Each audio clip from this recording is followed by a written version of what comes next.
Book 5. Wintertide.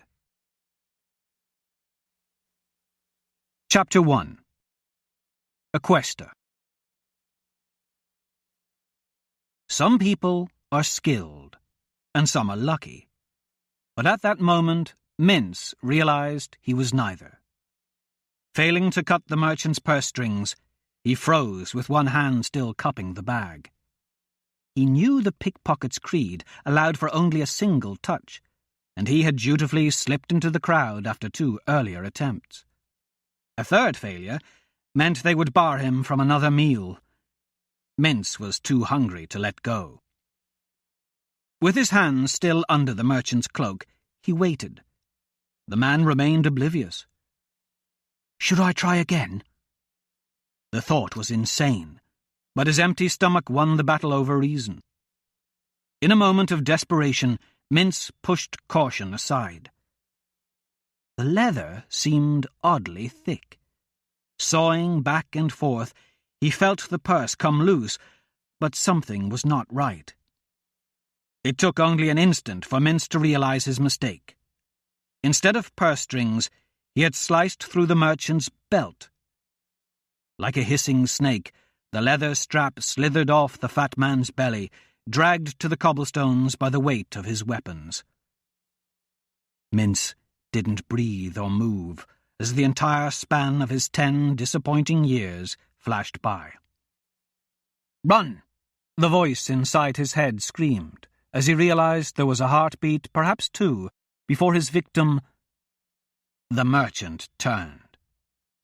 He was a large, soft man with saddlebag cheeks, reddened by the cold. His eyes widened when he noticed the purse in Mince's hand.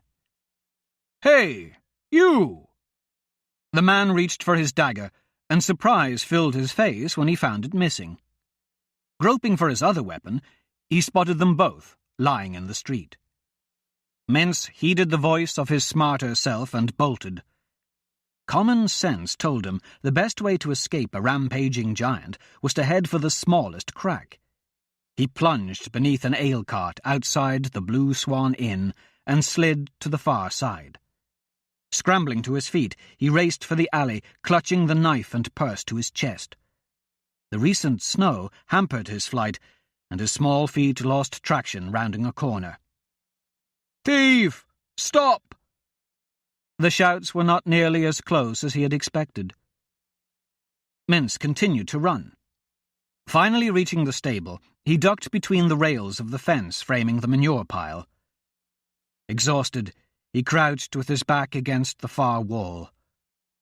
The boy shoved the knife into his belt and stuffed the purse down his shirt, leaving a noticeable bulge.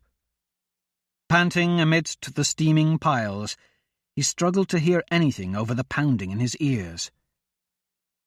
"There you are!" Elbright shouted, skidding in the snow and catching himself on the fence. "What an idiot! You just stood there, waiting for the fat oaf to turn around. You're a moron, Mince. That's it. That's all there is to it. I honestly don't know why I bother trying to teach you."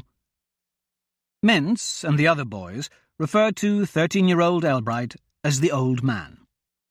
In their small band, only he wore an actual cloak, which was dingy grey and secured with a tarnished metal brooch. Elbright was the smartest and most accomplished of their crew, and Mince hated to disappoint him. Laughing, Brand arrived only moments later and joined Elbright at the fence. "It's not funny," Elbright said. "But he—" Brand couldn't finish, as laughter consumed him. Like the other 2, Brand was dirty, thin, and dressed in mismatched clothing of varying sizes. His pants were too long, and snow gathered in the folds of the rolled-up bottoms. Only his tunic fit properly. Made from green brocade and trimmed with fine, supple leather, it fastened down the front with intricately carved wooden toggles. A year younger than the old man, he was a tad taller and a bit broader. In the unspoken hierarchy of their gang, Brand came second, the muscle to Elbright's brains. Kine, the remaining member of their group, ranked third, because he was the best pickpocket. This left Mince unquestionably at the bottom. His size matched his position, as he stood barely 4 feet tall and weighed little more than a wet cat. "Stop it, will ya?" the old man snapped. "I'm trying to teach the kid a thing or two. He could have gotten himself killed. It was stupid, plain and simple." "I thought it was brilliant." Brand paused to wipe his eyes. "I mean, sure, it was dumb, but spectacular just the same. The way Mince just stood there blinking as the guy goes for his blades. But they ain't there, 'cause the little imbecile done cut the git's whole bloody belt off. Then—" Brand struggled against another bout of laughter. "The best part is that just after Mince runs, the fat bastard goes to chase him, and his breeches fall down. The guy toppled like a ruddy tree. Wham! Right into the gutter. By mar, that was hilarious." Elbright tried to remain stern, but Brand's recounting soon had them all laughing. Okay, quit it." Elbright regained control and went straight to business.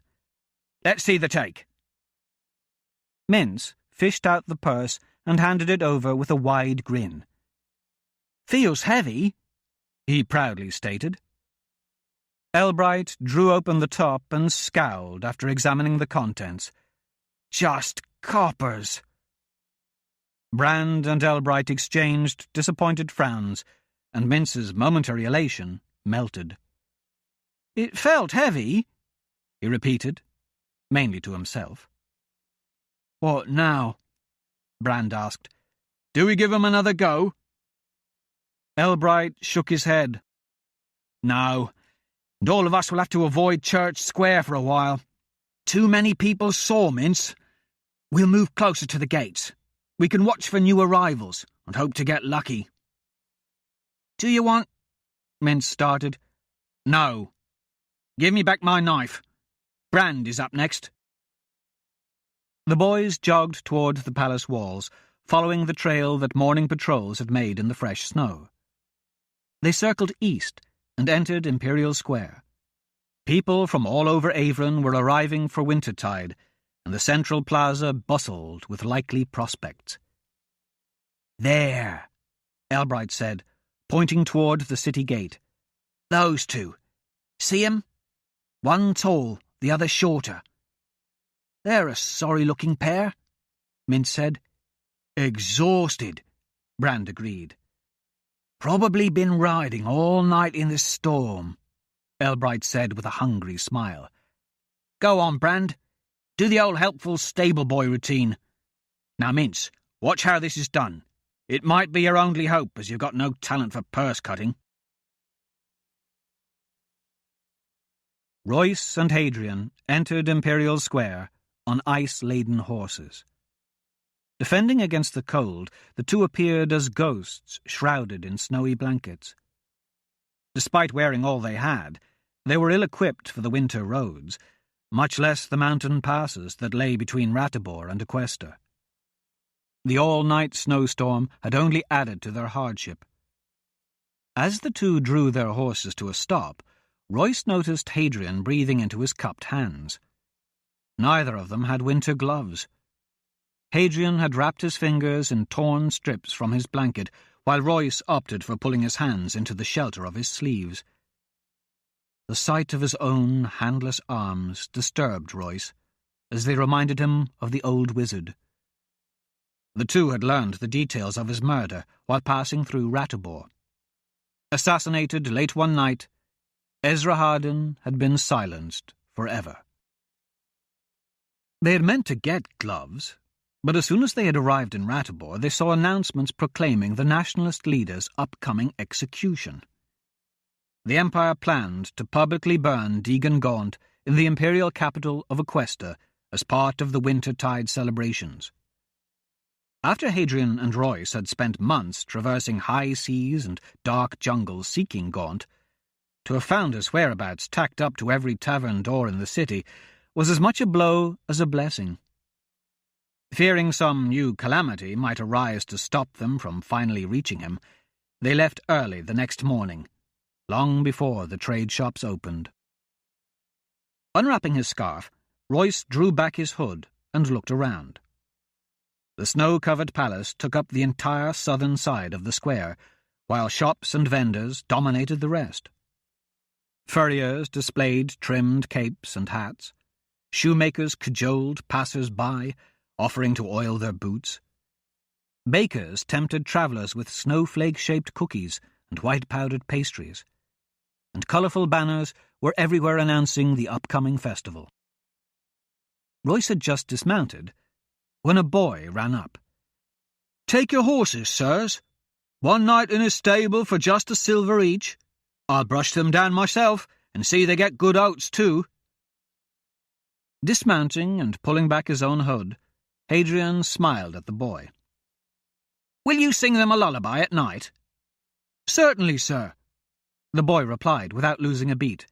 "It'll cost you 2 coppers more, but I do have a very fine voice, I does." "Any stable in the city will quarter a horse for 5 coppers, Royce challenged. "Not this month, sir. Wintertide pricing started 3 days back. Stables and rooms fill up fast, especially this year. You're lucky you got here early. In another 2 weeks, they'll be stocking horses in the fields behind hunters' blinds. The only lodgings will be on dirt floors, where people will be stacked like cordwood for 5 silvers each. I know the best places and the lowest costs in the city. A silver is a good price right now. In a few days, it'll cost you twice that." Royce eyed him closely. "What's your name?" "Brand the Bold, they call me." He straightened up, adjusting the collar of his tunic. Hadrian chuckled and asked, "Why is that?" "'Cause I don't never back down from a fight, sir." "Is that where you got your tunic?" Royce asked. The boy looked down as if noticing the garment for the first time. "This old thing? I got 5 better ones at home. I'm just wearing this rag so I don't get the good ones wet in the snow." "Well, Brand, do you think you can take these horses to the Bailey Inn at Hall and Coswall and stable them there?" "I could indeed, sir. And a fine choice, I might add. It's run by a reputable owner, charging fair prices. I was just going to suggest that very place." Royce gave him a smirk. He turned his attention to 2 boys who stood at a distance, pretending not to know Brand. Royce waved for them to come over. The boys appeared hesitant, but when he repeated the gesture, they reluctantly obliged. "What are your names?" he asked. "Elbright, sir," the taller of the 2 replied. This boy was older than Brand, and had a knife concealed beneath his cloak. Royce guessed he was the real leader of their group, and had sent Brand over to make the play. "Mint, sir," said the other, who looked to be the youngest, and whose hair showed evidence of having recently been cut with a dull knife. The boy wore little more than rags of stained, worn wool. His shirt and pants exposed the bright pink skin of his wrists and shins. Of all his clothing, the item that fit best was a torn, woven bag draped over his shoulders. The same material wrapped his feet, secured around his ankles by twine. Hadrian checked through the gear on his horse, removed his spadone blade, and slid it into the sheath which he wore on his back beneath his cloak. Royce handed 2 silver tenants to the first boy, then, addressing all 3, said, "Brand here is going to have our horses stabled at the Bailey and reserve us a room. While he's gone, you 2 will stay here and answer some questions." "But, sir, we can't," Elbright started, but Royce ignored him. "When Brand returns with a receipt from the Bailey, I will pay each of you a silver.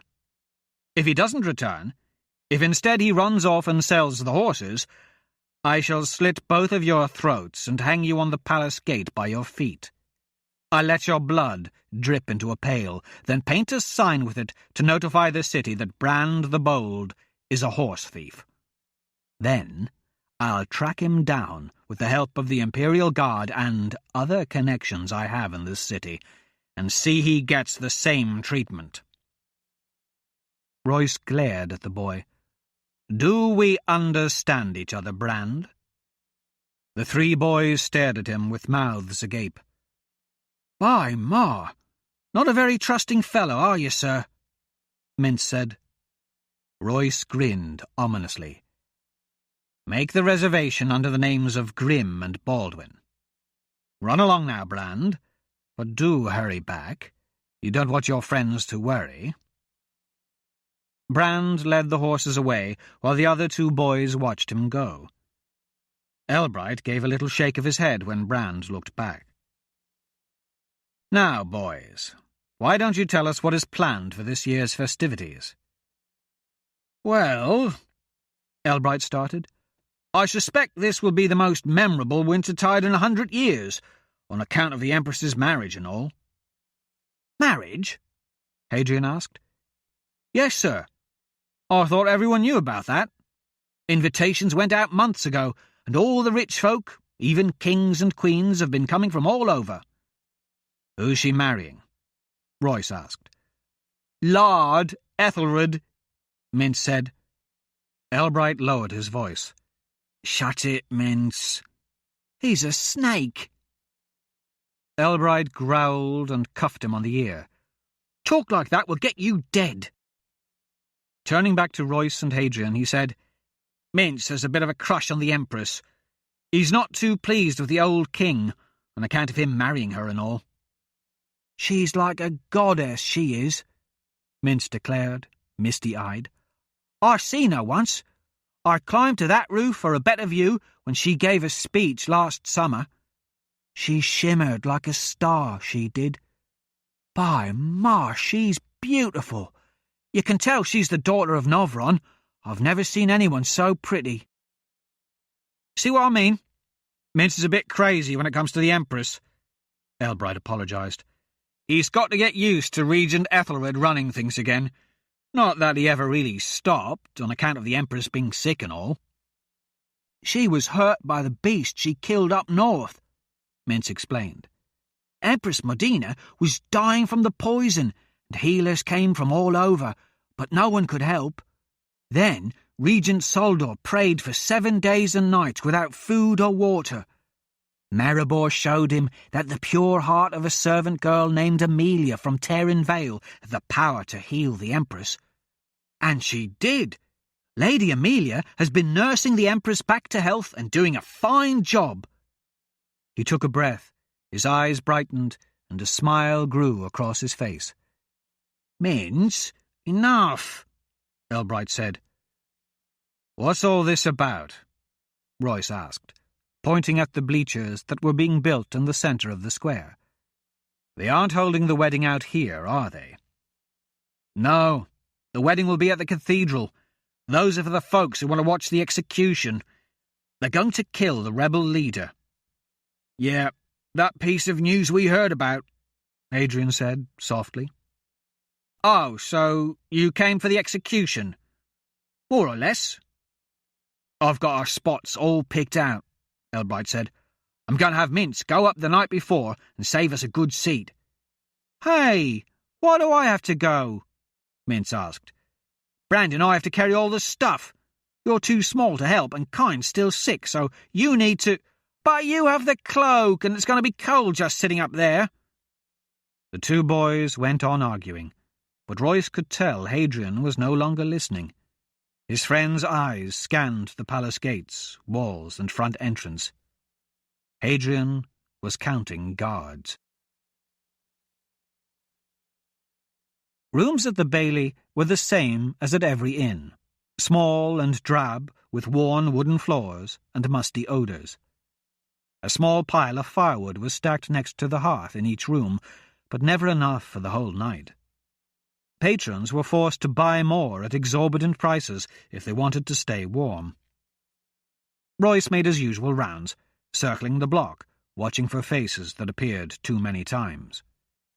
He returned to their room, confident that no one had noticed their arrival, at least no one who mattered. Room 8.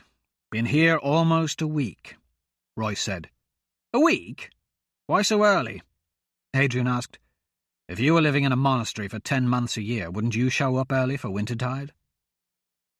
Hadrian grabbed his swords, and the two moved down the hall.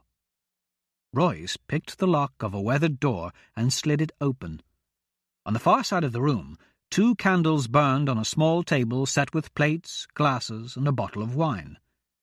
A man, dressed in velvet and silk, stood before a wall mirror, checking the tie that held back his blonde hair and adjusting the high collar of his coat.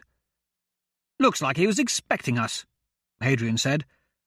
"Looks like he was expecting someone," Royce clarified. "What the—" Startled, Albert Winslow spun around. "Would it hurt to knock?" "What can I say?" Royce flopped on the bed. "We're scoundrels and thieves." "Scoundrels, certainly," Albert said.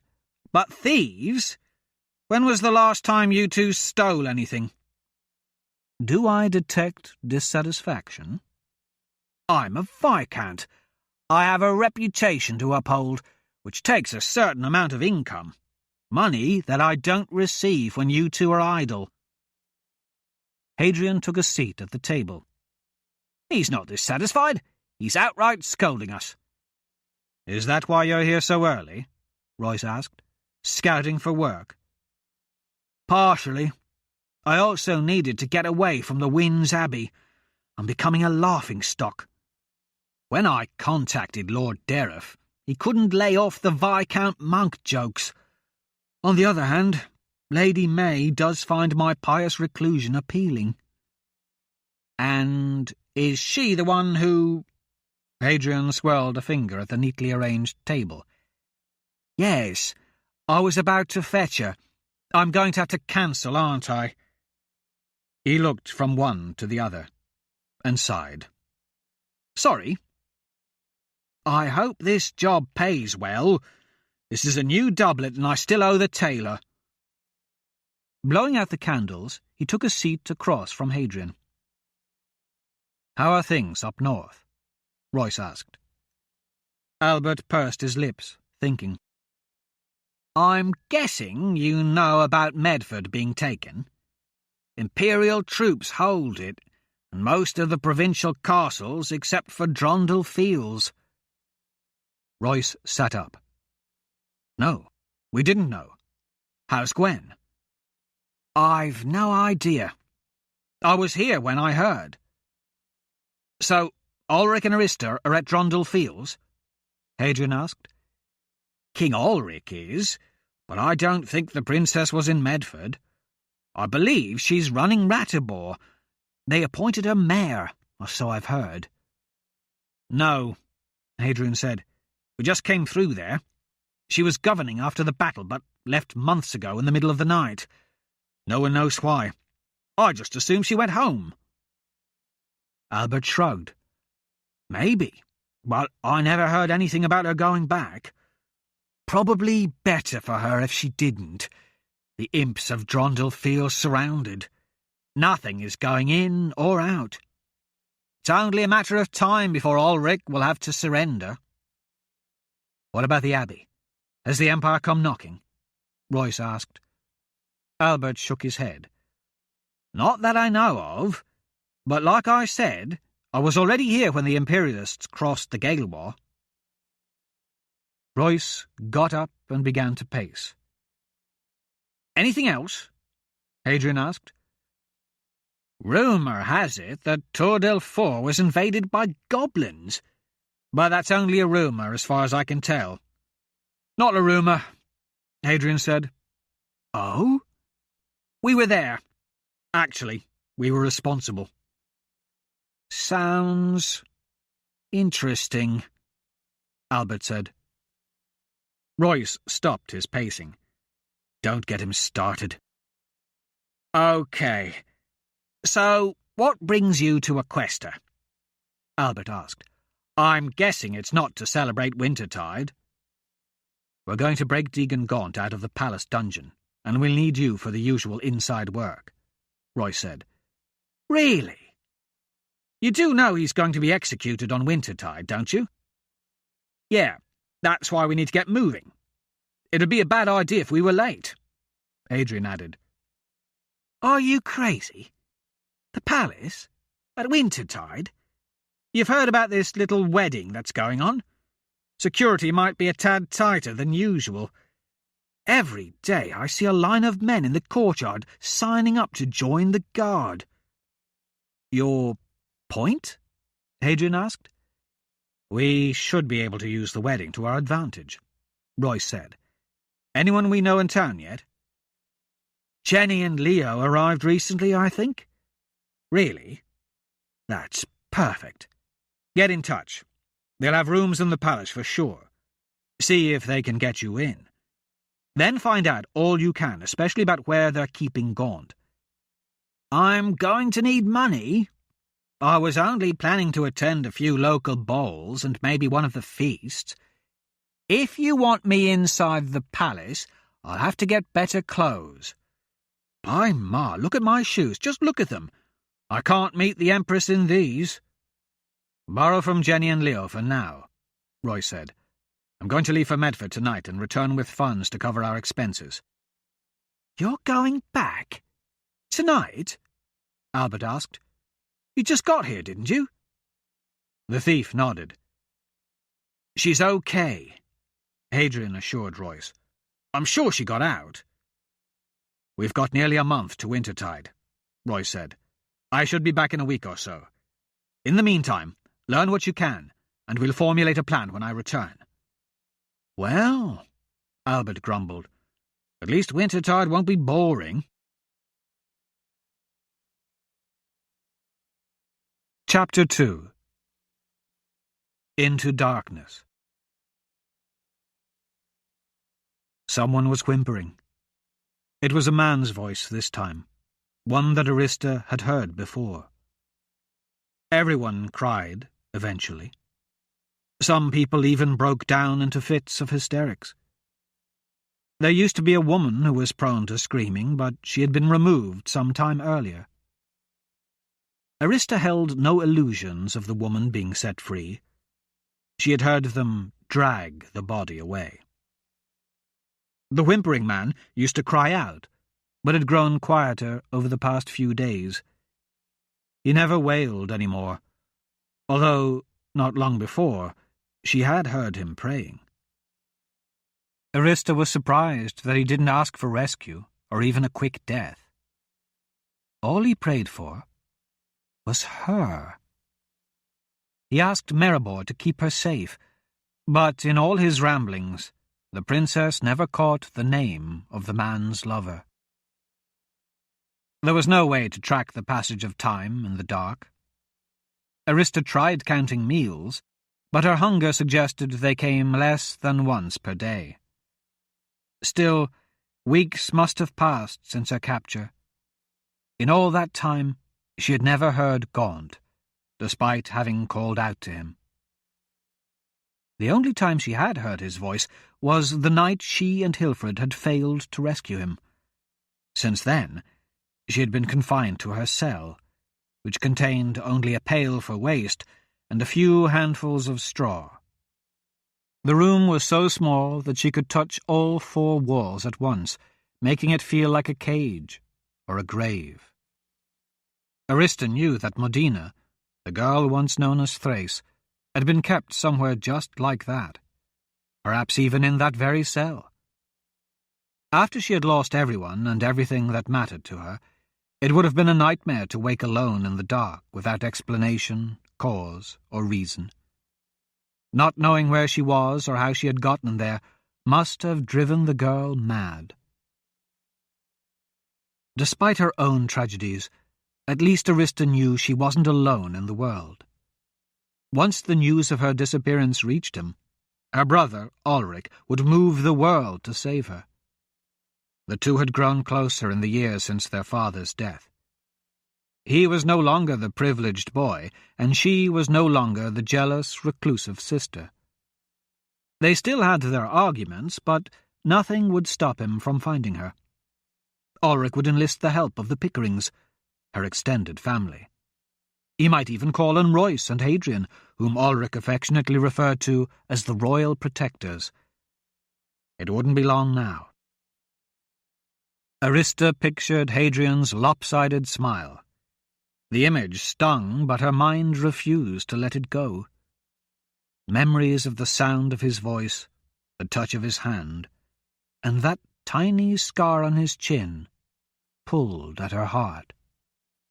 There had been moments of warmth, but only kindness on his part, only sympathy, compassion for a person in pain or need. To him, Arista was just the princess, his employer, his job, just one more desperate noble. How empty an existence I've led, that those few I count among my best friends are two people I paid to work for me. She wanted to believe that Hadrian saw her as something special, that the time they had spent on the road together had endeared her to him, that it meant as much to Hadrian as it did to her. Arista hoped he considered her smarter or more capable than most. But even if he did, men didn't want smart or capable. They wanted pretty. Arista was not pretty like Elenda Lanachlin or Linnea Pickering. If only Hadrian saw her the way Emery and Hilfred had. Then he would be dead too. The deep rumble of stone against stone echoed through the corridors. Footsteps sounded in the hall. Someone was coming. Now was not the time for food. While Arista couldn't count the days in the darkness, she knew food never came until she feared it might never come. They fed her so little that she welcomed the thin, putrid soup which smelled of rotten eggs. The approaching footfalls came from two sets of shoes. The first she recognized as a guard who wore metal and made a pronounced tink-tink. The other wore hard heels and soles that created a distinct click-clack. That was not a guard, nor was it a servant. Servants wore soft shoes that made a swish-swish sound, or no shoes at all. Slap-slap. Only someone wealthy could afford shoes that clacked on stone. The steps were slow, but not hesitant. There was confidence in the long, measured strides. A key rattled against the assembly of her lock, and then clicked. A visitor? The door to her cell opened, and a bright light made Arista wince. A guard entered, jerked her roughly to one side, and attached a pair of iron bracelets, chaining her wrists to the wall. Leaving her sitting with her arms above her head, the guard exited but left the door open. A moment later, Regent Saldor entered, holding a lantern. "How are you this evening, Princess?"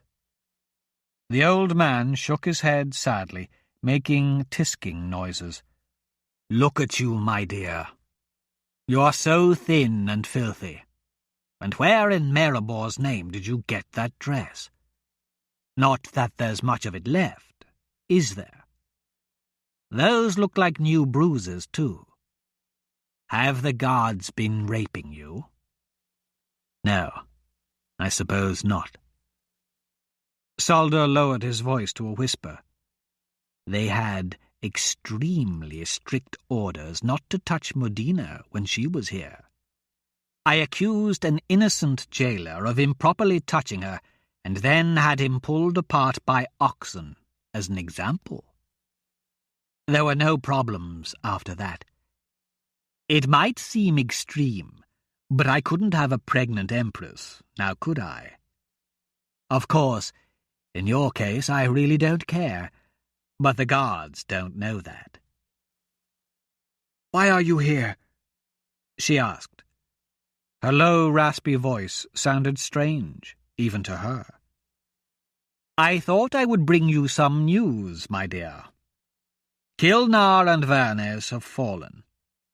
Renyid is now a happy member of the Empire. The farmlands of Maranon on the Delgos Peninsula had a nice harvest, so we'll have plenty of supplies to feed our troops all winter.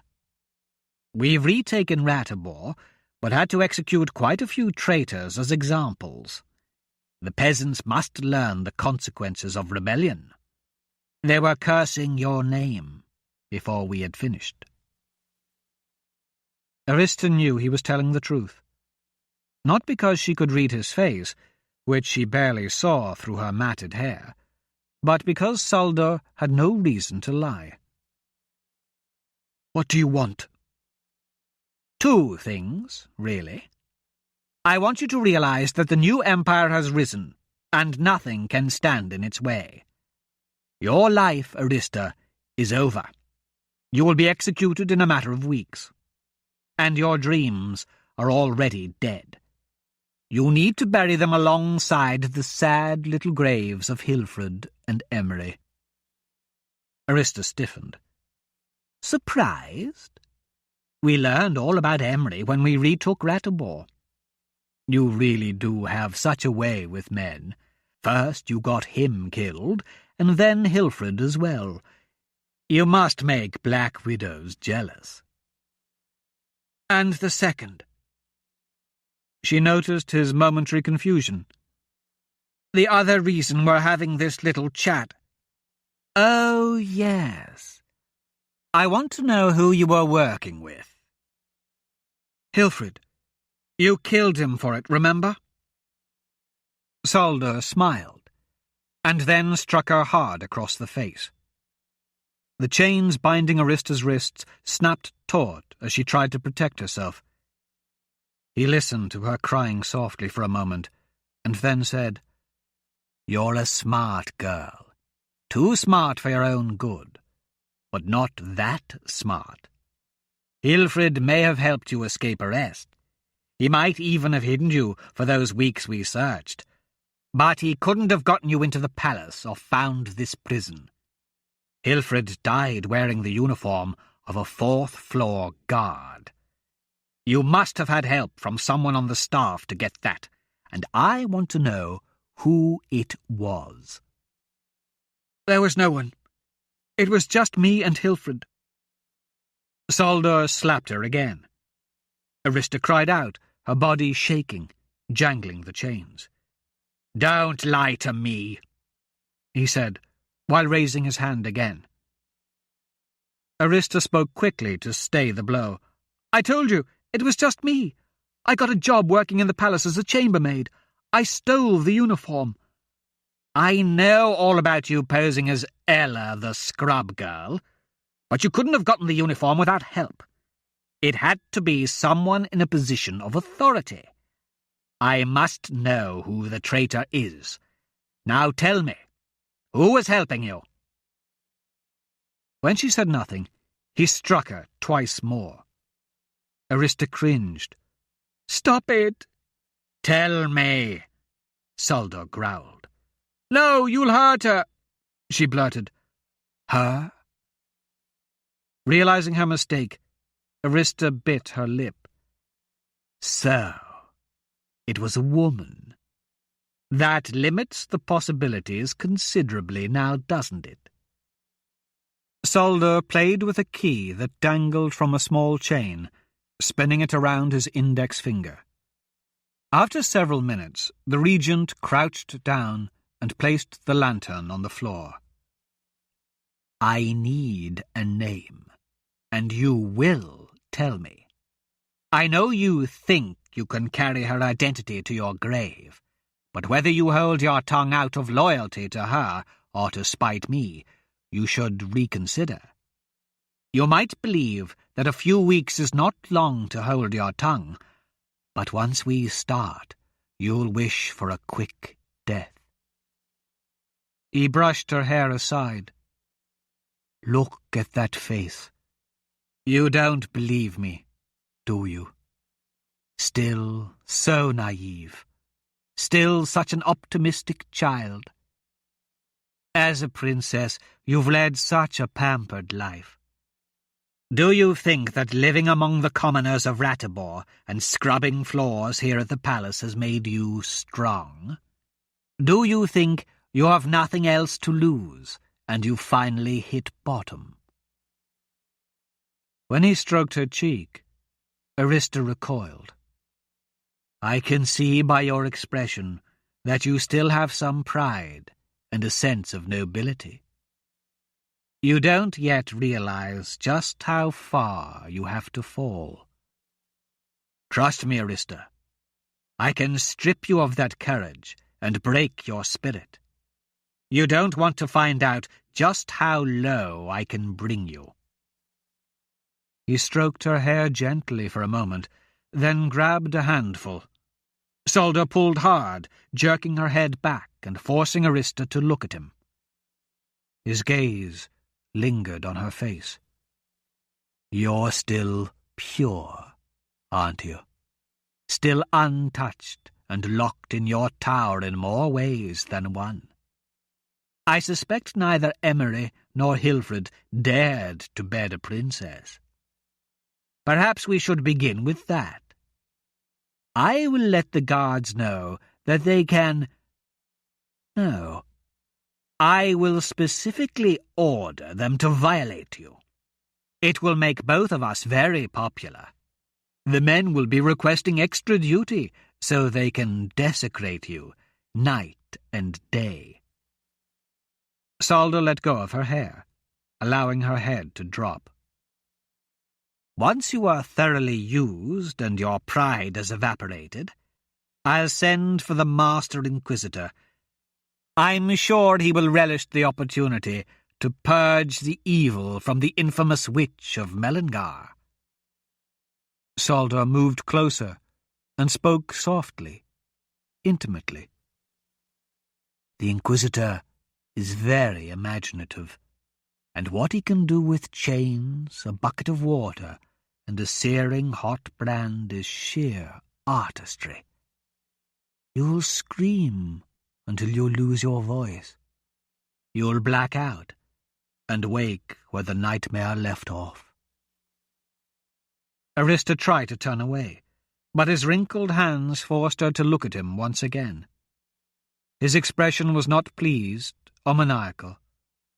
Solder appeared grim, almost sad. You'll experience anguish that you never thought possible. Your remaining courage will evaporate into myth and memory. Your mind will abandon you, leaving behind a drooling lump of scarred flesh. Even the guards won't want you then. Solder leaned forward until she could feel his breath and feared he might kiss her. If, after all that, you've still not given me what I want, I will turn my attention to that pleasant little family who took you in. The Barkers, wasn't it? I will have them arrested and brought here. The father will watch as his wife takes your place with the guards. Then she will witness her husband and sons drawn and quartered one by one. Imagine what it will do to the woman when she sees her youngest, the one you supposedly saved, die. She will blame you, Arista. That poor woman will curse your name, and rightly so, for it will be your silence that destroyed her life. He gently patted Arista's burning cheek. Don't force me to do it. Tell me the traitor's name. She is guilty of treason, but the poor Barkers are innocent. They have done nothing.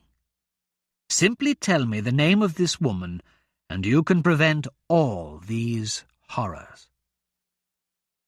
Arista found it difficult to think, and fought for breath as she started losing control. Her face throbbed from his blows, and she was sickened by the salty, metallic taste of blood in her mouth. Guilt conjured images of Emery and Hilfred, both of whom had died because of her.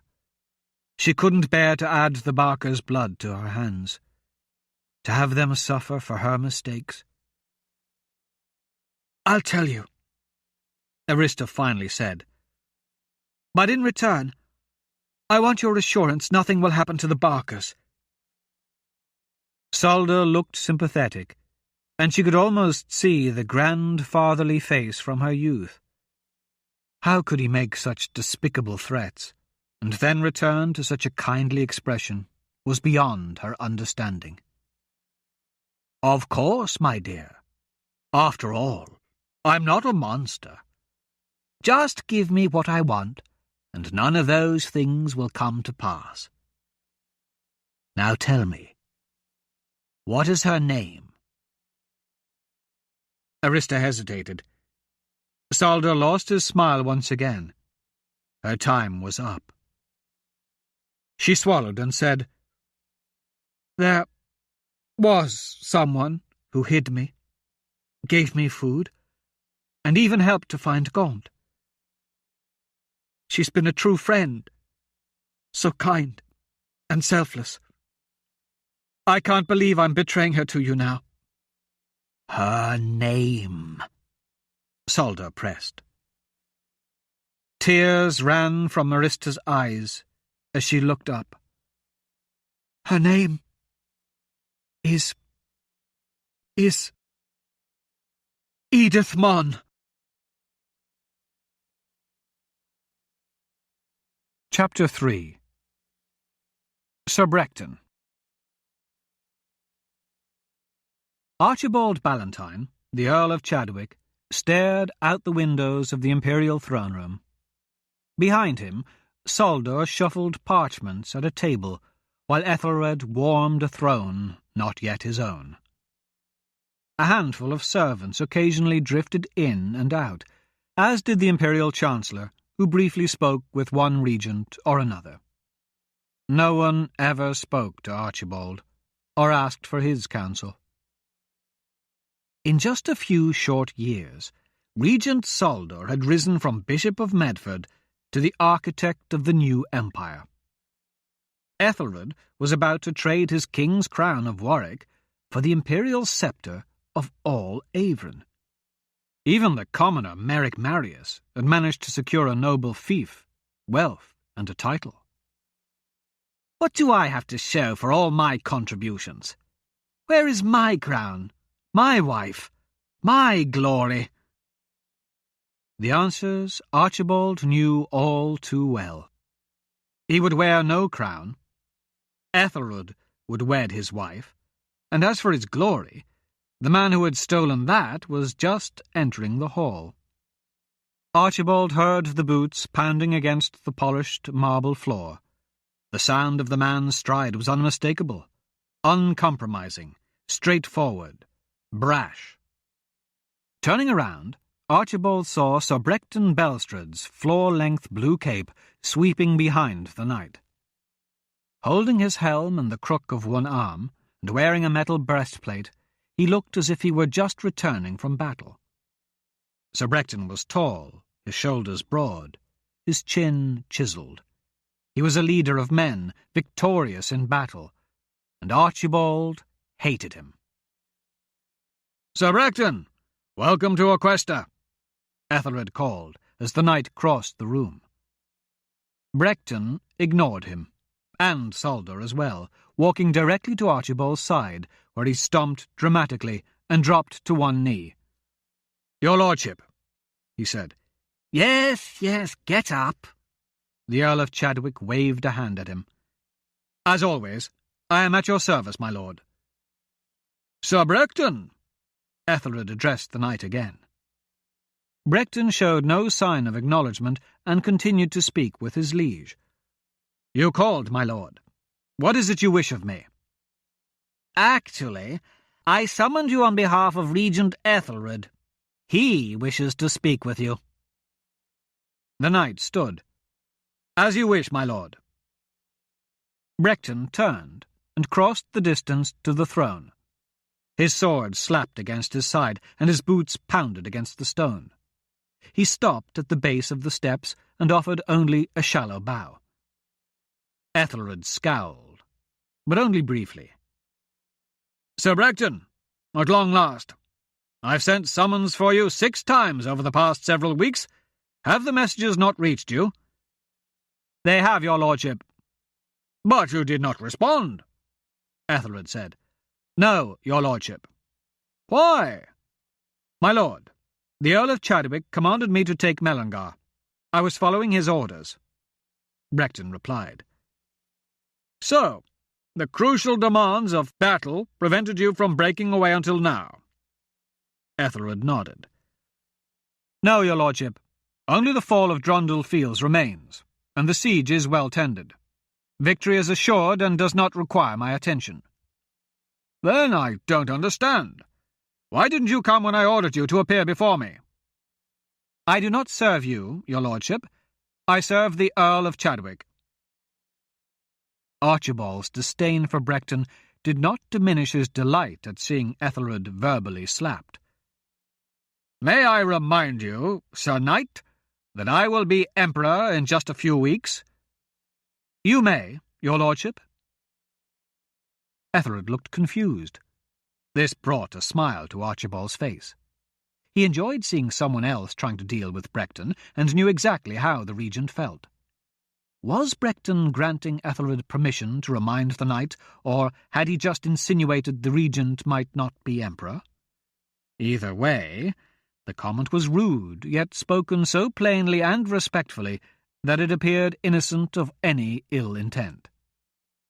Brecton was like that, politely confounding and pointedly confusing. He had a way of making Archibald feel stupid, and that was just one of the many reasons he despised the arrogant man. "I see this is going to continue to be an issue," Ethelred said. "It demonstrates the point of this meeting. As Emperor, I will require good men to help me reign. You have proven yourself a capable leader, and as such, I want you to serve me directly. I am prepared to offer you the office and title of Grand Marshal of all Imperial forces. In addition, I'll grant you the province of Mellingar." Archibald staggered. "Mellingar is mine, or will be when it's taken. It was promised to me." "Yes, Archie, but times change. I need a strong man in the north defending my border." Ethelred looked at Brecton. "I will appoint you the Marquis of Mellingar. All too fitting, given that you are responsible for taking it." "This is outrageous!" Archibald shouted, stomping his foot. "We had a deal. You have the imperial crown, and Solder has the imperial mitre. What do I get? What is the reward for all my sweat and sacrifice? Without me, you wouldn't have Mellingar to bestow to anyone." "Don't make a fool of yourself, Archie," Solder said gently. "You must have known we could never entrust such an important realm to you. You are too young, too inexperienced, too weak." There was silence as Archibald fumed. "Well?" Ethelred turned his attention back to Brecton. "Marquis of Mellingar? Grand Marshal of the Imperial host? What say you?" Sir Brecton showed no emotion. "I serve the Earl of Chadwick, just as my father and grandfather before me. It does not appear he wishes this. If there is nothing else, I must return to my charge in Mellingar." Sir Brecton pivoted sharply and strode back to Archibald, where he knelt once more. Ethelred stared after him in shock. "Don't leave Aquesta just yet," Archibald told the knight. "I may have need of you here." "As you wish, my lord." Brecton stood and briskly departed. They were silent as they listened to the knight's footfalls echo and fade. Ethelred's face turned scarlet, and he clenched his fists. Solder stared after Brecton with his usual irritated glare. "It seems you didn't take into account the man's unwavering sense of loyalty when you made your plans," Archibald railed. "But then, how could you, seeing as how you obviously don't understand the meaning of the word yourself? You should have consulted me first. I would have told you what the result would be. But you couldn't do that, could you? No, because it was me you are plotting to stab in the back. Calm down, Archie, Saldo said. Stop calling me that. My name is Archibald. Spit flew from his lips. You're both so smug and arrogant, but I'm no pawn. One word from me, and Brecton will turn his army and march on Aquesta. The Earl pointed toward the still open door. They're loyal to him, you know. Every last one of the miserable cretins. They'll do whatever he says, and as you can see, he worships me. He clenched his fists and advanced, maddened that his soft heels did not have the same audible impact as Brecton's. I could get King Ulrich to throw his support behind me as well. I could return his precious Melangar in exchange for the rest of Avron. I could beat you at your own little game. I'd have the Northern Imperial Army in my right hand and what remains of the Royalists in my left. I could crush both of you in less than a month, so don't tell me to calm down, Sawley. I've had it with your condescending tone and your holier-than-thou attitude. You're as much as a worm as Ethelred. You're both in this together, weaving your webs and plotting against me. You just may have caught your own selves in your sticky trap this time. He headed for the door. Archibald, Ethelred called after him.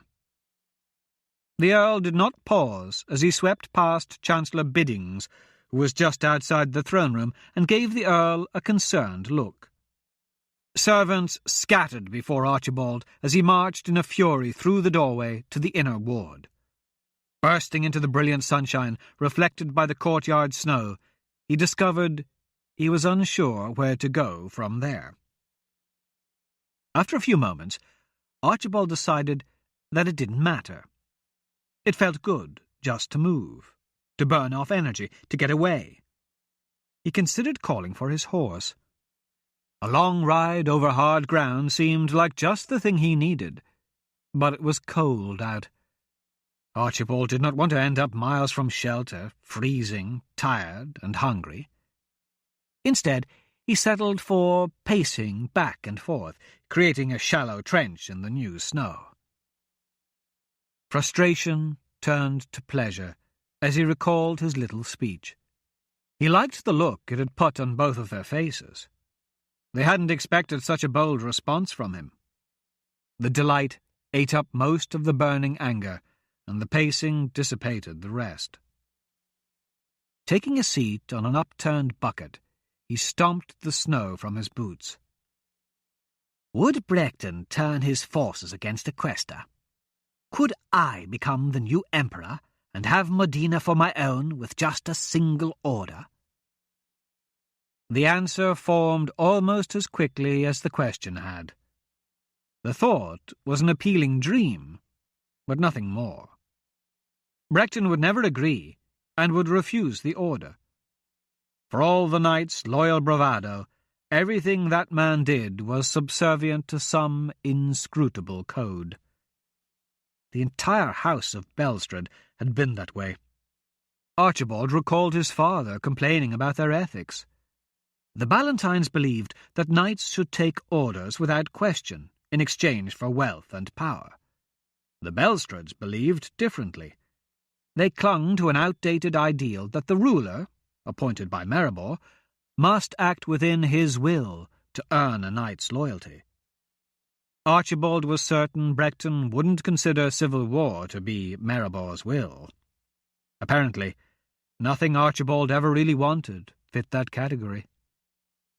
Still, he had rocked the regions on their heels, and they would treat him better. He would finally have respect now that they realized just how important he was. The regents would have no clue that he couldn't deliver on his threats, so they would try to placate him with a larger prize. In the end, Archibald would have Melangar, and perhaps more.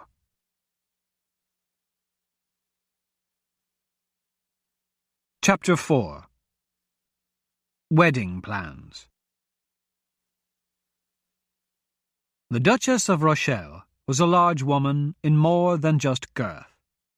Her husband matched her, as they were both rotund people with thick necks, short, pudgy fingers, and cheeks that jiggled when they laughed, which, in the case of the lady, was often, and loud.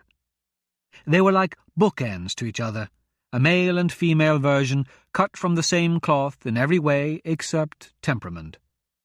While the Duke was quiet, Lady Genevieve was anything but. Amelia always knew when the Duchess was coming, as the lady heralded her own arrival with a trumpet-like voice that echoed through the palace halls. She greeted everyone, regardless of class, with a hearty, "Hello! How are you?" in her brassy voice, which boomed off the dull stone. She would hug servants, guards, and even the huntsman's hound if he crossed her path. Amelia had met the Duke and Duchess when they first arrived. Solder was there and had made the mistake of trying to explain why an audience with the Empress was not possible. Amelia had been able to excuse herself, but she was certain Solder had not been so lucky, and probably was delayed for hours. Since then, Amelia had been avoiding the Duchess, as the woman was not one to take no for an answer, and she didn't want to repeat Solder's mistake. After 3 days, Amelia's luck finally ran out, when she was leaving the chapel.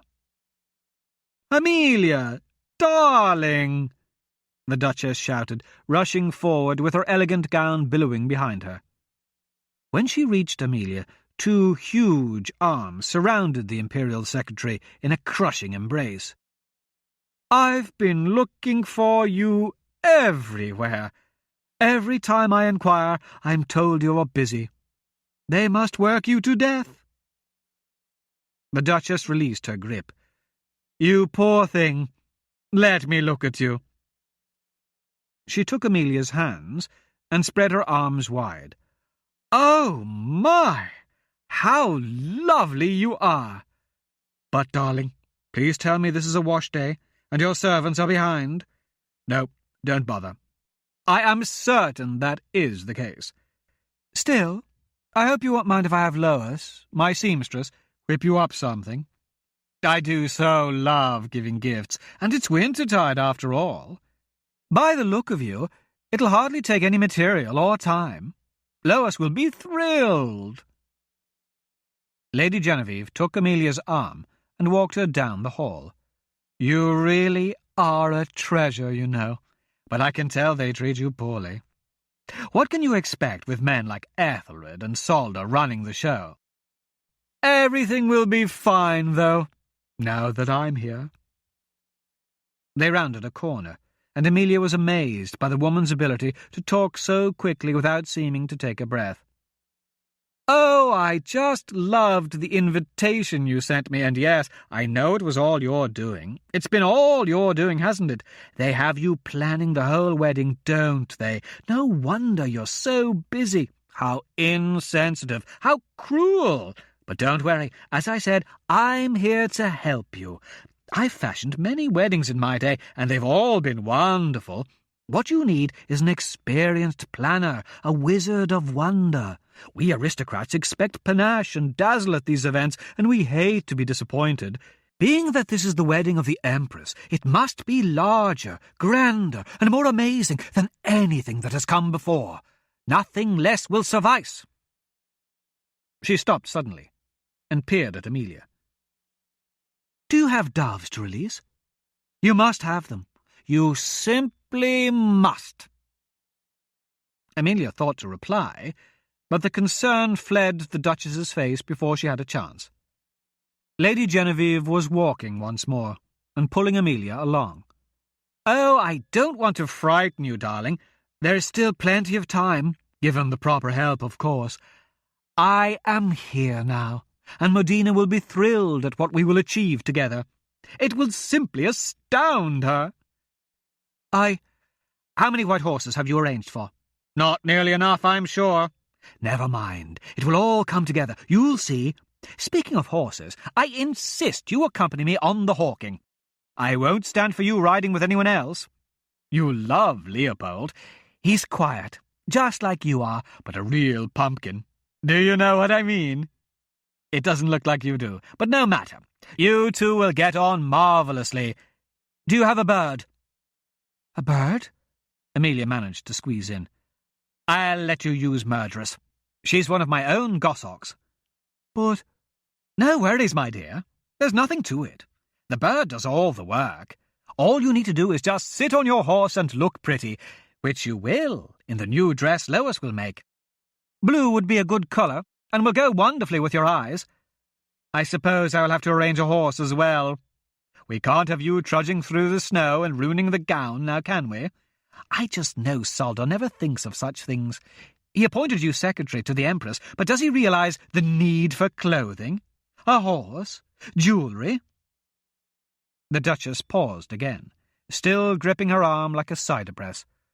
Oh, my darling, I just realised you aren't wearing any. Jewellery, that is. Don't be embarrassed. I understand perfectly. Otto is a fabulous jeweller. He can set a sapphire pendant in the blink of an eye. Won't that look stunning with your new blue gown? Thank Maribor I brought my full retinue. Lord knows the local artisans could never keep up with me. When you think about it, who can? She laughed, and Amelia wondered just how much longer she could go on. With another pull, they were off again. I tend to be a bit much, don't I? It's the way I am. I can't help it. My husband stopped trying to turn me into a proper wife years ago. Of course, now he knows that my exuberance is what he loves most about me. Never a dull moment or a moment's peace, he always says. Speaking of men, have you chosen a champion to carry your favour in the joust? No. You haven't? But, darling, knights just adore fighting for pretty young things like you. I'll bet you've driven them mad by waiting so long. There was a pause, which startled Amelia into speech. I didn't know I was supposed to. Ha! Ha! Lady Genevieve laughed delightedly. You are a marvel, darling. Simply fabulous. Ethelred tells me you're new to the gentry, elevated by Maribor himself. Isn't that delightful? Maribor's chosen one, watching over Maribor's heir. How amazing! They turned the corner into the west wing, where a handful of chambermaids scattered like pigeons before a carriage. You're a living legend, dear Amelia. Why, every knight in the kingdom will clamour for your favour. There will be none more sought after except the Empress herself, but of course no one would dare insult Ethelred by asking for her favour just weeks before his wedding. No one wants to make an enemy of a new emperor. That makes you the darling of the festival. You can have your pick of any eligible bachelor. Dukes, princes, earls, counts, and barons are all hoping for the chance to capture your attention or win the honour of sitting next to you at the feast with a victory on the field of High Court. I wasn't planning on going to either, Amelia stated. The mere idea of noblemen chasing her was beyond frightening. While courtly love might be honourable and romantic for princesses and countesses, no noble ever practised gentleness with a common woman. Serving girls who caught the eye of any noble, whether a knight or a king, could be taken against their will. Amelia had never been attacked, but she had wiped tears and bound wounds for more friends than she cared to count. Although she now possessed the title of Lady before her name, everyone knew her background, and Amelia feared her flimsy title would be a poor shield against a lust-driven noble. Nonsense! You must attend the feasts. Besides, it's your duty. Your absence could very well start a riot. You don't want to be the cause of an insurrection in the weeks leading up to your Empress's wedding, do you? No, of course. Good, so it's settled. Now, you just need to pick someone. Do you have a favourite? I don't know any of them. None? Good gracious, darling! Do they keep you a prisoner? What about Sir Elgar, or Sir Merthus? Prince Rudolph is competing. and he is a fine choice with an excellent future. Of course, there's also Sir Brecton. You couldn't find a better choice than that. I know he does have a reputation for being a bit stuffy. It is true, of course.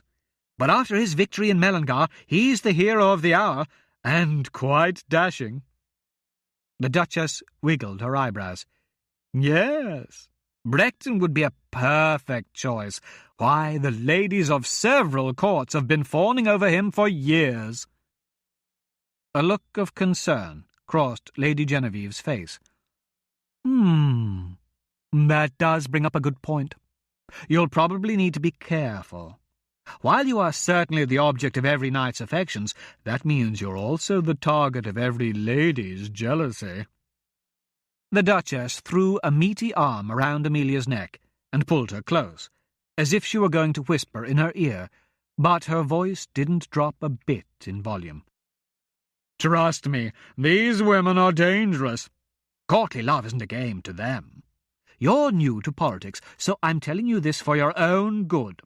These are daughters of kings, dukes, and earls, and they're used to getting what they want. When they don't, they can be vengeful. They know all about your background. I am certain that many have sent spies to visit your family, trying to dig up any dirt they can. If they can't find any, trust me, they will invent some. Lady Genevieve tugged her around another corner, this time toward the northern postern, and up the steps to the 3rd floor. I don't understand what you mean. It's quite simple, dear. On the one hand, they think belittling you should be easy because of your common roots. But, on the other, you've never made any pretense of being otherwise, which negates their efforts. It's difficult to demean someone for something they're not embarrassed of now, isn't it? Still, you must turn a deaf ear to any jibes told at your expense. You may hear name-calling, like swineherder and such, which of course you're not. You must remember you're the daughter of a carriage-maker. And a fine one at that. Why, absolutely everyone who is anyone is beating a path to your father's door. They all want to ride in a coach crafted by the father of the chosen one of Maribor. You know about my father? My family? Are they all right? Amelia stopped so suddenly that the Duchess walked 4 steps before realizing she had lost her. Amelia had long feared her family was dead from starvation or illness. They had had so little. She had left home 2 years earlier to remove an extra mouth from the table, with the intent of sending money home, but she hadn't counted on Edith Mon. The head maid had declared Amelia's old clothes unfit and demanded she pay for new ones. This forced Amelia to borrow against her salary. Broken or chipped plates also added to her bill, and in the first few months there were many. With Edith, there was always something to keep Amelia penniless. Eventually the head maid even began fining her for disobedience or misbehaviour, keeping Amelia in constant debt. How she had hated Edith. The old ogre had been so cruel that there had been nights when Amelia had gone to sleep wishing the woman would die. She fantasized that a carriage would hit her, or that she would choke on a bone. Now that Edith was gone, she almost regretted those thoughts. Charged with treason, Edith had been executed less than a week earlier, with all the palace staff required to watch. In more than 2 years, Amelia had been unable to save even a single copper to send home, and had heard nothing from her family.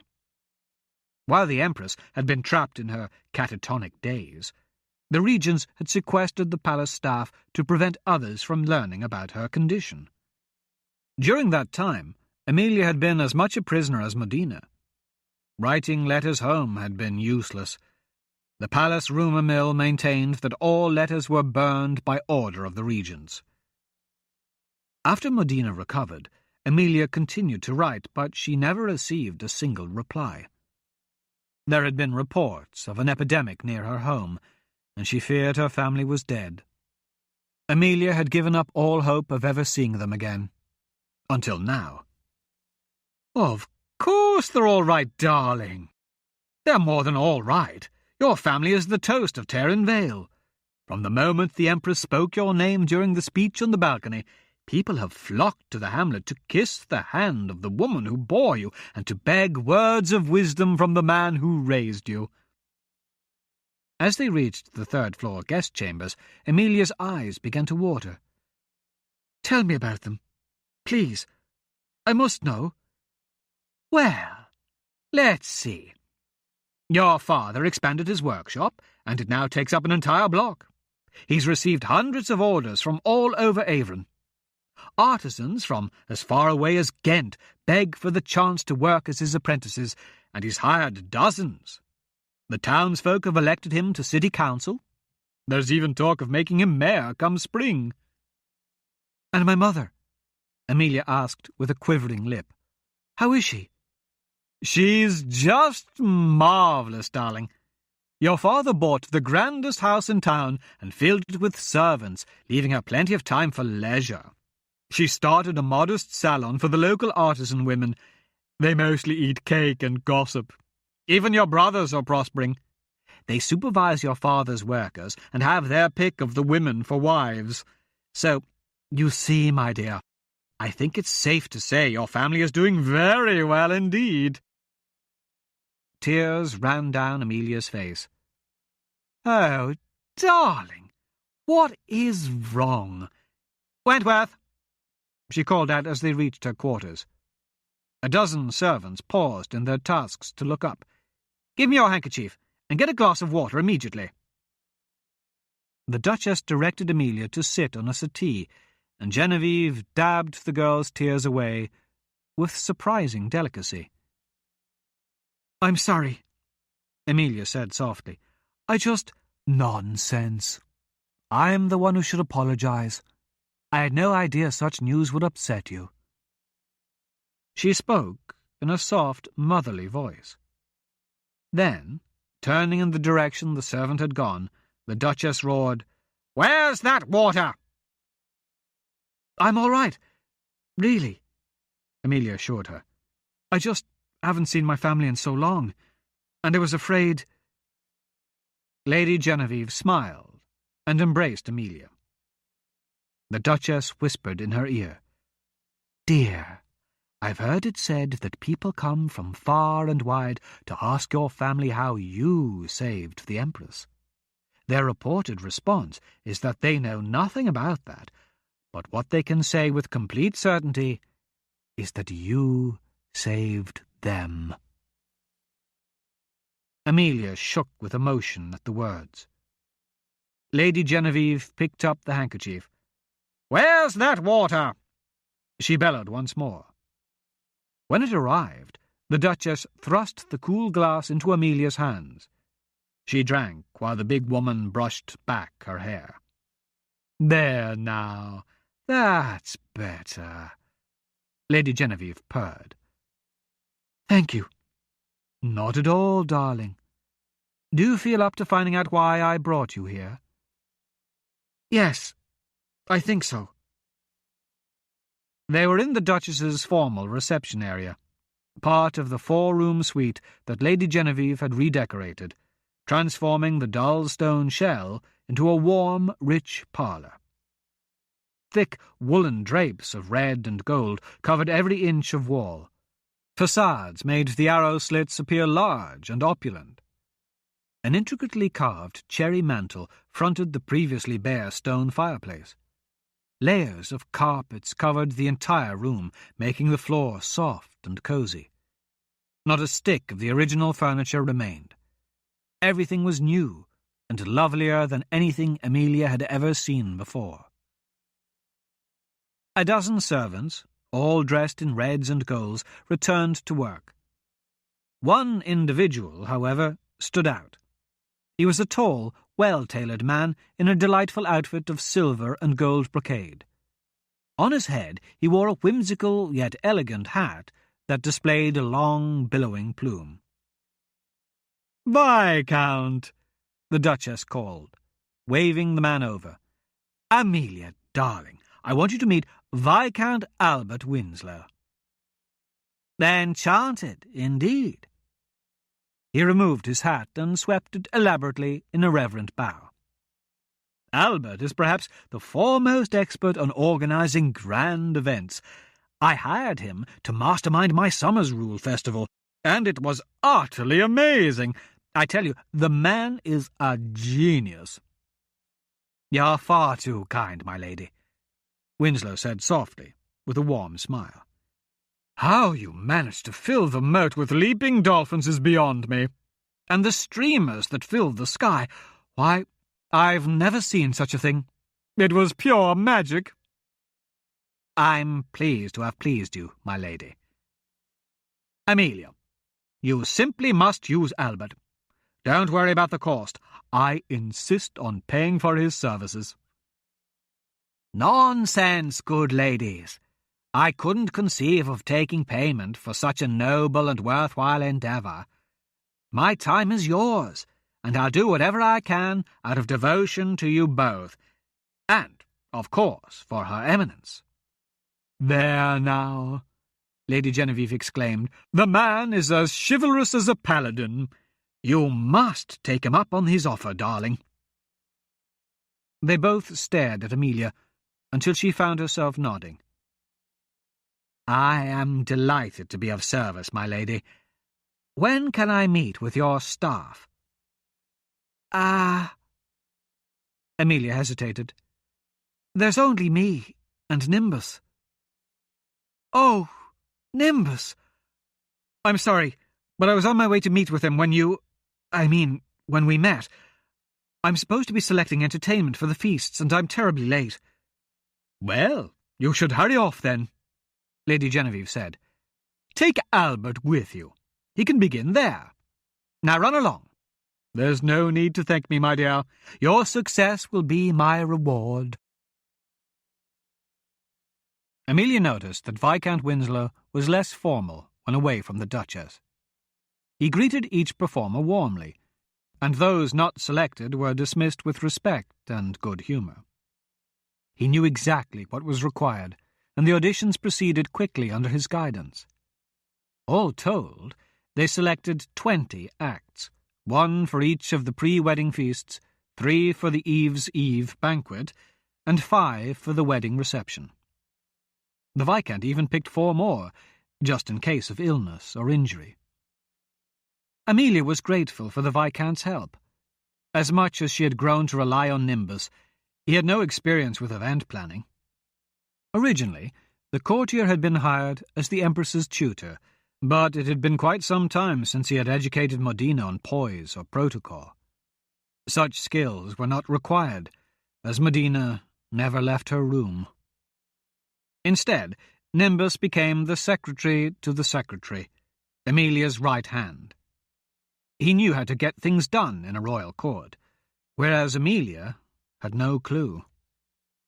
From his years of service to the nobles in Renyard, Nimbus had mastered the subtle language of manipulation. He tried to explain the nuances of this skill to Amelia, but she was a poor student. From time to time he corrected her for doing foolish things, such as bowing to the chamberlain, thanking a steward, or standing in the presence of others, which forced them to remain on their feet. Almost every success she had in the palace was because of Nimbus's coaching. A more ambitious man would resent her taking the credit, but Nimbus always offered his counsel in a kind and helpful manner. Sometimes, when Amelia caught herself doing something particularly stupid, or when she blushed from embarrassment, she noticed Nimbus spilling something on himself or tripping on a carpet. Once he even fell halfway down a flight of stairs. For a long while, Amelia thought he was extremely clumsy, but recently she had begun to suspect Nimbus might be the most agile person she had ever met. The hour was late, and Amelia hurried toward the Empress's chamber. Gone were the days when she spent nearly every minute in Modena's company. Her responsibilities kept her busy, but she never retired without checking in on the Empress, who was still her closest friend.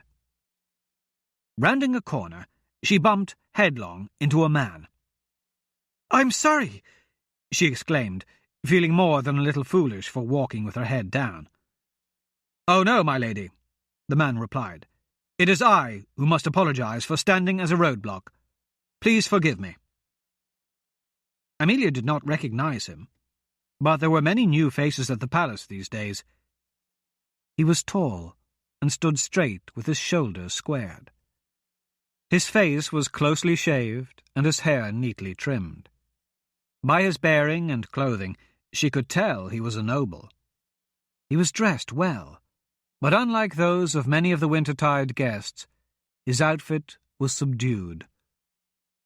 It's just that I'm a bit confused, he said, looking around. Are you lost? She asked. He nodded. I know my way in forests and fields. I can pinpoint my whereabouts by the use of moon and stars. But for the life of me, I'm a total imbecile when trapped within walls of stone. That's okay. I used to get lost in here all the time. Where are you going?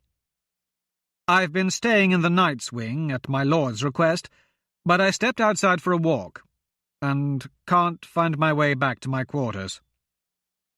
You're a soldier, then? Yes. Forgive me. My stupidity is without end.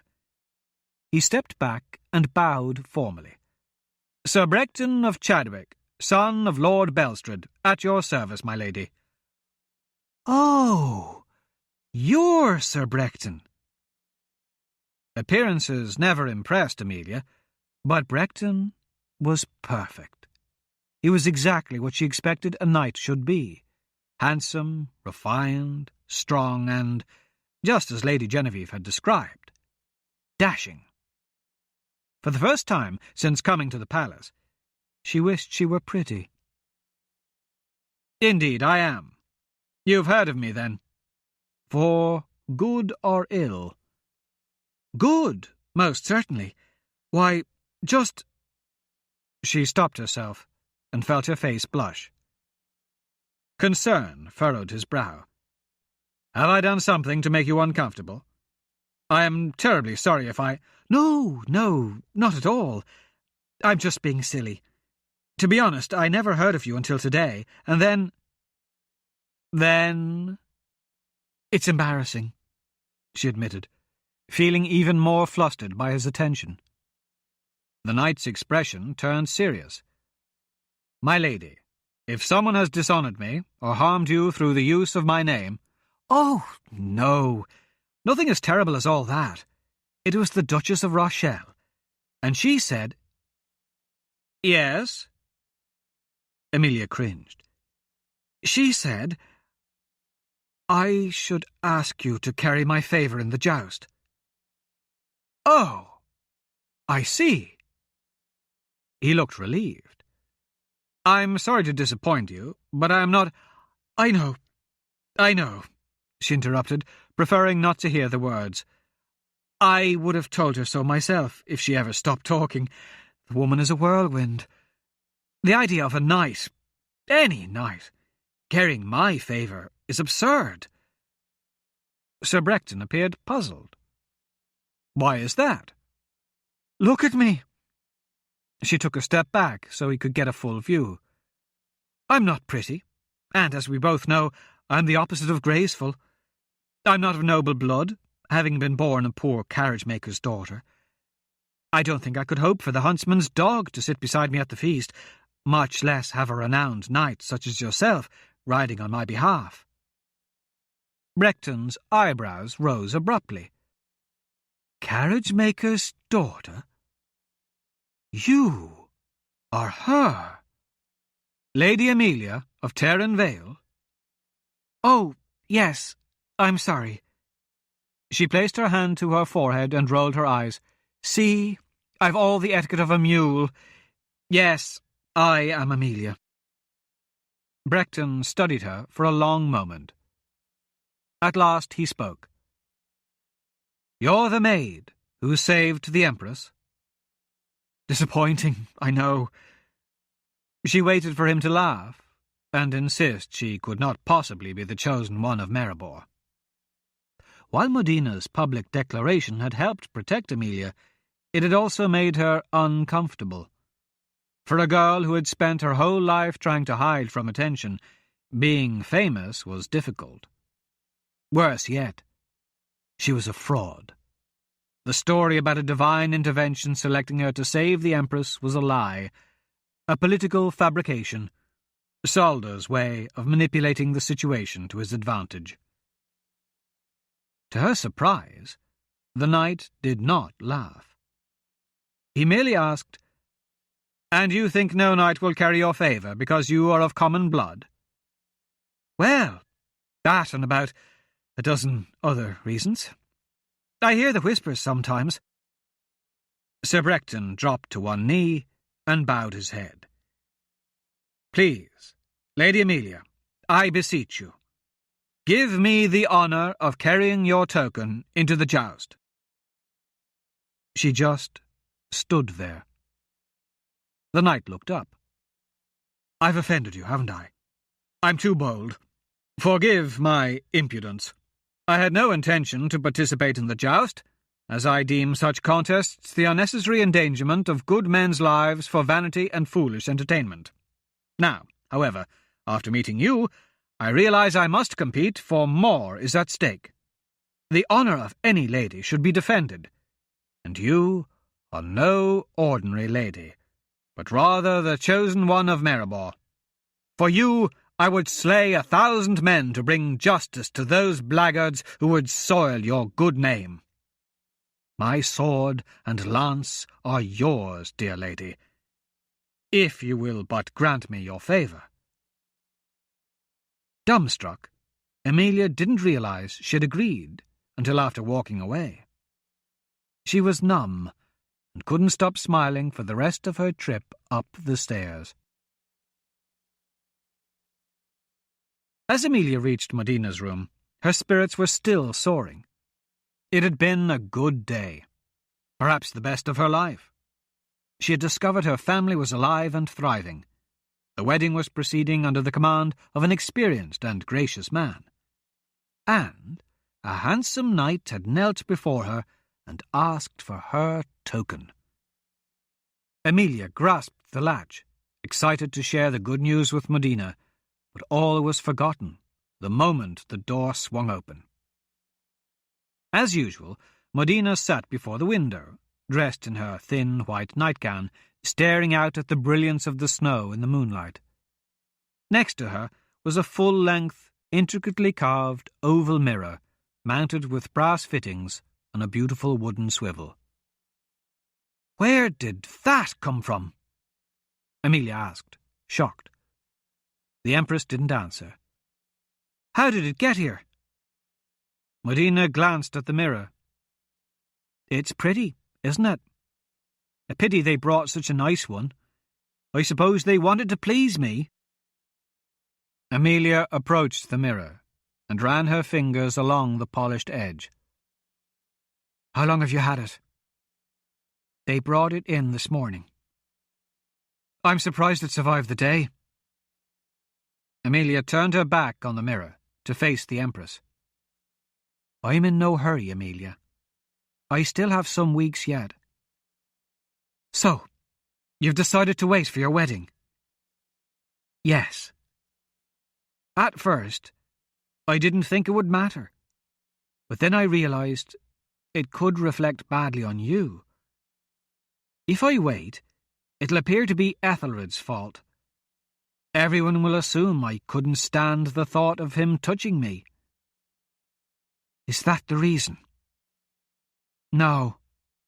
I have no feelings about him, or anything. Well, except for you. But you'll be all right." Modina turned to look at Amelia. "I can't even cry anymore. I never even wept when they captured Arista. Not a single tear. I watched the whole thing from this window.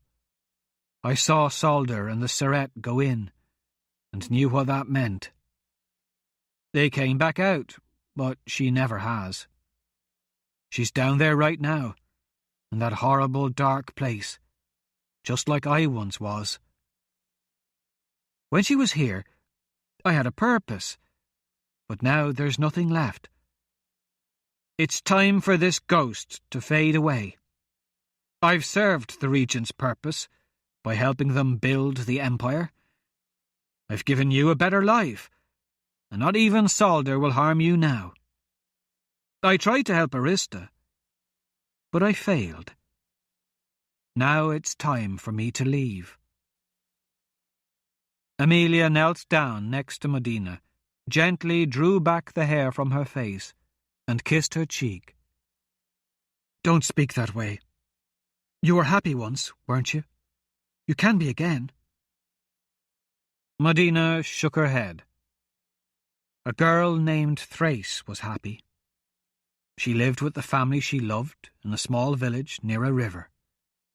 Surrounded by friends, she played in the woods and fields. That girl believed in a better tomorrow.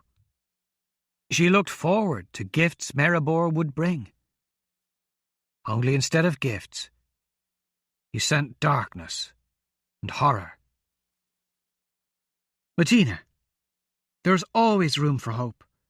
Please, you must believe. There was one day, when you were getting the clerk to order some cloth, that I saw a man from my past. He was hope. He saved Thrace once. For a moment, one very brief moment, I thought he had come to save me too. Only he didn't.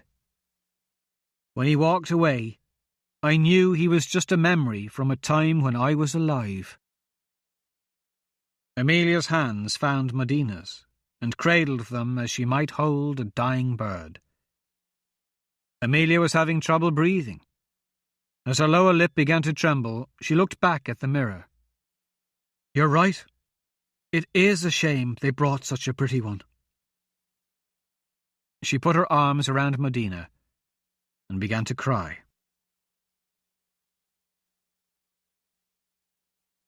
Chapter 5. Footprints in the Snow. Several miles from Medford, Royce saw the smoke and prepared himself for the worst. Crossing the Gaelwa used to mean entering the bustling streets of the capital, but on that day, as he raced across the bridge, he found only a charred expanse of blackened posts and scorched stone. The city he had known was gone. Royce had never called anywhere home.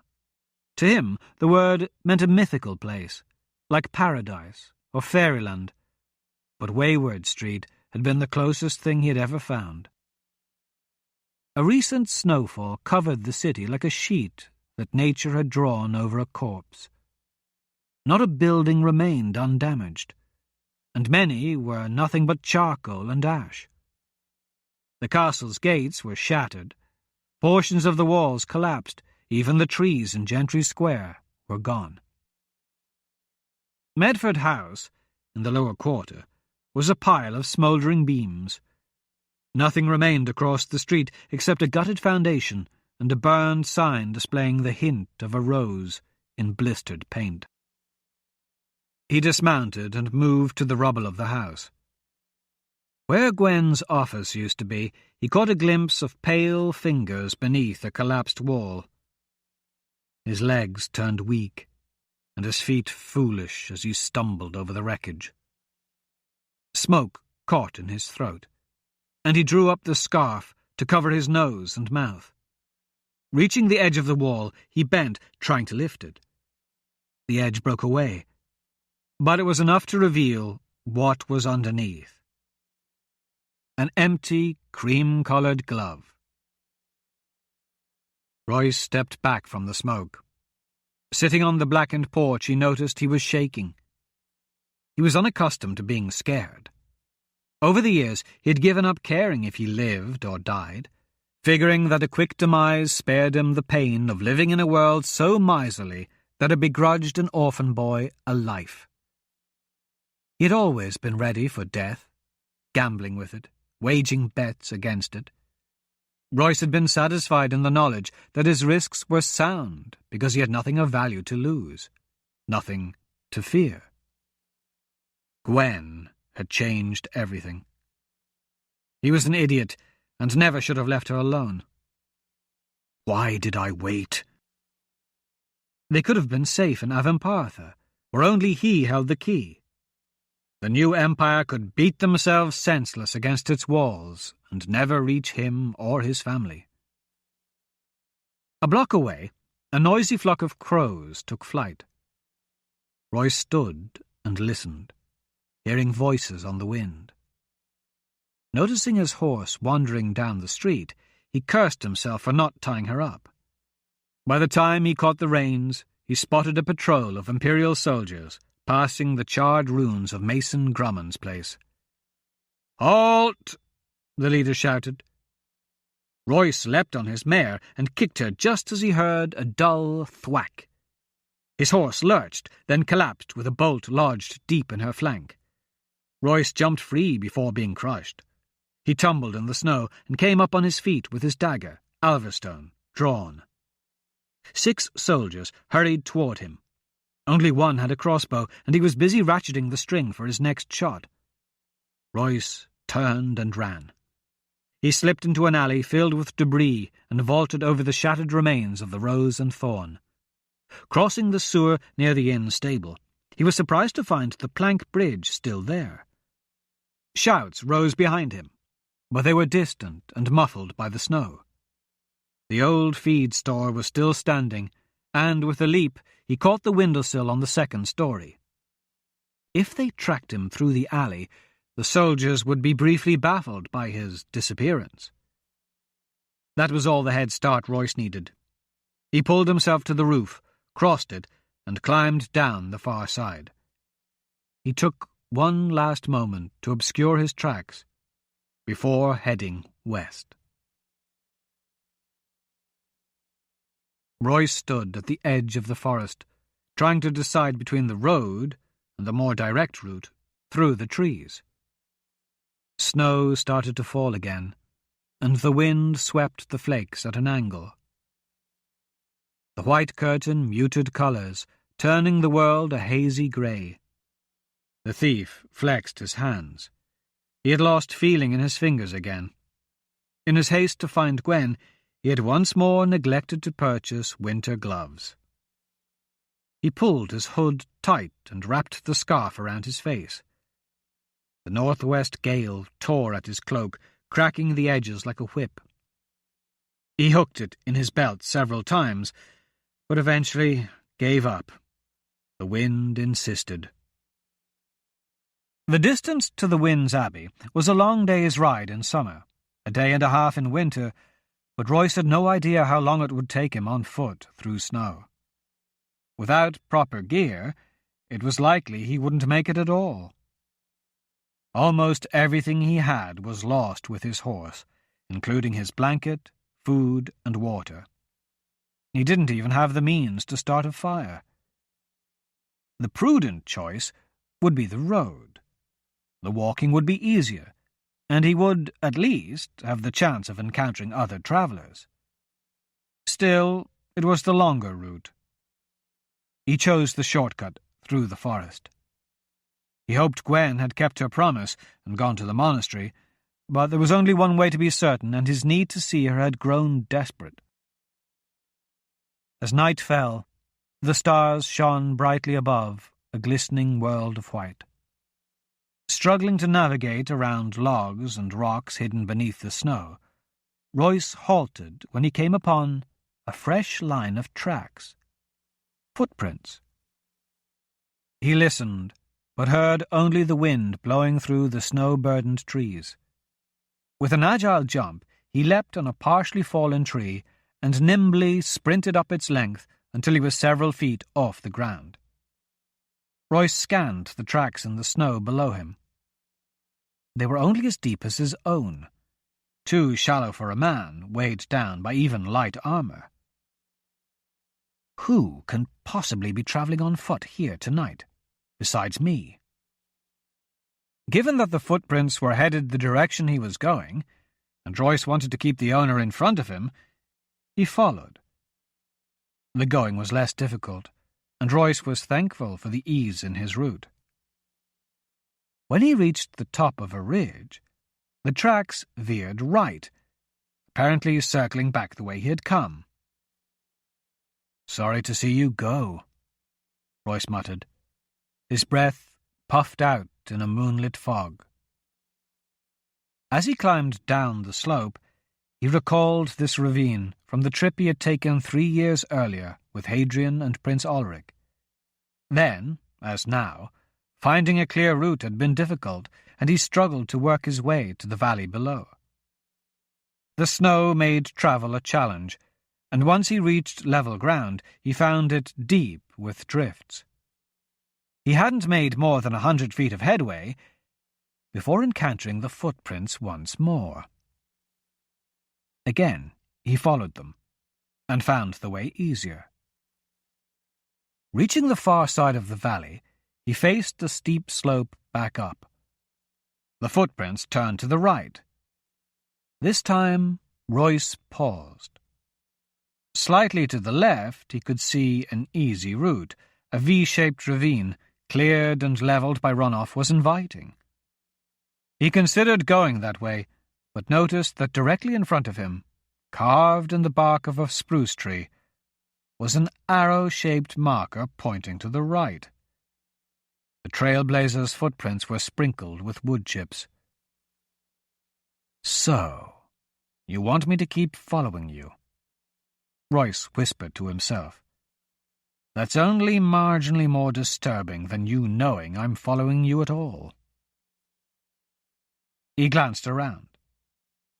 There was no one he could see. The only movement was the falling snow. The stillness was both eerie and peaceful, as if the wood waited for him to decide.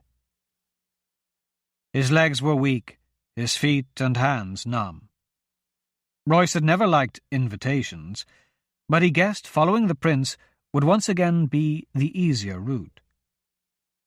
He looked up at the slope and sighed.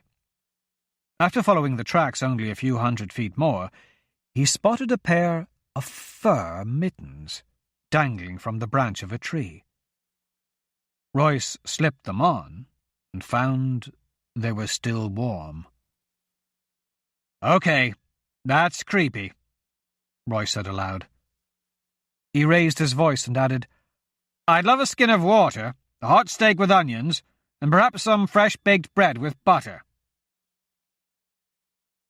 All around him was the tranquil silence of a dark wood in falling snow. Royce shrugged and continued onward. The trail eventually hooked left, but by then the steep bluff was little more than a mild incline. Royce half expected to find a dinner waiting for him when he reached the crest, but the hilltop was bare. In the distance was a light, and the footprints headed straight toward it. Royce ticked through the possibilities and concluded nothing. There was no chance Imperial soldiers were leading him through the forest, and he was too far from Windermere for it to be monks. Dozens of legends spoke of fairies and ghosts inhabiting the woods of western Melungar, but none mentioned denizens that left footprints and wore mittens. No matter how he ran the scenarios, he could find no way to justify an impending trap. Still, Royce gripped the handle of Alvastone and trudged forward. As he closed the distance, he saw that the light came from a small house, built high in the limbs of a large oak tree. Below the treehouse, a ring of thick evergreens surrounded a livestock pen, where a dark horse pawed the snow beside a wooden lean-to. "Hello?" Royce called. "Climb up," a voice yelled down. "If you're not too tired." "Who are you?" "I'm a friend.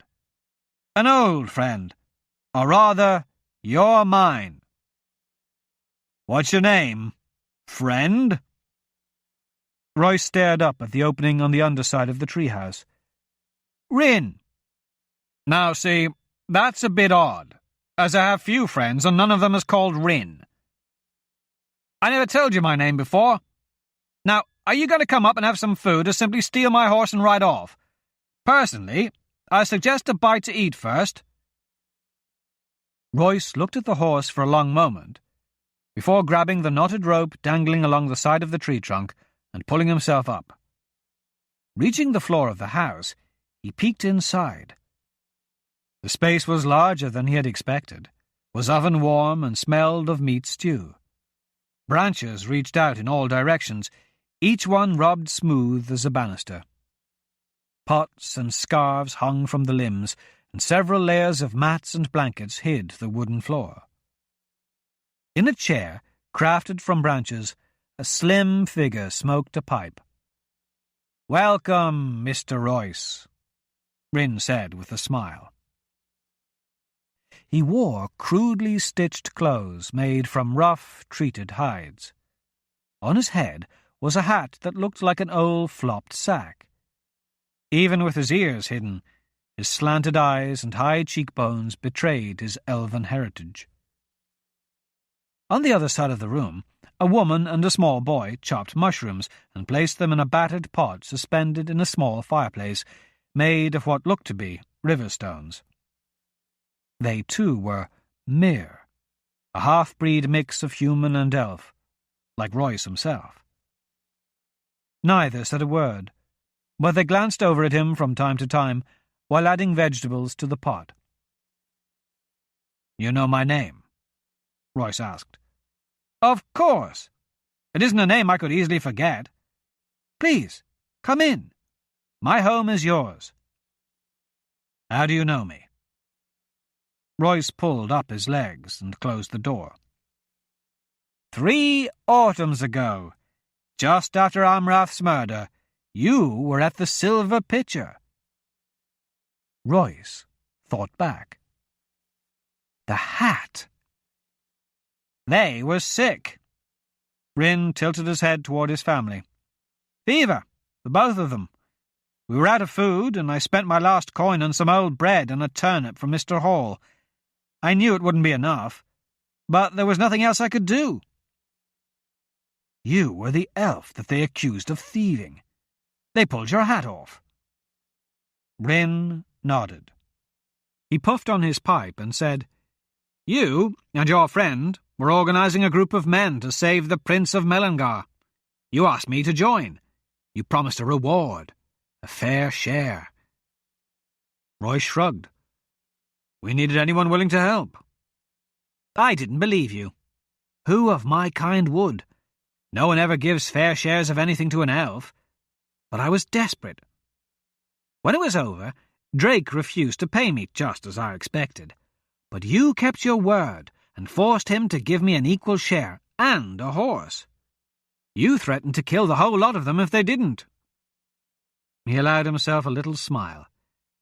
"Drake handed over the gelding with full tack and never even checked it. I think he just wanted to get rid of me. I left before they could change their minds. I was miles away before I finally got a chance to look in the saddlebags. Fruits, nuts, meat, cheese, a pint of whiskey, a skin of cider. Those would have been treasure enough, but I also found warm blankets, fine clothes, a hand axe, flint and steel, a knife, and the purse. There were gold tenants in that bag, 22 of them." "Gold tenants? You got Baron Trumble's horse?" Ryn nodded. "There was more than enough gold to buy medicine, and with the horse I got back in time. I prayed I would be able to thank you before I died, and today I got my chance. I saw you in the city, but could do nothing there. I'm so glad I persuaded you to visit." The mittens were a nice touch. "Please, sit and be my guest for dinner." Royce hung his scarf alongside his cloak on one of the branches and set his boots to warm near the fire. The 4 ate together with little conversation. After she had taken his empty bowl, Ryn's wife spoke for the first time. "You look tired, Mr. Royce. Can we make you a bed for the night?"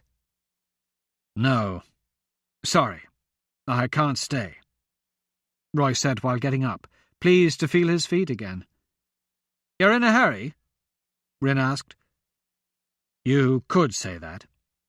"In that case, you'll take my horse, Hivenlin," Rin said. An hour earlier, Royce would have stolen a horse from anyone he had happened upon, so he was surprised to hear himself say, "No. I mean, thanks, but no." "I insist. I named him Hivenlin because of you. It means unexpected gift in Elvish. So you see, you must take him. He knows every path in this wood and will get you safely wherever you need to go." Rin nodded toward the boy, who nimbly slipped out the trapdoor. "You need that horse," Royce said. "I'm not the one trudging through the forest in the middle of the night without a pack. I lived without a horse for many years. Right now, you need him more than I do. Or can you honestly say you have no use for a mount?" "Okay, I'll borrow him. I'm riding to the Wind's Abbey. I'll let them know he is your animal. You can claim him there." Royce bundled up and descended the rope. At the bottom, Rin's son stood with the readied horse. Rin climbed down as well. "Hivenlin is yours now. If you have no further need, give him to someone who does." "You're crazy," Royce said, shaking his head in disbelief. "But I don't have time to argue." He mounted and looked back at Rin, standing in the snow beneath his little home. "Listen. I'm just not used to people. You know. Ride safe and be well, my friend." Royce nodded and turned Hivenlin toward the road. He travelled all night, following the road and fighting a fresh storm that rose against him.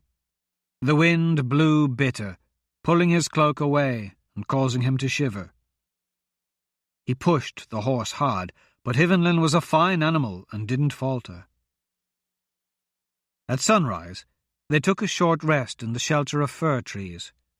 Royce ate the hard round of mushroom-stuffed bread Rin's wife had provided and gave Hivenlin a bit of one end. "Sorry about the pace," he told the horse, "but I'll make sure you get a warm stall and plenty to eat when we arrive." Royce failed to mention that the deal depended on his finding Gwen safe. Anything less, and he wouldn't care about the needs of the horse. He wouldn't care about anything. The storm continued to rage all through that day.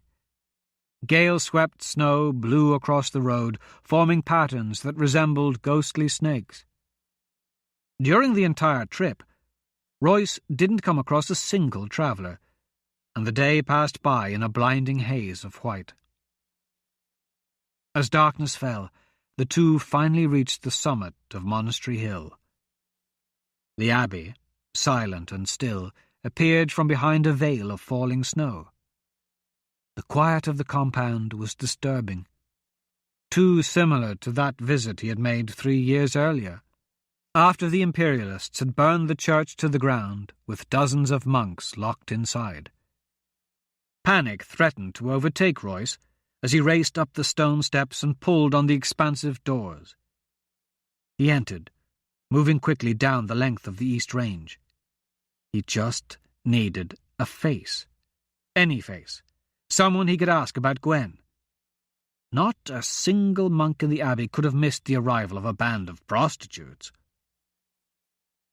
The corridor was dark, as was the hall leading to the cloister. He opened the door to the refectory and found it vacant. The empty dining tables were matched by empty benches.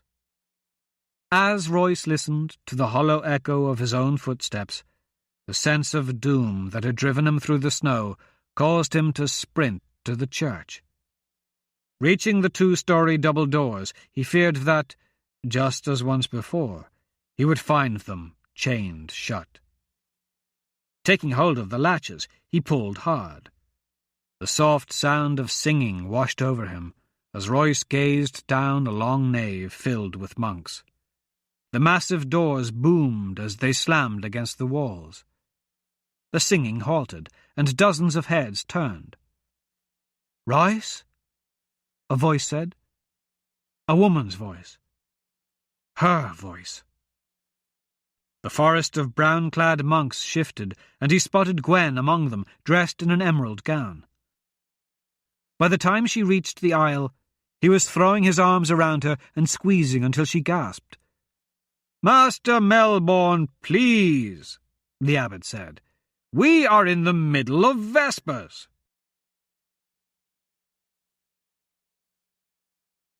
Chapter 6. The Palace. Hadrian drew the drapes and lit a candle on the small table before asking Albert, "What have you discovered?" In the past, Royce had always run the meetings, and Hadrian found himself trying to remember all the little things he would do to ensure secrecy. They were in Hadrian's room at the Bailey, and this was their first meeting since Royce had left. Albert was staying at the palace now, and Hadrian wanted to keep Albert's visits infrequent. A guest of the Empress might patronize a seedy inn for entertainment, but too many visits could appear suspicious. "Jenny introduced me to the Empress's secretary," Albert said. He was dressed in a heavy cloak, which hid his lavish attire beneath simple wool. "The girl cried tears of joy when Jenny told her the news about her family. I think it's safe to say that Lady Amelia loves the Duchess and at least trusts me. You should have seen Jenny. She was marvellous, and her chambers are exquisite." "What about Leo?" Hadrian asked. "He's quiet, as always, but playing along. If Jenny is all right with it, so is he. Besides, he's always hated Ethelred." The two sat at the table. The dim, flickering light revealed not much more than their faces. For over a week, Hadrian had tried to find out what he could in town, but he wasn't getting very far. He didn't have the head for planning that Royce did. "And you know how Jenny loves intrigue," Albert added. "Anyway, she got me appointed as the official wedding planner." "That's perfect. Have you learned anything useful?" "I asked Lady Amelia about places that could be used to temporarily house performers. I told her it's common practice to utilize empty cells since tavern space is hard to come by." "Nice. Thanks. But it didn't help. According to her, the palace doesn't have a dungeon, just a prison tower." "Prison tower sounds good." "It's empty." "Empty? Are you sure? Have you checked?" Albert shook his head. "Off limits." "Why would it be off limits if it's empty?" The Viscount shrugged. "No idea, but Lady Amelia assures me it is. Said she was up there herself. Besides, I've watched it the last few nights, and I'm pretty sure she's right. I've never seen a light, although I did see a Surrett knight go in once. Any other ideas?" Albert drummed his fingers on the tabletop, thinking for a moment. "The only other restricted area is the 5th floor, which I've determined is where the Empress resides. Have you seen her?" Hadrian leaned forward. "Have you managed to speak with her?" "No. As far as I can tell, Medina never leaves her room. She has all her meals brought to her. Amelia insists the Empress is busy administrating the Empire and is still weak. Apparently, the combination leaves her unable to receive guests. This has been a source of irritation recently. All the visiting dignitaries want an audience with the Empress, but all are denied. Someone has to see her. Lady Amelia certainly does. There's also a chambermaid." Albert fished inside his tunic, pulling out a wadded bundle of parchments, which he unfolded on the table. "Yes, here it is. The chambermaid is named Anna, and the door guard is—" He shuffled through his notes. "Gerald. Anna is the daughter of a mercer from Colnora. As for Gerald, his full name is Gerald Banniff. He's from Chadwick, family friend of the Belstrads." Albert took a moment to flip through a few more pages. "Was once personal aide to Sir Brecton. A commendation for bravery won him the position of honour guard to the Empress." "What about the regents?" "I assume they could see her, but as far as I can tell, they don't. At least, no one I've talked to reports ever having seen them on the 5th floor." "How can she govern if she never takes a meeting with Ethelred of Saldor?" Hadrian asked. "I think it's obvious. The regents are running the empire." Hadrian slumped back in his seat with a scowl. "So, she's a puppet." Albert shrugged. "Maybe. Is this significant?" "Royce and I knew her before she became the Empress. I thought maybe she might help us. Doesn't look like she's any real power. Does anybody know this?" "Some of the nobles may suspect, although most appear colossally unaware." "They can't all be that gullible." "You have to keep in mind that many of these people are extremely religious and dedicated imperialists. They accept the story of her being the heir descended from Maribor. From what I've determined, the vast majority of the peasant class feels the same way. The servants and even palace guards view her with a kind of awe. The rarity of her appearances has only reinforced this notion. It's a politician's dream. Since she's hardly seen, no one attaches any mistake to her, and instead they blame the regents." "So, no one other than Amelia, the guard, and the chambermaid sees her?" "Looks that way." "Oh, wait." Albert paused. "Nimbus also apparently has access." "Nimbus?" Hadrian asked. "Yes, he's a courtier from Vernes. I met him several years ago at some gala or ball. No one of account, as I remember, but generally a decent fellow. He's actually the one that introduced Lord Dareth and me to Ballantyne, which led to that pair of stolen letter jobs you did for the Earl of Chadwick and Alanda Lanaclan. Nimbus is a thin, funny guy, prone to wearing loud clothes and a powdered wig. Always carries a little leather satchel over his shoulder. Rumour is he carries makeup in it. Smarter than he appears, certainly. Very alert. He listens to everything.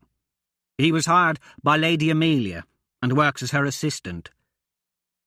"So, what is the likelihood you could see the Empress?" "Slim, I suspect." "Why? I just told you there's not much chance she can help.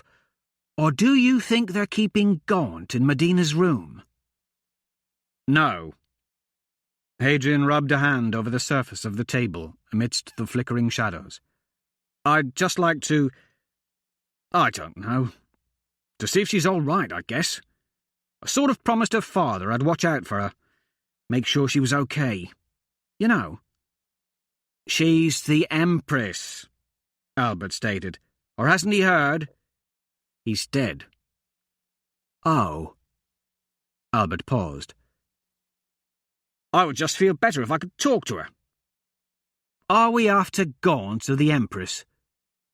Hadrian scowled. "Well, it doesn't look like we're very close to finding where Gaunt is being held." "I think I've pushed things about as far as I can. I'm a wedding planner, not a guard, and people get suspicious if I start asking about prisoners. I really didn't think it would be this hard to find him." Albert sighed. "I'll try again," he said, standing and pulling the drawstrings on his cloak. "Hold on a second. When we first arrived, didn't you mention that the palace was recruiting new guards?" "Yeah, they're expecting huge crowds. Why?" Hadrian didn't reply right away, staring into the single candle and massaging his calloused palms. "I thought I might try my hand at being a man-at-arms again." Albert smiled. "I think you're a tad overqualified. Then I ought to get the job." Hadrian waited in line, among the weak-shouldered, bent-backed would-be soldiers. They shifted their weight from foot to foot and blew into cupped hands to warm their fingers. The line of men stretched from the main gate to the barracks office within the palace courtyard. Being the only man with his own weapons and a decent cloak, Hadrian felt out of place and forced himself to stoop and shuffle when he walked. Heaps of snow packed the inner walls of the well-shovelled courtyard. Outside the barracks, a fire burned in a pit, where the yard guards would occasionally pause to warm their hands or get a cup of something steaming hot. Servant boys made routine trips back and forth to the well or the woodpile, hauling buckets of water or slings of split logs. "Name?" a gruff soldier asked as Hadrian entered the dim barracks and stood before a rickety desk. 3 men in thick leather sat behind it. Beside them was a small clerk, whom Hadrian had seen once before in the palace. A disagreeable sort, with a balding head and ink-stained fingers, he sat with a roll of parchment, pen, and ink. "You have a name?" the man in the centre asked. "Baldwin," Hadrian said. The clerk scratched the parchment. The end of his feathered quill whipped about like the trail of an irritated squirrel. "Baldwin, eh? Where have you fought?" "All over, really." "Why aren't you in the Imperial Army? You a deserter?" Hadrian allowed himself a smile, which the soldier did not return. "You could say that. I left the Nationalists."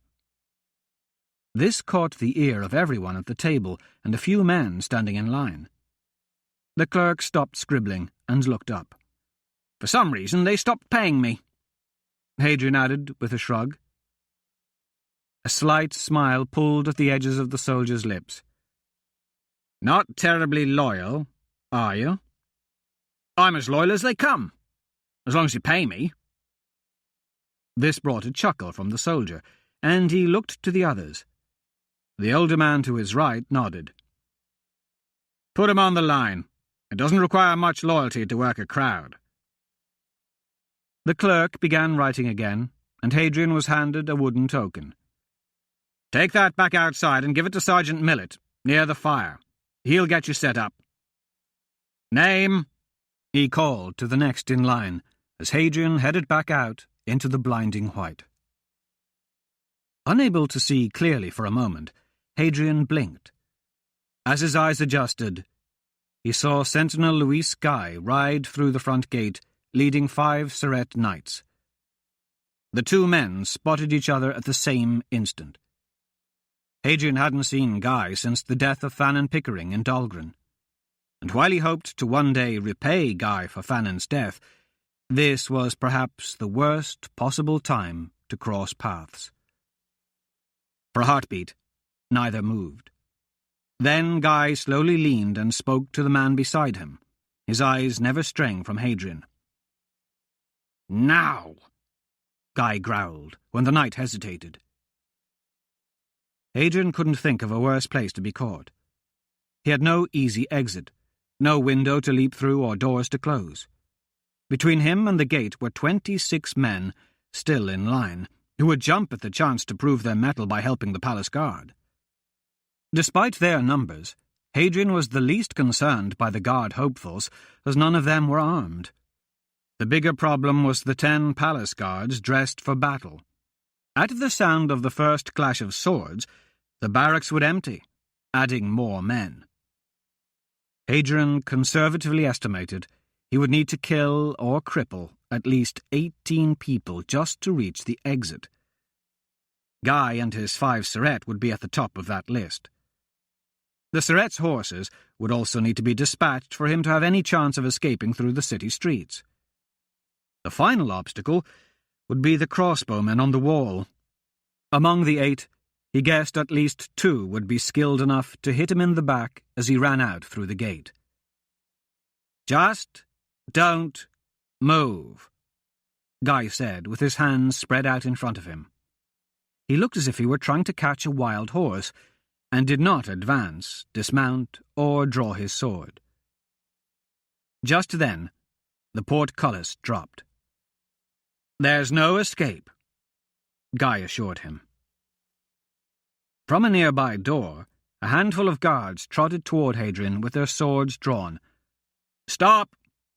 Guy ordered, raising his hand abruptly. "Don't go near him. Just fan out." The men waiting in line looked from the soldiers to Hadrian, and then backed away. "I know what you're thinking, Mr. Blackwater," Guy said, in an almost friendly tone, "but we truly have you outnumbered this time." Hadrian stood in an elegantly furnished office on the 4th floor of the palace. Regent Saldor sat behind his desk, fidgeting with a small bejeweled letter opener shaped like a dagger. The ex-bishop looked slightly older and a bit heavier than the last time Hadrian had seen him. Louis Guy stood off to the right, his eyes locked on Hadrian. He was dressed in the traditional black armour and scarlet cape of his position, his sword hanging in its sheath. Guy's stance was straight and attentive, and he kept his hands gripped behind his back. Hadrian didn't recognize the last man in the room. The stranger, dressed in an elegant garnache, sat near a chessboard, casually rolling one of the pieces back and forth between his fingers. "Mr. Blackwater," Saldor addressed Hadrian, "I've heard some pretty incredible things about you. Please, won't you sit?" "Will I be really staying that long?" "Yes, I'm afraid so. No matter how this turns out, you'll be staying." Hadrian looked at the chair, but chose to remain standing. The old man leaned back in his seat and placed the tips of his fingers together.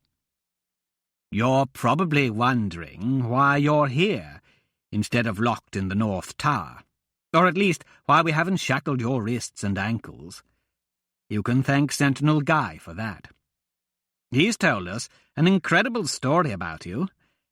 Aside from murdering Surrett Knights, the only murder that day was Fannin Pickering," Hadrian said. "The Surrett attacked us." "Well, who's to say who did what when? Still, the death of a Surrett demands a severe penalty. I'm afraid it's customarily an executable offence.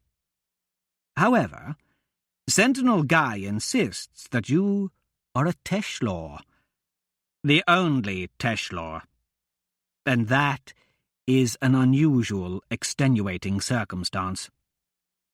Now, if I recall my history lessons correctly, there was only one Teshlaw to escape the destruction of the old empire, Jerish Grelod, who had taken the heir of Novron into hiding. Legend claims that the Teshlaw skills were passed down from generation to generation to protect the bloodline of the emperor. The Pickerings and the Kildares are each said to have discovered just a single one of the Teshlaw disciplines. These jealously guarded secrets have made those families renowned for their fighting skills. A fully trained Teshlaw would be, well, invincible in any one-on-one competition of arms. Am I correct?" Hadrian said nothing. "In any case, let's assume for the moment that Guy is not mistaken. If this is so, your presence presents us with an interesting opportunity, which can provide a uniquely mutual benefit. Given this, we felt it might encourage you to listen if we treated you with a degree of respect. By leaving you free..." The door burst open, and Regent Ethelred entered. The stocky, barrel-chested man was dressed in elaborate regal vestments of velvet and silk. He, too, looked older, and the former king's once trim physique sported a bulge around the middle. Grey invaded his moustache and beard in patches, and left white lines in his black hair. After pulling his cape inside, he slammed the door shut. "So, This is the fellow, I take it," he said in a booming voice as he appraised Hadrian. "Don't I know you?" Seeing no reason to lie, Hadrian replied, "I once served in your army." "That's right," Ethelred said, throwing up his hands in a large animated gesture. "You were a good fighter, too. You held the line at... He snapped his fingers repeatedly. "At the Graven River Ford." "Of course." He slapped his thigh. "Damn nice piece of work that was. I promoted you, didn't I? Made you a captain or something. What happened?" "I left." "Pity. You're a fine soldier." Ethelred clapped Hadrian on the shoulder. "Of course he is, Lannis. That's the whole point," Soldo reminded him. Ethelred chuckled, then said, "Too true, too true. So, has he accepted?" "We haven't asked him yet." "Ask me what?" "Hadrian, we have a little problem," Ethelred began. As he spoke, he paced back and forth between Soldo's desk and the door. He kept his fingers on his left hand, tucked in his belt behind his back, while using his right to assist him in speaking, like a conductor uses a baton. "His name is Archibald Ballantyne. He's a snivelling little weasel. All of the Ballantynes have been worthless, pitiful excuses for men, but he's also the Earl of Chadwick. So, by virtue of his birth, he rules over a province that is worthless in all ways except one. Chadwick is the home to Lord Belstrad, whose eldest son, Sir Brecton, is very likely the best knight in Avon. When I say best, I mean that in every sense of the word. His skill at arms is unmatched, as are his talent for tactics and his aptitude for leadership. Unfortunately, he's also loyal to a fault. He serves Archie Ballantyne, and only Archie." Ethelred crossed the room and took a seat by hopping onto Soldo's desk, causing the old man to flinch. "I wanted Brecton as my general, but he refuses to obey the chain of command and won't listen to anyone except Archie. I can't waste time filtering all my orders through that pissant. So, we offered Brecton a prime bit of land and a title to abandon Ballantyne, but the fool wasn't interested. The war is over, or soon will be," Hadrian pointed out. "You don't need Brecton any more." "That is exactly correct," Soldo said. There was something in the detached way he spoke that chilled Hadrian. "Even without a war, we still need strong men to enforce order," Ethelred explained. Picking up a glass figurine from Soldo's desk, he began passing it from hand to hand. Soldo's jaw clenched as his eyes tracked each toss. "When Brecton turned us down, Archie threatened to use his knight and the Royalists against us. Can you believe that? He said he would march on a questa. He thinks he can challenge me, the little sod." Ethelred slammed the figurine down on the desk, shattering it. "Oh. Sorry, Solly." Soldo sighed, but said nothing. "Anyway," Ethelred went on, dusting off his hands so that bits of glass rained on the desk, "who could have guessed a knight would turn down an offer to rise to the rank of Marquess and command a whole kingdom as his fief? The piss-proud pillock. And what's he doing it for? Loyalty. To Archie Ballantyne, who hates him. Always has. It's ridiculous." "Which brings us to why you're here, Mr. Blackwater," Soldo said. He used a lace handkerchief to gingerly sweep the broken glass off his desk into a wastebasket. "As much as I would like to take credit for it, this is all Guy's idea." Soldo nodded toward the sentinel. Guy never changed his wooden stance, remaining at attention as if it were his natural state. "Finding you in our courtyard, Guy realized that you can solve our little problem with Sir Brecton." "I'm not following," Hadrian said. Solder rolled his eyes. We can't allow Brecton to reach his army at Trondle Fields. We would be forever at the mercy of Archie. He would dictate any terms, so long as Brecton controlled the loyalty of the army. Hadrian's confusion continued. And... Ethelred chuckled. Poor Sawley, you deal too much in subtlety. This man is a fighter, not a strategist. He needs it spelled out. Turning to Hadrian, he said, Brecton is a capable warrior, and we had no hope of finding anyone who would defeat him, until Guy pointed out that you are the perfect man for the job. To be blunt, we want you to kill Sir Brecton. The Wintertide tournament will start in just a few days, Solder continued. Brecton is competing in the joust, and we want you to battle him and win. His lance will be blunted, while yours will have a war point hidden beneath a porcelain shell. When he dies, our problem will be solved. And exactly why would I agree? Like the good Regent explained, Guy said, killing Surette is an executable offence. Plus, Ethelred put in, as a token of our appreciation, we will sweeten the deal by paying you 100 solid gold tenants. What do you say? Hadrian knew he could never murder Brecton. While he had never met the man, he was familiar with Brecton's younger brother, Wesley, who had served with Royce and Hadrian on the Emerald Storm. The young man had died in battle, fighting beside them at the Palace of the Four Winds. His sacrificial charge had saved their lives. No man had ever proven himself more worthy of loyalty, and if Brecton was half the man his younger brother was, Hadrian owed him at least one life. What can he say? Solder answered for him. He has no choice. I wouldn't say that, Hadrian replied. You're right. I am a trained Teshlor, and while you've been talking, I've calculated 8 different ways to kill everyone in this room. 3 using nothing more than that little letter opener Regent Solder has been playing with. He let his arms fall loose and shifted his stance. This immediately set Ethelred and Guy, the 2 fighters, on the defensive. Hold on now. Solder's voice wavered and his face showed strain.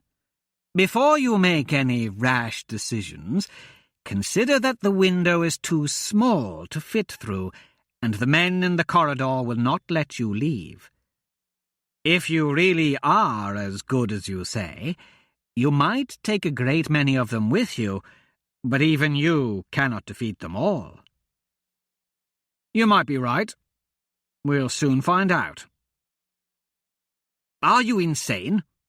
You're choosing death. Solder erupted in frustration. We are offering you gold and a pardon. What benefit is there in refusing? Well, he does plan on killing all of you.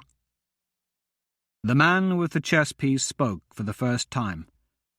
A good trade, really. Forfeiting one knight to eliminate a knight, a bishop, and a king. But you offered the man the wrong incentive. Give him the princess. Give... What? Solder looked puzzled. Who? Arista? You have any other princess I'm not aware of? Arista? Hadrian asked. The Princess of Melangar is here? Yes, and they plan to execute her on Wintertide. The man answered. Solder looked confused. Why would he care? Because Hadrian Blackwater and his partner, Royce Melbourne, better known as Riyria, have been working as the royal protectors of Melangar. They've been instrumental in nearly every success either Ulrich or his sister has had over the last few years. I suspect they might even be friends with the royal family now. Well, as much as nobles will permit friendship with commoners. Hadrian tried to keep his face neutral and his breathing balanced. They have Arista. How do they capture her? Was she hurt? How long have they been holding her? Who is this man? You see, Your Grace, Mr. Blackwater is a romantic at heart. He likes his honour upheld and his quests worthy. Killing an innocent knight, particularly one as distinguished as Brecton, would be, well, wrong. Saving a damsel in distress, on the other hand, is an entirely different proposition. Would that be a problem? Ethelred asked Saldor. The regent thought a moment.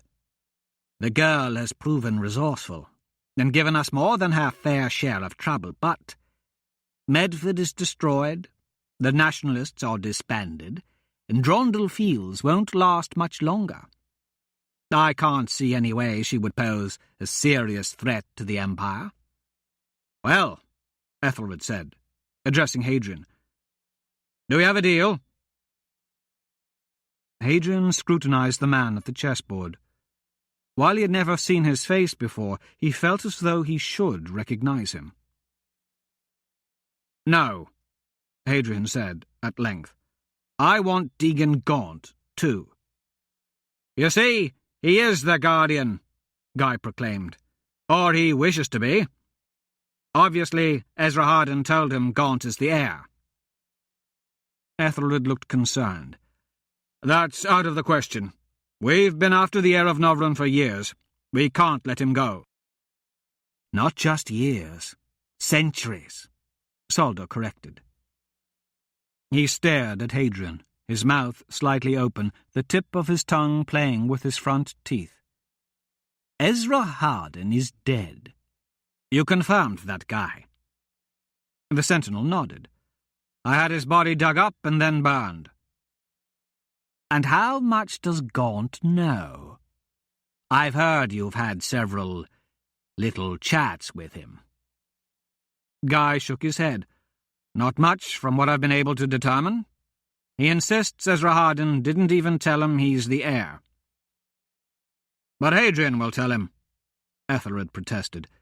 So? Saldor replied. What does that matter? The two of them can travel the countryside, proclaiming Gaunt's heritage from the mountaintops. Who will listen? Modena serves us well. The people love and accept her as the unquestionable, true heir of Novron. She slew the Gilarabrin after all. If they try to convince people that Gaunt is the heir, they'll get no support from the peasants or nobles. The concern was never Deegan per se, but rather what Ezra Harden could do by using him as a puppet, right? With the wizard gone, Gaunt is no real threat. I am not certain the Patriarch will approve, Guy said. The Patriarch isn't here having a standoff with the Teshlaw, is he? And what about Gaunt's children, or grandchildren? Decades from now, they may attempt to regain their birthright. We have to concern ourselves with that. Why worry about problems that may never occur? We're at a bit of an impasse, gentlemen. Why don't we deal with our present issues and let the future take care of itself? What do you say, Larnis? Ethelred nodded. Saldor turned to Hadrian.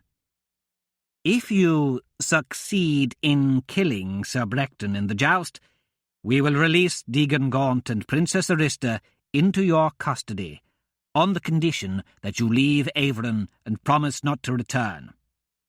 Do we have a deal? Yes. Excellent. So I'm free to go? Actually, no, Saldor said. You must understand our desire to keep this little arrangement between us. I'm afraid we're going to have to insist that you stay in the palace until after your joust with Brecton. While you're here, you will be under constant observation. If you attempt to escape or pass information, we will interpret that as a refusal on your part, and Princess Arista and Deegan Gaunt will be burned at the stake. Brecton's death has to be seen as a wintertide accident at best, or the actions of an overambitious knight at worst. There can be no suspicions of a conspiracy. Commoners aren't permitted to participate in the tournament, so we'll need to transform you into a knight. You will stay in the knight's quarters, participate in the games, attend feasts, and mingle with the aristocracy, as all knights do this time of year. We will assign a tutor to help you convince everyone that you're noble, so there'll be no suspicions of wrongdoing. As of this moment, your only way out of this palace is to kill Sir Brecton.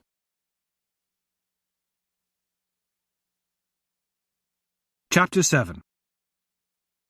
Deeper into darkness. Drip, drip, drip. Arista scratched her wrists, feeling the marks raised by the heavy iron during the regent's interrogation. The itching had only recently started. With what little they fed her, she was surprised her body could heal itself at all. Lying about Edith Mon had been a gamble, and she had worried Solder would return to her cell with the Inquisitor. But 3 bowls of gruel had arrived since his visit, which led her to conclude he had believed her story. Whirl, splash. There it was again. The sound was faint and distant, echoing as if travelling through a long, hollow tube. Creak, click, creak, click, creak, click. The noise certainly came from a machine, a torture device of some kind. Perhaps it was a mechanical winch used to tear people to pieces, or a turning wheel that submerged victims in putrid waters. Solder had been wrong about her courage. Arista never had any doubt she would break if subjected to torture. The stone door to the prison rumbled as it opened. Footsteps echoed through the corridors. Once more, someone was coming when it was not time for food. Clip-clap, clip-clap. The shoes were different and not as rich as Solder's, but they were not poor either. The gait was decidedly military, but these feet were not shod in metal. They did not come for her. Instead, the footfalls passed by, stopping just past her cell. Keys jangled, and a cell door opened. "Morning, Gaunt," said a voice she found distantly familiar and vaguely unpleasant, like the memory of a bad dream. "What do you want, Guy?" Gaunt said. "It's him. You and I need to have another talk," Guy said. "I barely survived our last one." "What did Ezra Harden tell you about the Horn of Glindora?" Arista lifted her head and inched nearer the door. "I don't know how many ways I can say it. He told me nothing." "See, this is why you suffer in our little meetings. You need to be more cooperative. I can't help you if you won't help us. We need to find that horn, and we need it now." "Why don't you just ask Ezra Harden?" "He's dead." There was a long pause. "Think. Surely he mentioned it to you. Time is running out. We had a team, but they're long overdue, and I doubt they're coming back. We need that horn. In all your time together, do you really expect me to believe he never mentioned it?" "No. He never said anything about a damn horn." "Either you're becoming better at lying, or you've been telling the truth all along. I just can't imagine he wouldn't tell you anything unless—" "Everyone is so certain, but I've had a nagging suspicion for some time now." "What's that for?" Gaunt asked, his voice nervous, frightened. "Let's call it a hunch. Now hold still." Gaunt grunted, then cried out, "What are you doing?" "You wouldn't understand, even if I told you." There was another pause. "I knew it," Guy exclaimed. "This explains so much. While it doesn't help either of us, at least it makes sense. The regents were fools to kill Esarhaddon. I don't understand. What are you talking about? Nothing, Gaunt. I believe you. He didn't tell you anything. Why would he? The Patriarch will not be pleased. You won't be questioned any more. You can await your execution in peace. The door closed again, and the footfalls left the dungeon. Esarhaddon's dying words came back to Arista. Find the horn of Glindora. Need the heir to find it. Buried with Novron in Persipliquis. Hurry. At wintertide the Uli Vermar ends. They will come. Without the horn, everyone dies. These words had brought Arista to a quest in the first place, and were the reason she had risked her and Hilfred's lives trying to save Gaunt. Now she once more tried to understand just what Esarhaddon had meant by them. Drip, drip, drip. The protruding bones of Arista's hips, knees, and shoulders ached from bearing her weight on the stone. Her fingernails had become brittle and broken. Too exhausted to stand or sit upright, Arista struggled even to turn over. Despite her weakness, she found it difficult to sleep, and lay awake for hours, glaring into the dark. The stone Arista lay on sucked the warmth from her body. Shivering in a ball, she pushed herself up in the dark and struggled to gather the scattered bits of straw. Running her fingers over the rough-hewn granite, she swept together the old, brittle thatch and mounded it as best she could into a lumpy bed. Arista lay there, imagining food. Not simply eating or touching it, but immersing herself. In her daydreams, she bathed in cream and swam in applesauce. All her senses contributed, and she longed for even the smell of bread or the feel of butter on her tongue. Arista was tortured with thoughts of roasted pig dripping with fruit glaze, beef served in a thick, dark gravy, and mountains of chicken, quail, and duck. Envisioning feasts stretching across long tables made her mouth water. Arista ate several meals a day in her mind. Even the vegetables, the common diet of peasants, were welcomed. Carrots, onions, and parsnips hovered in her mind like unappreciated treasures. And what she would give for a turnip. Drip, drip, drip. In the dark, there was so much to regret, and so much time to do so. What a mess she had made of a life that had started out filled with so much happiness. She recalled the days when her mother had been the queen of Melangar, and music filled the halls. There had been the beautiful dress, stitched from expensive Chilean silk, that she had received on her 12th birthday. How the light had shimmered across its surface as she twirled before her mother's swan mirror. The same year, her father had given her a Maranon-bred pony. Lennair had been so jealous, watching as Arista chased Ulrich and Morven over the Galalin hills on horseback. She loved riding and feeling the wind in her hair. Those had been such good days. In her memory, they were always sunny and warm. Her world had changed forever the night the castle caught fire. Her father had just appointed her uncle, Braga, as the Lord Chancellor of Melangar, and celebrations ran late. Her mother tucked her into bed that night. Arista didn't sleep in the tower then. She had a room across the hall from her parents, but she would never sleep in the royal wing again. In the middle of that night, she had awoken to a boy pulling her from bed. Frightened and confused, she jerked away, kicking and scratching as he tried to grab hold. "Please, Your Highness, you must come with me," the boy begged.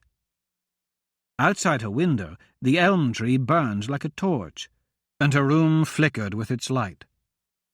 She heard a muffled roar from somewhere deep in the castle, and Arista found herself coughing from smoke. Fire! Screaming in terror, she cowered back to the imagined safety of her bed. The boy gripped her hard and dragged her toward him. "The castle is burning. We have to get out of here," he said. "Where is my mother? Where are father and Ulrich? And who is this boy?" While she fought against him, the boy lifted her in his arms and rushed from the room. The corridor was a tunnel of flames formed by the burning tapestries. Carrying her down the stairs and through several doors, he stumbled and finally collapsed in the courtyard. The cool evening air filled Arista's lungs as she gasped for breath. Her father was not in the castle that night. After settling a dispute between two drunken friends, he had escorted them home. By sheer luck, Ulrich was also not there. He and Morven Pickering had secretly slipped out to go night hunting, what they used to call frog catching. Arista's mother was the only royal who failed to escape. Hilfred, the boy who had saved Arista, had tried to rescue the Queen as well.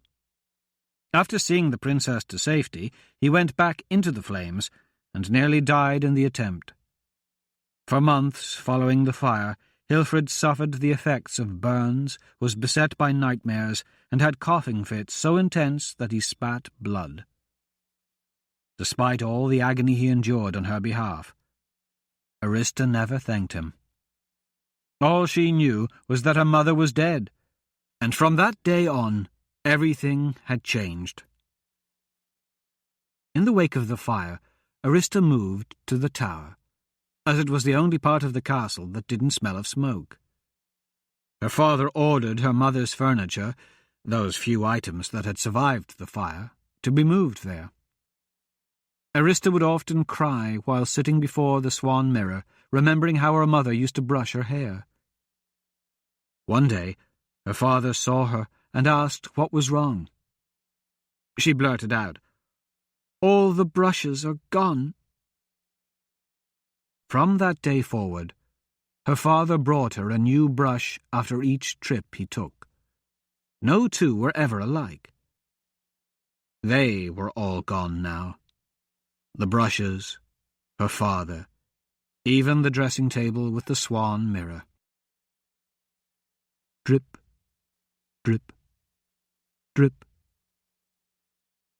Arista wondered if Maribor decreed she would be alone. Why else had she? A princess nearly 28 years old, never had a proper suitor.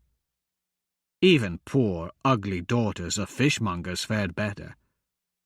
Perhaps her loneliness was her own fault, the result of her deplorable nature. In the dark, the answer was clearly visible. No one wanted her. Emery had thought he loved Arista, but he had never really known her. Impressed by her wild ideas of taking Ratibor from the Imperialists, he had been swayed by the romantic notion of a noble fighting alongside a band of commoners. What Emery had fallen in love with was a myth. As for Hilfred, he had worshipped Arista as his princess. She wasn't a person, but an icon on a pedestal. That they had died before learning the truth was a mercy to both men. Only Hadrian had escaped being deceived. Arista was certain he saw her merely as a source of income. He likely hated her for being a privileged aristocrat, living in a castle while he scraped by. All commoners were nice to nobility when in their presence, but in private their true feelings showed. Hadrian probably snickered, proclaiming her too repulsive for even her own kind to love. With or without magic, she was still a witch. She deserved being alone. She deserved to die. She deserved to burn. Drip, Drip, drip. A pain in her side caused her to turn over slowly. Sometimes she lost feeling in her feet for hours, and her fingers often tingled. After settling onto her back, she heard a skittering sound. The rat had returned. Arista didn't know where it came from or where it went in the darkness, but she always knew when it was near. She couldn't understand why it came around, as she ate all the food delivered. After consuming every drop of soup, she licked and even chewed on the bowl. Still, the rat visited frequently. Sometimes its nose touched her feet, and kicking would send it scurrying away. In the past, she had tried to catch it, but it was smart and fast. Now Arista was too weak even to make an attempt. Arista heard the rat moving along the wall of the cell. Its nose and whiskers lightly touched her exposed toes. She no longer had the energy to kick, so she let it smell her. After sniffing a few more times, the rat bit her toe. Arista screamed in pain. She kicked, but missed. Still, the rat scurried off. Lying in the darkness, she shivered and cried in fear and misery. Rista? Deegan asked, sounding hoarse. What is it? A rat bit me, she said, once again shocked by her own rasping voice. Jasper does that if... Gaunt coughed and hacked. After a moment he spoke again. If he thinks you're dead or too weak to fight. Jasper? I call him that, but I've also named the stones in my cell.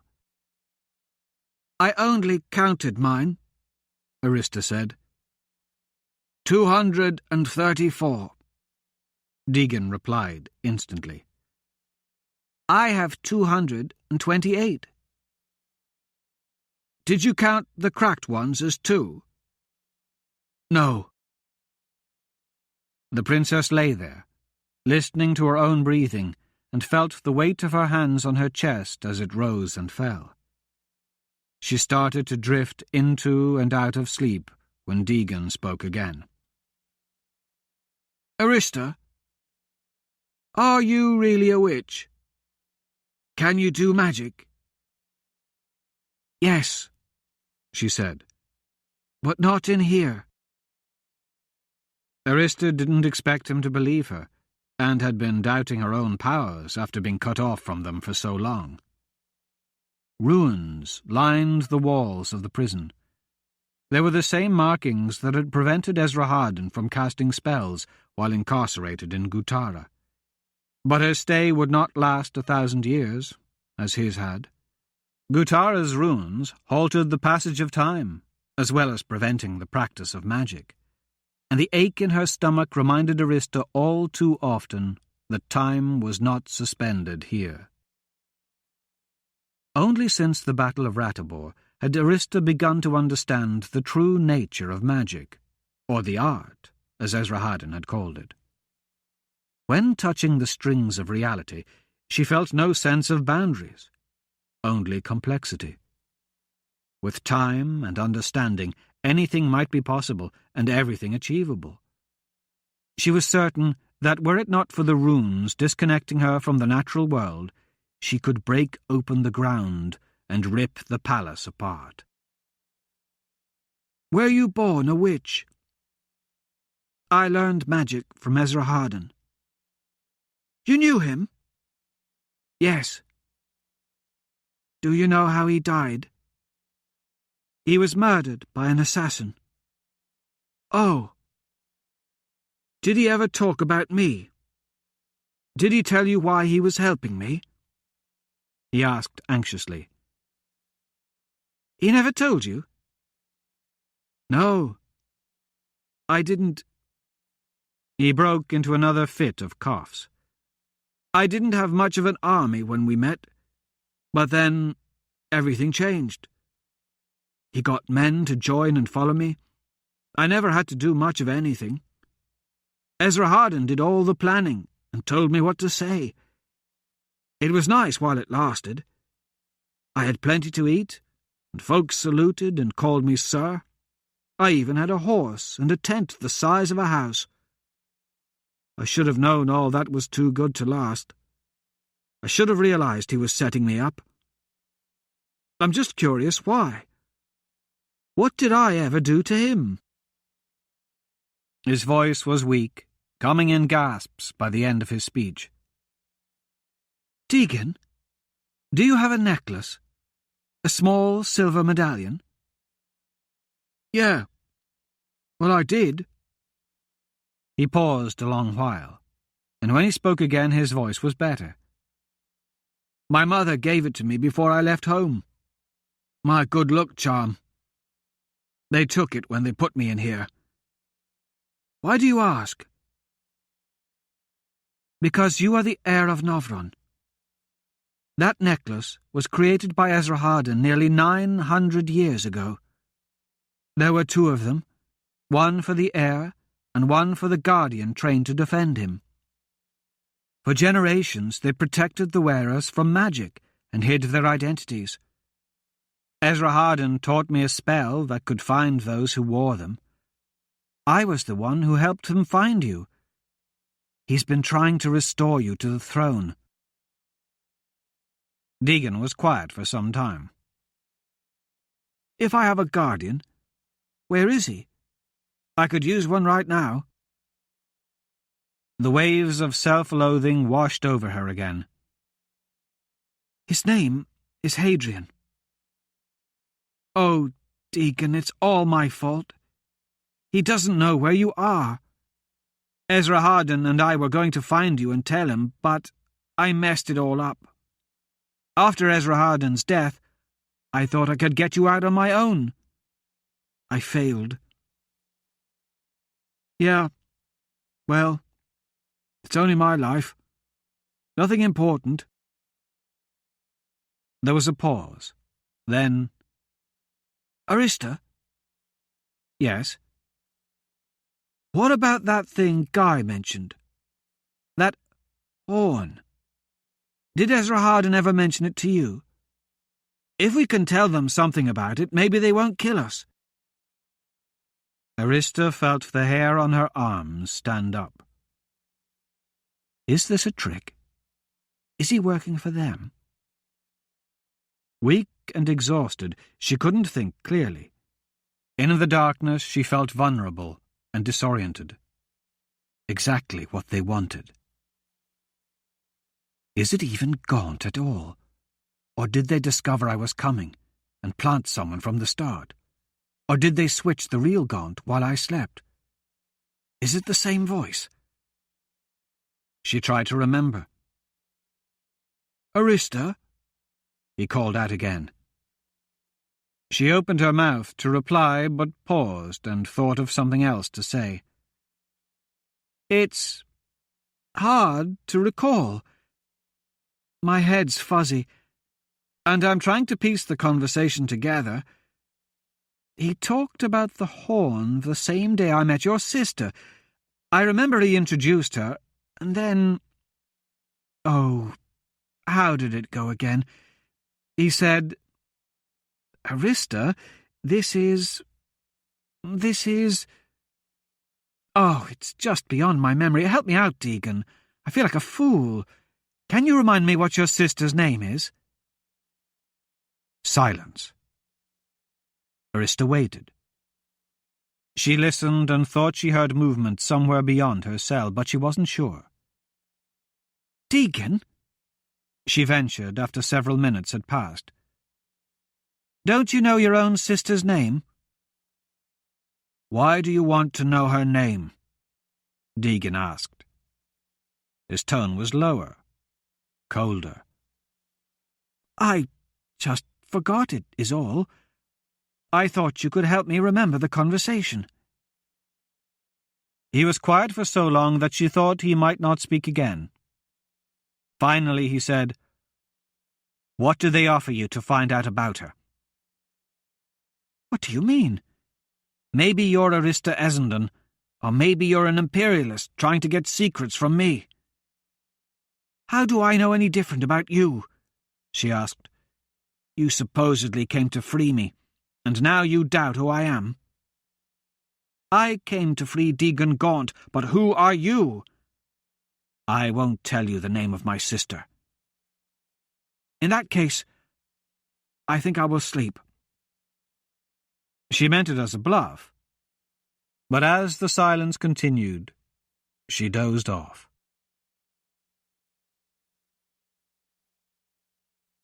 Chapter 8.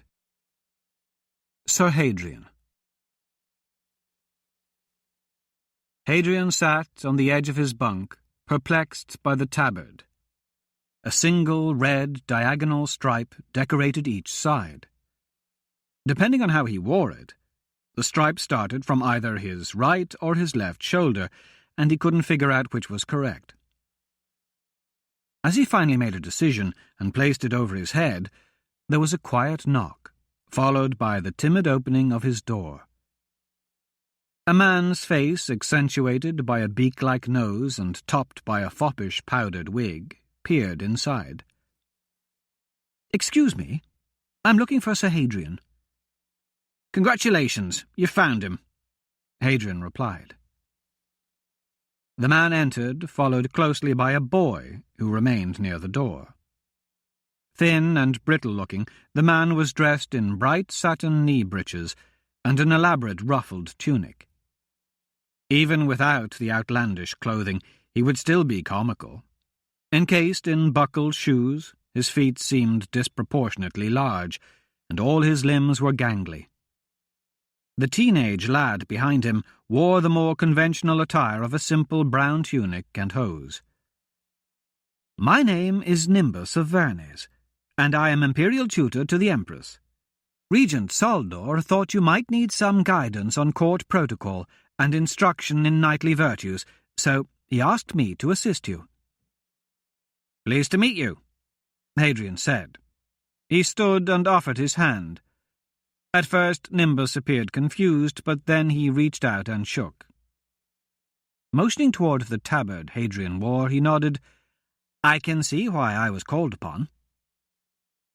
Hadrian glanced down and shrugged. "Well, I figured I had a 50-50 chance." Removing the garment, he turned the tunic around. "Is that better?" Nimbus struggled to suppress a laugh, holding a lace handkerchief to his lips. The boy was not so restrained, and snorted, then laughed out loud. This made Nimbus lose his own battle, and finally Hadrian found himself laughing as well. "I'm sorry. That was most inappropriate of me," Nimbus apologized, getting a hold of himself. "I beg your forgiveness." "It's no problem. Just tell me what I'm doing wrong." "Well, to start with, that particular garment is used only for sparring, and no self-respecting knight would wear such a thing at court." Hadrian shrugged. "Oh, okay. Good to know. It was the only thing I saw. Any ideas?" Nimbus walked to a drape behind the bunk and flung it aside, revealing an open wardrobe filled with tunics, jackets, coats, capes, jerkins, gambesons, vests, doublets, baldricks, belts, breeches, shirts, hose, boots, and shoes. Hadrian looked at the wardrobe and frowned. "So how was I supposed to know all that was there?" "Why don't we begin by getting you properly dressed?" Nimbus suggested, and motioned for Hadrian to pick something. He reached toward a pair of wool pants, but a cough from Nimbus stopped him. "No?" Hadrian asked. Nimbus shook his head. "Okay, what do you think I should be wearing?" Nimbus considered the wardrobe for several minutes, picking out various pieces, comparing them, putting one back, and then choosing another. He finally selected a white shirt, a gold doublet, purple hose, and shiny black shoes with brass buckles. He laid them out on the bunk. "You're joking," Hadrian said, staring at the array. "That's your best choice?" I'm not sure gold and purple are for me. Besides, what's wrong with wool pants? Those are for hunting and, like the tabard, not appropriate for dress at court. Gold and purple complement each other. They announce you are a man that makes no excuses. Hadrian held up the clothes with a grimace. They're loud. Disturbingly loud. They exude refinement and grace, Nimbus corrected. Qualities, if you don't mind me saying, from which you could benefit. I know knights in the field dress in order to bully rabble-rousers and brigands, and under such circumstances it's appropriate to select garments based on certain utilitarian qualities. He took an appraising look at Hadrian's attire. But you are at the palace now, competing with a higher class of thug. A strong arm and loud voice will not be enough. You need to sell yourself to the knights you wish to intimidate, to the ladies you wish to bed, to the lords you wish to impress, and to the commoners who will chant your name during the competitions. This last group is particularly important, as it will raise your stature with the others.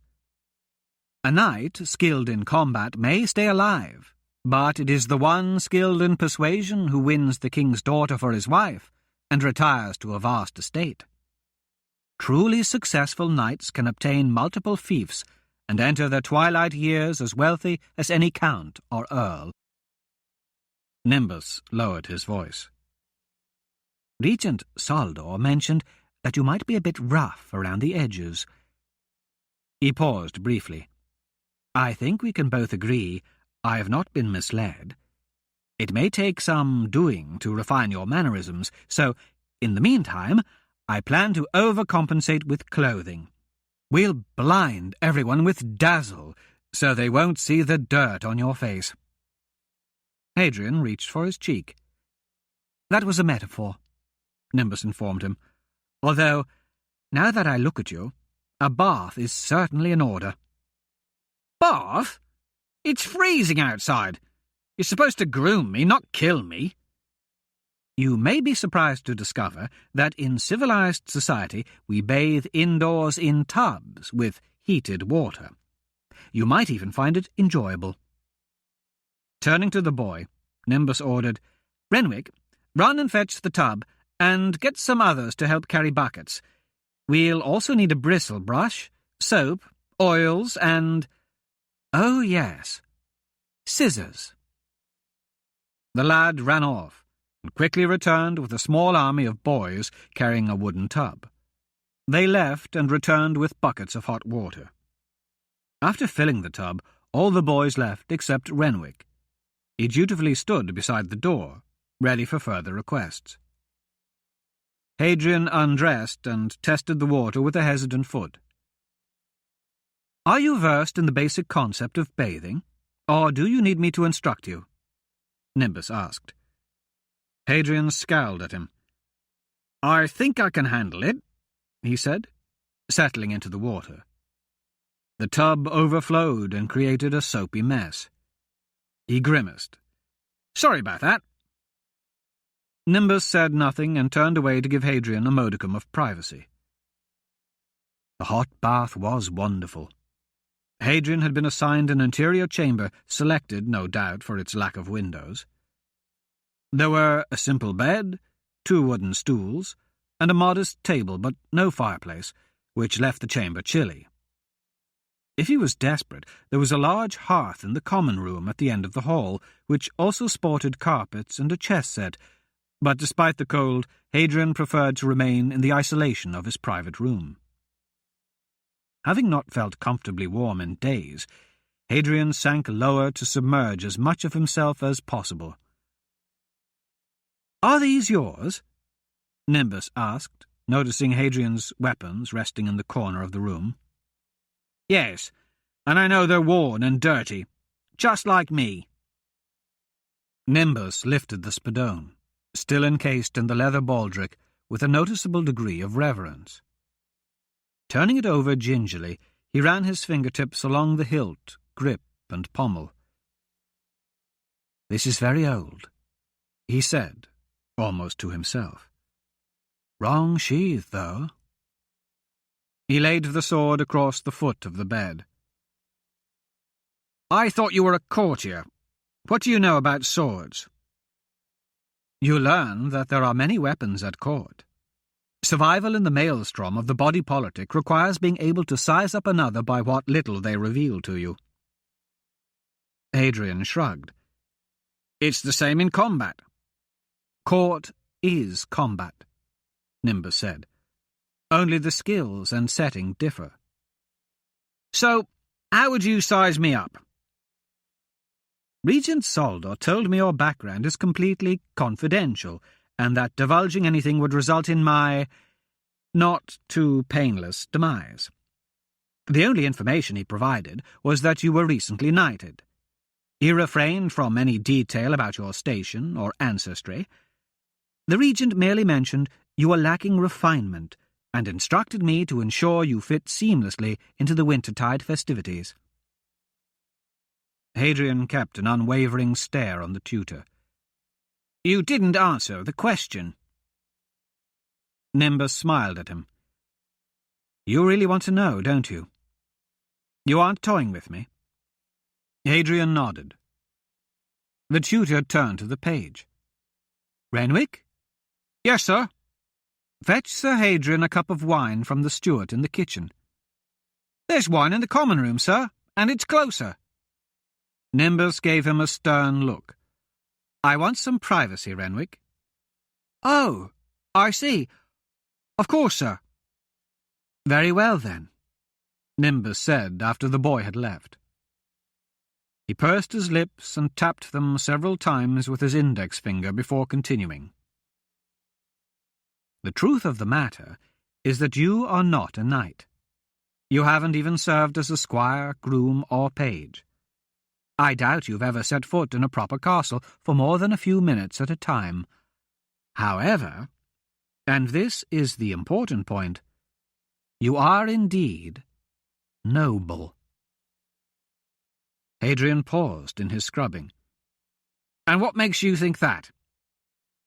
You didn't know where the wardrobe was. You've never taken a bath in winter. You shook my hand when we met, and apologized for spilling your bathwater.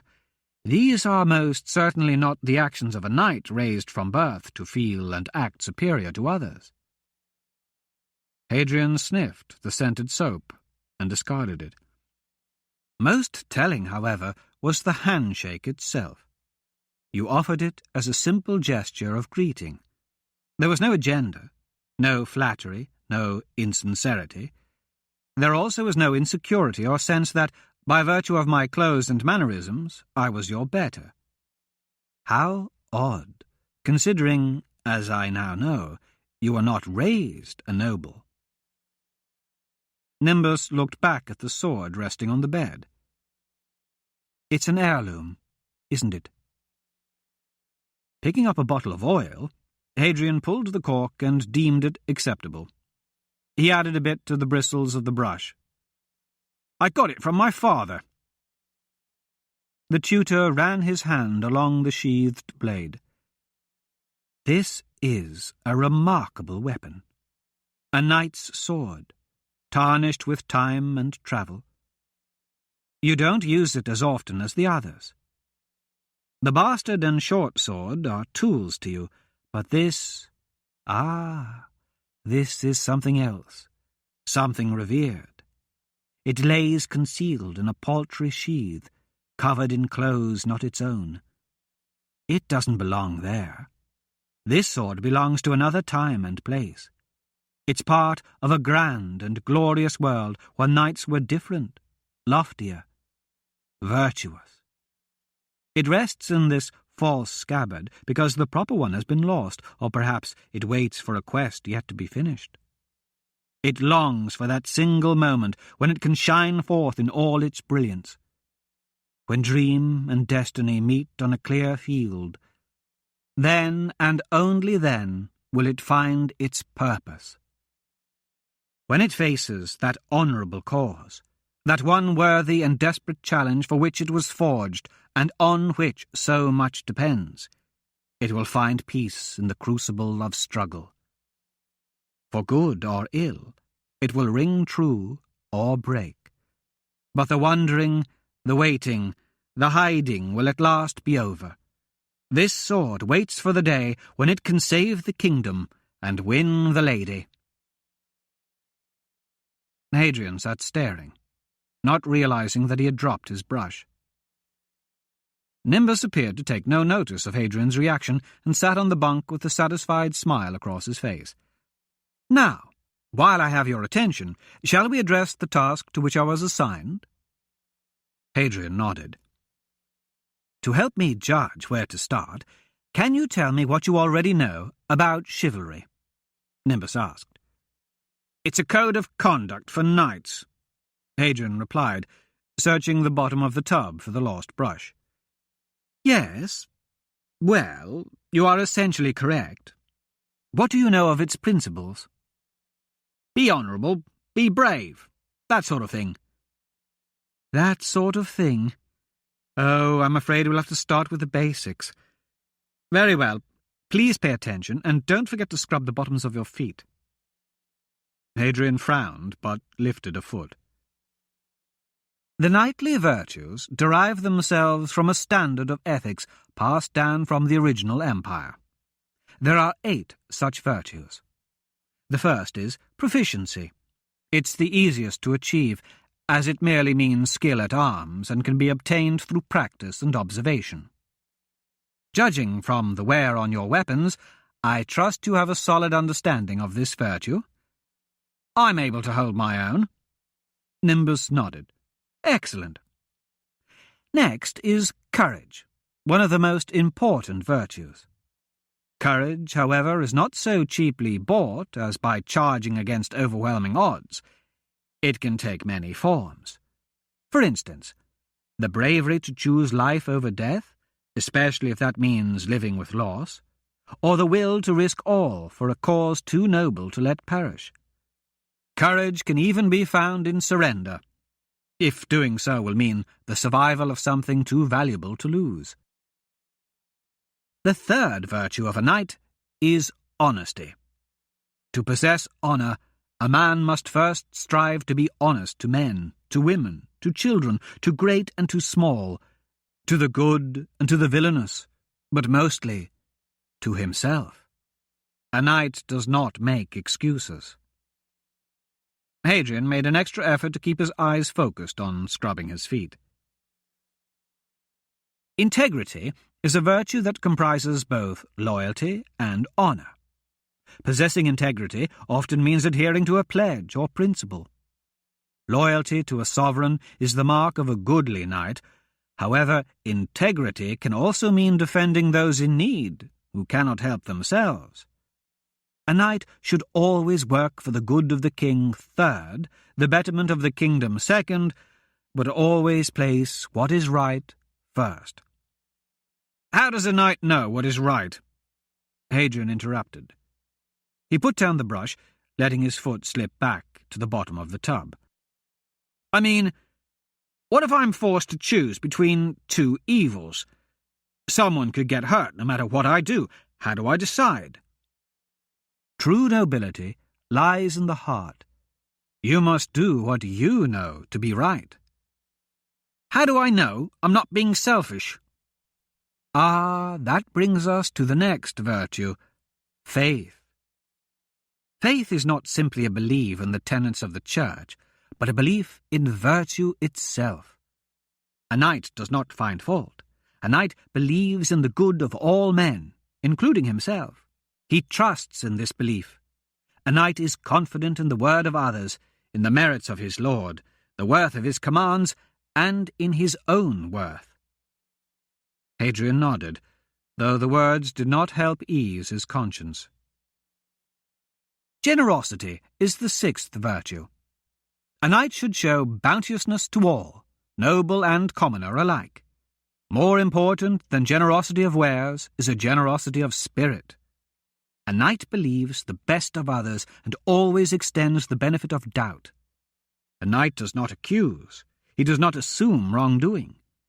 Still, a knight grants no benefit to himself and always questions if he is at fault. Respect is the virtue concerning the good treatment of others. A knight is not thoughtless. He doesn't harm through recklessness. He seeks not to injure by lazy words or foolishness. A knight does not mimic the bad behaviour of others. Instead, he sees it as an opportunity to demonstrate virtue by contrast. Nimbus paused. I don't think you need worry too much about this one either. He offered a smile before continuing. The final virtue is sincerity, which is elusive at best. Nobility by birthright is clear, but what is in question here is noblesse of heart, and cannot be taught or learned. It must be accepted and allowed to grow. This virtue is demonstrated through bearing, not swagger, confidence, not arrogance, kindness, not pity, belief, not patronage, authenticity, not pretension. These are the virtues that comprise the code of chivalry, Nimbus concluded, the path of goodness and truth to which men of high honour aspire. The reality, however, is often quite different. As if on cue, the door burst open and 3 men tumbled inside. They were large, stocky brutes, dressed in fine doublets with silk trim. The lead man sported a goatee and stood near the door pointing at Hadrian. "There he is," he announced. "Well, he certainly isn't this little sod," roared a second man, who pushed Nimbus hard in the chest and knocked the tutor back against the bunk. This man was the largest of the 3 and wore several days of beard growth. The insult, as well as the terrified expression on the courtier's face, brought the new arrivals to laughter. "What's your name, Twig?" the man with the goatee asked. "I am Nimbus of Vernes," he said, while attempting to stand and regain some level of dignity. "I am imperial tutor to—" "Tutor! He's got a tutor!" They howled in laughter again. "Tell us, Twig, what are you teaching some bumpkin here? How to wash his arse? Is that your job? Have you taught him to use the chamber pot yet?" Nimbus did not answer. He clenched his teeth and fixed his eyes on the unkempt man before him. "I think you're getting under that ruffled collar of his," the last of them observed. He was clean-shaven and sipped wine from a goblet. "Careful, Elgar. He's made fists." "Is that true?" Elgar looked at the tutor's hands, which were indeed tightly clenched. "Oh, dear! Am I impinging on your sacred pedagogical honour? Would you like to throw a punch at me, little twig? Put me in my proper place, as it were?" "If he takes a big enough swing, it's possible you might actually feel it," the shaved one said. "I asked you a question, Twig," Elgar pressed. "If you don't mind, we'll continue this another time," Nimbus said to Hadrian. "It would seem you have guests." Elgar blocked the tutor's path as he tried to leave, and shoved him again. Staggering backward, Nimbus fell onto the bed. "Leave him alone," Hadrian ordered, as he stood and grabbed a towel. "Ah, Sir Bumpkin, in all his regal glory," proclaimed the man with the goatee, pointing. "Well, not that regal, and certainly not that glorious." "Who are you?" Hadrian demanded, stepping out of the tub and wrapping the towel around himself. "I am Sir Murthus, and the gent with the handsome face beside me here is Sir Gilbert. Over there, that dashing fellow holding the pleasant conversation with the twig is none other than Sir Elgar. We are the 3 finest knights of the realm, as you will soon discover. We wanted to welcome you to the palace, deliver you a fond tiding, and wish you luck on the field, as luck is all you'll have." Nimbus snorted. "They're here because they heard a bath was ordered and wanted to see your scars. Knowing nothing about you, they came to see if you have any fresh bruises or recent wounds they might take advantage of on the field. Also, they are trying to intimidate you, as a man in a tub is at a disadvantage. Intimidation can frequently win a contest before it starts." Sir Elgar grabbed hold of Nimbus, pulling him up by his tunic. "Talkative little bastard, aren't you?" He raised a fist just as a sopping towel slammed into his face. "Sorry, Elgar, is it?" Hadrian asked. "Just got done drying my ass and noticed a smudge on your face." Elgar threw off the towel and drew his sword. In just 2 steps, the knight cut the distance to Hadrian, who stood naked and unflinching, even as Elgar raised the blade's tip toward his throat. "Brave bugger, I'll give you that much," Elgar said. "But that just means you'll be an easier target along the fence. You might want to save that water. You'll need it after I put you in the mud." Sheathing his sword, he led his friends from the room, nearly colliding with Renwick, who stood outside the door holding a goblet of wine. "You all right?" Hadrian asked, grabbing a fresh towel. "Yes, of course," Nimbus replied, in an unsteady voice. He smoothed the material of his tunic. "Your wine, sir," Renwick said to Hadrian. Without pause, Nimbus took the cup and drained it. "As I was saying, the reality can be quite different."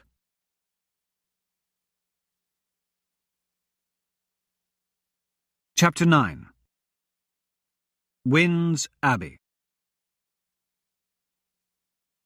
Royce stood before the window of the bedroom, watching Gwen sleep and thinking about their future. He pushed the thought away and suppressed the urge to smile. Just imagining it would bring disaster. The gods, if they existed, detested happiness. Instead, he turned and looked out over the cloistered courtyard. The previous night's storm had left everything covered in a new dress of unblemished white. The only exception was a single line of footprints that led from the dormitory to a stone bench, where a familiar figure sat wrapped in a monk's habit. He was alone, yet the movement of his hands and the bob of his head revealed he was speaking with great earnest. Across from the monk was a small tree. Planting it was one of the first things Myron had done when he had returned to the abbey after the fire. It now stood a proud 8 feet tall, but was so slender it drooped under the snow's weight. Royce knew there was great resiliency in a tree accustomed to bending in the wind, but he wondered if the strain could be endured. There was a breaking point for everything, after all. As if reading his thoughts, Myron rose and gave the tree a light shake. He had to stand close to do so, and much of the snow fell on his head. The tree sprang back, and without the burden of snow it appeared more like its former self. Myron returned to his seat and his conversation. Royce knew he was not speaking to the tree, but to his boyhood friend who was buried there. "You're up early," Gwen said from where she lay with her head on a clutched pillow.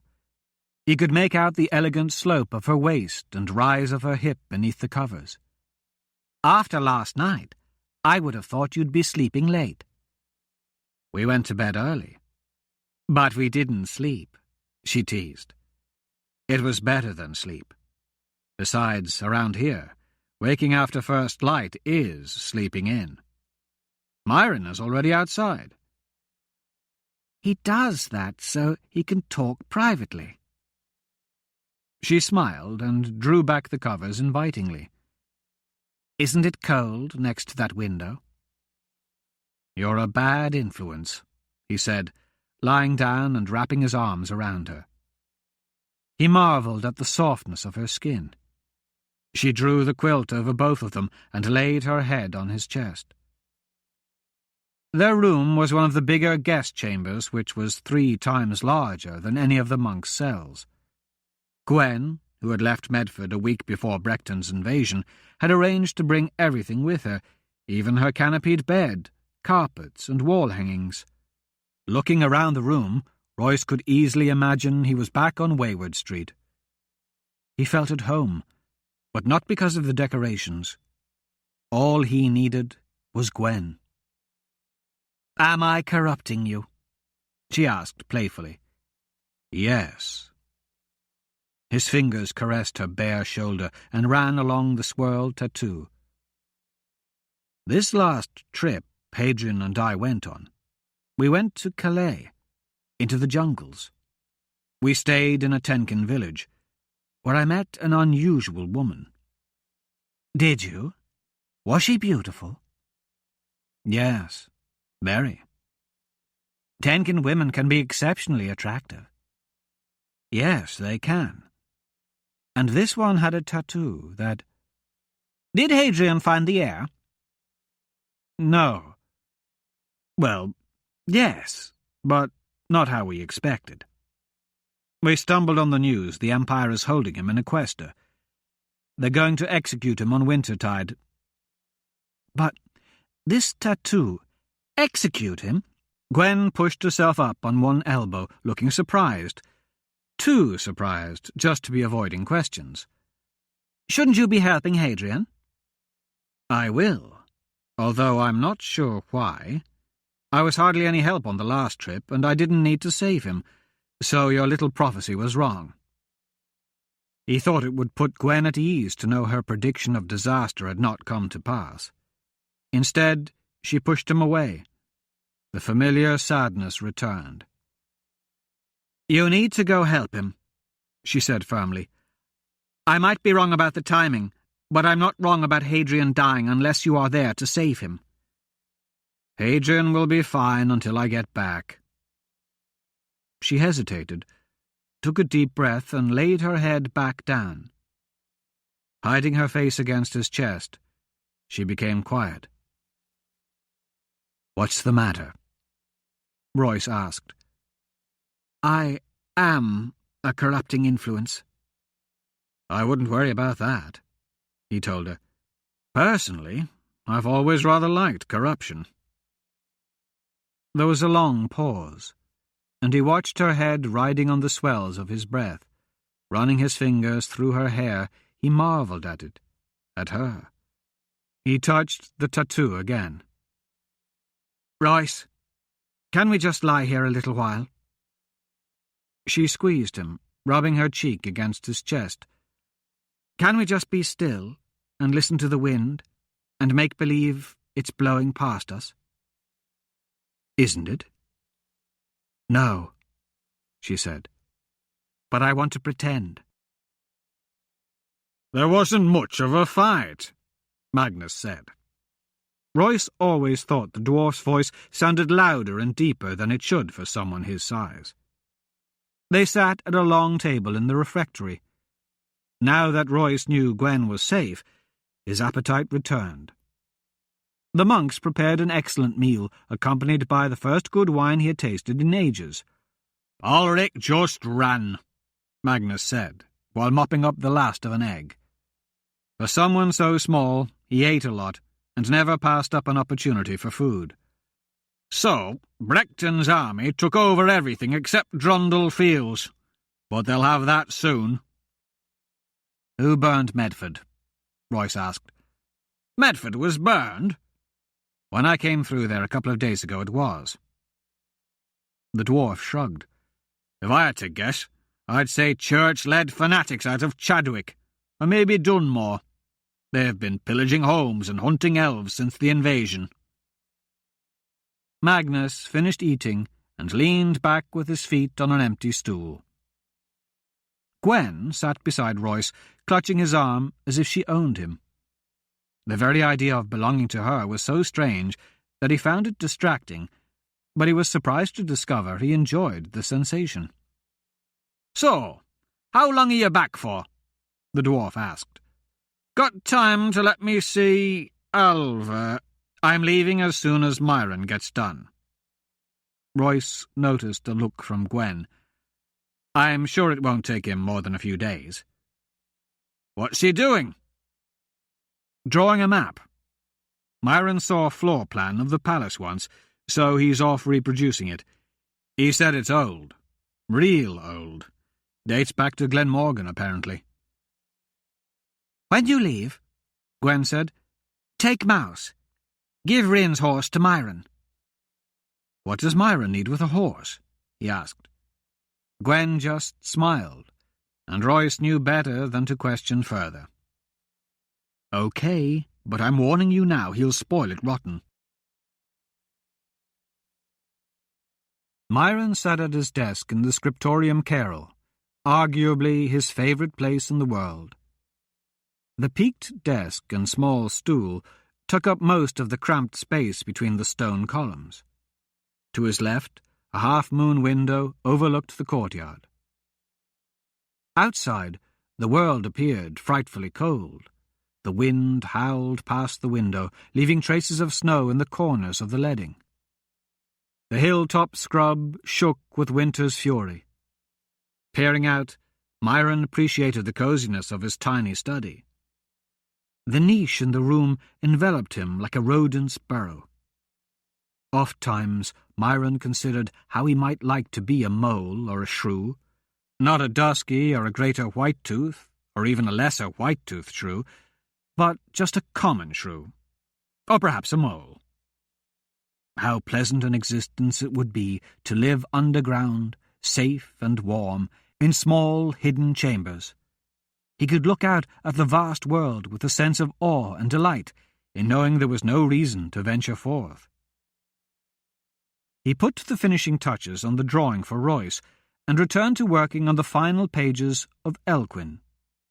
This was the masterwork of the 5th dynastic poet Orentine Fallon. It was a massive tome of personal reflections on how the patterns of nature related to the patterns in life.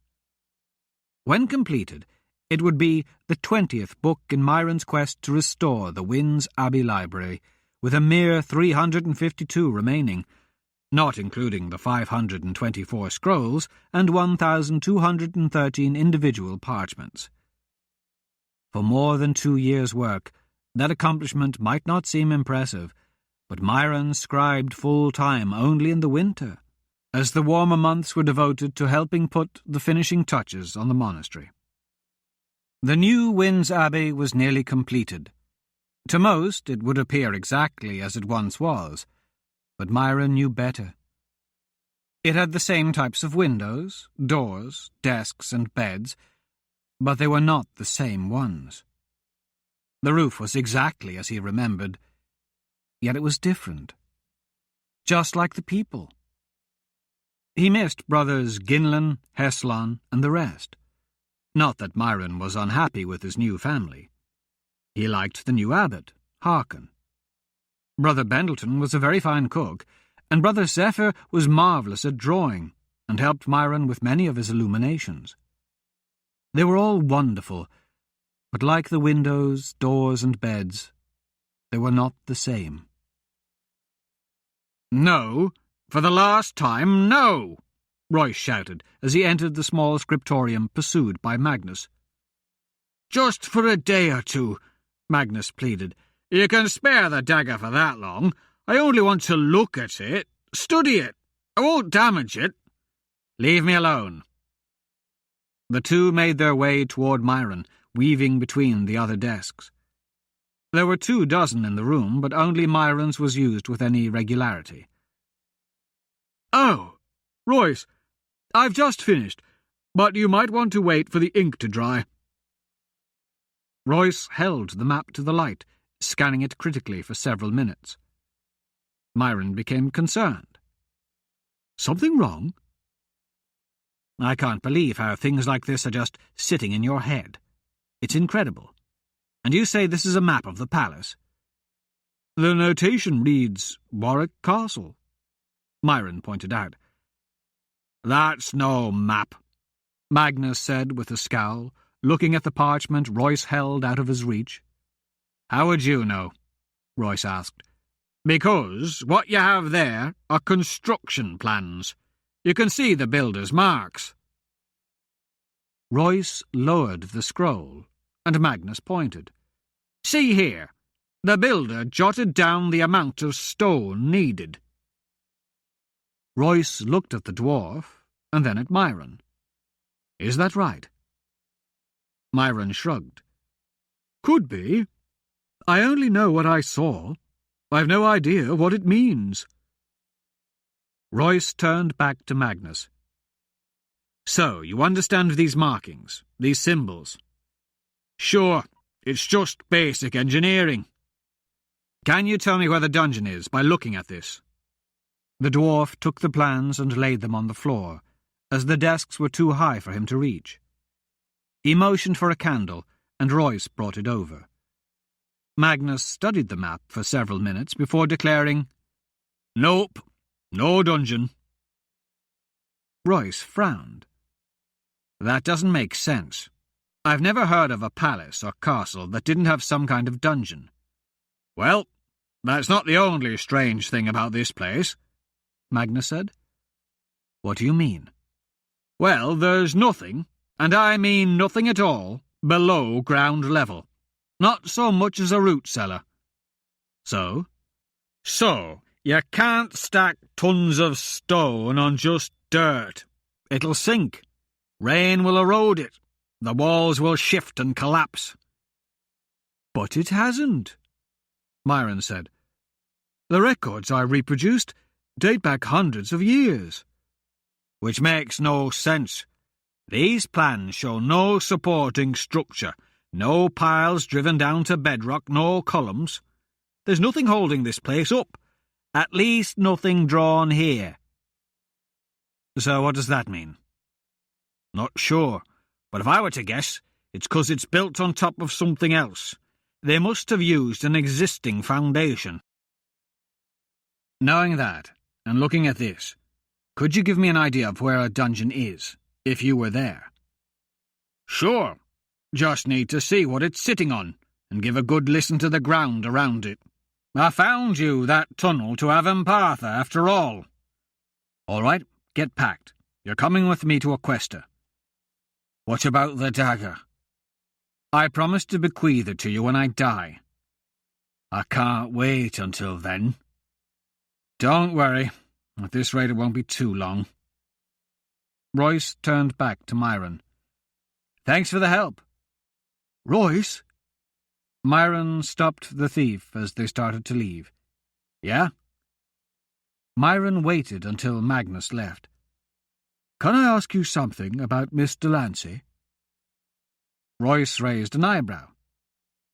There's something wrong. Is the abbot upset with her and the girls being here? Oh, no, nothing like that. They've been wonderful. It's nice having sisters as well as brothers, and Miss Delancey has a very nice voice. Nice voice? The abbot keeps us segregated from the women, so we don't see them much. They eat at different times and sleep in separate dormitories, but the abbot invites the ladies to join in vespers. A few come, including Miss Delancey. She always arrives with her head covered and face veiled. She's quiet, but from time to time I notice her whispering a prayer. Each service begins with a hymn, and Miss Delancey joins in. She sings softly, but I can hear her. She has a wonderful voice, haunting, beautiful, but also sad, like the song of a nightingale. Oh. Royce nodded. Well, good. I'm glad there isn't a problem. I wouldn't call it a problem, but... I often see her in the mornings when I go to the squirrel tree to talk with Rennion. Miss Delancey sometimes takes walks in the cloister, and she always stops by to pay her respects to us when she does. Myron paused.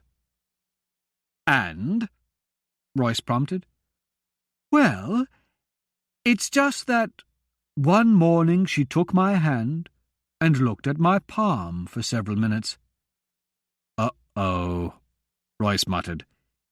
Yes, Myron said with wide eyes. What did she say? She told me I would be taking 2 trips, both sudden and unexpected. She said I would not feel up to it, but I should not be afraid. Of what? She didn't say. Typical. Then she told me something else, and was sad like when she sings. What was it? Royce asked. She said she wanted to thank me in advance and tell me it wasn't my fault. She didn't explain that either, did she? Myron shook his head. But it was very disturbing, the way she said it, so serious and all. Do you know what I mean?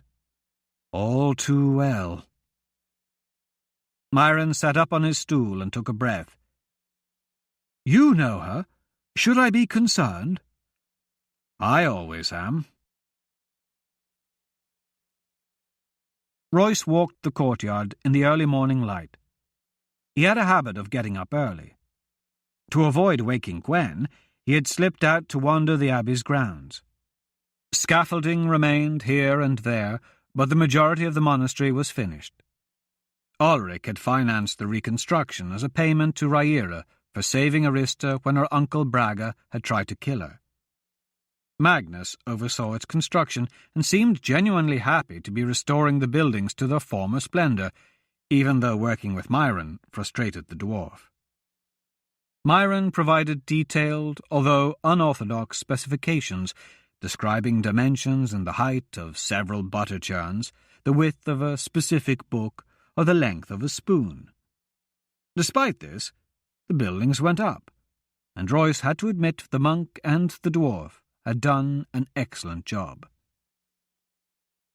That day, the ground was covered in a thick frost, and the sky lightened to a bright, clear blue as Royce made his morning rounds. Myron had finished the map, and he knew he should be leaving soon, but Royce was stalling. He enjoyed lingering in bed with Gwen and taking walks with her in the courtyard. Noticing the sun rising above the buildings, he headed back inside. Gwen would be up, and having breakfast together was always the best part of their day. When he reached their room, Gwen was still in bed, her back to the door. "Gwen, are you feeling all right?" She rolled over to face him, and he saw the tears in her eyes. Royce rushed to her side. "What is it? What's wrong?" She reached out and hugged him. "Royce, I'm sorry. I wish there was more time.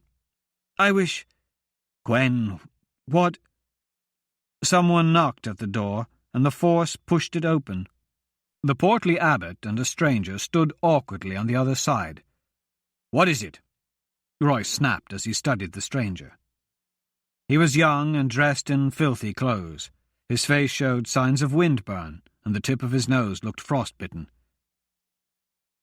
"Begging your pardon, Master Melbourne," the abbot said, "this man rode in great haste from Equester to deliver a message to you." Royce glanced at Gwen and stood up even as her fingers struggled to hold him. "What's the message?" "Albert Winslow told me you would pay an extra gold tenant if I arrived quickly.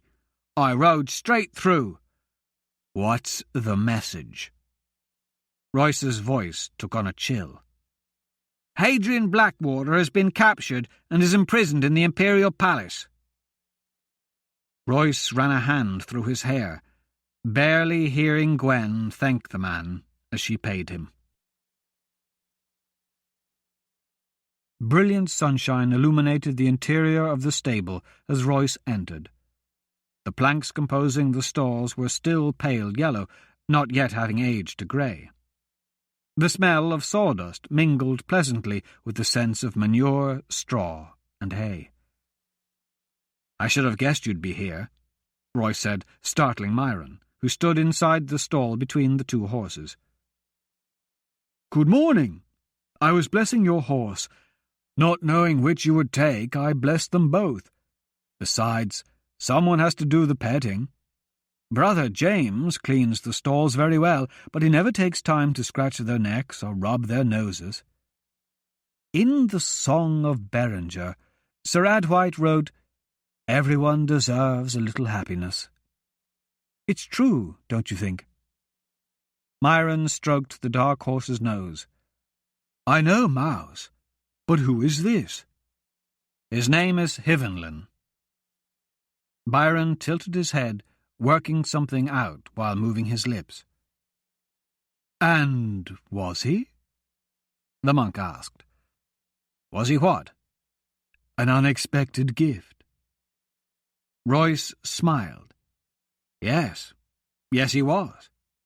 Oh, and he's yours now. "Mine?" Yes, compliments of Gwen. Royce saddled Mouse and attached the bags of food the abbot had prepared, while Royce had said his goodbyes to Gwen. There had been too many partings over the years, each harder than the one before. "So, you're off to help Hadrian?" "And when I get back, I'm taking Gwen and we're leaving, going away from everyone and everything. Like you said, everyone deserves a little happiness, right?" Myron smiled. "Absolutely. Only—" "Only what?" The monk paused before speaking again, rubbing Mouse's neck one last time. "Happiness comes from moving toward something. When you run away, oft-times you bring your misery with you." "Who are you quoting now?" "No one," Myron said. "I learned that one firsthand."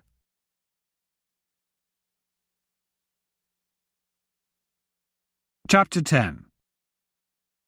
The Feast of Nobles. The 14-day-long Wintertide Festival officially began with the Feast of Nobles in the palace's great hall. 27 colourful banners hung from the ceiling, each with the emblem of a noble house of Avron. 5 were noticeably absent, leaving gaps in the procession. The blue tower on the white field of the House Lanachlin of Gloucester, the red diamond on the black field of House Hessel of Burnham, the white lily on the green field of House Exeter of Hanlin, the gold sword on the green field of House Pickering of Gallylin, and the gold-crowned falcon on the red field of House Essendon of Mellingar.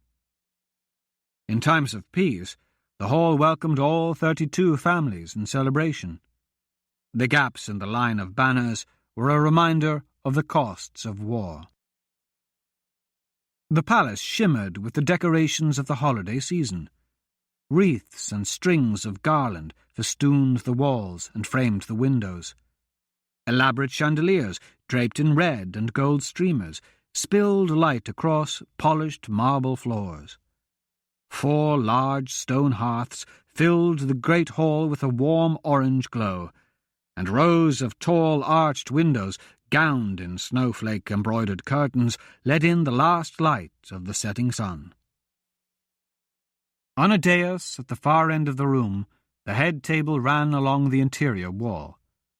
Like rays from the sun, 3 longer tables extended out from it, trimmed with fanciful centerpieces woven from holly branches and accentuated with pine cones.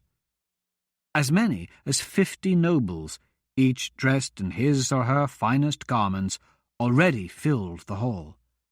Some stood in groups, speaking in lordly voices. Others gathered in shadowed corners, whispering in hushed tones.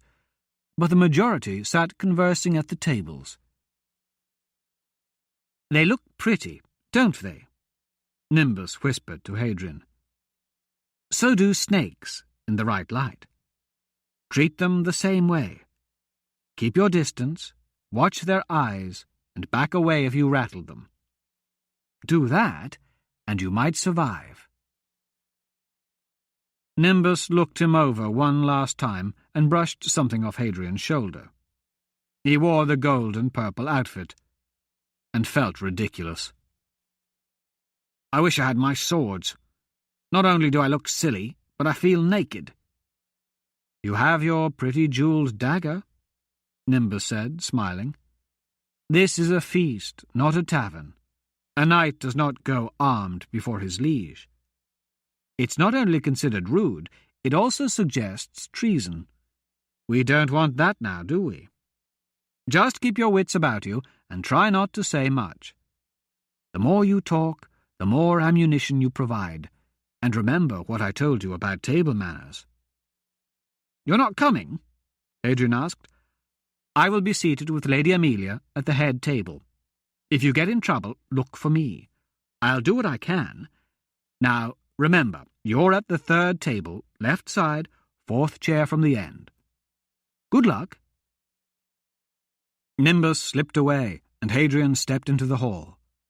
The instant he did, he regretted it, realizing he wasn't certain which side was left, which table was third, or which end of the table he should count from. Heads turned at his entrance, and the looks on their faces brought back memories of the aftermath of the Battle of Ramar. On that day, carrion birds had feasted on the bodies as Hadrian had walked through the battlefield. Hoping to drive the vultures off, he had shot and killed one of them with an arrow. To his revulsion, the other birds descended on the fresher remains of their fallen comrade. The birds had cocked their heads and looked at him, as if to say he had no business being there. Hadrian saw the same look in the eyes of the nobles around him now. "And who might you be, good sir?" a lady said, off to Hadrian's right. In his single-minded effort to find his seat, and with all the chatter in the room, he paid no attention. "It is rude to ignore a lady when she speaks to you," a man said. His voice was sharp and impossible to ignore. Hadrian turned to see a young man and woman glaring at him. They looked to be twins, as each had blonde hair and dazzling blue eyes. "It is also dangerous," the man went on, "when she is a princess of the honourable kingdom of Alban." Forgive," Hadrian started when the man cut him off. "There you have it. The cause for the slight is that the knight has no tongue. You are a knight, aren't you? Please tell me you are. Please tell me you are some bucolic farmer that a drunken lord jokingly dubbed after you chased a squirrel from his manor. I couldn't stand it if you were another illegitimate son of an earl or duke who crawled from an alehouse attempting to claim true nobility." "Let the man try to speak," the lady said. "Surely he suffers from a malady that prevents his mind from forming words properly. It's nothing to make light of, dear brother. It's a true sickness. Perhaps he contracted it from suffering on the battlefield.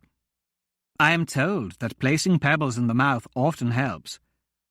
Would you care for some, good sir?" "I don't need any pebbles, thank you," Hadrian replied coolly. "Well, you certainly need something. I mean, you are afflicted, aren't you? Why else would you completely ignore me like that? Or do you delight in insulting a lady whose only offence is to ask your name?" I wasn't—" "Oh, dear, there he goes again," she said with a pitiful look.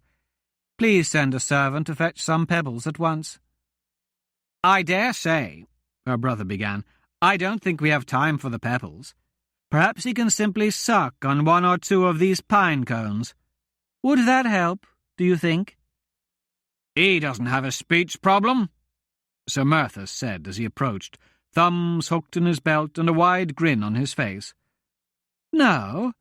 the prince and princess asked together. "No, indeed. He's merely ignorant. He has his own tutor, you know. When I first met Sir Hadrian, that is the lout's name, by the way, he was in the middle of a bathing lesson. Can you imagine?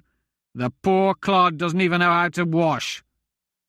"Oh, now that is troubling," the princess began, cooling herself with a collapsible fan. "Indeed. So at a loss was he for the complexities of bathing that he threw his washcloth at Sir Elgar." "Such rude behaviour is inherent in him, then?" she asked. "Listen, Hadrian started, only to be cut off again. "Careful, Beatrice," Merthus said. "You're agitating him. He might spit or drool on you. If he's that uncouth, who knows what degradations he's capable of. I lay money that he'll wet himself next." Hadrian was taking a step toward Merthus when he saw Nimbus rushing toward them. "Princess Beatrice, Prince Rudolph and Sir Merthus, a wonderful wintertide to you all."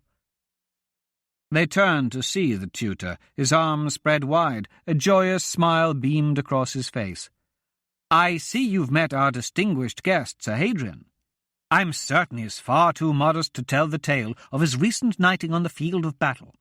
A shame, as it is a wonderful and exciting story. Prince Rudolph, I know you'd enjoy hearing it, and in return you can tell of your own heroic battles. Oh, I am sorry, I forgot. You've never actually seen a real battle, have you?" The prince stiffened. "And you, Sir Merthus, I can't recall, please tell us, where you were when the Empress's armies fought for their lives. Surely you can relate your exploits of the last year, and how you fared while other goodly knights died for the cause of her Eminence's honour." Merthus opened his mouth, but Nimbus was quicker. Turning to the woman, he went on, "And, my lady, I want to assure you that you needn't take offence at Sir Hadrian's slight. It's little wonder that he ignored you, for he knows, as we all do, that no honourable lady would ever be so bold as to speak first to a strange man in the same manner as a common whore selling her wares on the street." All three of them stared, speechless, at the tutor. "If you're still looking for your seat, Sir Hadrian, it's this way," Nimbus said, hauling him along. "Once again, a glorious wintertide to you all."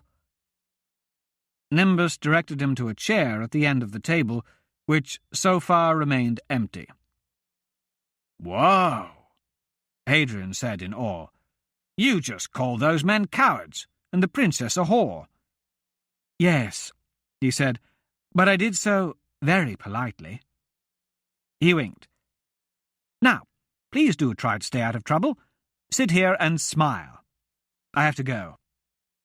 Nimbus slipped back through the crowd, waving to people as he went. Once more, Hadrian felt adrift amidst a sea of eggshells. He looked back and saw the princess and Merthus pointing in his direction and laughing. Not far away, he noted two men watching him. Arms folded, they leaned against a pillar wrapped in red ribbons. The men were conspicuous in that they were the only guests wearing swords. Hadrian recognized the pair, as he had seen them often. They were always standing in the dark, across a room, or just outside a doorway, his own personal shadows. Hadrian turned away and carefully took his seat. Tugging at his clothes, he tried to remember everything Nimbus had taught him. Sit up straight, do not fidget, always smile, never start a conversation, don't try anything you're unfamiliar with, and avoid eye contact unless cornered into a conversation. If forced into an introduction, he was supposed to bow rather than shake hands with men. If a lady held out her hand, he should take it and gently kiss its back. Nimbus had advised him to keep several excuses at the ready to escape conversations and to avoid groups of 3 or more. The most important thing was to appear relaxed and never draw attention to himself. Minstrels played lutes somewhere near the front of the room, but he couldn't see them through the sea of people, who moved in shifting currents. Every so often, insincere laughter burst out. Snide conversations drifted to and fro. The ladies were much better at it than the men. "Oh, my dear, I simply love that dress!" A woman's high, lilting voice floated from somewhere in the crowd. "I imagine it's insanely comfortable, given that it's so simple. Mine, on the other hand, with all this elaborate embroidery, is nearly impossible to sit in." "I'm sure you are correct," another lady replied. "But discomfort is such a small sacrifice for a dress that so masterfully masks a lady's physical flaws and imperfections by the sheer complexity of its spacious design." Trying to follow the feints and parries in the conversations around him gave Hadrian a headache. If he closed his eyes, he could almost hear the clash of steel. He was pleased to see that Princess Beatrice, Prince Rudolph, and Sir Merthus took seats at another table. Across from Hadrian, a man wearing a simple monk's robe took a seat. He looked even more out of place than Hadrian. They nodded silently to each other. Still, the chairs flanking him remained vacant. At the head table, Ethelred sat beside a massive empty throne. Kings and their queens filled out the rest of the table, and at one end Nimbus was seated next to Lady Amelia. She sat quietly, in a stunning blue dress, her head slightly bowed. The music stopped. "Your attention, please," shouted a fat man in a bright yellow robe. He held a brass-tipped staff, which he hammered on the stone floor. The sound penetrated the crowd like cracks of thunder and stifled the drone of conversations. "Please take your seats. The feast is about to begin." The room filled with the sounds of dragging chairs as the nobility of Avron settled at their tables. A large man with a grey beard was to the monk's left. To his right sat none other than Sir Brecton, dressed in a pale blue doublet. The resemblance to Wesley was unmistakable. The knight stood and bowed as a large woman with a massive smile sat down on Hadrian's left. The sight of Genevieve Hargrave of Rochelle was a welcome one. "Forgive me, good sir," she implored, as she struggled into her chair. Clearly they were expecting a dainty princess to sit here rather than a full-grown duchess. "No doubt you were hoping for the same." She winked at him. Hadrian knew a response was expected and decided to take a safe approach. "I was hoping not to spill anything on myself. I didn't think beyond that." "Oh dear, now that is a first." She looked across the table at the knight. "I dare say, Sir Brecton, you may have competition this evening." "How is that, my lady?" he asked. "This fellow beside me shows all the signs of matching your humble virtue." "Then I am honoured to sit at the same table as he, and even more pleased to have you as my view."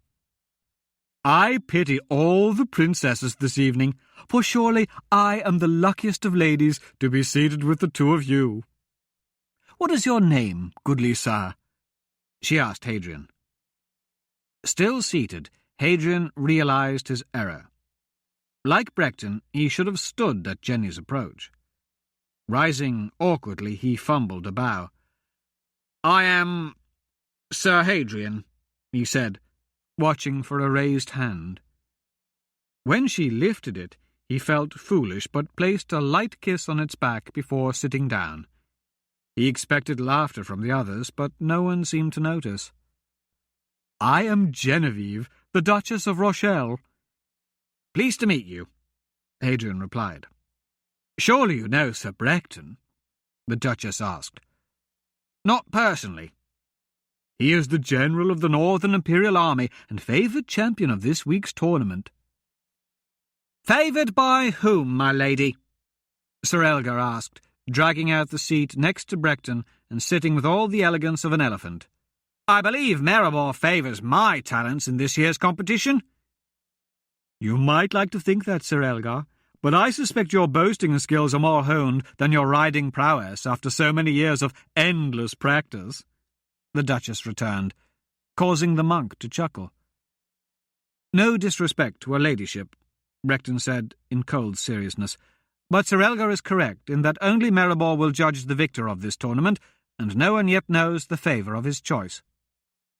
"Don't speak on my behalf," Elgar growled. "I don't need your charity, nor will I be the foundation for your tower of virtue. Spare us your monk's tongue." "Don't be too quick to shun charity, or silence a monk," the robed man across from Hadrian said softly, "or how else will you know the will of God?" "Pardon me, good monk, I wasn't speaking against you, but rather rebuking the preaching of this secular would-be priest." "Wherever the word of Maribor is spoken, I pray thee listen." A squat, teardrop-shaped man claimed the chair beside the Duchess. He kissed her cheek and called her dearest. Hadrian had never met Leopold before, but from all Albert had told him, his identity was obvious. Sir Gilbert took the empty chair next to Elgar. No one sat to Hadrian's right, and he hoped it would remain that way. With the Duchess protecting one flank, if no one took the seat at the other, he had to worry only about a frontal assault. While Hadrian pondered this, another friendly face appeared. "Good wintertide, all!" Albert Winslow greeted those at the table with an elegant flourish that made Hadrian envious. He was certain Albert saw him, but the Viscount displayed no indication of recognition. "Albert!" the Duchess beamed. "How wonderful to have you at our table!" "Ah, Lady Genevieve and Duke Leopold. I had no idea I ranked so highly on Her Eminence's list that I should be given the honour of dining with such esteemed personages." Albert immediately stepped to Jenny, bowed and kissed her hand with effortless grace and style. "Allow me to introduce Sir Hadrian," the lady said. "He appears to be a wonderful fellow." "Is he?" Albert mused. "And a knight, you say?" "That is yet to be determined," Sir Elgar said. "He claims a Sir before his name, but I've never heard of him before. Has anyone?" "Generosity of spirit precludes judging a man ill before cause is given," Sir Brecton said. "As a knight of virtue, I am certain you know this, Sir Elgar. Once more, I need no instruction from you. I, for one, would like to know from whence Sir Hadrian hails and how it was he won his spurs." All eyes turned to Hadrian. He tried to remember the details drilled into him without looking like he was struggling. "I come from Barmore.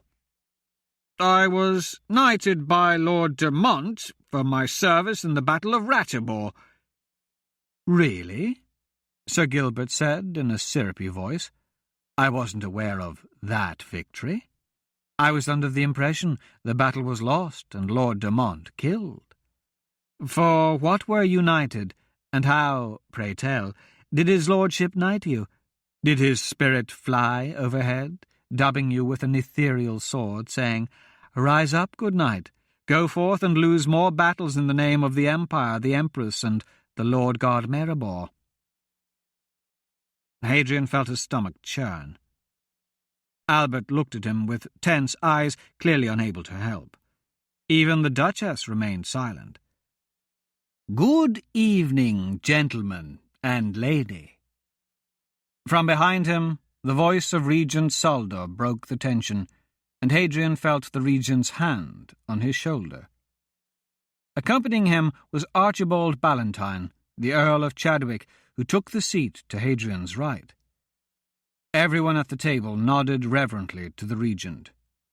"I was just showing the Earl to his seat, but I couldn't help overhearing your discussion concerning Sir Hadrian of Barmore here. You see, it was the Empress herself who insisted he attend this festival. I ask him to grant me the guilty pleasure of responding to this honourable inquiry by Sir Gilbert. What do you say, Sir Hadrian?" "Sure," he replied stiffly. "Thank you," Soldo said, and after clearing his throat continued, "Sir Gilbert is correct in that Lord de Mont was lost that day, but reports from his closest aides brought back the tale. 3 days of rain made a mounted charge impossible, and the sheer number of the unstoppable nationalist horde convinced Lord de Mont of the futility of engagement. Overcome with grief, he retreated to his tent in resignation. Without Lord de Mont to lead them, the imperial army floundered when the attack came. It was Sir Hadrian, then Captain Hadrian of the 5th Imperial Mounted Guard, who roused the men and set them to ranks. He raised the banner and led them forth.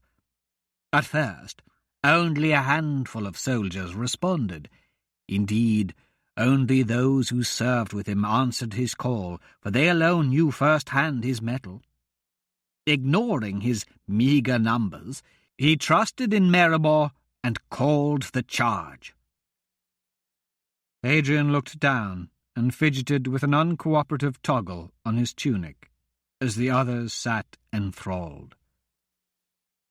Although it was suicide, Captain Hadrian rode at the head of the troop into the fen field. His horse threw mud and slop, and a magnificent rainbow burst forth from the spray as he galloped across the stretch of standing water. He drove at the heart of the enemy, with no thought of his own safety. Saldur's voice grew in volume and intensity. His tone and cadence assumed the melodramatic delivery of a church sermon. A few nobles at the other tables turned to listen as he continued. His courageous charge unnerved the nationalist foot soldiers, who fell back in fear. Onward he plunged, splitting their ranks, until at last his mount became overwhelmed by the soft earth, and fell.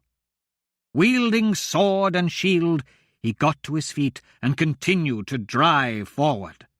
Clashing against steel, he cried out the name of the Empress, "For Modena! Modena! Modena Novronian!" Saldur paused, and Hadrian looked up to see every eye at the table shifting back and forth between the regent and him. Finally, shamed by the bravery of this one lone captain, the rest of the imperial army rallied. They cried to Maribor for forgiveness, even as they drew sword and spear and rushed to follow.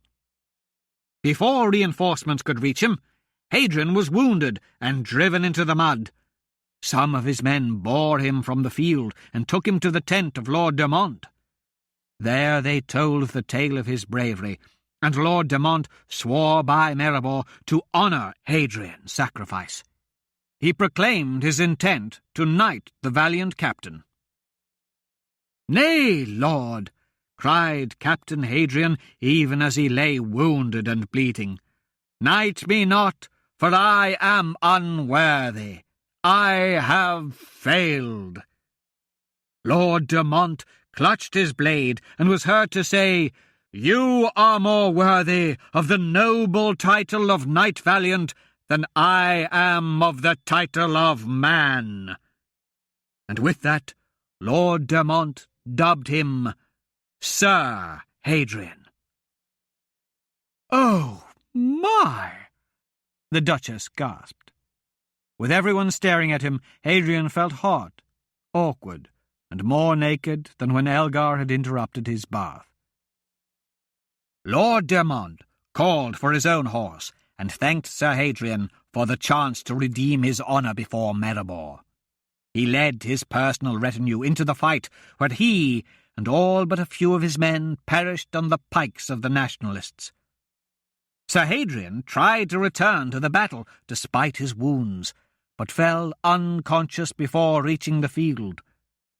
After the nationalists' victory, they left him for dead, and only Providence spared his life. He awoke, covered in mud. Desperate for food and water, he crawled into the forest, where he came upon a small hovel. There he was fed and tended to by a mysterious man. Sir Hadrian rested there for 6 days, and on the 7th the man brought forth a horse, and told Sir Hadrian to take it, ride to a quaestor, and present himself to the court. After he handed over the reins, thunder cracked, and a single white feather fell from a clear blue sky. The man caught the feather before it reached the ground, a broad smile across his face, and with that, the man disappeared. "Now, gentlemen and ladies." Saldur paused to look out over the other tables whose attention he had drawn. "I tell you truthfully that 2 days before Sir Hadrian arrived, the Empress came to me and said, A knight riding a white horse will come to the palace.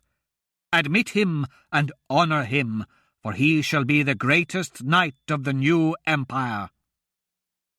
Sir Hadrian has been here, recuperating from his wounds, ever since.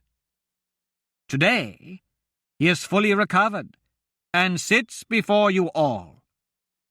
Now, if you'll excuse me, I must take my seat, as the feast is about to begin. Soldo bowed, and left them. No one said a word for some time. Everyone stared at Hadrian in wonder, including Albert, whose mouth hung agape. It was the Duchess who finally found words to sum up their collective thoughts.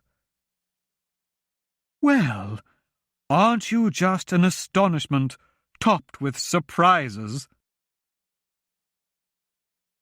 Dinner was served in a fashion that Hadrian had never seen before. 50 servants moving in concert, delivering steaming plates of exotic victuals in elaborate presentations. 2 peacocks were posed on large platters. One peered up as if surprised, while the other's head curled backward as if it were sleeping. Each was surrounded by an array of succulent carved meat. Ducks, geese, quail, turtle-doves, and partridges were displayed in similar fashion, and one pure white trumpeter swan reared up with its wings outstretched as if about to take flight. Rings of nuts, berries, and herbs surrounded glazed slabs of lean venison, dark boar, and marbled beef. Breads of various shades, from snow-white to nearly black, lay in heaping piles. Massive wedges of cheese, cakes of butter, 7 different types of fish, oysters steamed in almond milk, meat pies, custard tarts, and pastries drizzled with honey covered every inch of the table. Stewards and their many assistants served endless streams of wine, beer, ale, and mead. Anxiety welled up as he struggled to remember Nimbus's multiple instructions on table etiquette. The list had been massive, but at that moment he could remember just 2 things. He wasn't to use the tablecloth to blow his nose, and shouldn't pick his teeth with the knife. Following Soldo's prayer to Maribor, Hadrian's fears vanished when all the guests ripped into the bountiful food with abandon. They tore legs off pigs and heads from birds. Bits of meat and grease sprayed the table as nobles groped and pawed to taste a bite of every dish, lest they miss something that might be the talk of the feast. Hadrian had lived most of his life on black bread, brown ale, hard cheese, salted fish, and vegetable stews. What lay before him was a new experience. He tried the peacock, which, despite its beauty, was dry, and not nearly as good as he had expected. The venison had a wonderful hickory-smoked taste, but the best thing by far was the dish of cinnamon-baked apples. All conversation stopped when the eating began. The only sounds in the hall were those of a single lute, a lone singer, and scores of chewing mouths. Long is the day in summer-time, long is the song which I play. I will keep your memory in my heart, till you come to me. The music was beautiful and strangely haunting. Its melody filled the great hall with a radiance that blended well with the glow of the fireplace and candles. After the setting of the sun, the windows turned to black mirrors and the mood became more intimate. Consoled with food, drink, and music, Hadrian forgot his circumstance and began to enjoy himself, until the Earl of Chadwick nudged him back to reality. "Are you entered in the joust?" he asked. From his tone and glassy eyes, Hadrian could tell Archibald Ballantyne had started drinking long before the feast. Yes. Yes, I am, sir. I mean, your lordship." "Then you might be writing against my champion Sir Brecton over there." He waved a limp hand across the table. He's also competing in the joust. Then I don't stand much of a chance. No, you don't, the Earl said. But you must do your best. There will be a crowd to please. The Earl leaned over in a confidential manner. Now tell me, was what Solder told us true?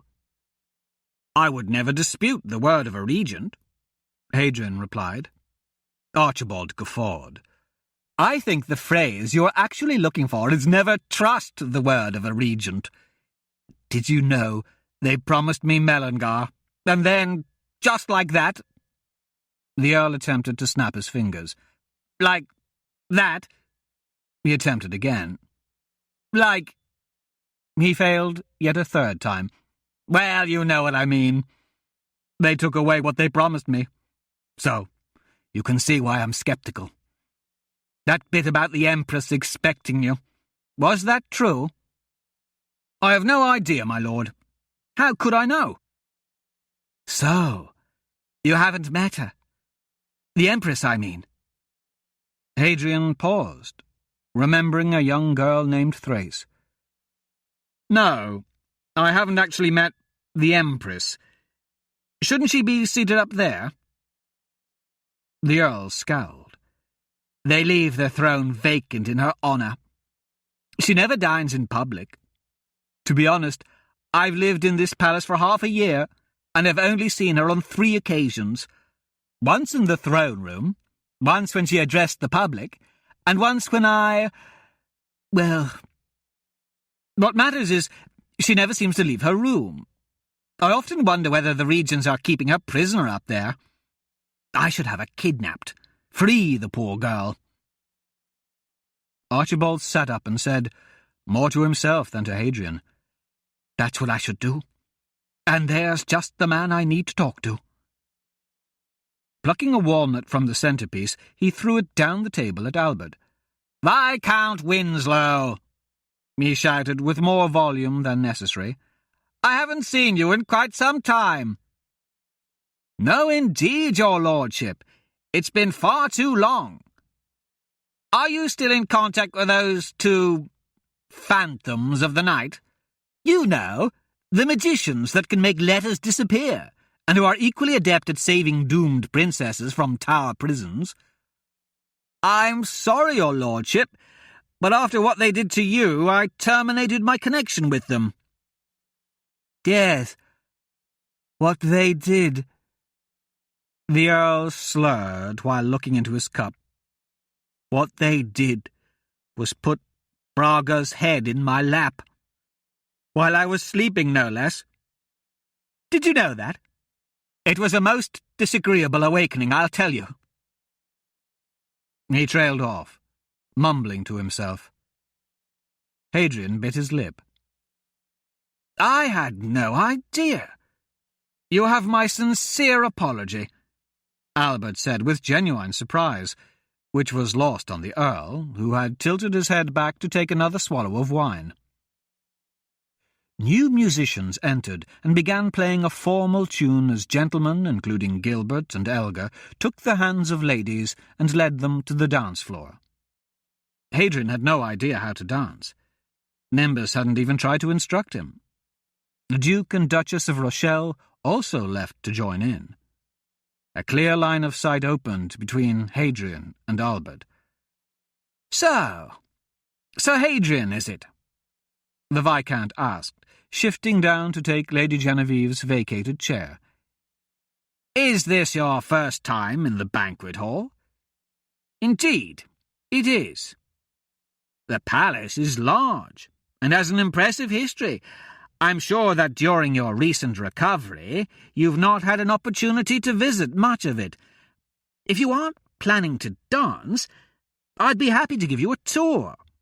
There are some fine paintings and frescoes on the second floor that are exquisite.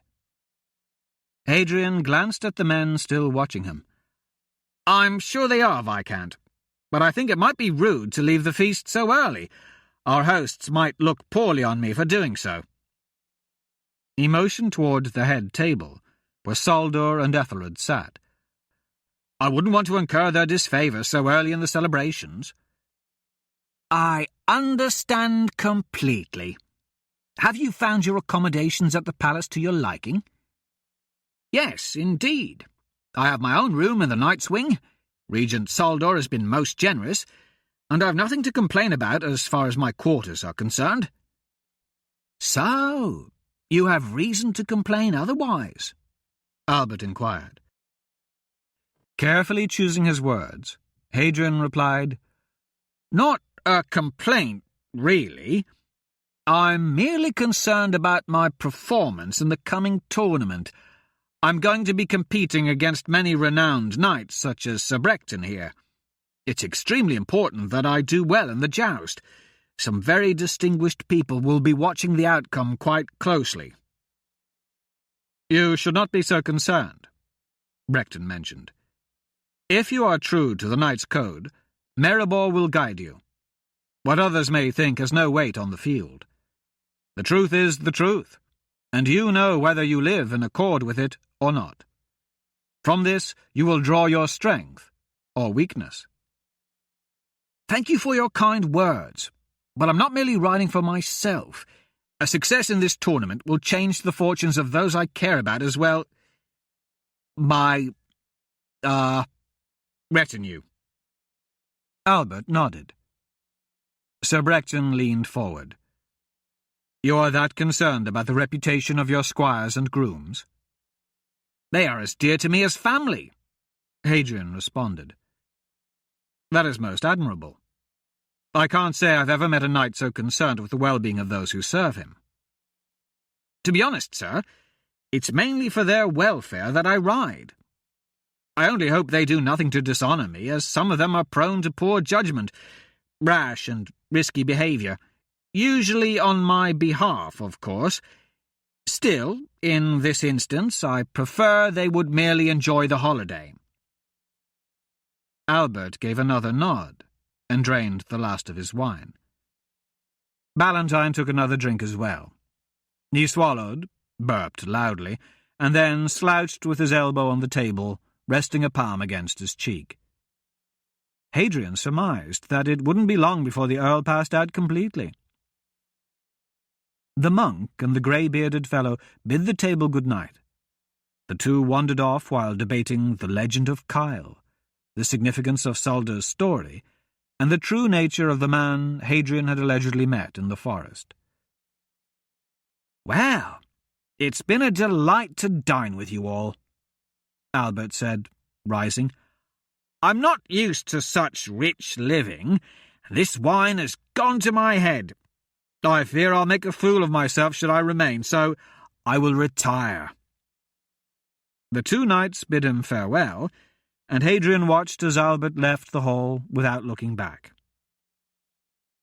Having no one else left to converse with, Hadrian turned to Brecton. "Did your father not attend, or is he seated somewhere else?" Brecton, whose attention was focused toward the front of the hall, took a moment to respond. "My father chose not to come. If not for the request of my lord here," he gestured at the Earl, who did not react, "I wouldn't have attended either. Neither of us is in a mood for celebrations. We only recently learned that my younger brother, Wesley, died in the Empress's service." Hadrian replied in a sombre voice, "I'm sorry for your loss. I'm sure he died with honour." "Thank you, but death in service is not unexpected. It would be a comfort to know the circumstances. He died far from home, serving aboard the Emerald Storm, which was lost at sea." Brecton got to his feet. "Please excuse me. I think I'll also take my leave." "Of course. Good evening to you." He watched Brecton go. The knight had the same stride as his brother, and Hadrian had to remind himself that the two choices he faced were equally unpleasant. Even without his emotional ties, 2 lives were more valuable than 1. Brecton was a soldier, and, as he himself had stated, death in service was not unexpected. Hadrian had no choice, but that fact did little to ease his conscience. Ballantyne's head slipped off his hand, making a solid thud as it hit the table. Hadrian sighed. Like knighthood, noble feasts were not as illustrious as he had expected.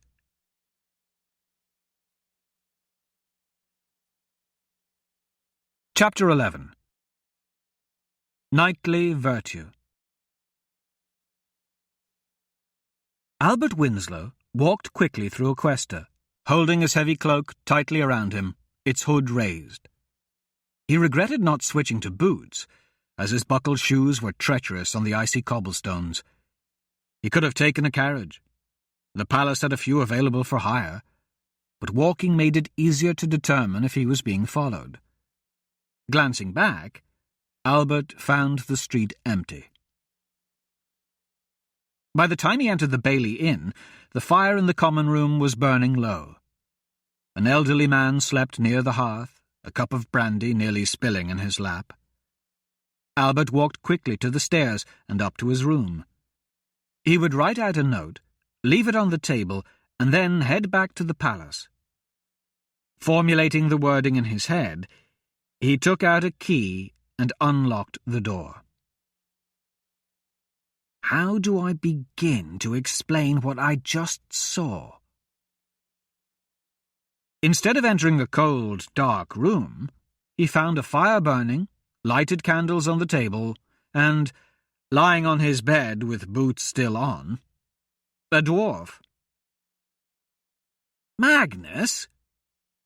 The door closed abruptly, and Albert spun to see Royce behind him. You should remember to lock your door, the thief said. Albert smirked. I won't even dignify that with a comment. When did you get back? Not long enough ago to get any rest, Magnus grumbled. He drove us like dogs to get here.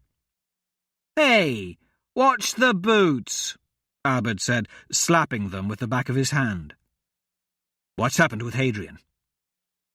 Royce spoke sharply, his hood still up.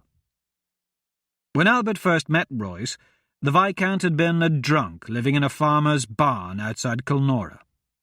Reduced to selling his clothes piecemeal to buy rum, he was down to little more than his nightshirt and old rags. Wailing about the misfortune of being the noble son of a spendthrift father, he offered Royce and Hadrian his silk nightshirt for 5 copper tenants. Royce had made him a better offer. Riyria needed a nobleman to work as a liaison to the wealthy and privileged, a respectable face to sell disreputable services.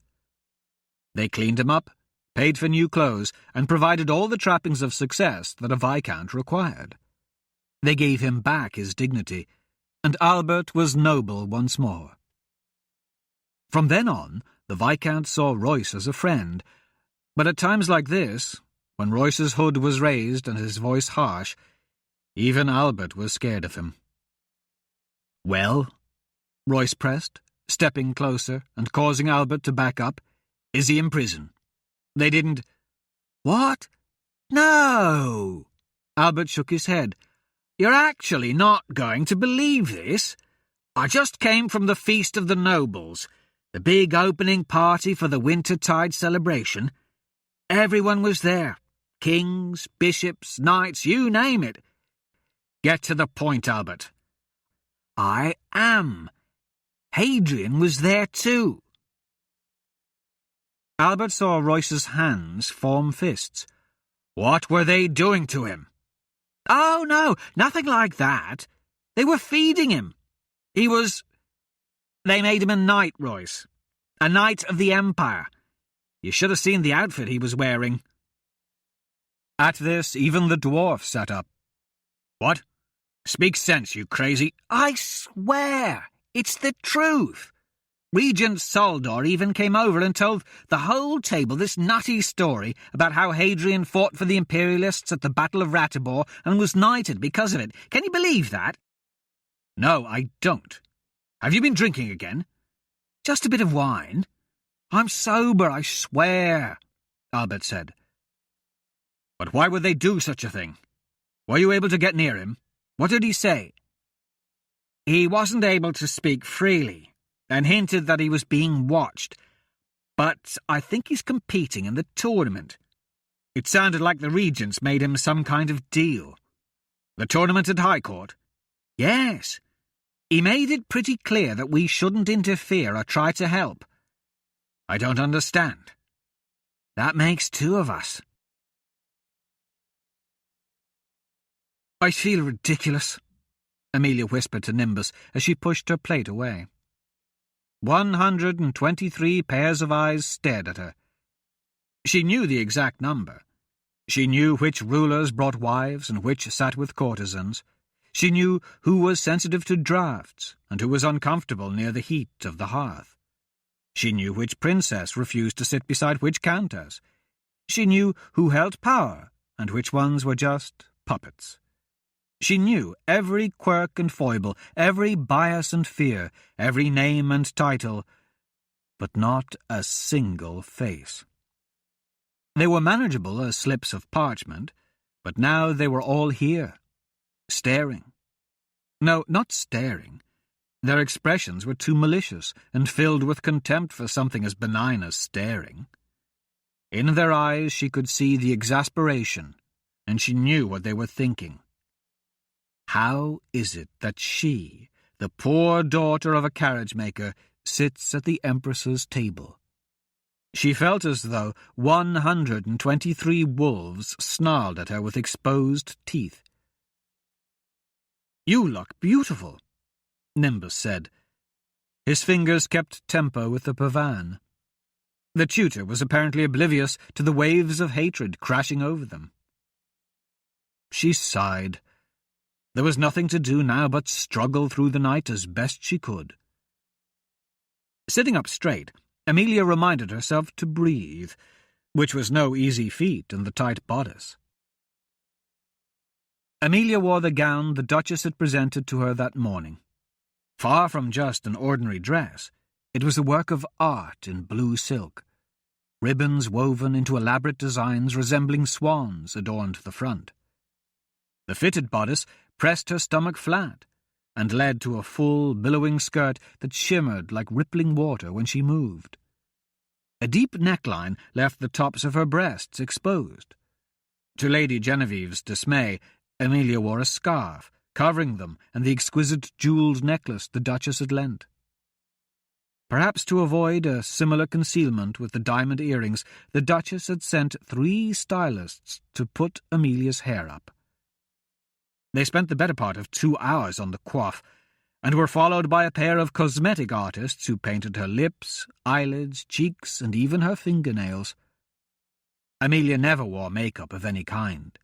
She never styled her hair, and she certainly never exposed her breasts. Out of respect for the Duchess, she complied, but she felt like a clown.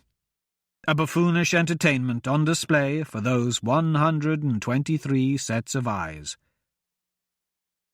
124, she corrected herself. There had been a last-minute addition. "Which one is he?" she asked Nimbus. "Who? Sir Hadrian? I squeezed him in over there. He's the one in purple and gold. Solder is passing him off as a knight, but I've never met a man so unknightly." "He's cruel?" "Not at all. He's considerate and respectful, even to servants. He complains less than a monk, and while I'm certain he knows the use of a blade, he seems as violent as a mouse. He drinks only moderately, considers a bowl of porridge a feast, and rises at dawn. He's no knight, but rather what a knight should be." "He looks familiar," she said, but couldn't place him. "How's he coming along?"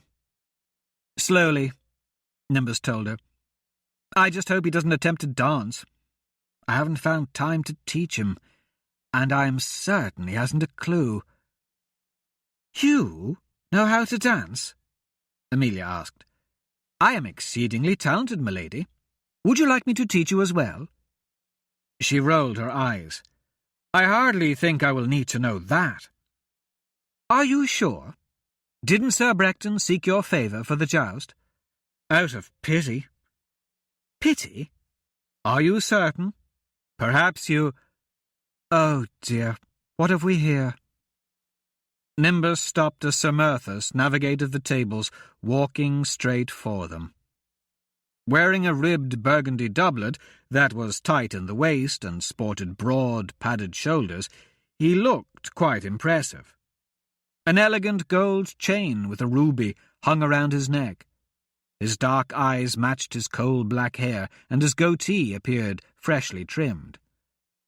"Lady Amelia, I am Sir Murthas of Alburn." He held out his hand, covered in thick rings. Confused, she stared at it until the man awkwardly let it fall. Amelia noticed Nimbus cringing beside her. She had done something inappropriate, but didn't know what. "I was hoping, dear lady," Sir Murthas said, pushing on, "that you would honour me with a dance."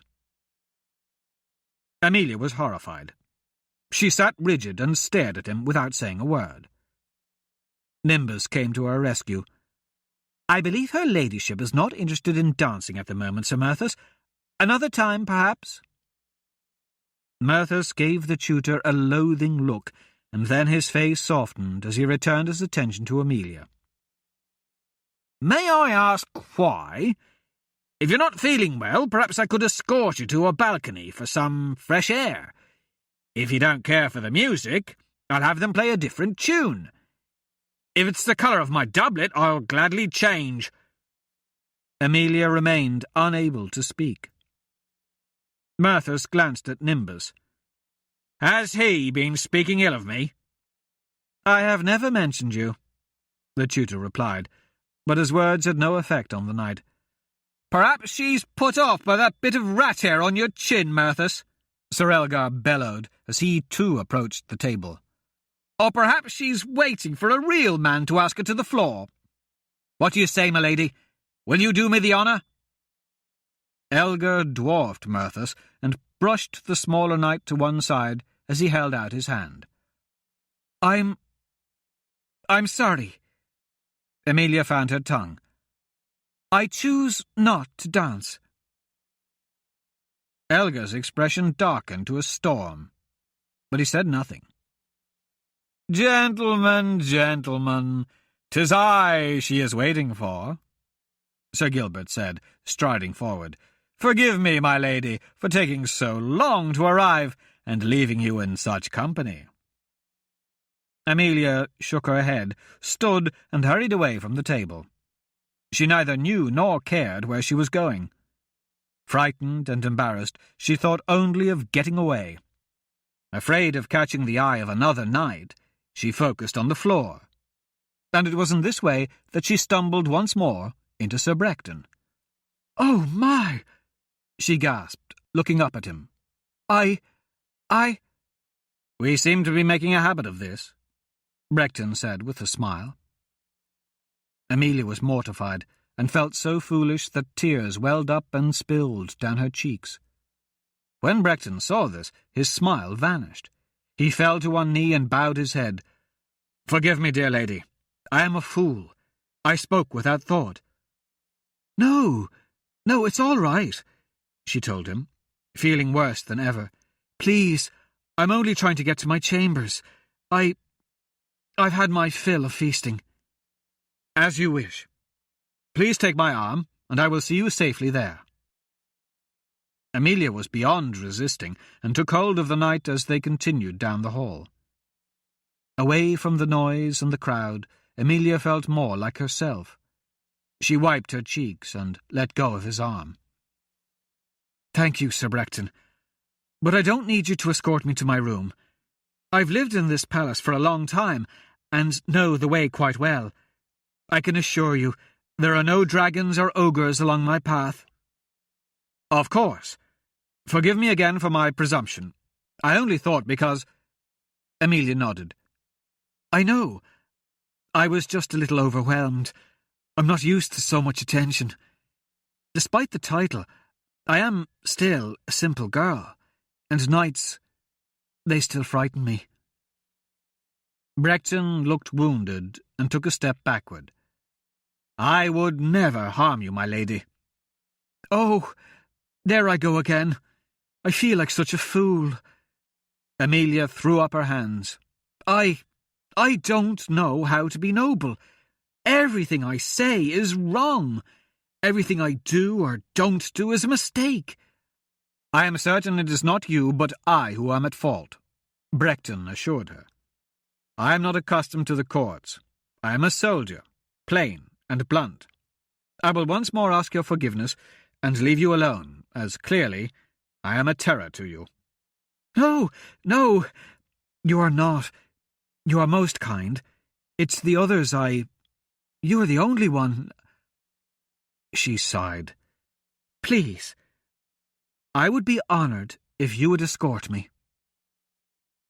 Brechton snapped smartly to attention, bowed, and offered his arm once more. They walked silently to the stairs and up to the 5th floor. Passing by a set of guards, they proceeded to a chambered door. Brechton nodded and smiled at Gerald, who responded with a salute, something Amelia had never seen the guard do before. "You are well protected," Brechton remarked. "Not me. This is the Empress's chambers. I always check on her before retiring. To be honest, you shouldn't even be on this floor." "Then I will take my leave." He started to turn. "Wait," she said, reaching out to touch his arm. "Here." She pulled off her scarf and handed it to him. Brechton smiled broadly. "I will wear it at the tournament proudly and represent you with honour." Taking her hand, he gently kissed the back of it. Then the knight bowed and left. Amelia's gaze followed him until he reached the stairs and disappeared from sight. When she turned back, she found Gerald grinning. She raised an eyebrow, and the guard wiped the expression from his face. Amelia entered the imperial bedchamber. As always, Medina was at the window. Lying on the stone in her thin white nightgown, the Empress looked dead. Amelia found her this way most nights. The mirror was still intact, and Medina was merely asleep. Still, Amelia couldn't help thinking that one day... She pushed the thought away. "Medina," she spoke softly as she rocked the Empress's shoulder. "Come, it's too cold to lie there." The girl looked up sadly, then nodded. Amelia put her in bed, covered her with a blanket, and gave her a kiss on the forehead, before leaving Medina to sleep. Hadrian was squeezing melted candle wax between his fingers and listening to the rhythmic snores of the Earl. Even his shadows looked tired, although they were different men since the shift change. He wondered how long he was expected to remain in the hall. He saw Sir Brechton return to the feast, but rather than resuming his seat, the knight struck up a conversation with Nimbus. He watched them for a moment and then noticed movement at the head table. To Hadrian's dismay, Regent Soldo picked up his wine goblet and walked directly toward him. "You've done well," the regent said while taking the seat across from Hadrian. "Or at least it appeared so from over there. Sentinel Guy and Lord Marius speak highly of you." "Lord Marius? You don't mean Merrick Marius?" "Yes.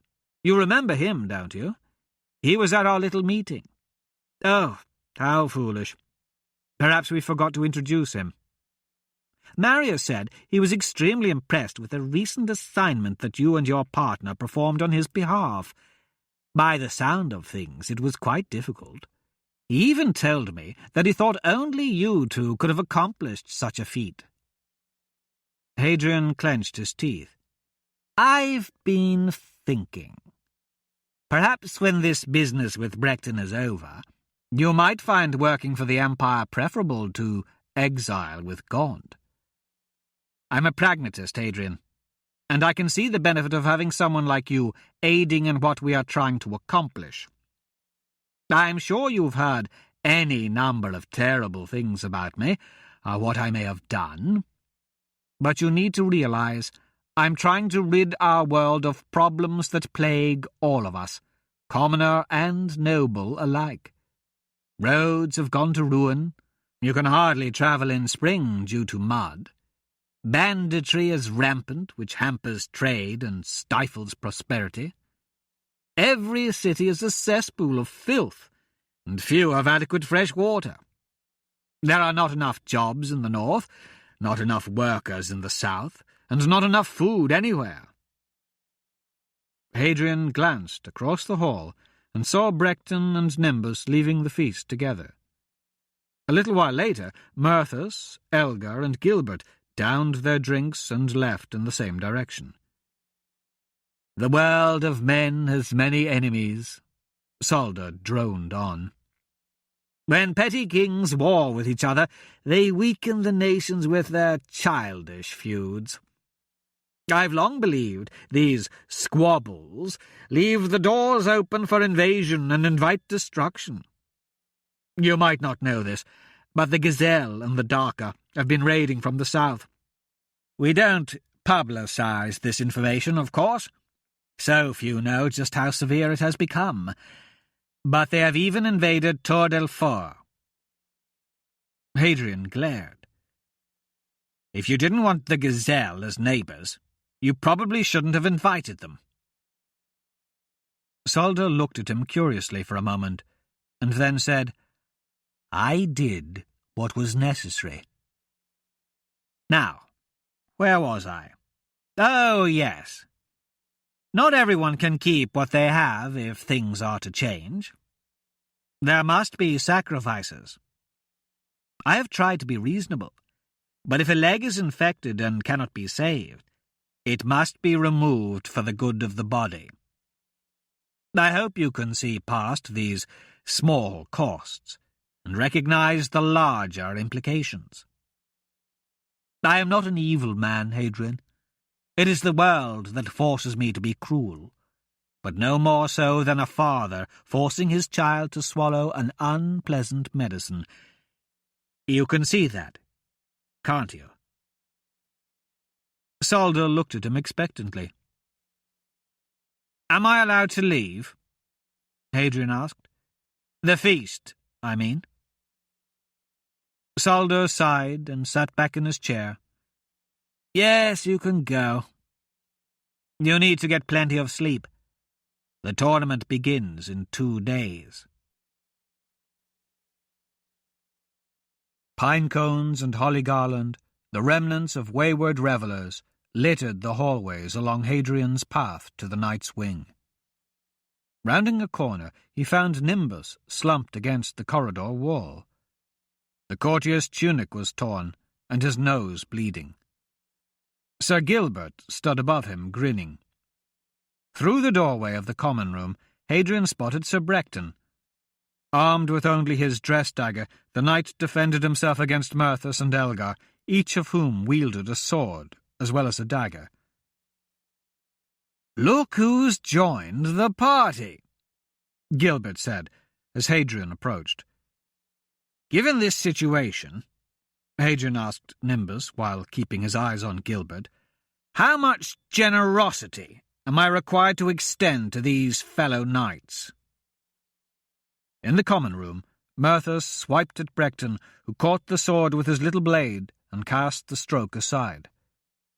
"Given the situation," Nimbus said quickly, "I think the virtue of generosity is not applicable." "Indeed," Brecton shouted. "They have forfeited their right to honourable treatment." Hadrian smiled. "That makes this a lot easier." Drawing his own dagger, he threw it into Gilbert's thigh. The knight cried out and fell to his knees, looking up in astonishment. Hadrian punched him in the face, and his opponent collapsed. Taking both his and Gilbert's daggers, Hadrian advanced. Elgar sneered as he turned to face Hadrian, leaving Brecton to Merthus. "I hope you joust better than you wield a sword," Hadrian said, approaching. "We haven't even fought yet, you fool!" Elgar bellowed. "That's hardly necessary. You hold your sword like a woman. No, that's not true. I've actually known women who can sword fight. The truth is, you're just terrible. What I lack in style, I make up for in strength." Elgar charged Hadrian, raising his blade over his head and leaving his entire chest exposed. Hadrian's training made him instinctively want to aim a single thrust at the man's heart, which would kill Elgar instantly. He fought the urge and lowered his weapon. Saldor and Ethelred would not approve. Besides, Elgar was drunk. Instead, he dodged to one side and left a foot behind to trip the knight. Elgar fell, hitting his head on the stone. "Is he dead?" Nimbus asked, watching Hadrian roll the big man over on his back. "No, but I think he might have chipped the slate. Now that's a hard head." Hadrian sat down next to Nimbus and inspected the tutor's wounds. "Shouldn't you help Sir Brecton?" Hadrian glanced up as Murthus made another lunge. "I don't think that's necessary, nor would it be proper to step into another man's fight. However—" Picking up Elgar's sword, Hadrian yelled, "Brecton!" before throwing it across the common room. Brecton caught the weapon, and Murthus stepped back, looking less confident. "Damn you!" Murthus shouted, taking one last swing before fleeing.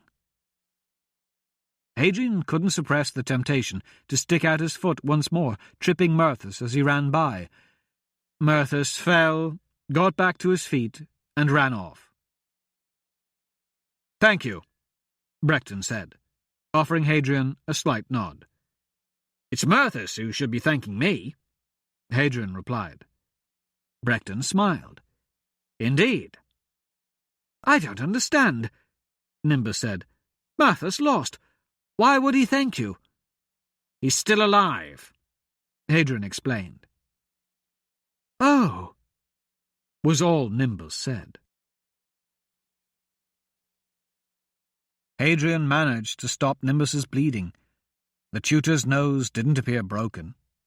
Even so, none of them was interested in returning to the banquet hall. Hadrian and Brecton escorted Nimbus to his room, where the slim man thanked the two knights for their assistance. "You fight well," Brecton said, as he and Hadrian walked the palace corridors back toward the knight's wing. "Why did they attack you?" "They were drunk. Where I come from, drunks sing badly and sleep with ugly women. They don't attack rival knights and courtly gentlemen." Brecton was quiet for a moment, then asked, "Where do you come from, Sir Hadrian?" Saldor explained, "Some of the men that fought with Lord Demont and survived the Battle of Ratibor joined my army in the north. Captain Lowell was one of them. His accounting of that day in no way resembles the tale Regent Saldor described. I wouldn't embarrass the Regent or you by mentioning it in public, but now that we're alone—" Hadrian said nothing. "What Lowell did tell me was the entire Imperial army was caught sleeping on that rainy morning. Most never managed to strap on a sword, much less mount a horse." Hadrian simply replied, "It was a very confusing day." "So you say, but perhaps you were never there at all. A knight taking credit for another's valour is most dishonourable." "I can assure you I was there," Hadrian said sincerely, "and that I rode across the muddy field, leading men into battle that morning." Brecton stopped at the entrance of his own room and studied Hadrian's face. "You must forgive me for my rudeness. You have aided me this evening, and I've responded with accusations. It is unseemly for one knight to accuse another without proper evidence. I will not let it happen again. Good night." He offered Hadrian a curt nod and left him alone in the corridor.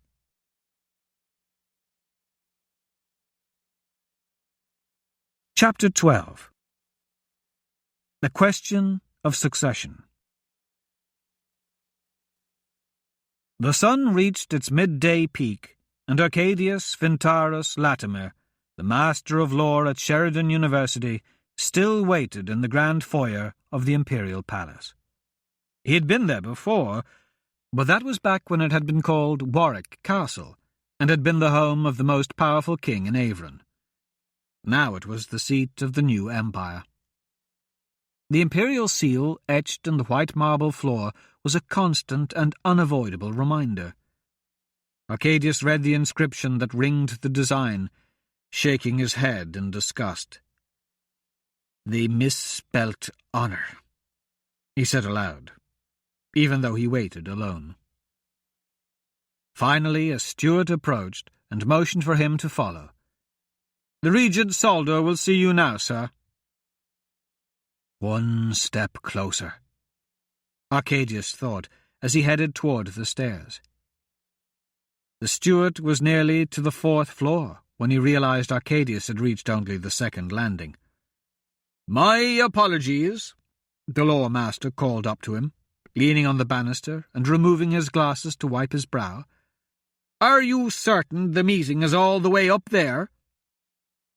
"The Regent asked for you to come to his office." The old professor nodded. "Very well, I'll be right along." Another positive development. While it was unlikely that Soldo would agree to his proposal, Arcadius judged his odds of success tripled with each flight he climbed. He didn't want to speak in a reception hall filled with gossipy courtiers. Not that he held much hope, no matter where the subject was broached. Still, if this meeting went well, he would be free of his guilt and the burden of responsibility. A private meeting with the Regent would be perfect. Soldo was an intellectual, and Arcadius could appeal to the Regent's respect for education. However, when he reached the office, Soldo was not alone. "Well, of course we need a southern defence," Ethelred was saying when the steward opened the door. "We have a nation of goblins down there now. You haven't seen them, Solly. You don't know—" Yes? What is it?" "May I present Professor Arcadius Latimer, Master of Law at Sheridan University," the steward announced. "Oh, yes, the teacher," Ethelred said. "He's a bit more than that, Lannis," Soldo corrected. "Not at all, not at all," Arcadius said with a cheerful smile. "Instructing young minds is the noblest act I perform. I am honoured." The lawmaster bowed to the 4 people in the room. In addition to the regents, there were 2 men he did not recognize. One, however, was dressed in the distinct vestments of a church sentinel. "You are a long way from Sheridan, Professor." Soldo addressed him from behind a large desk. "Did you come for the holiday?" "Why, no, Your Grace. At my age it takes a bit more than the allure of jingling bells and sweetmeats to rouse one such as I from warm chambers in the depth of winter. I don't know if you noticed, but there's a great deal of snow outside." Arcadius took a moment to examine his surroundings. Hundreds of books sat on shelves, locked behind glass cabinets with little keyholes. A pretty carpet, somewhat muddled in its colours and partially hidden by the Regent's desk, portrayed what appeared to be a scene of Novron conquering the world, while Maribor guided his sword. "Your office is so clean," the professor remarked. Soldo raised an eyebrow, and then chuckled. "Oh, yes. I seem to recall visiting you once. I don't believe I made it through your door." "I have a unique filing system." "Lawmaster, I don't mean to be short, but we are quite busy," Ethelred said. "Exactly what has brought you so far in the cold?" "Well," he began, smiling at Soldo. "Your Grace, I was hoping to speak to you, in private." He glanced pointedly at the two men he did not recognize. "I have a sensitive matter to discuss concerning the future of the Empire. This is Sentinel Louis Skye, and over there is Lord Merrick Marius. I assume you already know our soon-to-be Emperor, Ethelred. If you wish to discuss the Empire's future, these are the men you need to speak with." Arcadius paused deliberately, took off his spectacles, and cleaned them slowly with his sleeve. "Very well, then." The Lore Master replaced his glasses and crossed the room to one of the soft chairs. "Do you mind? Standing for too long makes my feet hurt." "By all means," Ethelred said sarcastically. "Make yourself at home." Arcadius sat down with a sigh, took a deep breath, and began. "I have been thinking about the new empire you are establishing, and I must say that I approve." Ethelred snorted. "Well, Sully, we can sleep better now that the scholars have weighed in."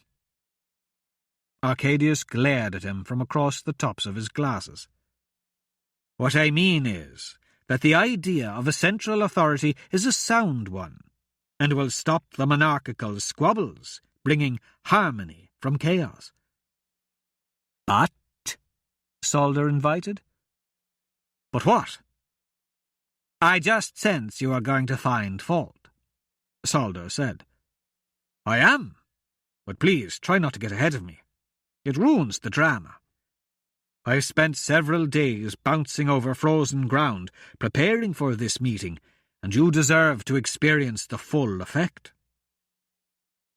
Arcadius adjusted his sleeves and waited for what he thought was the precise amount of time to draw their full attention. "I'm curious to know if you've put any thought into the line of succession." "Succession?"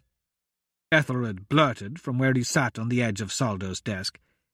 "Yes, you know, the concept of producing an heir to inherit the mantle of leadership. Most thrones are lost because of poor planning on this front." "I'm not even crowned, and you complain because I haven't fathered an heir yet?" Arcadius sighed. "It's not your heir I am concerned about. This empire is founded on a bedrock of faith that the bloodline of Novron is back on the throne. If the bloodline is not maintained, the cohesion that holds the empire together might dissolve." "What are you saying?" Ethelred asked.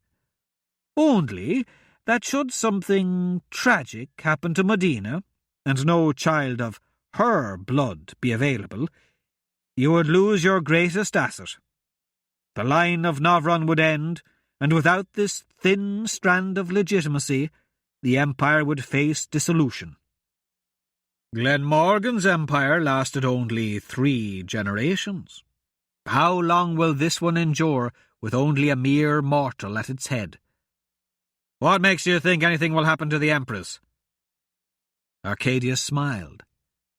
"Let's just say I know the ways of the world, and sacrifices are often required to bring about change. I'm here because I fear you might mistakenly think Medina is expendable once Ethelred wears the crown.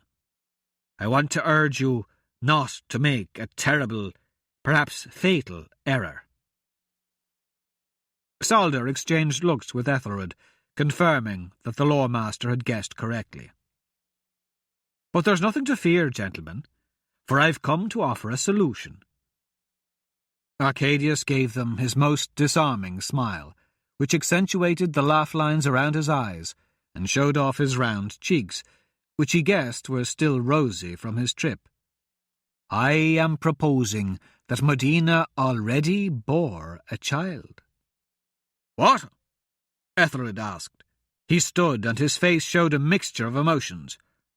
"Are you accusing my fiancée, the Empress, of impropriety?" "I am saying that if she had a child, A child born a few years ago, and no longer dependent on the mother, it could make your lives a great deal easier. It would ensure the continued unification of the Empire under the bloodline of Novron. "Speak plainly, man," Ethelred erupted. "Are you suggesting such a child exists?" "I am saying such a child could exist." He looked at each of their faces before focusing back on Saldor. "Modena is no more the heir of Novron than I am, but that's not relevant. The only thing that matters is what her subjects believe. If they accept she has a child, then the pretense of the heir can continue, and the masses will be satisfied. After ensuring the line of succession, an unfortunate incident involving the Empress wouldn't be such a tragedy. Her people would certainly mourn her, but there would still be hope in the form of a child who would one day take the throne." "You bring up an interesting point, Professor," Ethelred said. "Modena has been ill as of late, but I'm sure she could hang on long enough to bear a child, couldn't she, Solly?" "I don't see why not. Yes, we could arrange that." The Lawmaster shook his head, as if hearing an incorrect response from one of his students. "But what if she were to die in childbirth? It happens far too often, and is too great a risk for something as important as this. Do you really wish to gamble all you are trying to accomplish? A child conceived before the Empress even knew Ethelred wouldn't reflect poorly on him. There are ways to present the child that would bolster the new Emperor's standing. He can profess that his love for Modena is boundless and agree to raise the child as if it were his own. Such sentiments would endear him to the people." Arcadius waited a minute before continuing. "Take a healthy child and educate it in philosophy, theology, poetry, history, and mathematics. Fill the vessel with training in civics, economics, and culture. Make the child the most learned leader the world has ever known. Picture the possibilities. Imagine the potential of an empire ruled by an intellectual giant, rather than the thug with the biggest stick. If you want a better empire, you need to create a better ruler. I can provide this. I can bring you a child that I have already begun to educate, and will continue to groom. I can raise the child at Sheridan, away from life at court. We don't want a spoiled brat, pampered from birth, swinging little legs on the imperial throne. What we need is a strong, compassionate leader without ties to the nobility. One you control," Louise Skye accused. Arcadius chuckled. "It is true that such a child might be fond of me, and while I know that I cut quite a dashing figure for someone my age, I'm a very old man. I will be dead soon. Most likely, I will pass on long before the child reaches coronation age, so you'll not have to worry about my influence. I should point out that I don't intend to be the child's only tutor. Nor could I be, in order to ensure success. A task of this magnitude would require historians, doctors, engineers, and even tradesmen. You can send as many of your own instructors as you wish. I would hope you, Regent Saldor, would be one of them. I suspect much of the vision of the new empire comes from you, after all. Once the wedding is over and things are operating smoothly, you could join us at Sheridan. She'll require training that you are uniquely qualified to teach." "She?" Ethelred said. "Beg pardon?" Arcadius asked, peering over his glasses again. "You said she. Are you speaking of a girl?" "Well, yes. The child I am suggesting is a young orphan whom I've been taking care of for some time. She's extremely bright, and at the age of 5 has already mastered letters. She's a delightful girl who shows great promise." "What? A girl?" Ethelred sneered. "What good is a girl?" "I'm afraid my fellow regent is correct," Solder said. "The moment she married, her husband would rule, and all your education would be wasted. If it was a boy—" "Well, there's no shortage of orphan boys," Ethelred declared. "Find a handsome one, and we can do the same with him." "My offer is for this girl only." "Why?" Guy asked. Arcadius detected a tone in the question he did not like. "Because I sense in her the makings of a magnificent ruler, the kind who could—" "But she's a girl," Ethelred repeated. "As is Empress Modena. Are you saying you would refuse to tutor another child, one of our choosing?" Solder asked. "Yes."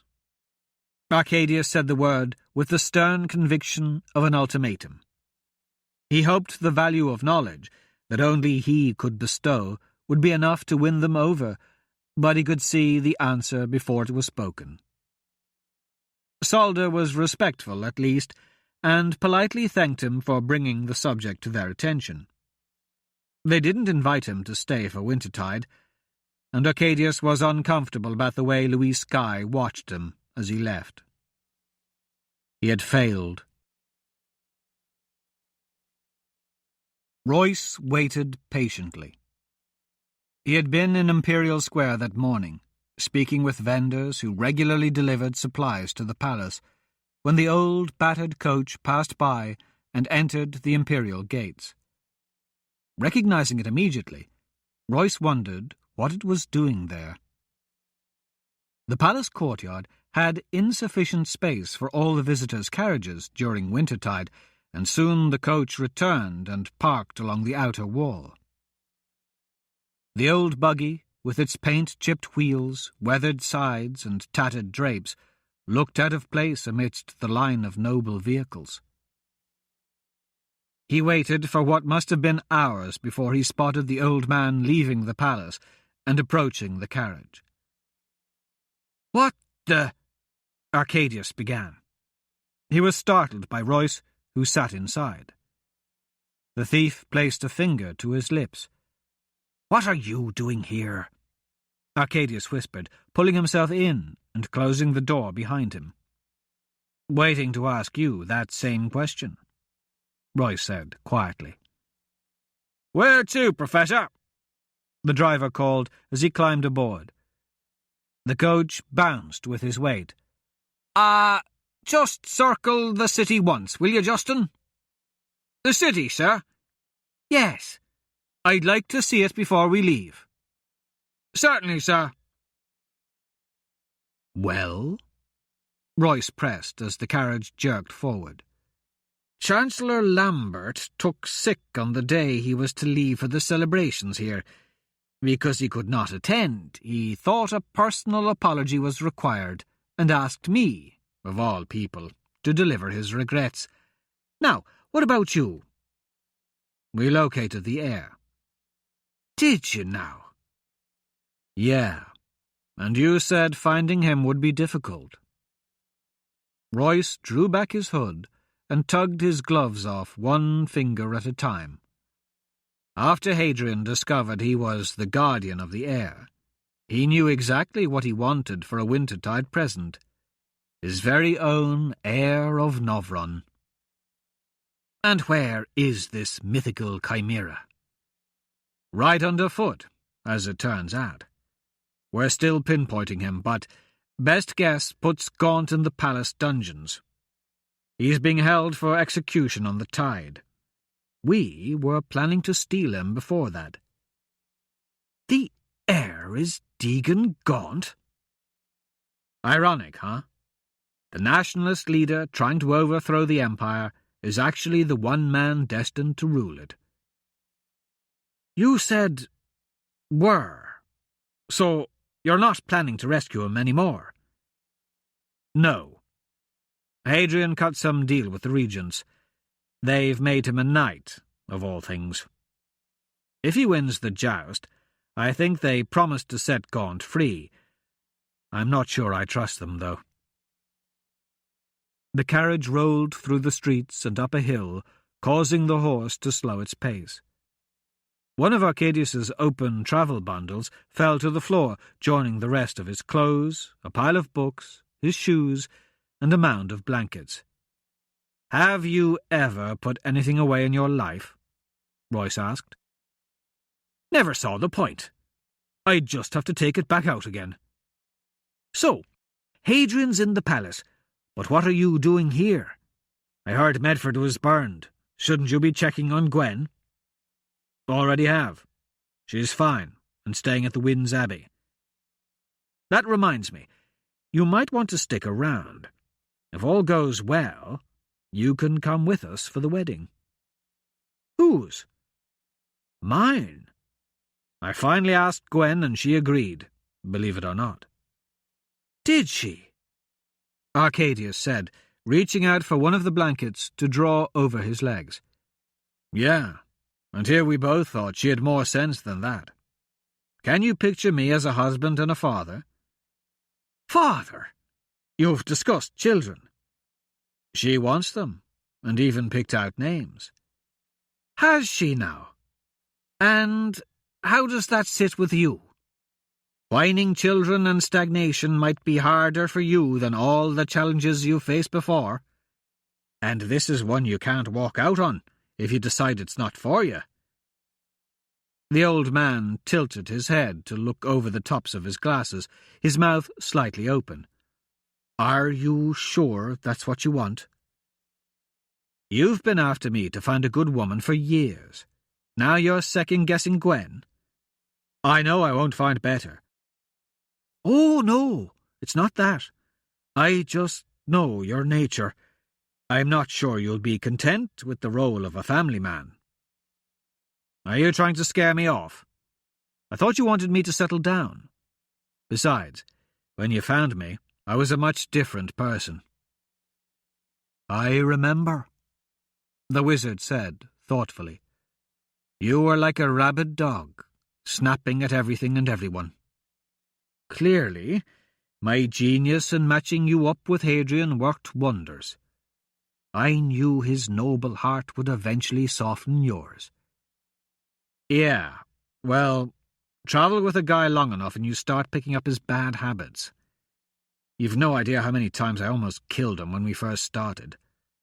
I never bothered because I expected the jobs would take care of that for me. But somehow he kept surviving. Well, I'm glad to see things worked out for you both. Gwen is a fine woman, and you're right, you couldn't do better. So you'll wait?" "I'm afraid not. I was ordered to return immediately." "But you'll come out to the Winds Abbey afterward, right?" "If you were not there, it would be like not having my well, an uncle, at least." Arcadius smiled, but it looked strained. After a moment of silence, the smile disappeared. "What's wrong?" Royce asked. "Oh, nothing."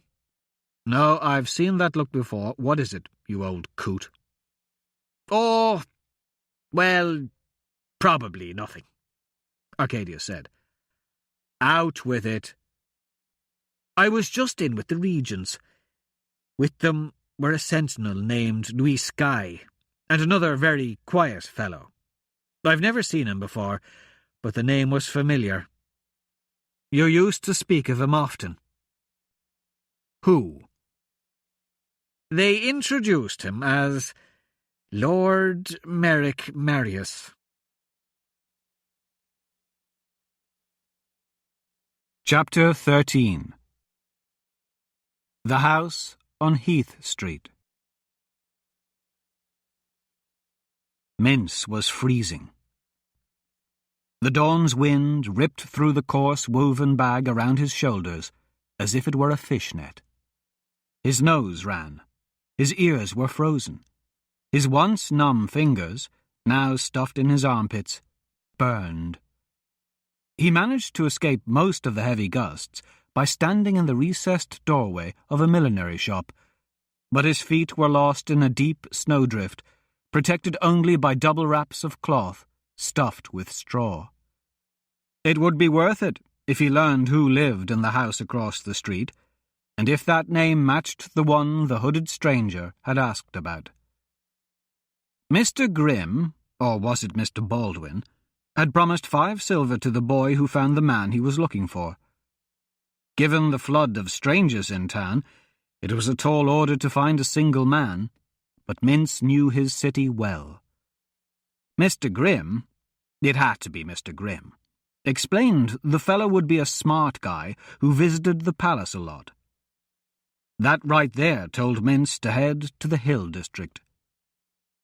Elbright was checking out the inns, and Brand was watching the palace gate, but Mince was sure Heath Street was the place for someone with palace connections. Mince looked at the house across the street. Only 2 stories, and quite narrow, it was tucked tight between 2 others. Not as fancy as the big homes, but still a fine place. Built entirely of stone, it had several glass windows, the kind you could actually see through. Most of the houses on Heath Street were that way. The only distinguishing marks on this one were the dagger and oak leaf embossed above the door, and a noticeable lack of any wintertide decoration. While the rest of the homes were bedecked in streamers and ropes of garland, the little house was bare. It used to belong to Lord Demont, who had died in the Battle of Ratibor the past summer. Mince asked the kids who begged on the street if they knew who owned it now. All they could tell him was that the master of the house rode in a fine carriage with an imperial uniformed driver and had 3 servants. Both the master and the servants kept to themselves, and all were new to Aquesta. "This has to be the right house," Mince muttered, his words forming a little cloud. A lot was riding on him that morning. He had to be the one to win the money, for Kine's sake. Mince had been on his own since he was 6. Handouts were easy to come by at that age, but with each year things got tougher. There was a lot of competition in the city, especially now, with all the refugees. Elbright, Brand, and Kine were the ones who kept him alive. Elbright had a knife, and Brand had killed another kid in a fight over a tunic. It made others think twice before messing with them. But it was Kine, their master pickpocket, who was his best friend. Kine had taken sick a few weeks earlier. He began throwing up and sweating like it was summer. They each gave him some of their food, but he wasn't getting better. For the past 3 days, he hadn't even been able to leave the nest. Each time Mince saw him, Kine looked worse, whiter, thinner, blotchier, and shivering. Always shivering. Elbright had seen the sickness before, and said not to waste any more food on Kine, as he was as good as dead. Mince still shared a bit of his bread, but his friend rarely ate it. He hardly ate anything anymore. Mince crossed the street to the front of the house, and to escape the bitter wind, he slipped to the right of the porch stairs. His foot sank deeper than expected, and his arms windmilled as he fell down a short flight of steps leading to a root cellar. Mince landed on his back, sending up a cloud of powder that blinded him. He reached around and felt a hinge. His frozen hands continued to search and found a large lock holding the door fast. He stood and dusted himself off. As he did, he noticed a gap under the stairs. a drain of some kind. His fall had uncovered the opening. Hearing the approach of the butcher's wagon, he quickly slithered inside. "What will you have today, sir?" "Goose. No beef, no pork. Tomorrow starts Blood Week, so I'll wait. I have some right tasty pigeons and a couple of quail." "I'll take the quail. You can keep the pigeons."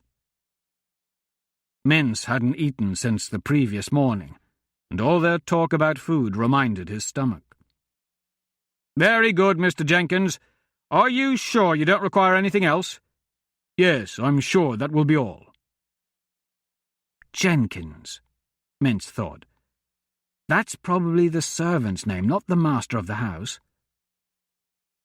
Footfalls came down the steps, and Mince held his breath as the manservant brushed the snow away from the cellar door with a broom. He opened it to allow the butcher entry. "It's freezing out here," Jenkins muttered, and trotted out of sight. "That it is, sir, that it is." The butcher's boy carried the goose, already plucked and beheaded, down into the cellar, and then returned to the wagon for the quails. The door was open. It might have been the cold, the hunger, or the thought of 5 silver, most likely it was all 3, that sent Mince scurrying inside, quick as a ferret, without bothering to consider his decision. He scrambled behind a pile of sacks that smelled of potatoes, and crouched low while trying to catch his breath. The butcher's boy returned with the birds, hung by their feet, and stepped out again. The door slammed, and Mince heard the lock snap shut. After the brilliant world of sun and snow, Mince was blind. He stayed still and listened. The footsteps of the manservant crossed overhead, but they soon faded, and everything was quiet. The boy knew there was no way to escape the cellar undetected, but he chose not to worry about that. The next time there was a delivery, he would just make a run for it. He could get through the door on surprise, and no one could catch him once he was in the open. When Mince looked around again, he noticed that he could see, as his eyes adjusted to the light filtering down through gaps in the boards. The cellar was cool, although balmy when compared to the street, and filled with crates, sacks, and jugs. Sides of bacon hung from the ceiling. A small box lined with straw held more eggs than he could count. Mince cracked one of them over his mouth and swallowed. Finding a tin of milk, he took 2 big mouthfuls and got mostly cream. Thick and sweet, it left him grinning with delight. Looking at all the containers, Mince felt as if he had fallen into a treasure room. He could live there by hiding in the piles, sleeping in the sacks, and eating himself fat. Hunting through the shelves for more treats, Mince found a jar of molasses and was trying to get the lid off when he heard steps overhead. Muffled voices were coming closer. "I will be at the palace the rest of the day." "I'll have the carriage brought at once, my lord." "I want you and Poe to take this medallion to the silversmith. Get him started making a duplicate. Don't leave it, and don't let it out of your sight. Stay with him and watch over it. It is extremely valuable."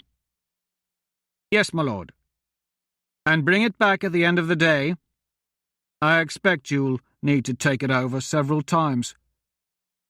"But your dinner, my lord. Surely Mr. Poe can—" "I'll get my meals at the palace. I'm not trusting Poe with this. He's going along only as protection." "But, my lord, he's hardly more than a boy." "Never mind that. Just do as instructed." "Where is Dobbs?" "Cleaning the bedrooms, I believe." "Take him, too. You'll be gone all day, and I don't want him left here alone." "Yes, my lord." "My lord? My lord?" Mince was ready to scream in frustration. Why not just use the bugger's name? Mintz listened for a long time before deciding the house was empty. He crossed the cellar, climbed the steps, and tried the door to the house. It opened. Careful and quiet as a mouse, he crept out. A board creaked when he put his weight on it. He froze in terror, but nothing happened. He was alone in the kitchen. Food was everywhere. Bread, pickles, eggs, cheese, smoked meats and honey. Mintz sampled each one as he passed.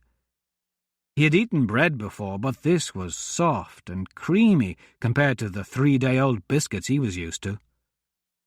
The pickles were spicy, the cheese was a delight, and the meat, despite being tough from curing, was a delicacy he rarely knew.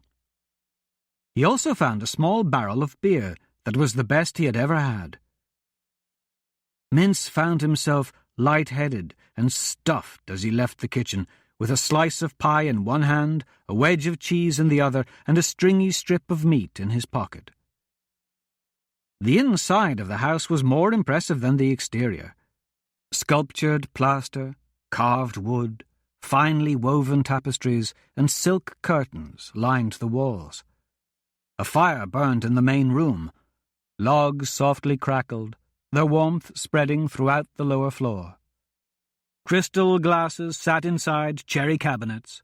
Fat candles and statuettes rested on tables, and books filled the shelves. Mintz had never held a book before.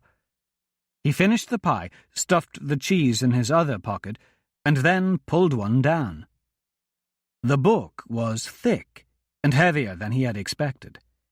He tried to open it, but it slipped through his greasy fingers and struck the floor with a heavy thud that echoed through the house. He froze, held his breath, and waited for footsteps or a shout. Silence. Picking up the book, he felt the raised leather spine and marveled at the gold letters on the cover. He imagined the words revealed some powerful magic, a secret that could make men rich or grant eternal life. Setting the book back on the shelf with a bit of sadness, Mintz moved toward the stairs. He climbed to the second story, where there were several bedrooms. The largest had an adjoining study with a desk and more books.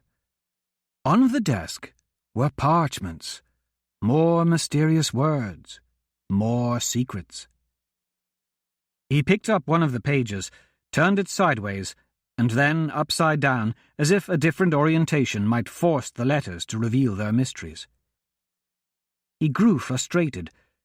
Dropping the page back on the desk, he started to leave, when a light caught his attention.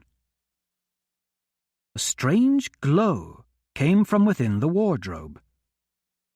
He stared at it for a long time before venturing to open the door. Vests, tunics, and cloaks filled the cabinet. Pushed to the rear was a robe that shimmered with its own light. Mesmerized, Mintz risked a hesitant touch. The material was unlike anything he had felt before, smoother than a polished stone and softer than a down feather. The moment he touched the fabric, the garment instantly changed from dark, shimmering silver to an alluring purple and glowed the brightest where his fingers contacted it. Mintz glanced nervously around the room. He was still alone. On an impulse, he pulled the robe out. The hem brushed the floor, and he immediately draped it over his arm. Letting the robe touch the ground didn't seem right. He started to put it on and had one arm in the sleeve when he stopped. The robe felt cold, and it turned a dark blue, almost black. When he pulled his arm out, the beautiful purple glow returned. Mintz reminded himself he was not there to steal. On principle, he wasn't against thieving. He stole all the time. He picked pockets, grabbed and ran from markets, and even looted drunks. But he had never robbed a house. Certainly not a Heath Street house. Thieving from nobles was dangerous, and the authorities were the least of his worries.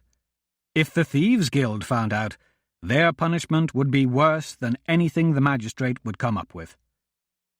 No one would raise a stink over a starving boy taking food, but the robe was a different matter. With all the books and writing in the house, it was obvious the owner was a wizard or warlock of some sort. It was too risky. What would I do with it anyway? While it would put old Brand the Bold's tunic to shame, he could never put it on. The robe was too big for him to wear, and Mince wouldn't dare cut it. Even if he managed it, the robe would draw every eye in the city. He reached out to put it back in the wardrobe, deciding he couldn't risk taking it. Once more, the robe went dark. Still holding it, he pulled his arm out, and it glowed again. Puzzled, but still determined, Mince hung it back up. The moment he let go, the robe fell to the floor. He tried again, and it fell once more. "All right, go ahead and stay there," he said, and started to turn away. The robe instantly flared to a brilliant white. All shadows in the room vanished, and Mince staggered backwards, squinting to see. Okay, stop it! Stop it!" he shouted, and the light dimmed to blue again. Mince didn't move. He stood staring at the robe as it lay on the floor. The light was throbbing, growing bright and dim, almost as if it were breathing. He watched it for several minutes, trying to figure it out. Slowly, he stepped closer and picked it up. "You want me to take you?" The robe glowed the pretty purple color. "Can I wear you?" Dark blue. "So, you just want me to steal you?" Purple. "Don't you belong here?" Blue. "You're being held against your will?"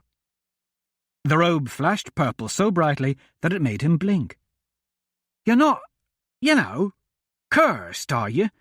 You're not going to hurt me, are you?" Blue. "Is it okay if I fold you up and stuff you inside my tunic?" Purple.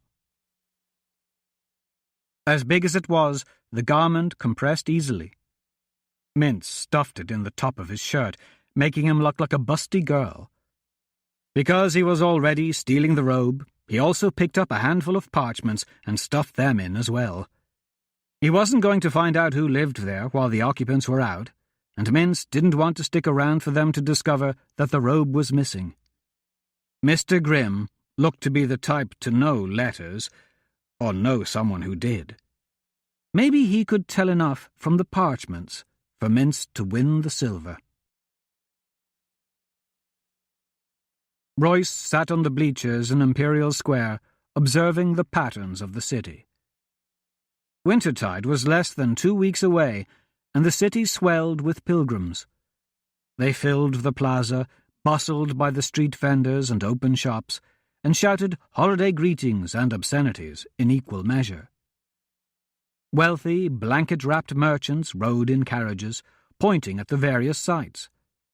Visiting tradesmen carried tools over their shoulders, hoping to pick up work, while established vendors scowled at them. Threadbare farmers and peasants visiting Aquesta to see the Holy Empress huddled in groups, staring in awe at their surroundings. Betrayal in Medford. Royce read the sign posted in front of a small theatre. It indicated nightly performances during the week leading up to Wintertide's Eve. From the barkers on the street, he determined the play was the imperial variation of the popular The Crown conspiracy, which the Empire had outlawed. Apparently, in this version, the plotting prince and his witch sister decide to murder their father, and only the good Archduke stands in the way of their evil plans. 4 patrols of 8 men circled the streets. At least one group checked in at each square every hour. They were swift and harsh in their peacekeeping. Dressed in mail and carrying heavy weapons, they brutally beat and dragged away anyone causing a nuisance or being accused of a crime. They didn't bother to hear the suspect's side of the story. They didn't care who had trespassed on whom, or whether the accusation was truth or fiction. Their goal was order, not justice. An interesting side effect, which would have been comical if the results had not been so ugly, was that street vendors falsely accused their out-of-town competitors of offences. Local vendors banded together, forming an alliance to denounce the upstarts. Before long, people learned to gather at the squares just before an Imperial patrol was expected to arrive, or follow the men as they patrolled. The spectacle of violence was just one more holiday show. 2 good-sized pigs, attempting to escape their fates of Blood Week, ran through the square, trailed by a parade of children and 2 mongrel dogs chasing after them. A butcher wearing a blood-stained apron and looking exhausted from running paused to wipe his brow. Royce spotted the boy, deftly dodging his way through the crowd. Pausing briefly to avoid the train chasing the pig, Mintz locked eyes with Royce, then casually strolled over to the bleachers. Royce was pleased to see no one watched the boy's progress too closely. "Looking for me?" Royce asked. "Yes, sir," Mintz replied. "You found him?" "Don't know. Maybe. Never got a name or a look. Got these, though." The boy pulled some parchments from his shirt. "I snatched them from a house on Heath Street. It has a new owner. Can you read?" Royce ignored the question as he scanned the parchments. The handwriting was unmistakable. He slipped them into his cloak. "Where exactly is this house?" Mintz smiled. "I'm right, aren't I? Do I get the coin?" "Where's the house?" "Heath Street, south off the top, Harbour Side. Little place right across from Buchan's Hattery. You can't miss it. There's a crest of an oak leaf and dagger above the door. Now, what about the money?" Royce didn't respond, but focused on the boy's overstuffed tunic, which glowed as if he had a star trapped inside. Mintz saw his look and promptly folded his arms. Tilting his head down, he whispered, "Quit it." "Did you take something else from the house?" Mintz shook his head. "It has nothing to do with you." "If it's from the same house, you'll want to give it to me." Mintz stuck his lip out defiantly. "It's nothing, and it's mine. I'm a thief, see? I took it from myself in case I got the wrong house. I didn't want to risk my neck and get nothing, so it's my bonus. That's how professional thieves work, see? You might not like it, but it's how we do things. You and me had a deal, and I've done my part. Don't get all high and mighty or go on about bad morals, 'cause I get enough of that from the monks." The light grew brighter and began flashing on and off. Royce was disturbed. "What is that?" "Like I said, it's none of your business," Mintz snapped, and pulled away.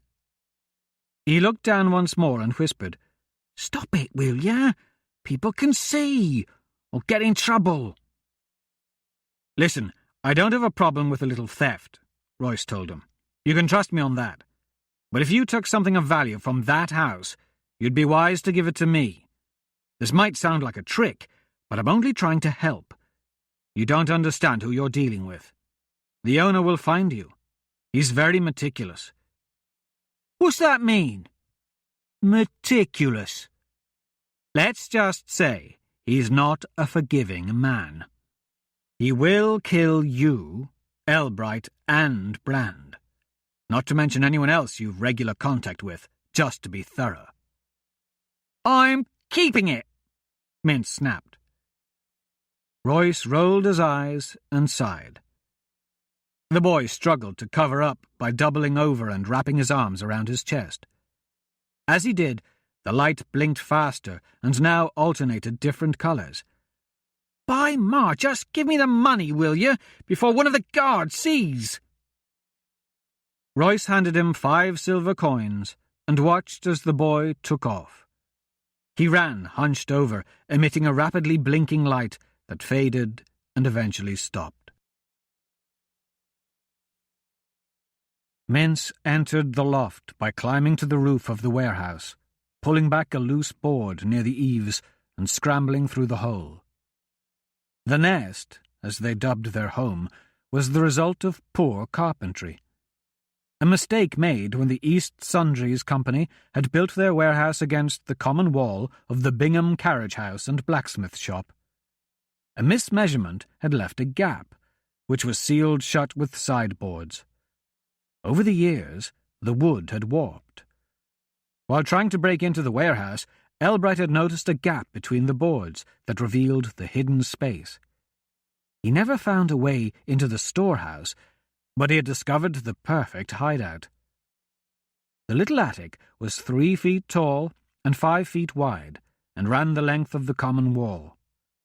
Thanks to the long hours of the blacksmiths, who usually kept a fire burning, it was also marginally heated. A collection of treasures gathered from the city's garbage littered the nest, including moth-eaten garments, burned bits of lumber, fragments of hides tossed out by the tanner, cracked pots, and chipped cups. Kine lay huddled in a ball against the chimney.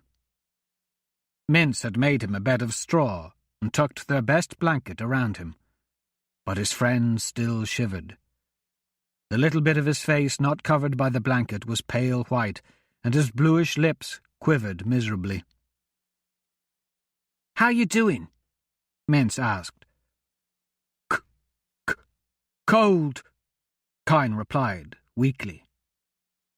Mintz put a hand to the brick chimney. "Bastards are trying to save coal again." "Is there any food?" Kine asked. Mintz pulled the wedge of cheese from his pocket. Kine took a bite and immediately started to vomit.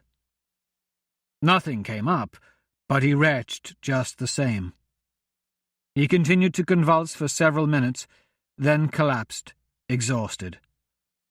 "I'm like Tibbeth, ain't I?" Kine managed to say.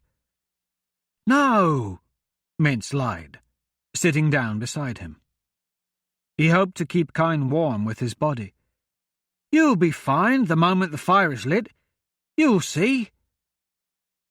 Mintz fished the money out of his other pocket to show Kine. "Hey, look, I got coin. 5 silver. I could buy you a hot meal. How would that be?" "Don't," Kine replied. "Don't waste it." "What do you mean? When is a hot soup ever a waste?"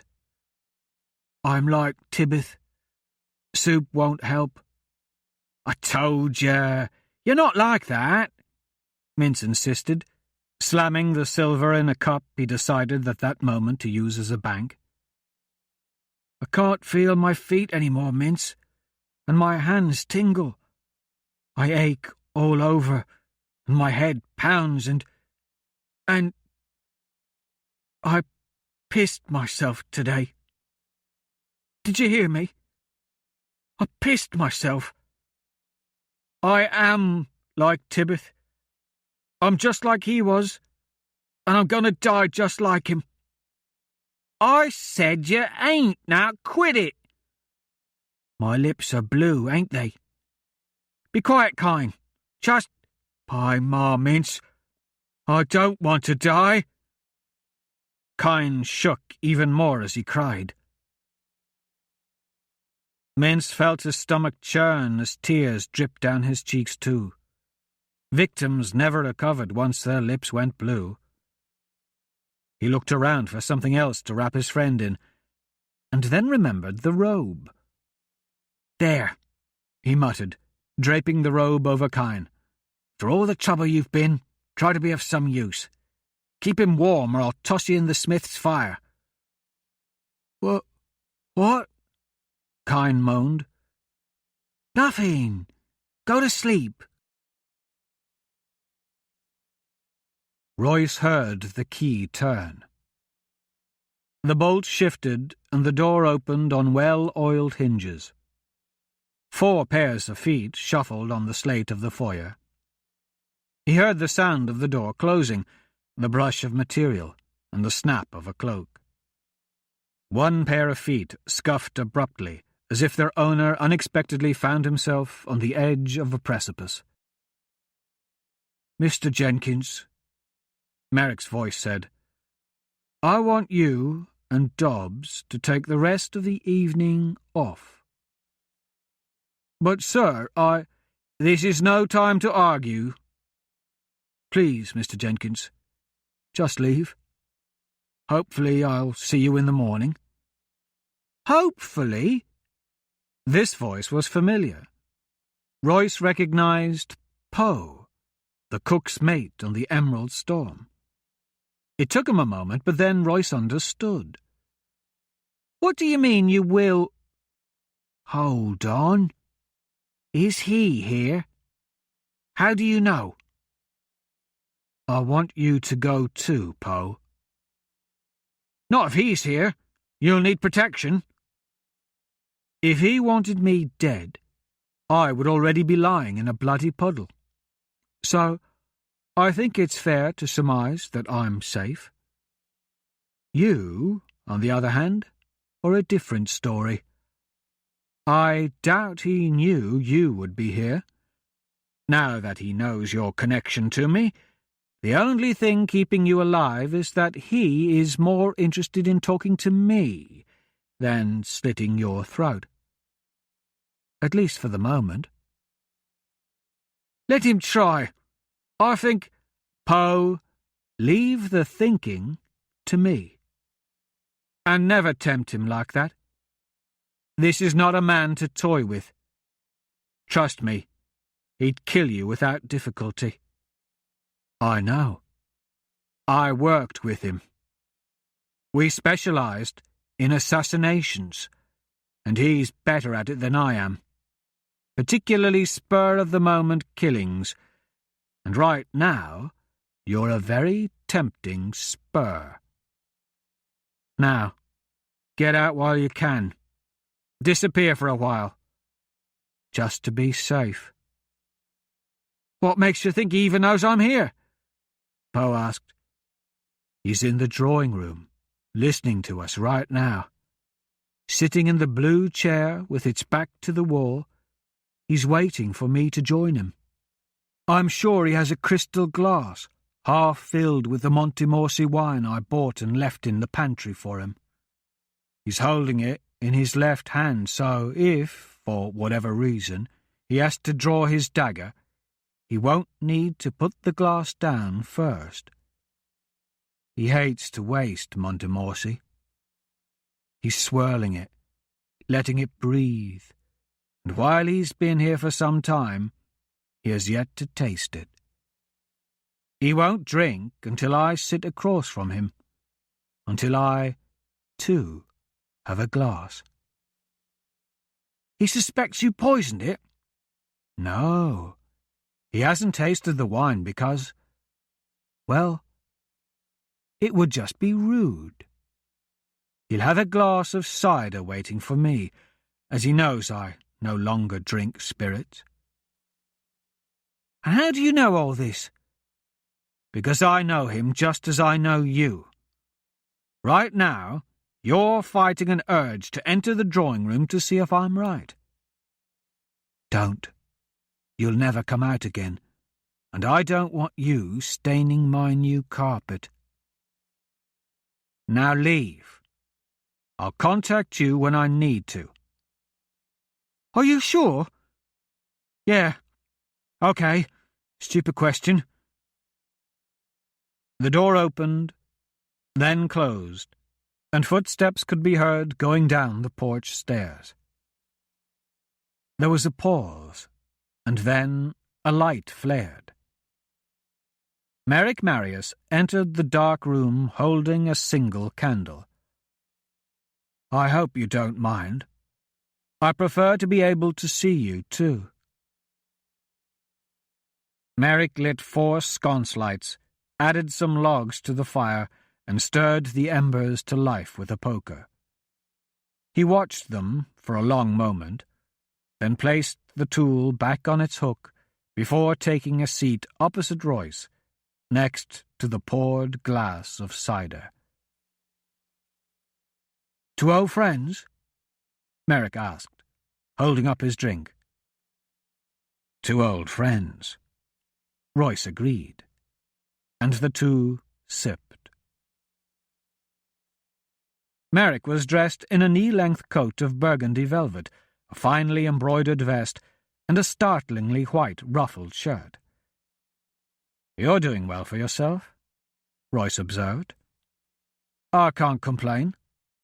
I'm Magistrate of Culnora now. Have you heard?" "I hadn't. Your father would be proud." "He said I couldn't do it. Do you remember? He said I was too smart for my own good." Merrick took another sip. "I suppose you're angry about Tour del Four?" "You crossed a line." "I know. I am sorry about that. You were the only one who could do that job. If I could have found someone else—" Merrick crossed his legs and looked over his glass at Royce. "You're not here to kill me, so I'll assume your visit is about Hadrian." "Is that your doing? This deal?" Merrick shook his head. "Actually, Guy came up with that.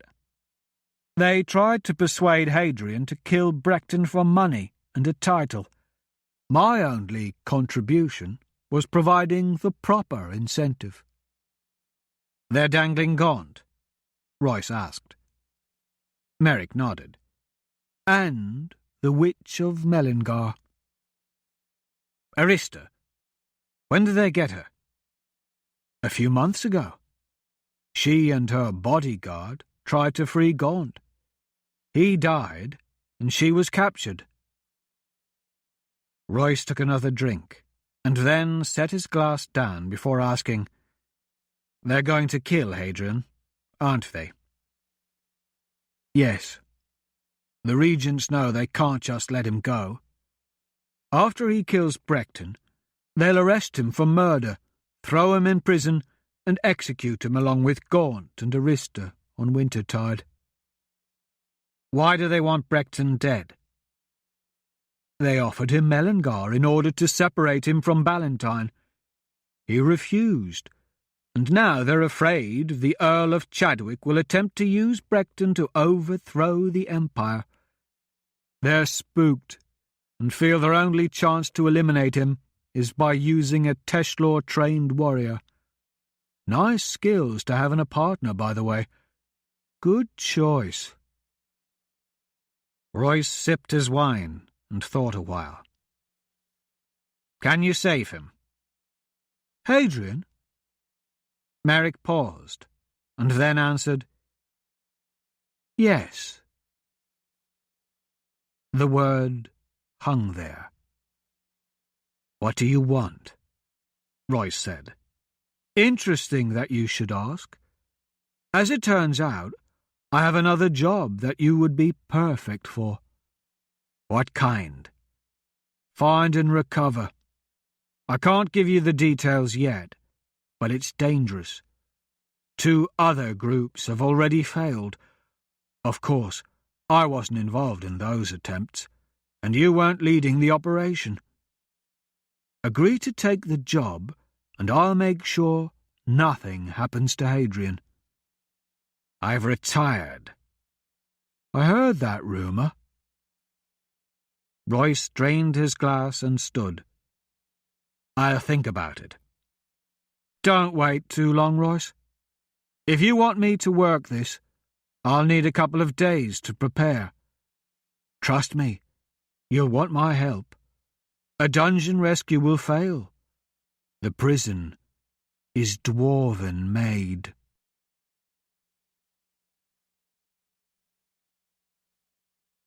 Chapter 14. Tournament Day. The morning dawned to the wails and cries of the doomed.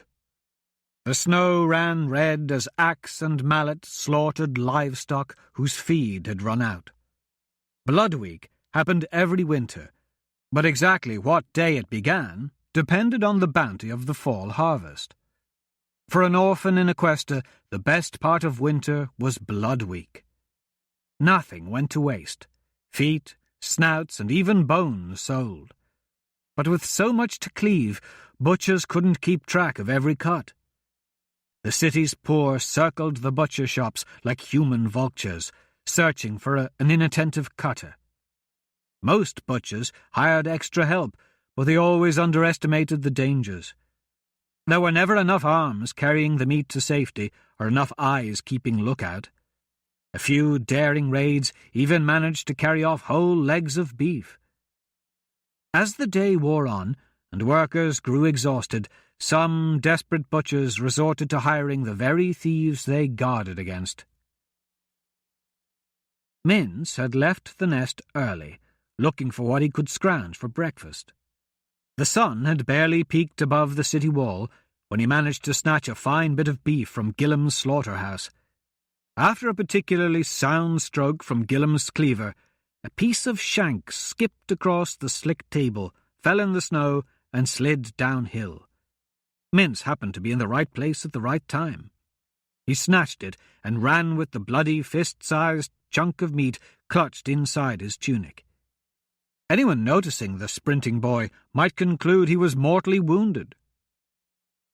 He was anxious to devour his prize, but exposing it would risk losing the meat to a bigger kid. Worse yet, a butcher or guard might spot him. Mince wished Brand and Elbright were with him. They had gone to the slaughterhouses down on Coswall, where most of the butchering would be done. The fights there would be fierce. Grown men would struggle for scraps alongside the orphans. Mince was too small to compete. Even if he managed to grab a hunk, someone would likely take it, beating him senseless. The other two boys could hold their own.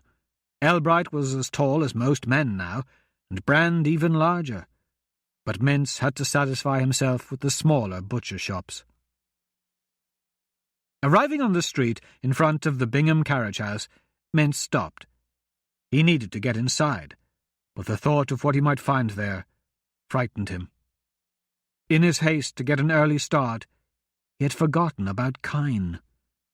For the past few days, his friend's loud wheezing had frequently woken Mince, but he couldn't remember having heard anything that morning. Mince had seen too much death. He knew 8 boys, friends, who had died from cold, sickness, or starvation. They always went in winter, their bodies stiff and frozen. Each lifeless form had once been a person, laughing, joking, running, crying. Then was just a thing, like a torn blanket or a broken lantern. After finding remains, Mince would drag them to the pile. There was always a pile in winter. No matter how short a distance he needed to drag the body, the trip felt like miles. He remembered the good times and moments they had spent together.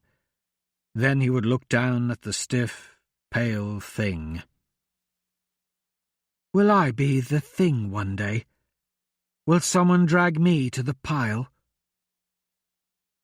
He gritted his teeth, entered the alley, climbed to the roof, and pulled back the board. Leaving the brilliant sunlight, Mince crawled blindly into the crevice. The nest was dark and silent. There was no sound of breathing, wheezing or otherwise. Mince reached forward, imagining Kine's cold, stiff body.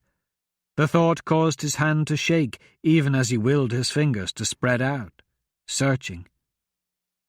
Touching the silken material of the robe, he recoiled as it began to glow. Kine was not there. The robe lay on the floor as if Kine had melted during the night. Mince pulled the material toward him. As he did, the glow increased enough to reach every corner of the room. He was alone. Kine was gone. Not even his body remained. Mince sat for a second, and then a thought surfaced. He dropped the robe in horror and kicked it away. The robe's glow throbbed and grew fainter. "You ate him!" Mince cried. "You lied to me! You are cursed!" The light went out, and Mince backed as far away as possible. He had to get away from the killer robe, but now it was lying between him and the exit. A silhouette passed in front of the opening, momentarily blocking the sunlight. "Mince," Kine's voice said. "Mince, look! I got me lamb chops!" Kine entered and replaced the board. Mince's eyes adjusted until he could see his friend, holding a pair of bloody bones. His chin was stained red. "I would have saved you one, but I couldn't find you. By Mar, I was famished." "You all right, Kine?" "I'm great. I'm still a little hungry, but other than that, I feel fantastic." "But last night," Mince started. "Last night, you didn't look so good." Kine nodded. "I had all kinds of queer dreams, that's for sure." "What kind of dreams?" "Oh, just odd stuff. I was drowning in this dark lake.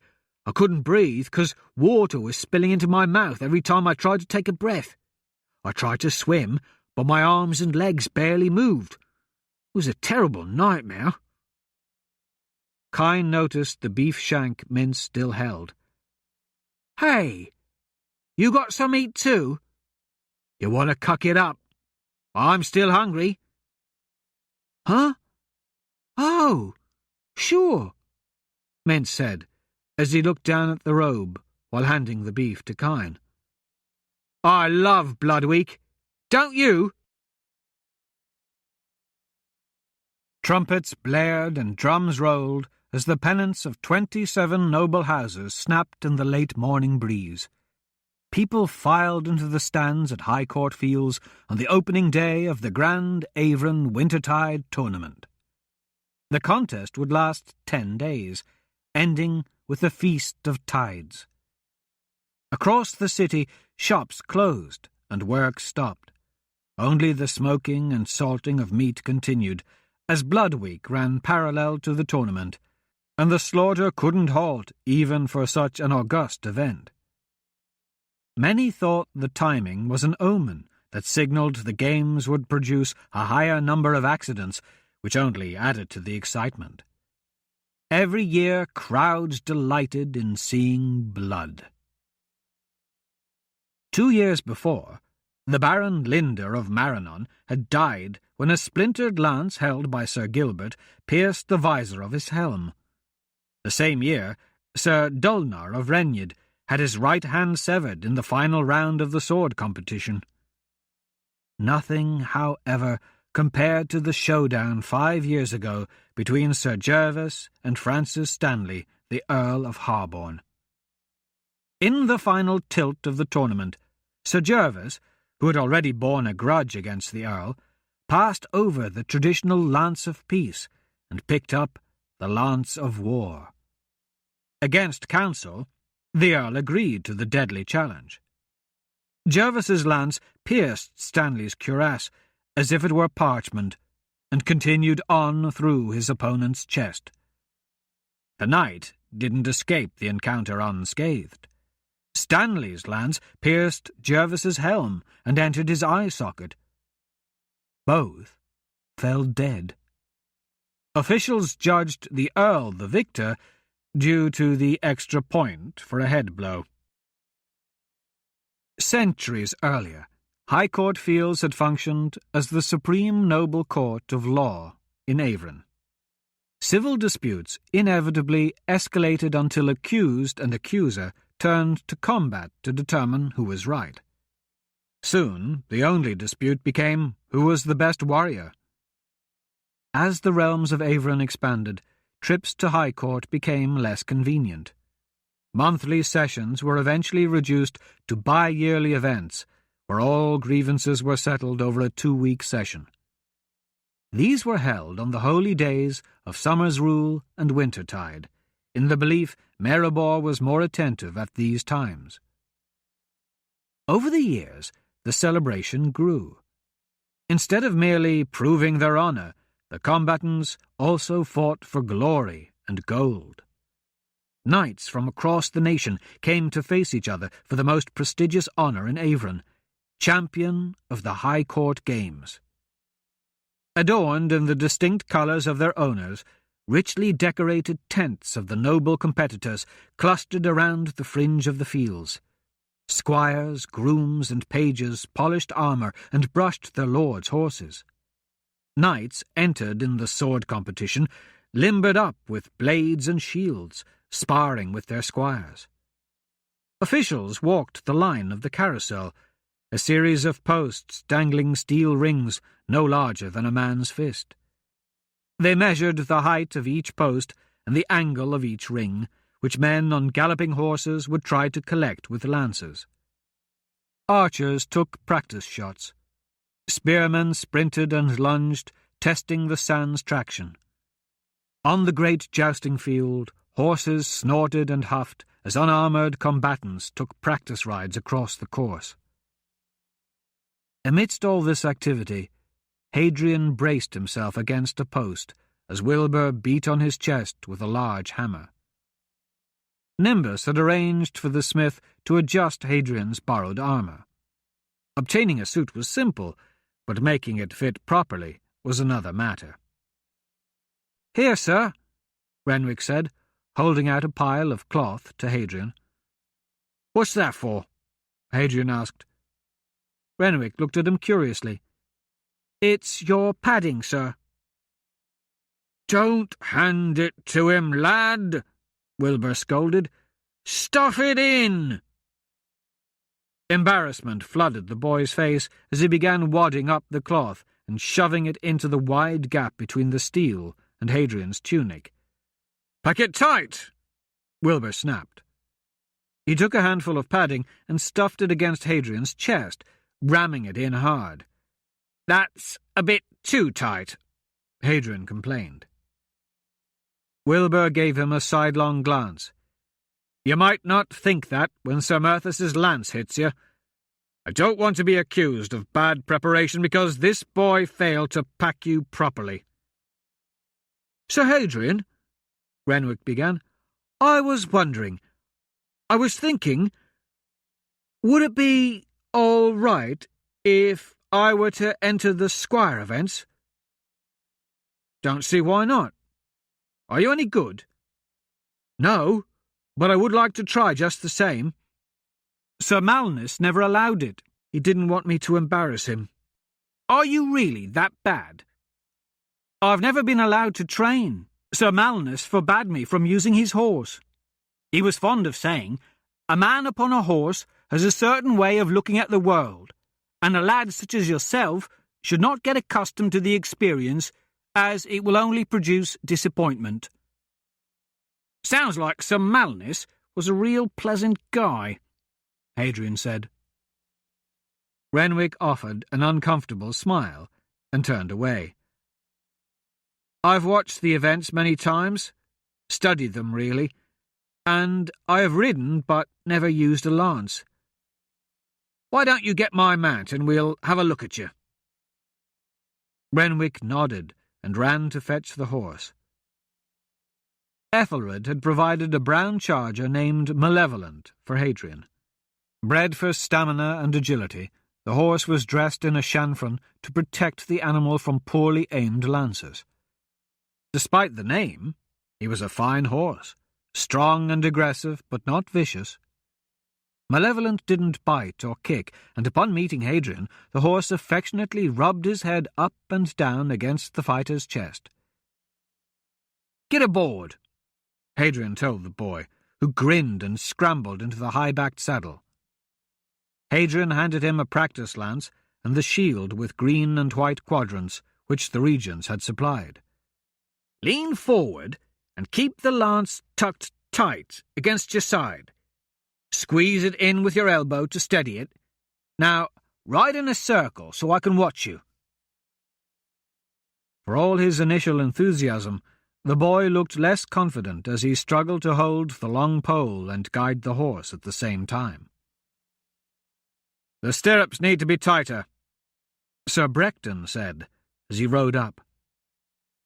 Brecton sat astride a strong white charger adorned with an elegant caparison of gold and blue stripes. A matching pennant flew from the tip of a lance booted in his stirrup. Dressed in brightly polished armour, he had a plumed helm under one arm and a sheer blue scarf tied around the other. "I wanted to wish you good fortune this day," he said to Hadrian. "Thanks.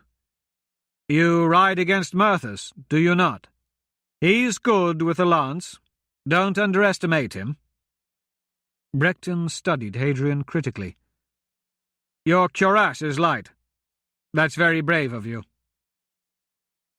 Hadrian looked down at himself, confused. He had never worn such heavy armour. His experience with a lance remained confined to actual combat, in which targets were rarely knights. As it was, Hadrian felt uncomfortable and restricted.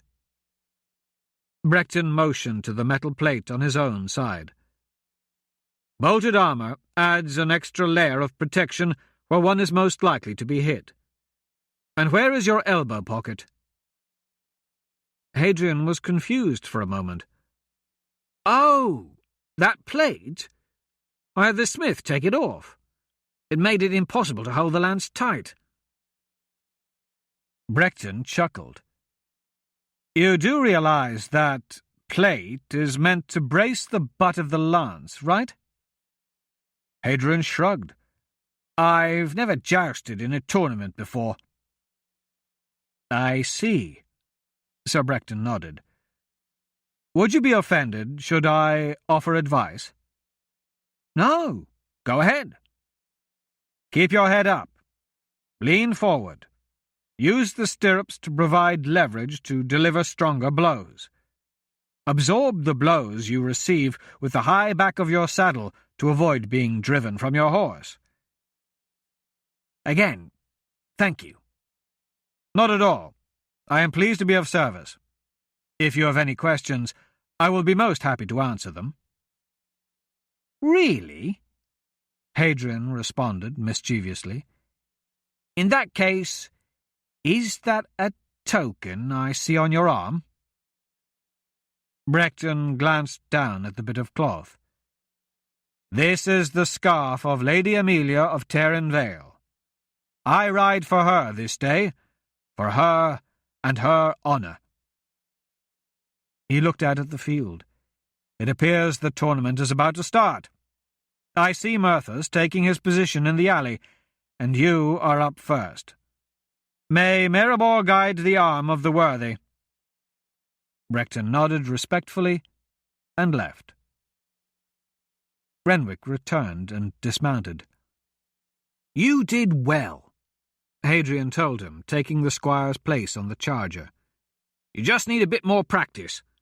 Assuming I survive this tilt, we'll work on it some more."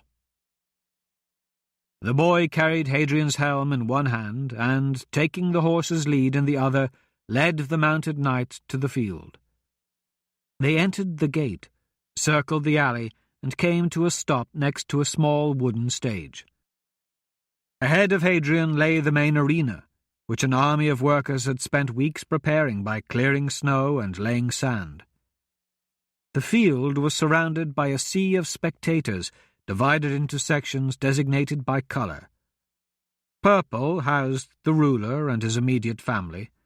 Blue was for the ranked gentry, red for the church officials, yellow for the baronage, green for the artisans, and white for the peasantry, which was the largest and only uncovered section. Hadrian's father used to bring him to the games, but not for entertainment. Observing combat had been part of his studies. Still, Hadrian had been thrilled to see the fights and cheer the victors along with the rest. His father had no use for the winners and cared to discuss only the losers. Danbury questioned Hadrian after each fight, asking what the defeated knight had done wrong and how he could have won. Hadrian had hardly listened. He was distracted by the spectacle. The knights in shining armour, the women in colourful gowns, the incredible horses. He knew one knight's saddle was worth more than their home and his father's blacksmith shop combined. How magnificent they had all seemed in comparison to his commoner father. It had never occurred to him that Danbury Blackwater could defeat every knight in every contest. As a youth, Hadrian had dreamed of fighting at High Court 1,000,000 times. Unlike the Palace of the Four Winds, this field was a church to him. Battles were respectful, not to the death. Swords were blunted, archers used targets, and jousts were performed with the lance of peace. A combatant lost points if he killed his opponent, and could be expelled from the tournament even for injuring a competitor's horse. Hadrian had found that strange. Even after his father had explained that the horse was innocent, he hadn't understood. He did now. A large man with a loud voice stood on a platform in front of the purple section, shouting to those assembled, "Is the chief knight of Alban, and the son of the Earl of Fenton, and he is renowned for his skill in the games and at court. I give to you Sir Murthus." The crowd erupted in applause, drumming their feet on the hollow planks. Ethelred and Saldor sat to either side of the throne, that remained as empty as the one in the banquet hall. At the start of the day, officials had announced that the Empress felt too ill that morning to attend. "From Renyard he hails," the man on the box shouted as he gestured toward Hadrian, "only recently knighted amidst the carnage of the bloody Battle of Ratibor. He wandered forest and field to reach these games. For his first tournament ever, I present to you Sir Hadrian." Some clapping trickled down from the stands, but it was only polite applause. The contest was already over in the eyes of the crowd. Hadrian had never held a lance of peace. Lighter than a war lance, which had a metal tip, this one was all wood. The broad, flared end floated awkwardly, but it was still solid oak, and not to be underestimated. He checked his feet in the stirrups, and gripped the horse with his legs. Across the sand-strewn alley, Sir Murthus sat on his grey destrier. His horse was a strong, angry-looking steed, cloaked in a damask caparison, covered in a series of black and white squares, and fringed with matching tassels. Murthus himself held a lozenge shield, and wore a matching circuit and cape of black and white diamonds. He snapped his visor shut, just as the trumpeters sounded the fanfare, and the flagman raised his banner. Mesmerized by the spectacle, Hadrian let his gaze roam from the stands to the snapping pennants, and finally to the percussionists beating on their great drums.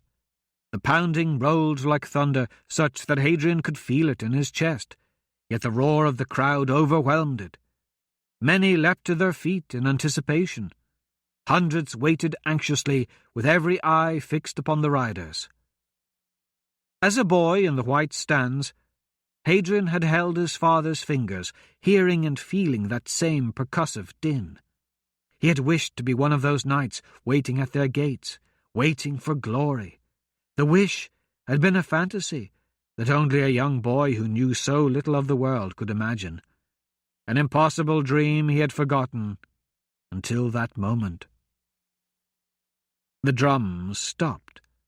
The flag fell. Across the alley, Merthus spurred his horse and charged. Caught by surprise, Hadrian was several seconds behind. He spurred Malevolent and lurched forward. The audience sprang to their feet, gasping in astonishment. Some screamed in fear. Hadrian ignored them, intent on his task. Feeling the rhythm of the horse's stride, he became one with the motion. Hadrian pushed the balls of his feet down, taking up every ounce of slack and pressing his lower back against the saddle. Slowly, carefully, he lowered the lance, pulling it to his side and keeping its movement in sync with the horse's rapid gait. He calculated the drop rate with the approach of his target. The wind roared past Hadrian's ears and stung his eyes as the charger built up speed. The horse's hooves pounded the soft track, creating explosions of sand. Merthus raced at him, his black and white cape flying. The horses ran full out, nostrils flaring, muscles rippling, harnesses jangling. Crack! Hadrian felt his lance jolt, then splinter. Running out of lane, he discarded the broken lance and pulled back on the reins. Hadrian was embarrassed by his slow start and didn't want Merthus to get the jump on him again. Intent on getting the next lance first, he wheeled his charger and saw Merthus's horse trotting riderless. 2 squires and a groom chased the destrier. Hadrian spotted Merthus lying on his back along the alley. Men ran to the knight's aid as he struggled to sit up. Hadrian looked for Renwick, and as he did, he noticed the crowd. They were alive with excitement. All of them were on their feet, clapping and whistling. A few even cheered his name. Hadrian guessed they hadn't expected him to survive the first round. He allowed himself a smile, and the crowd cheered even louder. "Sir!" Renwick shouted over the roar, running to Hadrian's side. "You didn't put your helm on!" The squire held up the plumed helmet. "Sorry," Hadrian apologized. "I forgot. I didn't expect them to start the run so quickly." "Sorry, but no one tilts without a helm," Renwick said, an astonished look on his face. "He could have killed you." Hadrian glanced over his shoulder at Merthus hobbling off the field with the help of 2 men, and shrugged. "I survived." "Survived? Survived? Merthus didn't even touch you, and you destroyed him. That's a whole lot better than just survived. Besides, you did it without a helm. I've never seen anyone do that. And the way you hit him, you punched him off his horse like he hit a wall. You're amazing." "Beginner's luck, I guess. I'm all done here, right?" Renwick nodded and swallowed several times. "You'll go on to the second round, day after tomorrow." "Good. How about we go see how well you do at the Carousel Minor and the Quinton? Gotta watch that Quinton. If you don't hit it clean, the billet will swing around and knock you off." "I know," Renwick replied, but his expression showed he was still in a state of shock. His eyes kept shifting from Hadrian to Merthus and back to the still cheering crowd. Amelia had never been to the tournament before. She had never seen a joust. Sitting in the stands, Amelia realized she hadn't even been outside the palace in more than a year. Despite the cold, she was enjoying herself. Perched on a thick velvet cushion, she draped a lush blanket over her lap and held a warm cup of cider between her hands. Everything was so pretty. So many bright colours filled the otherwise bleak winter world.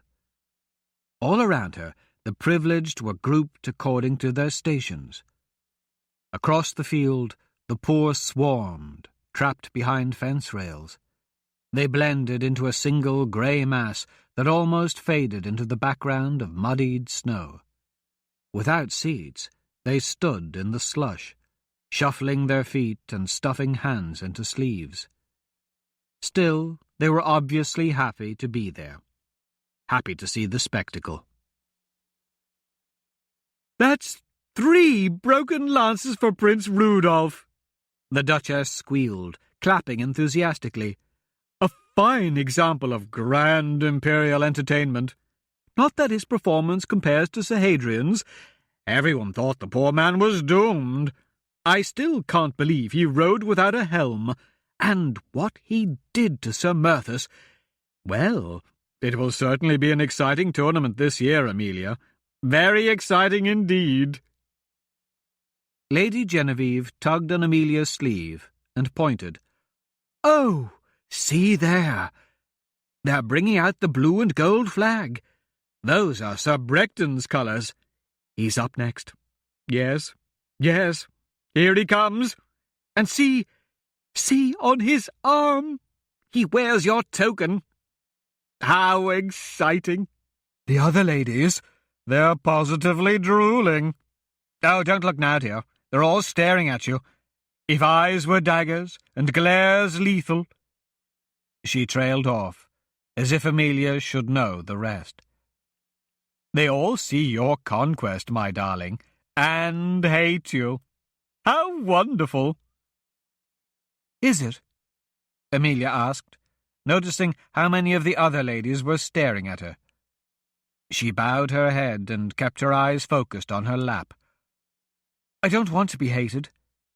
"Nonsense! Knights aren't the only ones who tilt at these tournaments. Everyone comes to this field as a competitor, and there can only be one victor. The only difference is that the knights spar in the daylight, and the ladies compete by candlelight. Clearly you won your first round, but now we must see if your conquest was a wise one, as your victory remains locked with his prowess. Brechton is riding against Gilbert. This should be a close challenge. Gilbert actually killed a man a few years ago. It was an accident, of course, but it still gives him an edge over his opponents. Although, rumour has it that he hurt his leg 2 nights back, so we shall see." "Killed?" Amelia felt her stomach tighten as the trumpet blared and the flag flew. Hooves shook the ground, and her heart raced as panic flooded her. She shut her eyes before the impact. Crack! The crowd roared. Opening her eyes, she saw Gilbert still mounted, but reeling. Sir Brechton trotted back to his gate unharmed. "That's 1 lance for Brechton," Leo mentioned, to no one in particular. The Duke sat on the far side of Genevieve, appearing more animated than Amelia had ever seen him. The Duchess ran on for hours, talking about everything and anything, but Leopold almost never spoke. When he did, it was so softly that Amelia thought his words were directed to Maribor alone. Nimbus sat to Amelia's right, frequently glancing at her. He looked tense, and she loved him for it. "That Gilbert! Look at the way they're propping him up," the Duchess prattled on. "He really shouldn't ride again. Oh, but he's taking the lance. How brave of him." "He needs to get the tip up," Leopold noted. "Oh, yes, Leo, you are right as always. He doesn't have the strength. And look at Brechton waiting patiently. Do you see the way the sun shines off his armour? He doesn't normally clean it. He's a warrior, not a tournament knight, but he went to the metalsmith and ordered it polished so that the wind itself could see its face within the gleam. Now, why do you suppose a man who hasn't combed his hair in months does such a thing?" Amelia felt terrified, embarrassed, and happy beyond what she had believed to be the bounds of emotion. The trumpet blared, and again the horses charged. A lance cracked, Gilbert fell, and once again Brechton emerged untouched.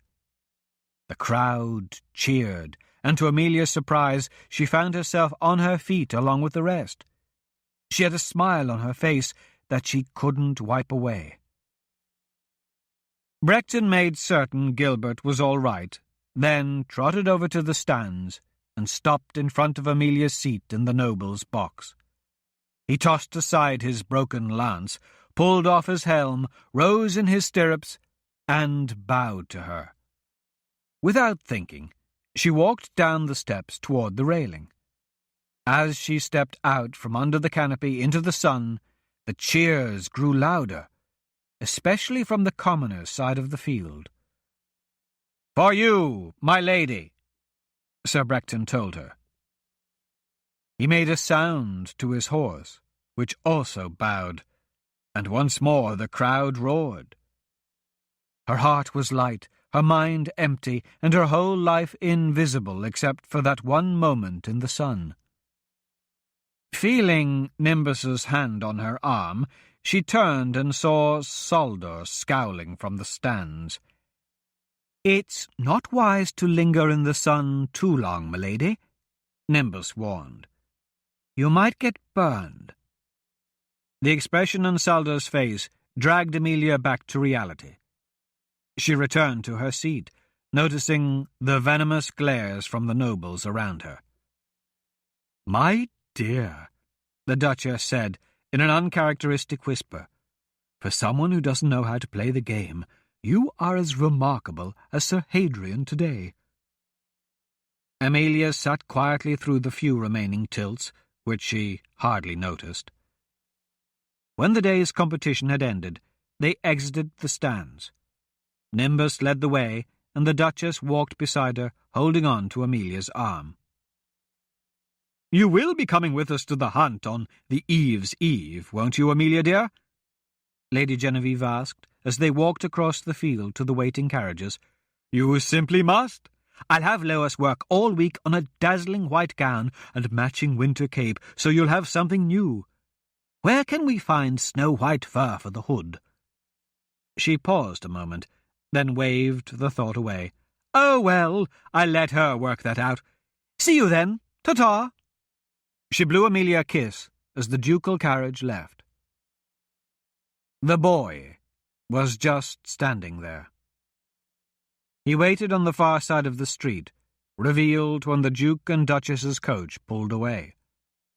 A filthy little thing, he stared at Amelia, looking both terrified and determined. In his arms he held a soiled bag.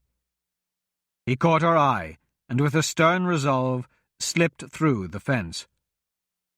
"Milady, was all he got out before a soldier grabbed him roughly and shoved him flat. The boy cowered in the snow, looking desperate. "Lady, please, The guard kicked him hard in the stomach, and the boy crumpled around his foot. His eyes squeezed shut in pain as another soldier kicked him in the back. "Stop it!" Amelia shouted. "Leave him alone!" The guards paused, confused. On the ground, the boy struggled to breathe. "Help him up!" She took a step toward the child, but Nimbus caught her by the arm. "Perhaps not here, milady." His eyes indicated the crowd around the line of carriages. Many were straining to see what the commotion was about. "You've already annoyed Regent Saldor once today." She paused, then glanced at the boy. "Put him in my carriage," she instructed the guards. They lifted the lad and shoved him forward. He dropped his bundle and pulled free in time to grab it before scurrying into the coach. Amelia glanced at Nimbus, who shrugged. The two followed the youth inside. A look of horror on his face, the boy cowered on the seat across from Amelia and Nimbus. The courtier eyed the lad critically. "I'd have to say he's 10, no more than 12. An orphan, certainly, and nearly feral by the look of him. What do you suppose he has in the bag? A dead rat?" "Oh, stop it, Nimbus," Amelia rebuked. "Of course it's not. It's probably just his lunch." "Exactly," the tutor agreed.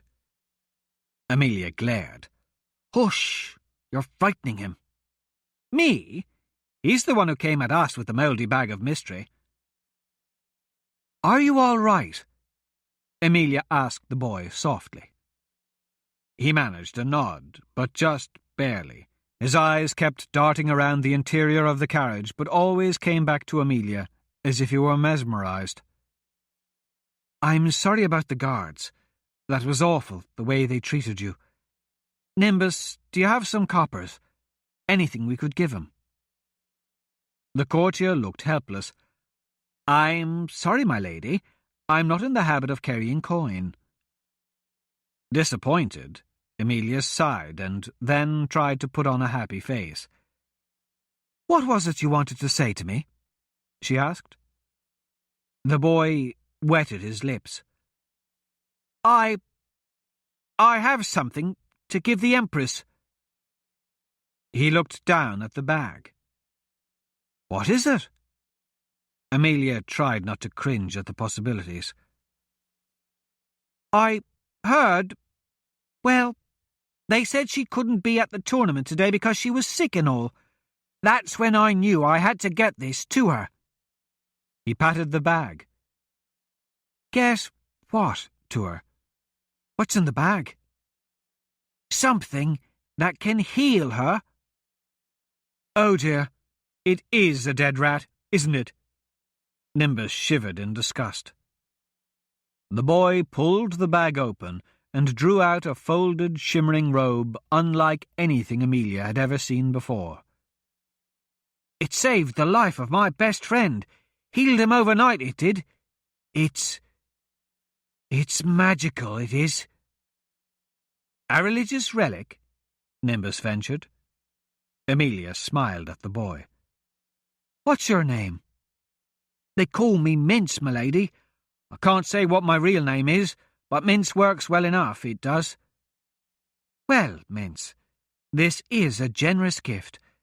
This looks very expensive. Don't you think you should keep it? It's certainly better than what you're wearing." Mince shook his head. "I think it wants me to give it to the Empress, to help her." "It wants?" she asked. "It's kind of hard to explain." "Such things usually are," the courtier said. "So, can you give this to her?" "Perhaps you should let him give it to her," Nimbus suggested to Amelia. "Are you serious?" she replied. "You wanted to atone for the misdeeds of the guards, didn't you? For the likes of him, meeting the Empress will more than make up for a few bruises. Besides, he's just a boy. No one will care." Amelia thought a moment, staring at the wide-eyed child. "What do you think, Mince? Would you like to give it to the Empress yourself?" The boy looked as if he might faint.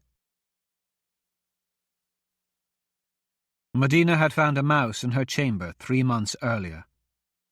When she had lit the lamp, it had frozen in panic in the middle of the room.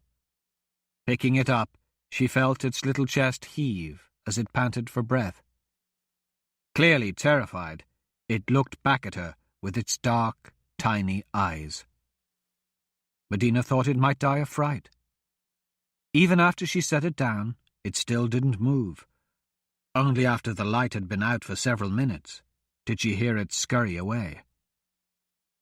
The mouse had never returned, until now. He was not that mouse, but the boy looked just the same. He lacked the fur, tail, and whiskers, but the eyes were unmistakable. He stood fearfully still, the only movement the result of his heaving chest and trembling body. "Did you say his name was Mouse?" "Mince, I think he said," Amelia corrected. "It is Mince, isn't it?" The boy said nothing, clutching the bag to his chest. "I found him at the tournament. He wants to give you a gift. Go on, Mince." Instead of speaking, Mince abruptly thrust the bag out with both hands. "He wanted to give this to you because Solder announced that you were too sick to attend the tournament. He says it has healing powers." Medina took the bag, opened it, and drew forth the robe. Despite having been stuffed in the old, dirty sack, the garment shimmered, not a single wrinkle or stain on it. "It's beautiful," she said sincerely, as she held it up, watching it play with the light. "It reminds me of someone I once knew. I will cherish it." When the boy heard the words, tears formed in his eyes and streaked his dirty cheeks. Falling to his knees, he placed his face on the floor before her. Puzzled, Medina glanced at Amelia, but the Imperial Secretary only offered a shrug. The Empress stared at the boy for a moment and then said to Amelia, "He looks starved. Do you want me to take him to the kitchen?" "No, leave him here. Go have some food sent up." After Amelia left the room, Medina laid the robe on a chair and then sat on the edge of the bed, watching the boy.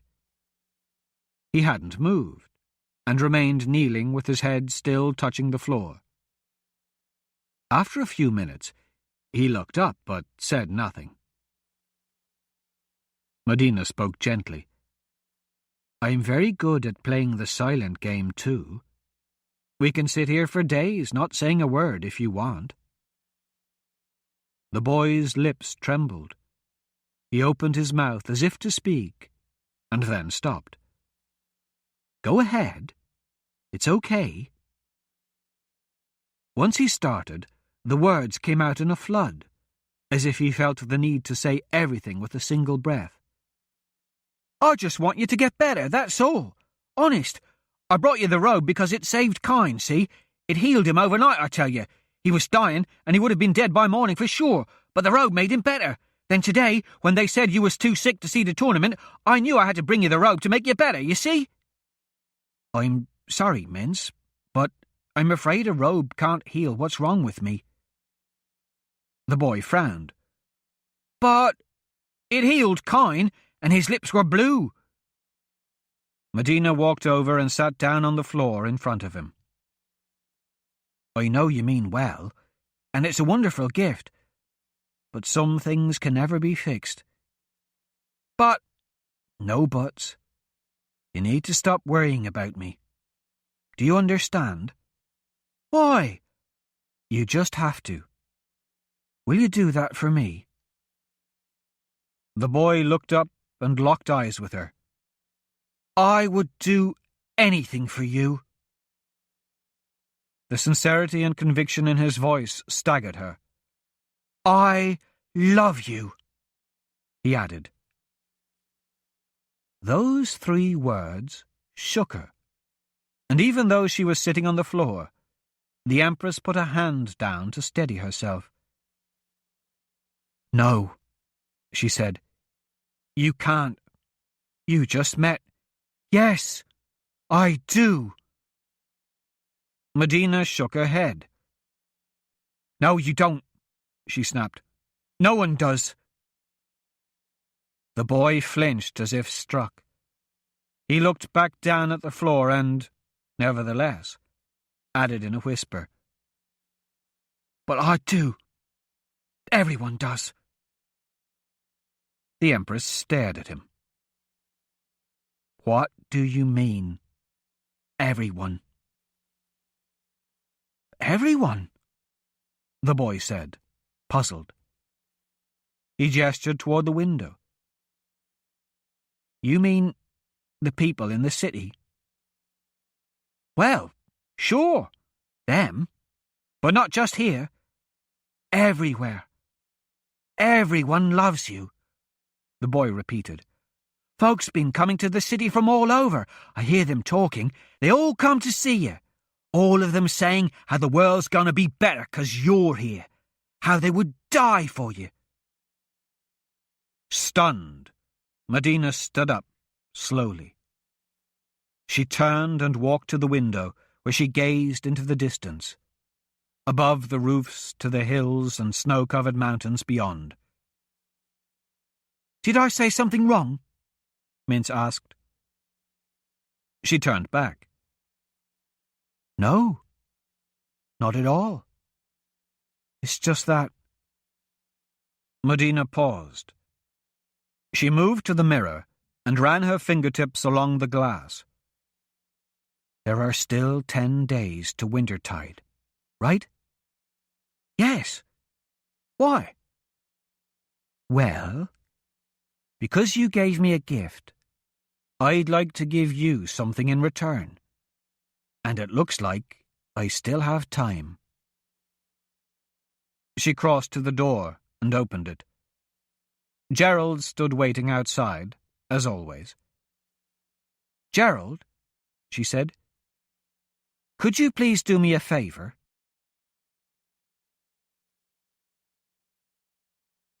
Chapter 15. The Hunt. "Merry Eve's Eve, Sir Hadrian," a girl said brightly when he poked his head outside his room. She was just one of the giggling chambermaids who had been extending smiles and curtsies to him since the day of the first joust. After his second tilt, pages bowed and guards nodded in his direction. His third win, although as clean as the others, had been the worst, as it brought the attention of every knight and noble in the palace. After each joust, he had his choice of sitting in his dormitory or going to the great hall.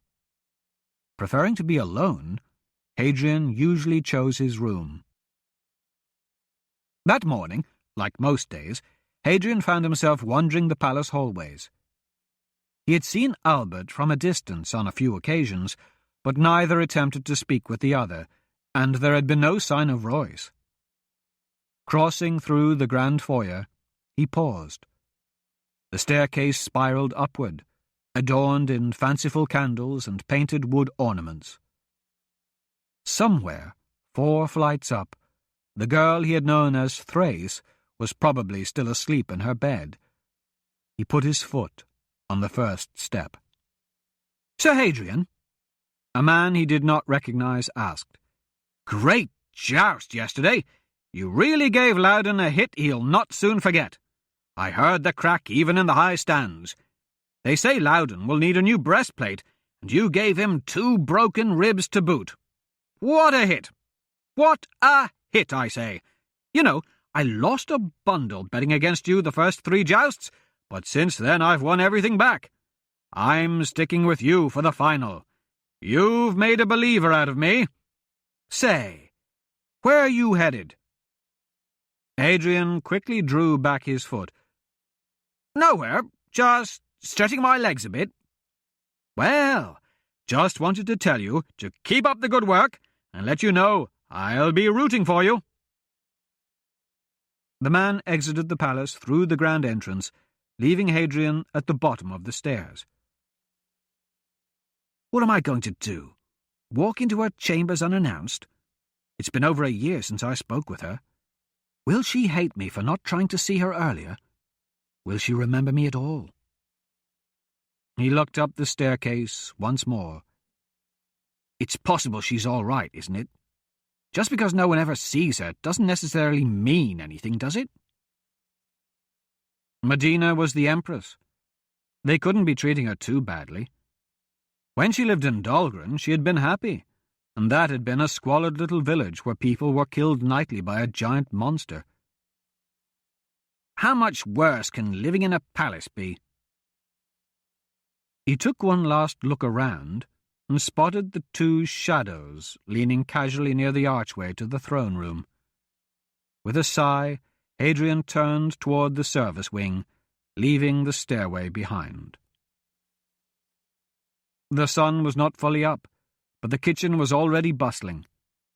Huge pots billowed clouds of steam so thick that the walls cried tears. Butchers hammered on cutting blocks, shouting orders. Boys ran with buckets, shouting back. Girls scrubbed cutlery, pans, and bowls. The smells were strong and varied. Some, such as that of baked bread, were wonderful, but others were sulphurous and vile. Unlike in the rest of the palace, no holiday decoration adorned the walls or tables.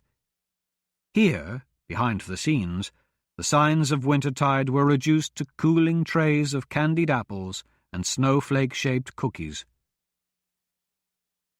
Hadrian stepped into the scullery, fascinated by the activity. As soon as he entered, heads turned, work slowed, and then everything came to a stop. The room grew so quiet that the only sounds came from the bubbling pots, the crackling fires, and water dripping from a wet ladle. All the staff stared at him, as if he had 2 heads or 3 arms. Hadrian took a seat on one of the stools surrounding an open table. The modest area appeared to be the place where the kitchen staff ate their own meals. He tried to look casual and relaxed, but it was impossible with all the attention. "What's all this now?" boomed a voice belonging to a large, beefy cook with a thick beard and eyes wreathed in cheerful wrinkles. Spotting Hadrian, those eyes narrowed abruptly. He revealed, if only for a moment, that he had another side, the same way a playful dog might suddenly growl at an intruder. "Can I help you, sir?" he asked, approaching Hadrian with a meat cleaver in one hand. "I don't mean any harm. I was just hoping to find some food." The cook looked him over closely. "Are you a knight, sir?" Hadrian nodded. "Up early, I see. I'll have whatever you want brought to the Great Hall." "Actually, I'd rather eat here. Is that okay?" "I'm sorry?" the cook said, confused. "If you don't mind me asking, why would a fine nobleman like yourself want to eat in a hot, dirty kitchen surrounded by the clang of pots and the gibbering of maids?" "I just feel more comfortable here," Hadrian said. "I think a man ought to be at ease when eating. Of course, if it's a problem—" He stood. "You're Sir Hadrian, aren't you? I haven't found the time to see the jousts, but as you can see, most of my staff has. You're quite a celebrity. I've heard all kinds of stories about you and your recent change in fortune. Are any of them true?" "Well, I can't say about the stories, but my name is Hadrian." "Nice to meet you. Name's Ibis Thinley. Have a seat, sir. I'll fix you right up." He hurried away, scolding his crew to return to work. Many continued to glance over at Hadrian, stealing looks when they felt the head cook couldn't see. In a short while, Ibis returned with a plate of chicken, fried eggs, and biscuits, and a mug of dark beer. The chicken was so hot that it hurt Hadrian's fingers, and the biscuits steamed when he pulled them open. "I appreciate this," Hadrian told Ibis, taking a bite of biscuit. Ibis gave him a surprised look and then chuckled. "By ma! Thanking a cook for food? Them stories are true, aren't they?" Hadrian shrugged. "I guess I have a hard time remembering that I'm noble.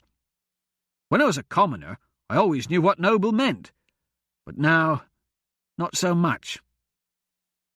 The cook smiled. Lady Amelia has the same problem. I gotta say, it's nice to see decent folk getting ahead in this world. The news is, you've ruled the field at High Court. Beat every knight who rode against you. I even heard you open the tournament by tilting against Sir Merthis without a helm. Hadrian nodded with a mouthful of chicken, which he shifted from side to side, trying to avoid a burnt tongue. When a man does that, Ibis went on, and comes from the salt like the rest of us, he wins favour among the lower classes. Yes, indeed. Those of us with dirty faces and sweaty backs get quite a thrill from one such as you, sir. Hadrian didn't know how to respond, and contented himself with swallowing his chicken. He had ridden to the sound of roaring crowds every time he had competed, but Hadrian wasn't there for applause. His task was dark, secret, and not worthy of praise. He had unsaddled 5 knights and, by the rules of the contest, owned their mounts. Allow the music to steady your thoughts and soften your emotions as we prepare to return to the narrative.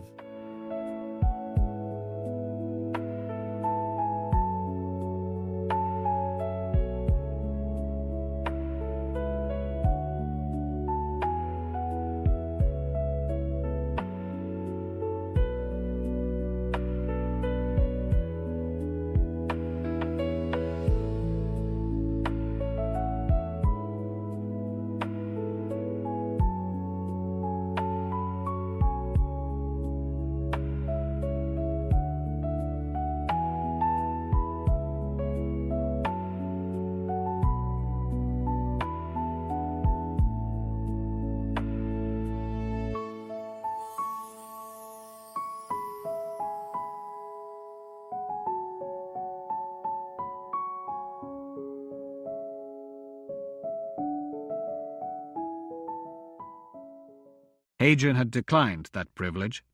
He had no need for the horses, but it was more than just that. He didn't deserve them. All he wanted was the lives of Arista and Gaunt. In his mind, the whole affair was tainted. Taking anything else from his victories, even the pleasure of success, would be wrong. Nevertheless, the crowds cheered each time he refused his right to a mount, believing him humble and chivalrous instead of what he was, a murderer in waiting. "It's just you and Brecton now, isn't it?" Ibis asked. Hadrian nodded gloomily. "We tilt tomorrow. There's some sort of hunt today." "Oh, yes, the hawking. I'll be roasting plenty of game birds for tonight's feast. Say, aren't you going?" "Just here for the joust," Hadrian managed to say, even though his mouth was full again. Ibis bent his head to get a better look. "For a new knight on the verge of winning the Wintertide High Court tournament, you don't seem very happy. It's not the food, I hope." Hadrian shook his head. "Food's great. Kind of hoping you'll let me eat my midday meal here, too." "You're welcome any time." "Ha! Listen to me, sounding like an innkeeper or castle lord. I'm just a cook." He hooked a thumb over his shoulder. "Sure, these mongrels quiver at my voice, but you're a knight. You can go wherever you please. Still, if my food has placed you in a charitable mood, I would ask one favour." "What's that?" "Lady Amelia holds a special place in my heart. She's like a daughter to me, a sweet, sweet lass, and it seems she's recently taken a liking to Sir Brecton. He's good, mind you, a fine lancer, but from what I've heard, you're likely to beat him. Now, I'm not saying anything against you. Someone of my station would be a fool to even insinuate such a thing, but... Well, some knights try to inflict as much damage as they can, taking aim at a visor and such. If something were to happen to Brecton, well, I just don't want Amelia to get hurt. She's never had much, you see. Comes from a poor family and has worked hard all her life. Even now, that Regent Solder, keeps her slaving day and night. But even so, she's been happy lately, and I'd like to see that continue. Adrian kept his eyes on his plate, concentrating on mopping up yolk with a crust of bread. So anyway, if at all possible, it'd be real nice if you went a bit easy on Brechton. So he doesn't get hurt, I mean. I know, of course, that you can't always help it, dear Maribor, I know that. But I can tell by talking with you that you're a decent fellow. Ha! I don't even know why I brought it up. You'll do the right thing, I can tell. Here, let me get you some more beer. Ibis thinly walked away, taking Hadrian's mug and appetite with him. In many ways, Amelia felt like a child Solder had brought into the world that day in the kitchen, when he had elevated her to the rank of lady. Now she was little more than a toddler, still trying to master simple tasks and often making mistakes. No one said anything. No one pointed and laughed, but there were knowing looks and partially hidden smiles. She felt out of her element when trying to navigate the numerous traps and hazards of courtly life without a map. When addressed as "my lady" by a finely dressed noble, Amelia felt uncomfortable. Seeing a guard snap to attention at her passing was strange, especially since those same soldiers had grinned lewdly at her little more than a year earlier. Amelia was certain the guard still leered, and the noble still laughed, but now they did so behind polite eyes. She believed the only means of banishing the silent snickers was to fit in. If Amelia didn't stumble as she walked, spill a glass of wine, speak too loudly, wear the wrong colour, laugh when she should remain quiet, or remain quiet when she should laugh, then they might forget she used to scrub their dishes. Any time Amelia interacted with the nobility was an ordeal, but when she did so in an unfamiliar setting, she became ill. For this reason, Amelia avoided eating anything the morning of the hawking. The whole court embarked on the day-long event. Knights, nobles, ladies, and servants all rode out together to the forest and field for the great hunt. Dogs trotted in their wake. Amelia had never sat on a horse before. She had never ridden a pony, a mule, or even an ox. But that day she found herself precariously balanced atop a massive white charger. She wore the beautiful white gown and matching cape Lady Genevieve had provided her, which, by no accident, perfectly matched her horse's coat. Her right leg was hooked between two horns of the saddle, and her left foot rested on a planchette. Sitting this way made staying on the animal's back a demanding enterprise. Each jerk and turn set her heart pounding and her hands grasping for the charger's braided mane. On several occasions, she nearly toppled backward. Amelia imagined that if she were to fall, she would wind up hanging by her trapped leg, skirt over her head, while the horse pranced proudly about. The thought terrified her so much that she barely breathed and sat rigid with her eyes fixed on the ground below. For the 2-hour ride into the wilderness, Amelia didn't speak a word. She dared to look up only when the huntsman called for the party's attention. They emerged from the shade of a forest into the light of a field. Tall brown rushes jutted from beneath the snow's cover. The flicker of morning sunlight was reflected by moving water where a river cut the landscape. Lacking any wind, the world was oddly quiet.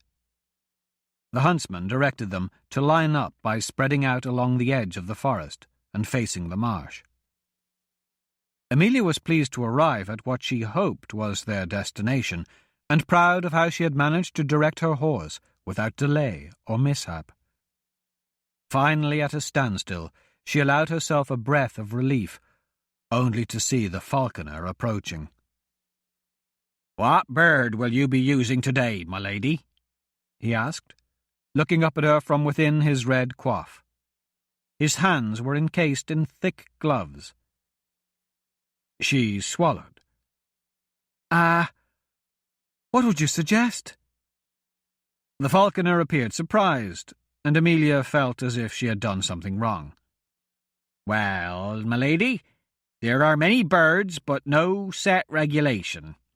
Tradition usually reserves the gerfalcon for a king, a falcon for a prince or duke, a peregrine for an earl, a bastard hawk for a baron, a saker for a knight, a goshawk for a noble, tercel for a poor man, sparrowhawk for a priest, kestrel for a servant, and a merlin for a lady, but in practice it is more a matter of, 'She will be using murderess,' the Duchess of Rochelle announced, trotting up beside them.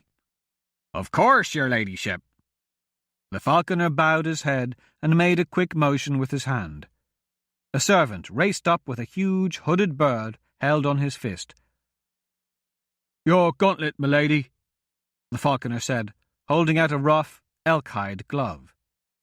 "You'll want to put that on your left hand, darling," the Duchess said, with a reassuring smile and mischievous glint in her eyes. Emilia felt her heart flutter as she took the glove and pulled it on. "Hold your hand up, dear. Out away from your face," Lady Genevieve instructed. The falconer took the raptor from the servant and carried her over. The hawk was magnificent, and blinded by a leather hood with a short, decorative plume. While being transferred to Emilia, Murderess spread her massive wings and flapped twice as her powerful talons took hold of the glove. The hawk was lighter than she had expected, and Emilia had no trouble holding her up. Still, Emilia's fear of falling was replaced by her fear of the bird. She watched in terror as the falconer wrapped the jess around her wrist, tethering her to the hawk. "Beautiful bird," Emilia heard a voice say. "Yes, it is," she replied. Looking over to see Sir Brecton taking station on her left, Emilia thought she might faint. "It's the Duchess of Rochelle's. She—" Emilia turned. The Duchess had moved off, abandoning her. Panic made her stomach lurch. As friendly as Lady Genevieve was, Emilia was starting to suspect the woman enjoyed tormenting her. Emilia tried to calm herself as she sat face to face with the one man in the entire world she wanted to impress. With one hand holding the bird and the other locked on to the horse's reins, she realized the cold was causing her nose to run. She couldn't imagine the day getting any worse. Then, as if the gods had heard her thoughts, they answered using the huntsman's voice. "Everyone, ride forward!" "Oh, dear Maribor!" Her horse tripped on the rough, frost-heaved ground, throwing her off balance. The sudden jolt also startled Murderess, who threw out her great wings to save herself by flying. Tethered to Emilia's wrist, the hawk pulled on her arm. She might have stayed in the saddle, if not for the bird's insistence on dragging her backward. Emilia cried out as she fell over the rump of the horse, her nightmare becoming reality. Yet, before she cleared the saddle, she stopped. Sir Brecton had caught her around the waist. Though he wore no armour, his arm felt like a band of steel, solid and unmovable.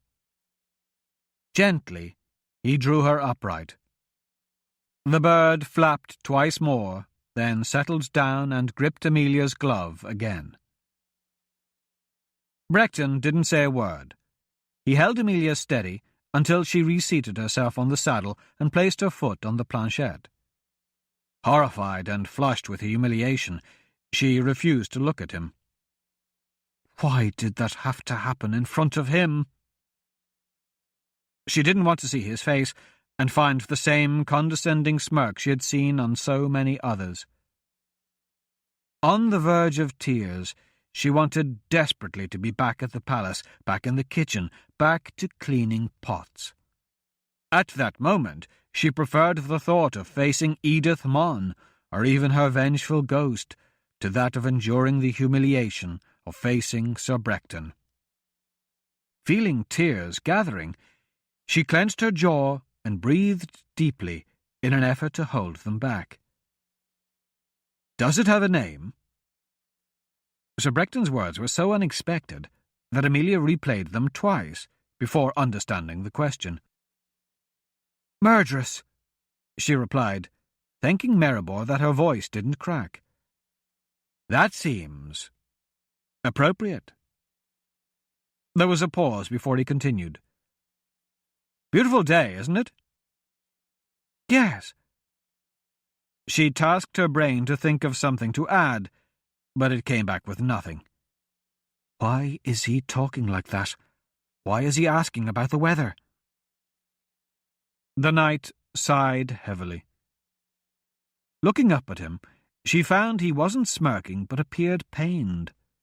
His eyes accidentally met hers while she studied his face, and he instantly looked away. His fingers drummed a marching cadence on his saddle horn.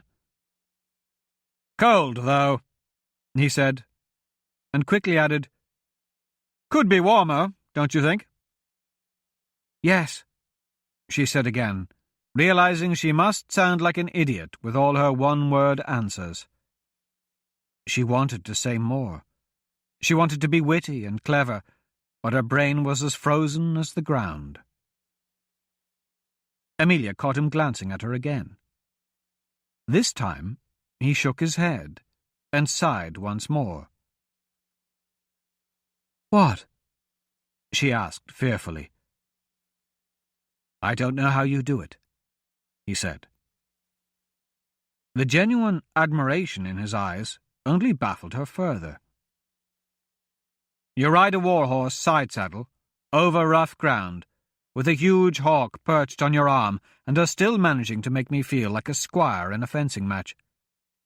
My lady, you are a marvel beyond reckoning. I am in awe." Amelia stared at him, until she realized she was staring at him. In her mind, she ordered her eyes to look away, but they refused. She had no words to reply, which hardly mattered, as Amelia had no air in her body with which to speak. Breathing seemed unimportant at that moment. Forcing herself to take a breath, Amelia discovered she was smiling. A second later, she knew Sir Brecton noticed as well, and he abruptly stopped drumming and sat straighter. "Milady," said the falconer's servant, "it's time to release your bird." Amelia looked at the raptor, wondering just how she was going to do that. "May I help?" Sir Brecton asked. Reaching over, he removed Murderess's hood and unwound her tether. With a motion of his own arm, the servant indicated that she should thrust her hand up. Amelia did so, and Murderess spread her great wings, pushed down, and took to the sky. The raptor climbed higher and higher, yet remained circling directly overhead. As she watched the goshawk, Amelia noticed Brecton looking at her. "Don't you have a bird?" she asked. "No, I did not expect to be hawking. Truth be told, I haven't hunted in years. I'd forgotten the joy of it. Until now." "So, you know how?" "Oh, yes. Of course. I used to hunt the fields of Chadwick as a lad. My father, my brother Wesley, and I would spend whole weeks chasing fowl from their nests and rodents from their burrows." "Would you think ill of me if I told you this was my first time." Brechton's face turned serious, which frightened her until he said, "My lady, be assured that should I live so long as to see the day that the sun does not rise, the rivers do not flow, and the winds do not blow, I would never think ill of you." She tried to hide another smile. Once more she failed, and once more Sir Brechton noticed. "Perhaps you can help me, as I am befuddled by all of this," Amelia said, gesturing at her surroundings. "It's a simple thing. The birds are waiting on. That is to say, hovering overhead and waiting for the attack. Much the way soldiers stand in line preparing for battle. The enemies are a crafty bunch. They lay hiding before us in the field between the river and ourselves. With the line made by the horses, the huntsman has ensured that the prey will not come this way, which, of course, they would try to do, to reach the safety of the trees, were we not here. But how will we find these hidden enemies? They need to be drawn out, or in this case, flushed out. See there, the huntsman has gathered the dogs." Amelia looked ahead as a crowd of eager dogs moved forward, led by a dozen boys from the palace. After they were turned loose, the hounds disappeared into the undergrowth. Only their raised tails appeared, here and there, above the bent rushes, as they dashed into the snowy field without a bark or a yelp. With a blue flag, the huntsman signalled to the falconer, who in turn waved to the riders. He indicated they should move slowly toward the river. With her bird gone, Amelia found it easier to control her horse and advanced along with the rest. Everyone was silent as they crept forward. Amelia felt excited, although she had no idea what was about to happen. The falconer raised a hand, and the riders stopped their horses. Looking up, Amelia saw the birds had matched their movement across the field. The falconer waved a red flag, and the huntsman blew a whistle, which sent the dogs bursting forth. Immediately, the field exploded with birds. Loud thumping sounds erupted as quail broke from cover, racing skyward. In their efforts to evade the monstrous dogs, they never saw the death awaiting them in the sky. Hawks swooped down out of the sun, slamming into their targets and bearing them to the ground. One bore its prey all the way to the river, where both hawk and quail hit the water. "That was murderous!" Amelia shouted, horrified. Her mind filled with the realization that she had killed Lady Genevieve's prized bird. Without thinking, she kicked her horse, which leapt forward. She galloped across the field and, as she neared the river, spotted a dog swimming out into the icy water. Another quickly followed in its wake. Two birds flapped desperately on the surface, kicking up a white spray. Just before Amelia charged headlong into the river, Brechton caught her horse by the bit and pulled them both to a halt. "Wait!" "But the bird," was all Amelia could say. Her eyes locked on the splashing. "It's all right," he assured her. "Watch." The first dog reached Murderous and, without hesitation, took the hawk in its jaws. Holding the raptor up, the hound circled and swam back. At the same time, the second dog raced out to collect the downed prey. The quail struggled, but Amelia was amazed that the hawk did not fight when the dog set its teeth. "You see," Brechton said, "dogs and birds are trained to trust and protect one another, just like soldiers." The hound climbed out of the water, still holding the hawk. Both Amelia and Brechton dismounted as the dog brought the bird to them. Gently, the animal opened its jaws, and Murderous hopped onto Amelia's fist once more. She stretched out her wings and snapped them, spraying water. "She's all right!" Emilia said, amazed. A boy ran up to her, holding out a dead bird by a string tied around its feet. "Your quail, milady." When Hadrian returned later that day, Ibis Thinley was waiting with more than just a plate. The entire table was laden with a variety of meats, cheeses, and breads. The scullery had been cleaned such that extra sacks were removed, shelves dusted, and the floor mopped.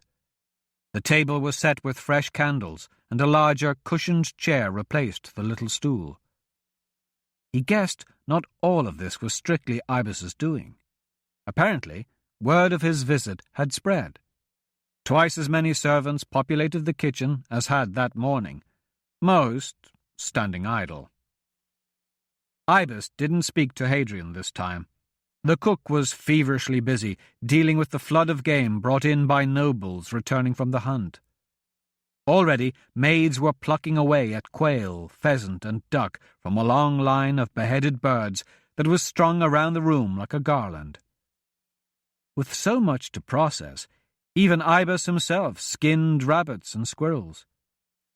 Despite his obvious urgency, the cook immediately stopped working when Emilia arrived. "Ibis!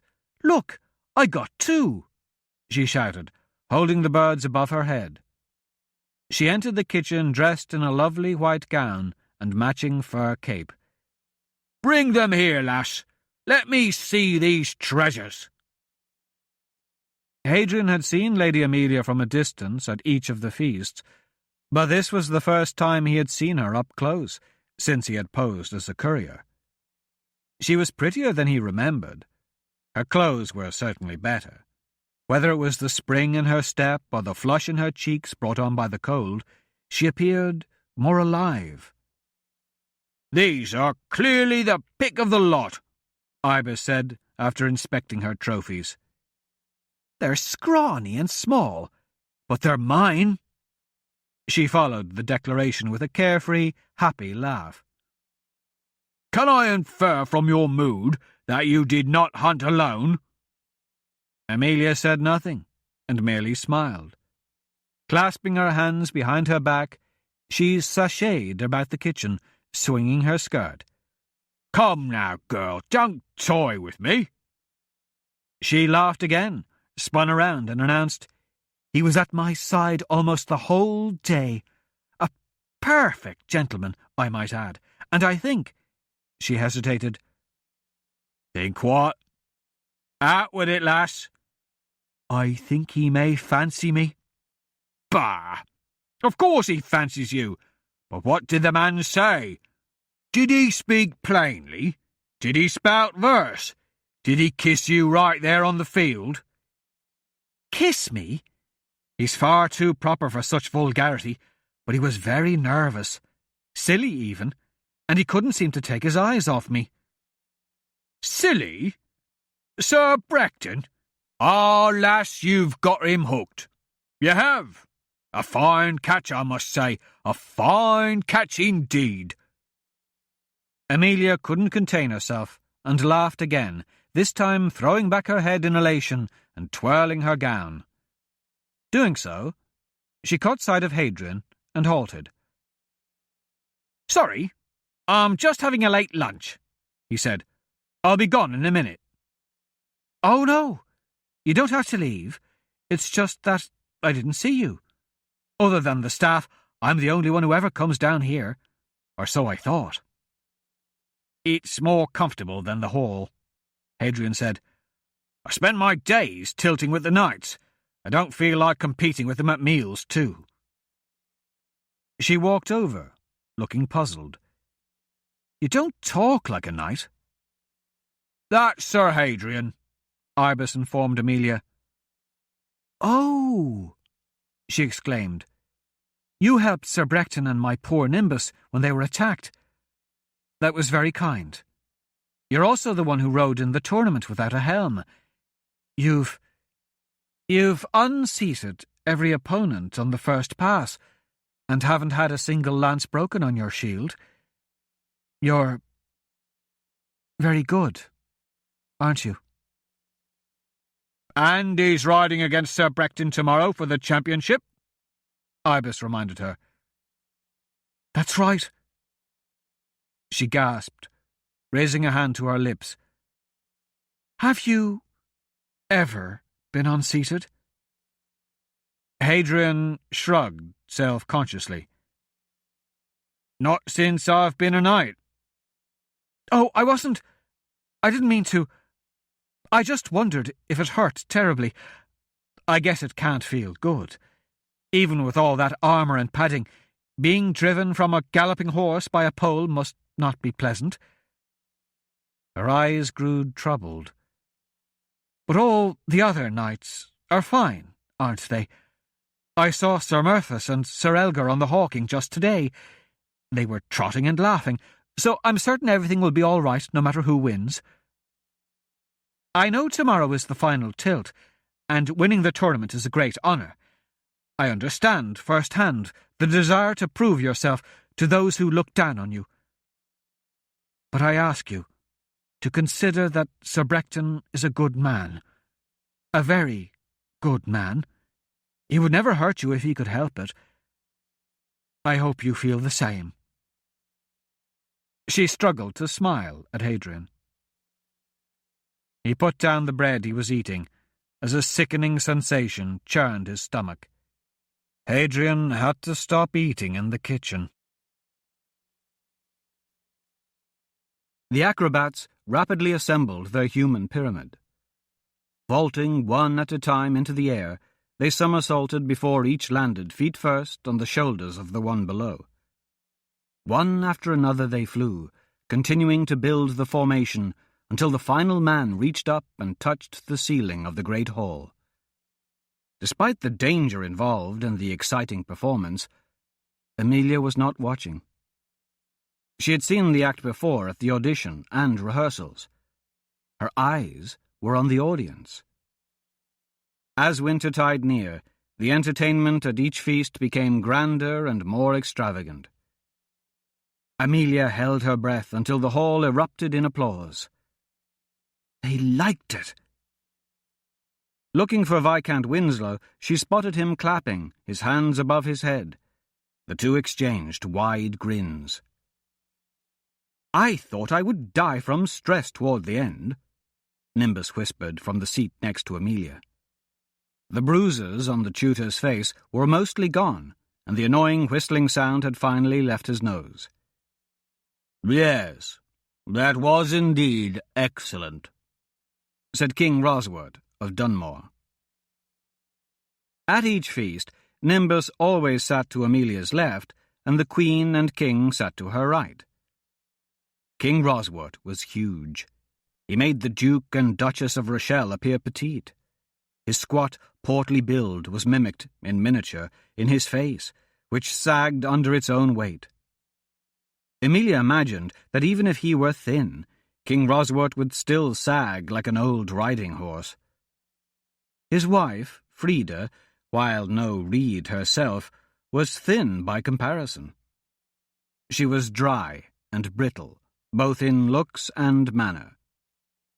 The couple were fortunately quiet most of the time, at least until their third glasses of wine. Emilia lost count that evening, but assumed number 3 had arrived and perhaps already gone. "Are the acrobats friends of yours?" the king asked, leaning around his wife to speak to Emilia. "Mine? No, I merely hired them," she said. "Friends of friends, then?" She shook her head. "But you know them?" The king pressed further. "I met them for the first time at the auditions." "Rossi," Frida said. "She's clearly trying to distance herself from them now that the doors of nobility are open to her. You can't blame her for that. Anyone would abandon the wretches, leave them in the street. That's where they belong." "But Emilia began, before the king cut her off.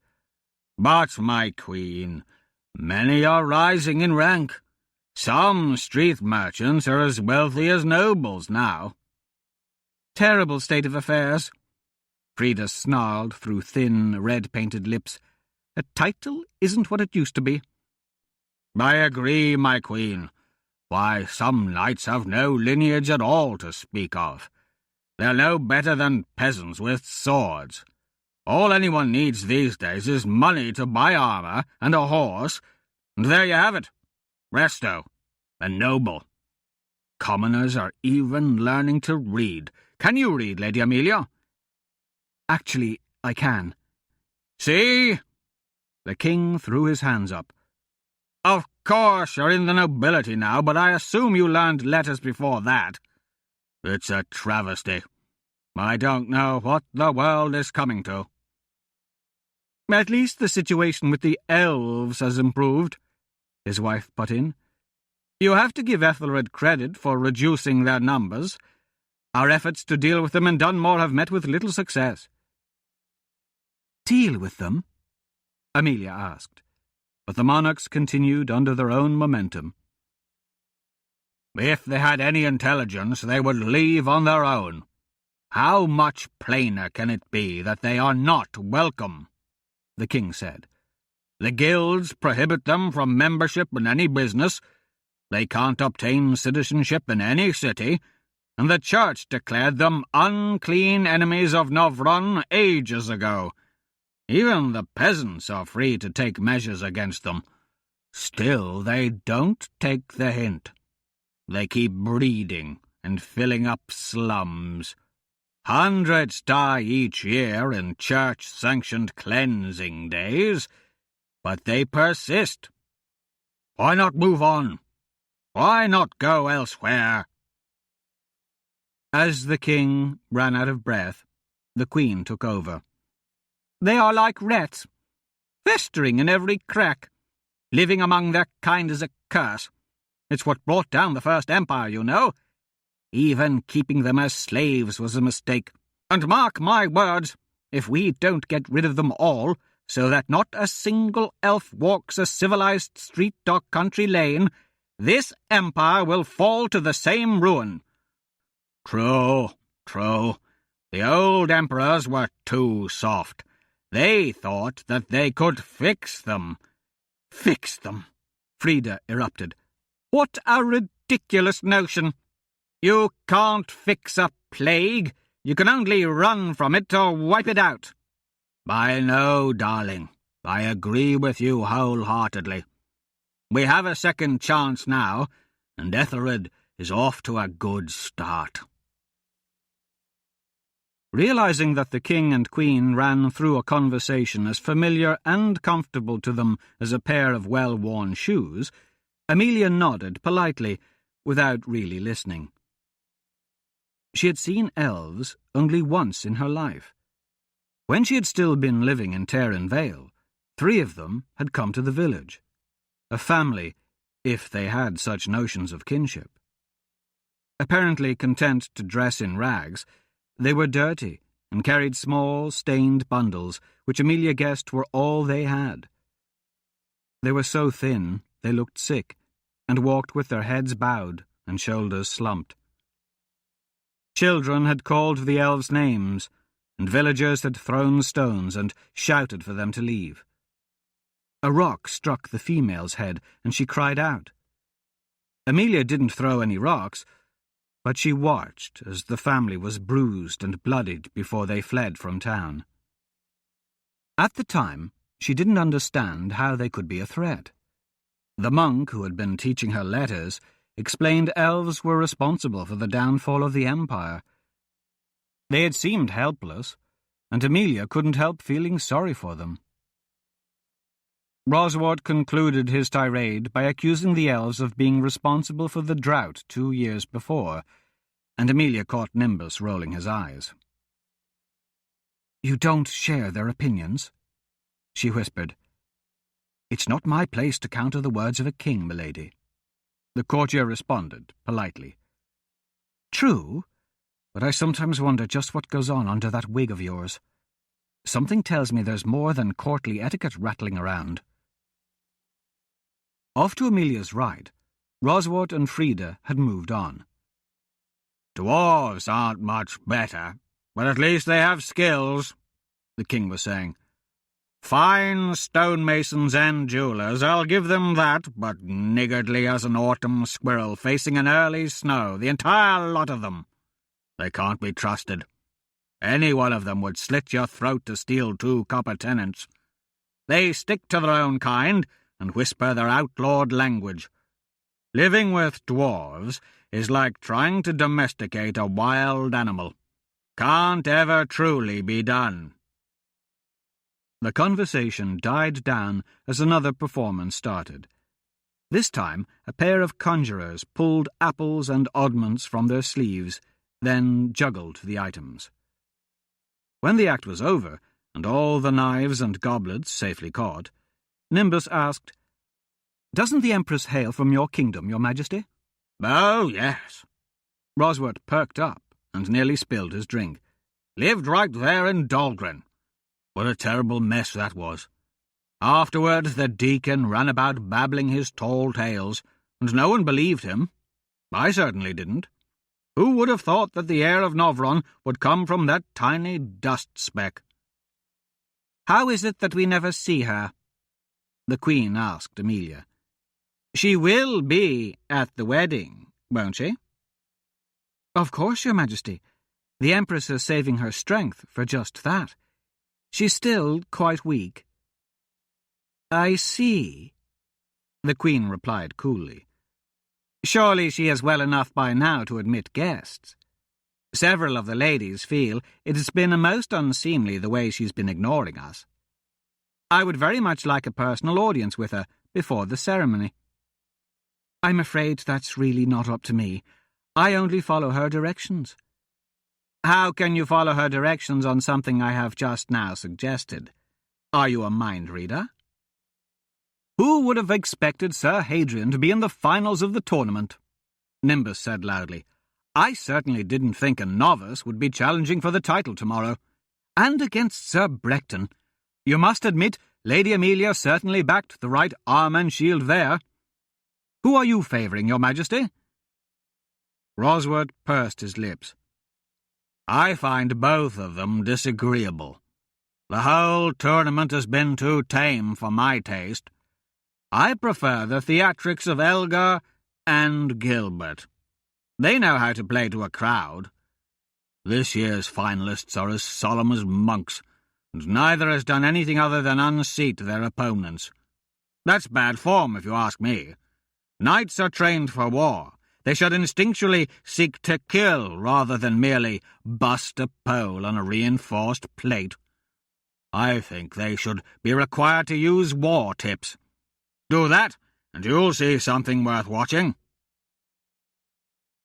When the last performance finished, the Lord Chamberlain rapped his brass-tipped staff on the flagstones, and Ethelred stood. Conversations trailed off as the banquet hall fell silent. "My friends," Lanus Ethelred began in his most powerful voice, "I address you, as such, to assure you that even though you will soon be my loyal subjects, I will always think of you, first and foremost, as my friends. We have weathered a long, hard struggle. Centuries of darkness, hardship, barbarianism, and threats from nationalists have plagued us. But in just 2 days' time, the sun will dawn on a new age. This wintertide, we celebrate the rebirth of civilization, the start of a new era. As our Lord Maribor has seen fit to bestow on me the crown of supreme power, I will pledge to be faithful to his design and lead mankind armed with the firm hand of righteousness. I will return to traditional values in order to make the new empire a beacon to light the world and blind our enemies." The hall applauded. "I hope you all enjoy your game, birds, courtesy of the hawking. Tomorrow, the finalists of the joust will tilt for the honour of Best Knight. I hope you will all enjoy the contest between 2 such capable men. Sir Brecton, Sir Hadrian, where are you? Please stand, both of you. The two knights hesitantly rose to their feet, and the audience applauded. "A toast to the elite of the new empire!" Ethelred, along with everyone else in the hall, drank in their honour. The regent sat back down, and Amelia motioned to the musicians to take their places. As on previous nights, couples took to the floor to dance. Amelia spotted Sir Brecton, dressed in a silver tunic, striding her way. When he reached the head table, he bowed before her. "Excuse me, my lady. Might I enjoy the pleasure of your company for the dance?" Amelia's heart beat quickly at his invitation, and she could not think clearly. Before remembering that she couldn't dance, she stood, walked around the table, and offered her hand. Taking it, the knight gently led her to where pairs of dancers formed into lines. Accompanying him in such an intimate setting felt like a dream. When the first notes of music hit the air, that dream turned to a nightmare. Amelia had no idea what to do. She had watched the dancers the past several evenings, but not to learn their steps. All she could recall was that the dance started in rows and ended in rows, and at some point in the middle, the dancers touched hands and traded places several times in rapid succession. All other details were a mystery. For a moment, Amelia considered returning to the security of her chair, but to do so now would embarrass her and humiliate Brecton. Light-headed, she hovered on the verge of fainting, but managed to curtsy in response to Brecton's bow. Nothing could save her from the pending disaster. In her mind played a scene in which she staggered, tripped, and fell. The other nobles would laugh and sneer while tears ran down her cheeks. She imagined them saying, "What possessed you to think you could be one of us?" Not even Brecton's calm gaze was able to reassure Amelia. She shifted her weight from left to right, knowing some action would be required in a half-bar of music. If only she knew which foot to use, she might manage the first step.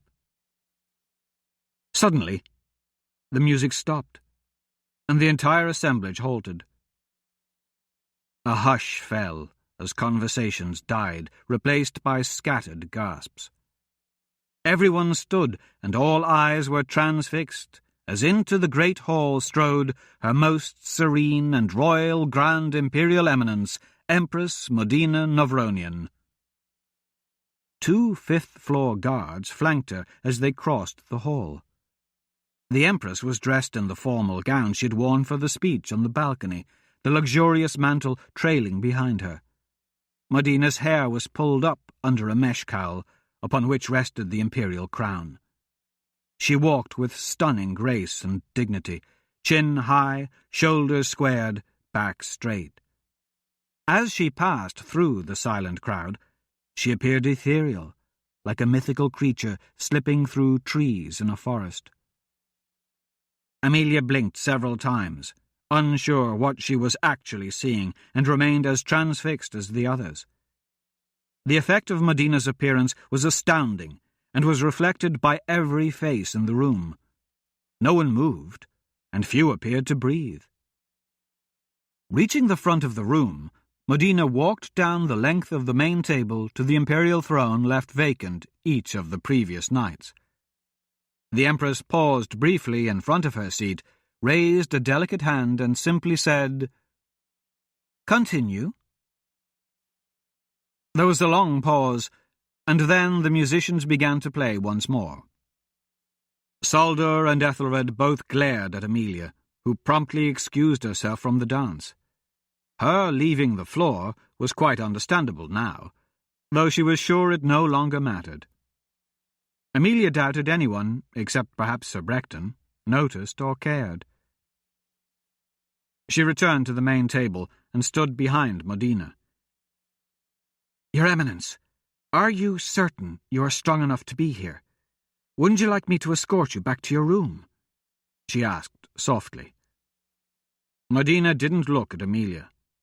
The Empress's eyes scanned the room, taking in the revelry. "Thank you, my dear. You are so kind to inquire, but I am fine." Amelia exchanged glances with Ethelred and Saldor, both of whom looked tense and helpless. "I think you should not be risking yourself so," Saldor told Medina. "You need to save your strength for your wedding." "I am certain you are quite correct, Your Grace, as you always are, and I will not stay long. Still, my people deserve to see their empress. Maribor forbid that they come to suspect I don't exist at all. I am certain that many couldn't distinguish me from a milkmaid. It would be a sad thing indeed if I arrived at my wedding and no one could tell the bride from the bridesmaids." Saldor's look of bewilderment was replaced with a glare of anger. Amelia remained behind the Empress's chair, unsure what to do next. Medina tapped her fingers and nodded in rhythm with the music while watching the dance. By contrast, Saldor and Ethelred were as rigid as statues. At the end of the song, Medina applauded and got to her feet. The moment she rose, all the guests stopped once more, fixing their eyes on her. "Sir Brecton and Sir Hadrian, please approach," the Empress commanded. Saldor shot another concerned glance at Amelia, who could do nothing but clutch the back of Medina's chair. The two knights came forward and stood side by side before the Empress. Hadrian followed Brecton's lead, bending to one knee and bowing his head. "Tomorrow you will compete for the glory of the Empire, and Maribor will decide your fate. You are clearly both beloved by this court, but I see Sir Brecton wears the token of my secretary, Lady Amelia. This grants him an unfair advantage, but I will not ask him to refuse such a gift. Nor would I ask Lady Amelia to seek its return, as a favour once given is a sacred endorsement of faith. Instead, I will mirror her gesture by granting Sir Hadrian my token. I proclaim my faith in his skill, character, and sacred honour. I know his heart is righteous, and his intentions virtuous." Medina drew out a piece of pure white cloth that Amelia recognized as part of her nightgown and held it out. Hadrian took the cloth. Medina continued, "May you both find honour in the eyes of Maribor and compete as true and heroic knights." The Empress clapped her hands, and the hall followed her lead, erupting in cheers and shouts. In the midst of the thunder, Medina turned to Amelia and said, "You may escort me back to my room now." The two walked down the length of the table. As they passed the Queen of Dunmore, Frida looked stricken. "Lady Amelia, what I said earlier, I didn't mean anything by that. I am sure you meant no disrespect. Please sit, Your Majesty. You look pale," Amelia said to the Queen, and led Medina out of the room. Saldor watched them go, and Amelia was thankful he didn't follow. She knew there would be an interrogation, but she had no idea how to explain Medina's behaviour. The Empress had never done anything like this before. Neither woman said anything as they walked arm in arm to the 5th floor. The door to Medina's bedchamber stood unguarded. "Where is Gerald?" Amelia asked. "Who?" the Empress replied with a blank look. Amelia scowled. "You know very well who. Gerald. Why isn't he guarding your door? Did you send him on an errand to get him out of the way?" "Yes, I did," the Empress replied casually. Amelia frowned. They entered the bedroom, and she closed the door behind them. "Medina, what were you thinking? Why did you do that?" "Does it matter?" the Empress replied, settling onto her bed with a soft bounce. "It matters to the regents. It's only 2 days until Ethelred comes to my bedroom and takes me to the cathedral for our marriage. I did no damage. If anything, I reassured the nobles that I exist, and am not just a myth created by the regents. They should thank me. That still doesn't explain why. I have only a few hours left, and felt like getting out. Can you begrudge me this?" The anger melted from Amelia, and she shook her head. "No." Ever since the mirror had appeared in Medina's room, the two had avoided discussing the Empress's plans for wintertide. Amelia considered having it removed, but knew that would not matter. Medina would just find another way. The secretary's only other alternative was to tell Suldor, but the regent would imprison the Empress. The ordeal had nearly destroyed Medina once, and Amelia couldn't be responsible for inflicting that on her again, even to save the Empress's life. There seemed to be no solution, especially considering that if their places were reversed, Amelia would probably do the same thing. She had tried to delude herself into believing that Medina would change her mind, but the Empress's words and the reminder of Wintertide's approach brought her back to reality.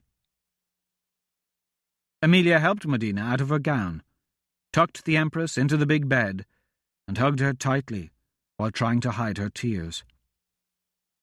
Medina patted Amelia's head. "It'll be all right. I am ready now." Hadrian trudged back to the knight's wing, carrying the white strip of cloth as if it weighed 100 pounds. Seeing Thrace had removed one burden, but her words had replaced it with an even heavier load. He passed by the common room, where a handful of knights still lingered. They handed around a bottle, taking swigs from it.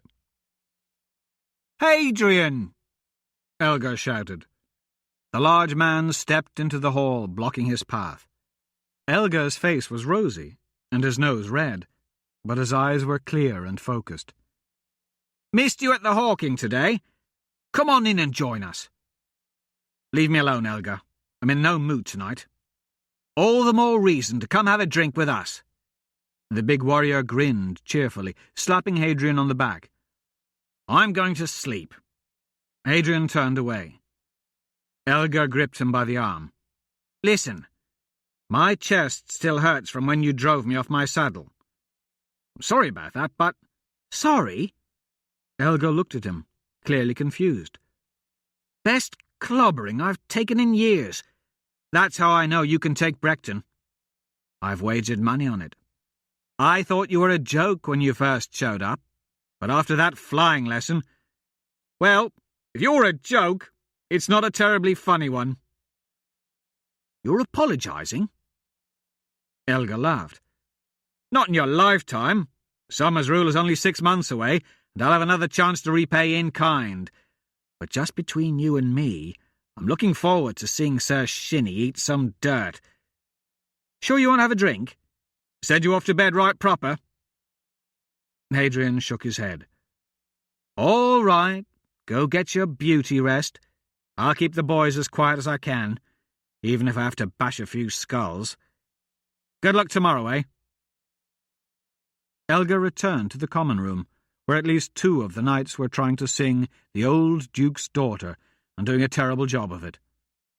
Hadrian continued to his room, opened the door, and froze. "Good evening, Hadrian." Merrick Marius greeted him. He was dressed in an expensive crimson silk garnache. Around his neck was a golden chain of office. Merrick sat nonchalantly at the chamber's little table, upon which sat the chessboard from the common room. All the pieces were in their proper starting places, except for a single white pawn which was 2 spaces forward. "I have taken the liberty of making the first move." The room was too small for anyone to hide in. They were alone. "What do you want?" Hadrian asked. "I thought that was obvious. I want you to join me. It's your turn." "I'm not interested in playing games." "I think it is a bit presumptuous to consider this a mere game. Merrick's voice was paradoxically chilling and friendly, a mannerism Hadrian had witnessed many times before. In Royce. Merrick's demeanour distressed him. Hadrian had learned to read a man by his tone, his body language, and the look in his eye, but Merrick was impossible to peg. He appeared completely relaxed, yet he should not be. Although larger and heavier than Royce, Merrick was not a big man. He didn't look like a fighter, nor did he appear to be wearing any weapons. If Merrick was half as smart as Royce suggested, he knew Hadrian could kill him. Given how he had manipulated them on the Emerald Storm, which had resulted in the death of Wesley Belstrade and the destruction of Tour del Four, Merrick should further know it was a real possibility. Yet the man showed no sign of concern. It unnerved Hadrian, and made him think he was missing something. Hadrian took the seat across from Merrick and, after glancing at the board for only a moment, slid a pawn forward. Merrick smiled with the eagerness of a small boy starting his favourite pastime. He moved another pawn, putting it in jeopardy, and Hadrian took it. "Ah, so you accept the Queen's Gambit," Merrick said. "Huh?" "My opening moves. They're referred to as the Queen's Gambit. How you respond indicates acceptance or not. Your move has signalled the former." "I just took a pawn," Hadrian said. "You did both. Are you aware chess is known as the King's Game, due to its ability to teach war strategy?" Almost without thought, Merrick brought another pawn forward. Hadrian didn't reply as he looked at the board. His father had taught him the game when he was a boy to strengthen Hadrian's understanding of tactics and planning. Danbury Blackwater had made a board and set of pieces from metal scraps. His father had been the best chess player in the village. It had taken years for Hadrian finally to checkmate him. "Of course, the game has broader implications," Merrick went on. "I've heard bishops base whole sermons on chess. They draw parallels indicating how the pieces represent the hierarchy of the classes, and the rules of movement depict an individual's duty, as ordained by God." Merrick's third pawn was in jeopardy, and Hadrian took it as well. Merrick moved his bishop again, without pause. The man's playing style disturbed Hadrian, as he expected more contemplation after Hadrian had taken two of his pieces. "So, you see, what you deem a simple, frivolous game is actually a mirror to the world around us and how we move in it. For example, did you know that pawns were not always allowed to move two squares at the start? That advent was the result of progress and a slipping of monarchical power. Furthermore, upon reaching the opposite side of the board, pawns used to only be promoted to the rank of councillor, which is the second weakest piece, after the pawn itself." "Speaking of pawns, we didn't appreciate you using us at Tour del Four," Hadrian said. Merrick raised a hand. "Royce has already scolded me on that score." "Royce? He spoke to you?" Merrick chuckled. "Surprised I'm still alive? Royce and I have, an understanding. To him, I'm like that bishop on the board. I'm right there, an easy target. And yet, the cost is too high." "I don't understand." "You wouldn't." "You tricked us into helping you slaughter hundreds of innocent people. Royce has killed for far less." Merrick looked amused. "True, Royce usually requires a reason not to kill. But don't deceive yourself. He's not like you. The deaths of innocents, no matter how many, are meaningless to him.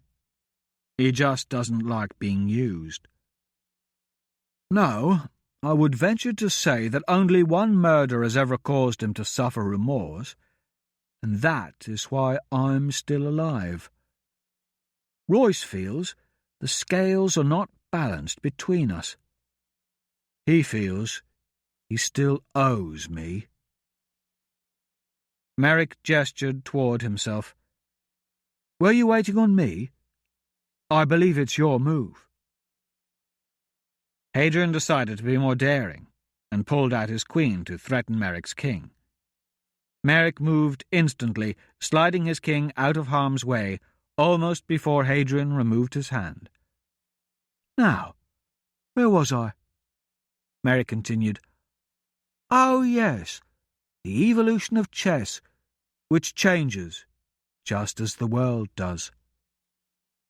Centuries ago, there was no such thing as castling, and a stalemate was considered a win for the player causing it. Most telling, I think, is the changing role of the queen in the game. Hadrian brought forward a pawn to threaten the bishop, and Merrick promptly took it. Hadrian moved his knight out, and Merrick did the same. Originally, there was no queen at all, as all the pieces were male. Instead, a piece called the King's Chief Minister held that position. It wasn't until much later that the female queen replaced this piece. Back then, she was restricted to moving only one square diagonally, which made her quite weak. It wasn't until later that she obtained the ability to move the entire length of the board in any direction, thus becoming the most powerful piece in the game, and the most coveted target to trap or kill. Hadrian started to move his bishop, but stopped when he realized that Merrick's knight was threatening his queen. That was an interesting speech the Empress delivered at the feast, don't you think? Merrick asked. Why do you think she did that? No idea, Hadrian replied, studying the board. Merrick smiled at him. I see why Royce likes you. You're not big on conversation. You two are quite the odd pairing, aren't you? Royce and I are far more similar. We each maintain a common pragmatic view of the world and those in it, but you are more of an idealist and dreamer. You look like an ale drinker to me, and Royce prefers his Montemorsi. Another quick succession of moves made Hadrian slow down his play and left him studying the board. Did you know I introduced him to that particular wine? That was years ago, when I brought him a case for his birthday. Well, that's not precisely correct. Royce has no idea about the actual date of his birth. Still, it could have been, so we celebrated like it was. I liberated the wine from a Vandan caravan loaded with merchandise, and we spent 3 whole days drinking and debauching a tiny agrarian village. That town had a surprisingly large proportion of attractive maids. I'd never seen Royce drunk before that. He's usually so serious, all dark and brooding. Or at least he was back then. For those 3 days he relaxed, and we had arguably the best time of our lives. Hadrian focused on the board. We were quite the team back in our day. I'd plan the jobs, and he'd execute them. We had quite a contest going. I tried to see if I could invent a challenge too difficult, but he always surprised me. His skills were legendary. Of course, back then the shackles of morality didn't weigh him down. That's your doing, I suppose. You tamed the demon. Or at least think you have. Hadrian found Merrick's conversation irritating and realized that was the point. He moved his queen to safety. Merrick, innocently, almost absent-mindedly, slid a pawn forward. It's still there, though. The demon within. Hiding. You can't change the nature of someone like Royce. In Calais, they try to tame lions. Did you know that? They take them as cubs and raise them in palaces as pets for princes. They think them safe until one day the family dogs are gone. Perhaps the dogs warranted it, the love-struck prince says. Perhaps the hounds attacked the cat or antagonized it, he says, as he strokes his loyal beast. The next day they find the carcass of the prince in a tree. No, my friend, you can't tame a wild animal.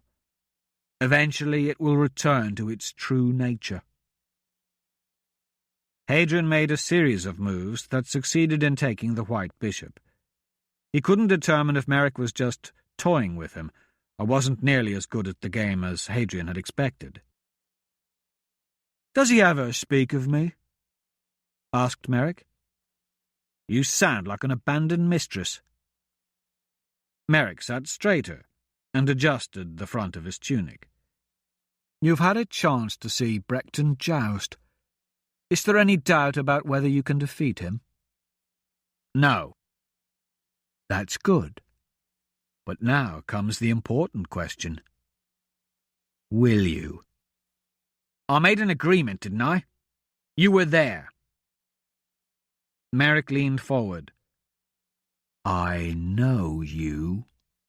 Or at least your type. You're having second thoughts. You don't think it's right to kill an innocent man. You've met Brechton. He's impressive. The kind of man you want to be. You're hating yourself right now, and you hate me because you think I helped arrange it. Only I didn't. I have no part in this. Well, beyond suggesting they offer you the princess. Whether you want to thank me or kill me for that, I'd just like to point out that at the time you were threatening to kill everyone in the room. So, if this is none of your business, then why are you here?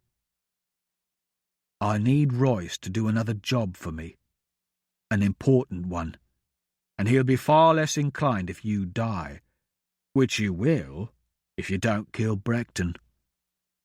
If, however, you keep your promise, everything should work out nicely. So, I've come to affirm what you already know, and what Royce would tell you if he were here. You must kill Brechton. Keep in mind you will be trading the life of the most capable enemy of Melangar for its princess and the leader of the nationalists. Together they could revitalize the resistance. And let's not forget your legacy. This is your one chance to correct the sin of your father and bring peace to his spirit. If nothing else, don't you think you owe Danbury that much? How do you know about that? Merrick merely smiled. You're a smug bastard, aren't you? Hadrian glared at him. But you don't know everything. Hadrian reached out to move, but Merrick raised a hand and stopped him. You're about to take my rook with your bishop. After that, you will take the other with your queen. How can you not? The poor castle is completely undefended. You'll be feeling quite pleased with yourself at that point. You'll be thinking that I don't play this game anywhere near as well as you expected. What you don't realize is that, while you have gained materially, you've systematically given up control of the board. You'll have more troops, but discover too late that you can't effectively mount an attack. I will sacrifice my queen. You will have no choice but to kill her. By that time, I'll be perfectly positioned to reach your king. In the end, you will have taken a bishop, 2 rooks, and my queen, but none of this will matter. I'll checkmate you on the 22nd turn by moving my remaining bishop to king 7. Merrick stood and moved toward the door. You've already lost, but you lack the foresight to see it. That's your problem. I, on the other hand, do not suffer from that particular malady. I'm telling you for your own good, for Royce's sake, for Arista, Gaunt, and even for your father. You must kill Sir Brecton. Good night, Hadrian.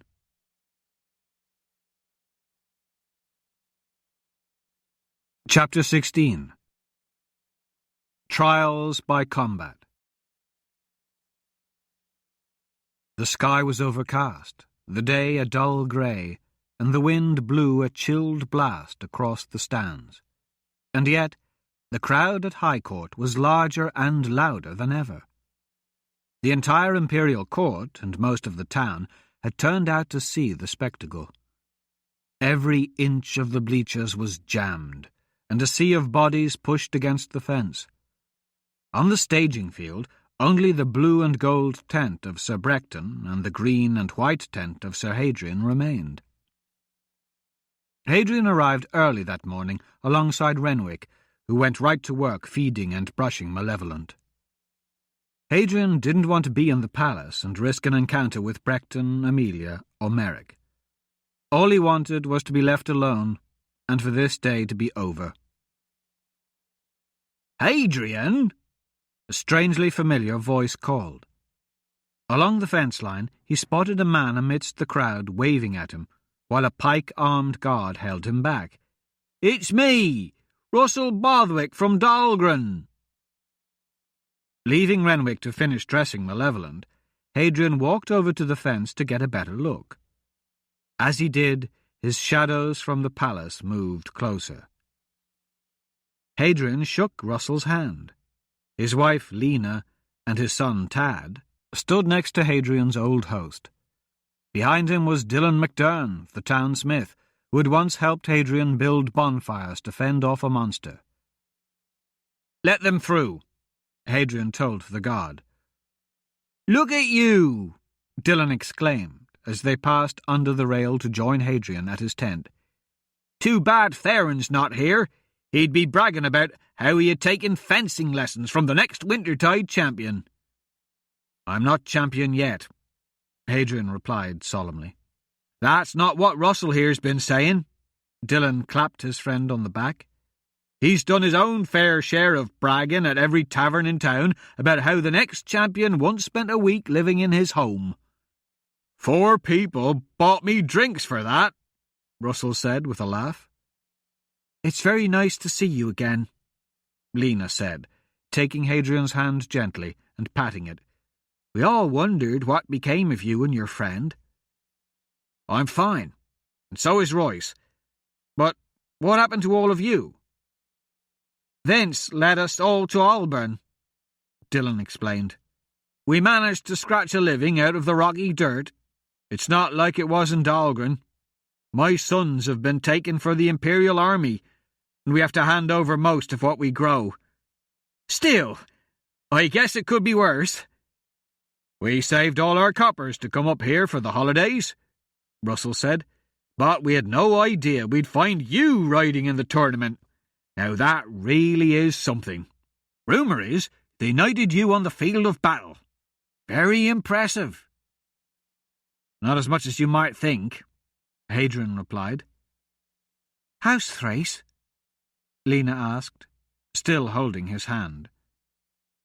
He hesitated, not sure what to say. "I don't know. I don't get to see him much. But she came to the banquet last night and she looked well enough. We just about died when we heard Deacon Thomas was calling for her to be crowned Empress. Thought the old boy had gone mad, really, Dylan put in. But then they went and did it. Can you imagine that? Our little face, Medina, Empress. We had no idea she and Theron were descended from Novron. That's probably where the old man got all his stubbornness, and she her courage. I wonder if she's in love with Regent Ethelred, speculated Verna, Dylan's daughter. I bet he's handsome.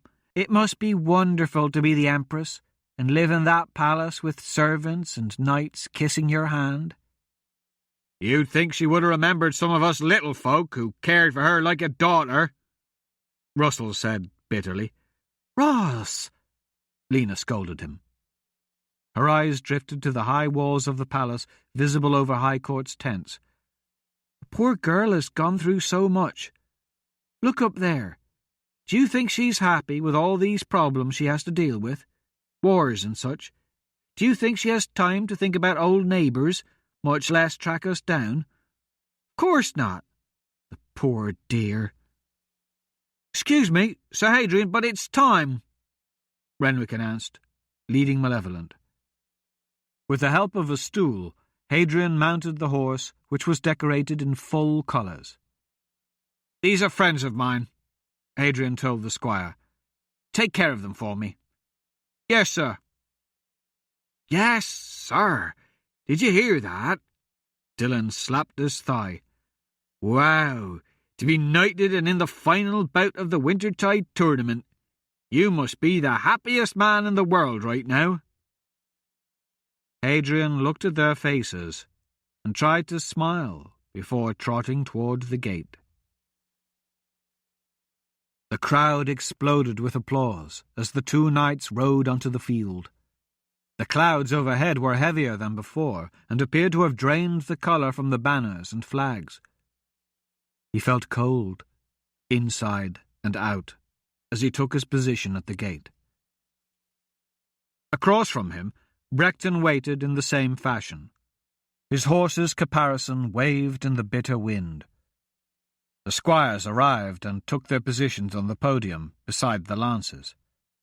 The herald, a serious-looking man in a heavy coat, stepped up to the platform. The crowd grew silent when trumpeters blew the fanfare for the procession to begin.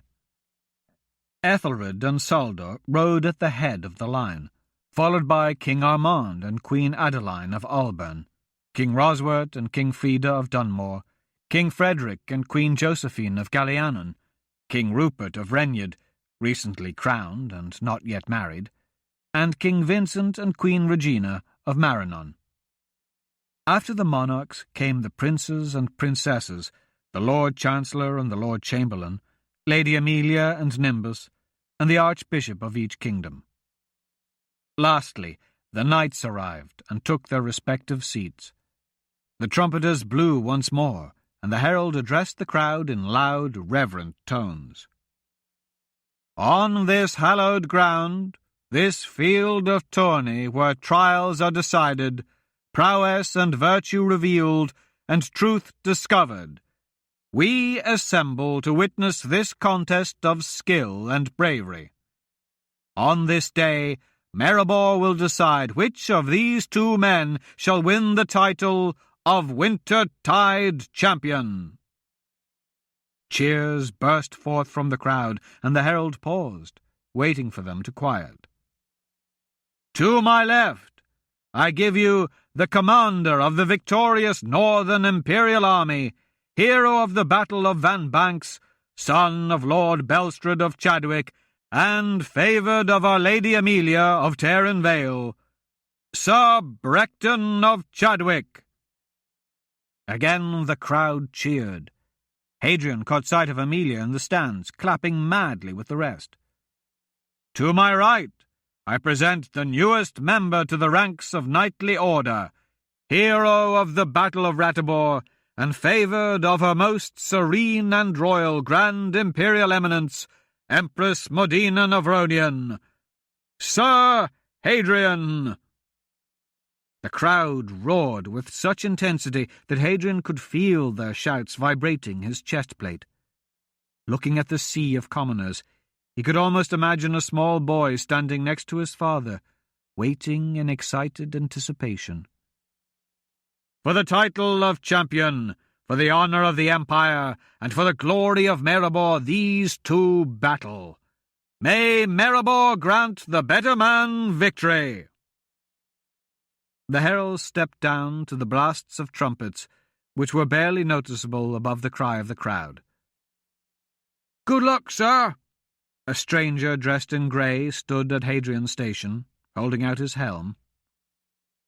Hadrian looked around, but couldn't see Renwick anywhere. He took the helm and placed it on his head. "Now, the lance, sir," the man said. The moment Hadrian lifted it, he could tell the difference. The weapon looked the same, but the tip was heavy. Holding it actually felt better to him, more familiar. There was no doubt he could kill Brecton with it. His opponent was a good lancer, but Hadrian was better. Hadrian glanced once more at the stands. Emilia stood with her hands pressed to her face. He tried to think of Arista and Gaunt. Then his eyes found the empty space between Ethelred and Saldor, the throne of the Empress, Medina's empty seat. "I proclaim my faith in his skill, character, and sacred honour. I know his heart is righteous, and his intentions virtuous. May you both find honour in the eyes of Maribor, and compete as true heroic knights." The flags rose, and he took a deep breath, lowering his visor. The trumpets sounded, the flags dropped, and Hadrian spurred his horse. Brecton responded at the same instant, and the two raced toward each other. Hadrian crossed only a quarter of the field before pulling back on the reins. Malevolent slowed to a stop. The lance remained in its boot, pointing skyward.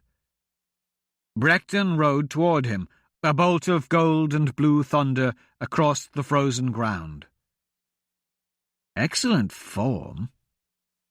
The thought came to Hadrian as if he were a spectator, safe in the stands, like that boy so long ago holding his father's hand along the white rail, feeling the pounding of the hooves. He closed his eyes and braced for the impact. "I'm sorry, Da. I'm sorry, Arista," he muttered within the shell of his helm. With luck, Brecton's blow might kill him. The hoofbeats drummed closer. Nothing happened. Hadrian felt only the breeze of the passing horse. Did he miss? Is that possible?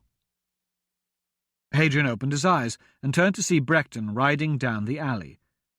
The crowd died down, shuffling as a low murmur drifted on the air. Hadrian removed his helm just as Brecton pulled his horse to a stop.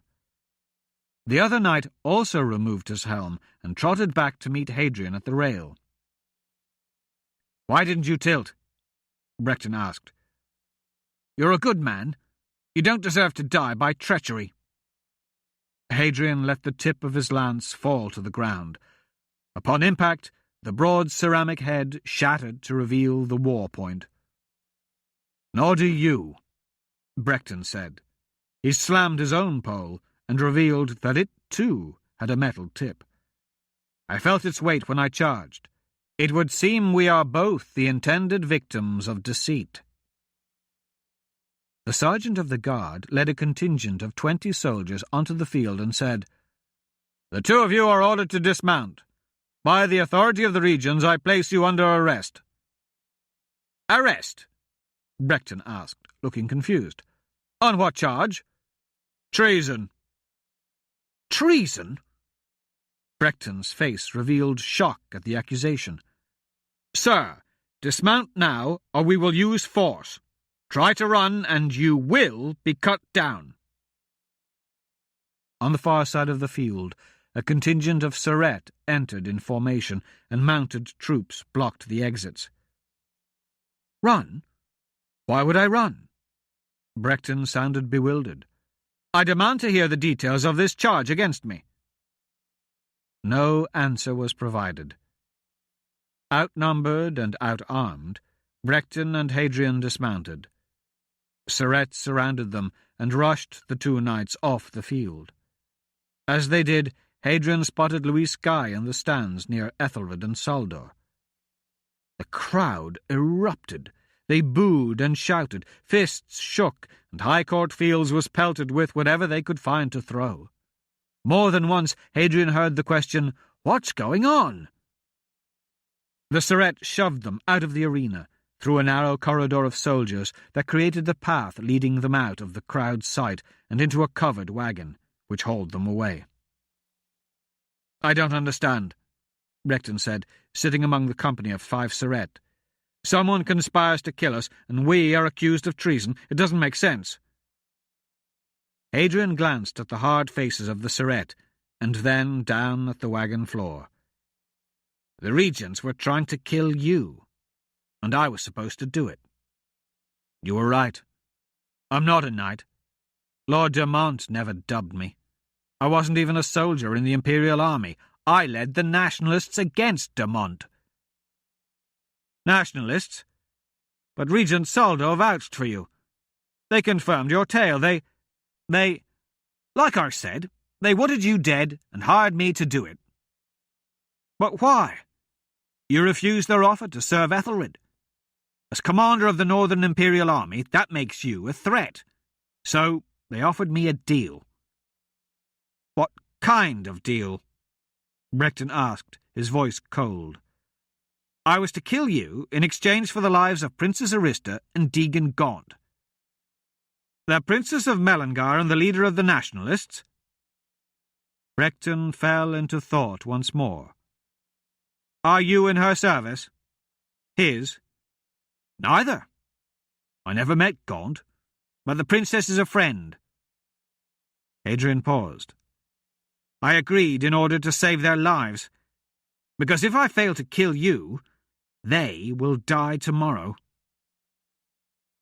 The two travelled in silence for some time, rocking back and forth as the wooden wheels of the wagon rolled along the snow-patched cobblestone. Brecton finally turned to Hadrian and asked, "Why didn't you do it? Why didn't you tilt?" Hadrian shook his head and sighed. "It wasn't right." "There are over 100 rioters just in Imperial Square," Nimbus reported, "and more arriving every minute. Ethelred has pulled the guards back and closed the palace gates." "I heard some guards were killed. Is that true?" Amelia asked from her desk.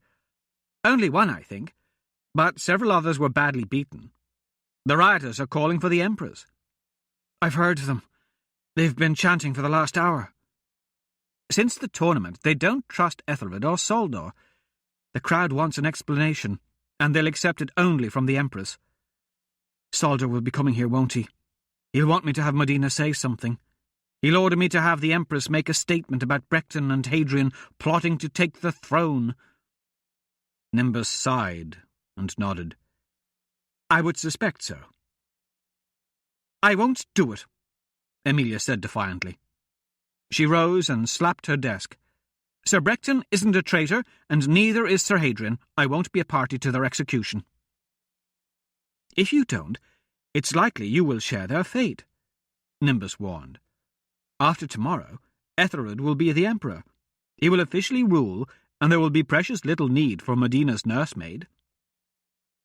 "I love him, Nimbus." This was the first time she had said the words, the first time she had admitted it even to herself. "I can't help them kill him. I don't care what they do to me." Nimbus gave her a sad smile and sat down in the chair near her desk. This was the first time that Amelia could remember him sitting in her presence without first asking permission. "I suppose they will have even less need for a tutor. Hadrian obviously did something wrong, and I will likely be blamed." Someone walked by outside the office, and both shot nervous glances at the closed door. "It's like the whole world is ending." Tears ran down Amelia's cheeks. "This morning I was so happy. I think I woke up happier than I'd ever been." They paused, anxiously, as they heard several more people running past the door. "Do you think I should check on Medina?" Amelia asked. "It might be wise." Nimbus nodded. "The Empress always sits by that window. She's bound to hear the protests. She'll be wondering what's going on." "I should talk to her. After the way she acted at the feast, who knows what she's thinking." Amelia stood. Just as the two moved towards the door, it burst open and Saldor stormed in. The regent was red-faced, his jaw clenched. He slammed the door behind him. "Here!" Saldor shoved a parchment in Amelia's face. A few lines of uneven text were scrawled across it. "Make Medina learn this and have her reciting it on the balcony in 1 hour, exactly as written." Wheeling to leave, he opened the door. "No," Amelia said softly. Saldor froze. Slowly, he closed the door and turned around. He glared at her. "What did you say?" "I won't ask Medina to lie about Sir Brecton. That's what this is, isn't it?" She looked at the parchment and read aloud. "My loyal subjects," she skipped down, "found evidence, Sir Brecton and Sir Hadrian, guilty of treason against the Empire, committed the vilest crime both to man and God, and must pay for their evil." Amelia looked up. "I won't ask her to read this."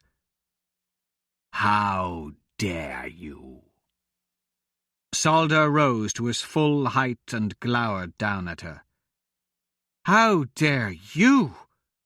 she retorted defiantly. "Sir Brecton is a great man. He is loyal, considerate, kind, honourable." Saldor struck Amelia hard across the face, sending her to the floor. Nimbus started to move to her, but stopped short. Saldor ignored him. "You were a scullery girl.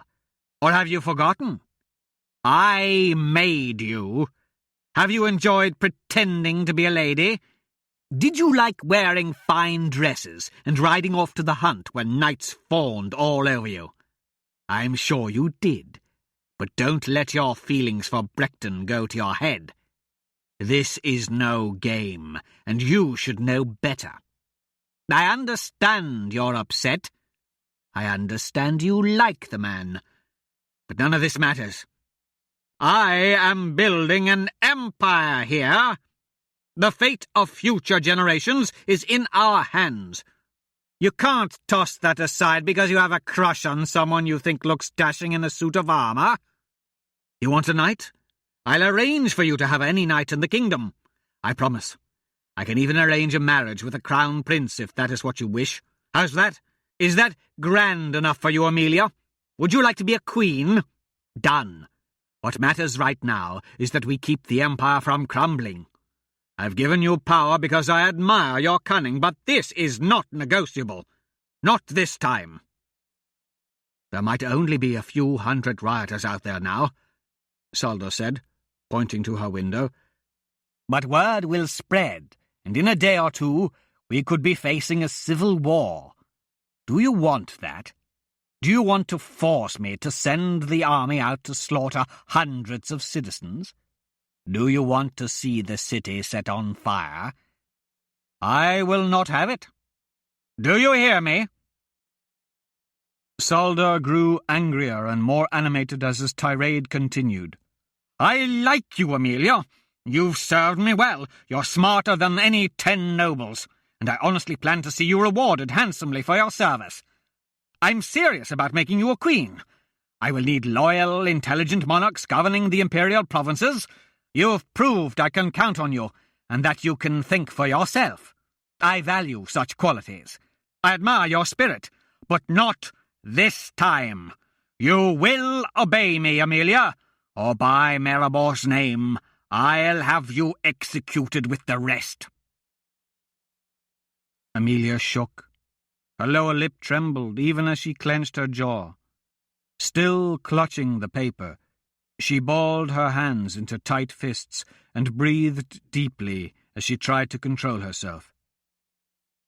"Then you'd better order another stake for the bonfire," she said, tearing the parchment in two.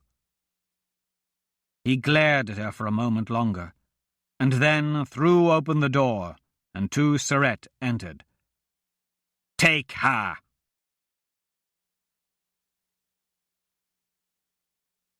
Chapter 17. The Final Darkness.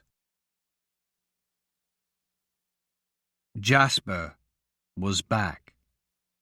Arista lay on her side, face flat against the stone. She heard the rat skittering somewhere in the dark. The sound sent chills through her. Everything hurt from lying on the floor.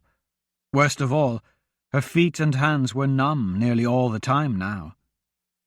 Occasionally, Arista woke to the feel of her leg moving, the only indication that Jasper was eating her foot. Horrified, she would try to kick, only to find her effort barely shifted her leg. She was too weak. No food had arrived for a very long time, and Arista wondered how many days ago they had stopped feeding her. She was so feeble that even breathing took concentrated effort. The coming flames were now a welcome thought. That fate would be better than this slow death, being eaten alive by a rat she called by name. Terrible ideas assailed her exhausted, unguarded mind. How long will it take for a single rat to eat me?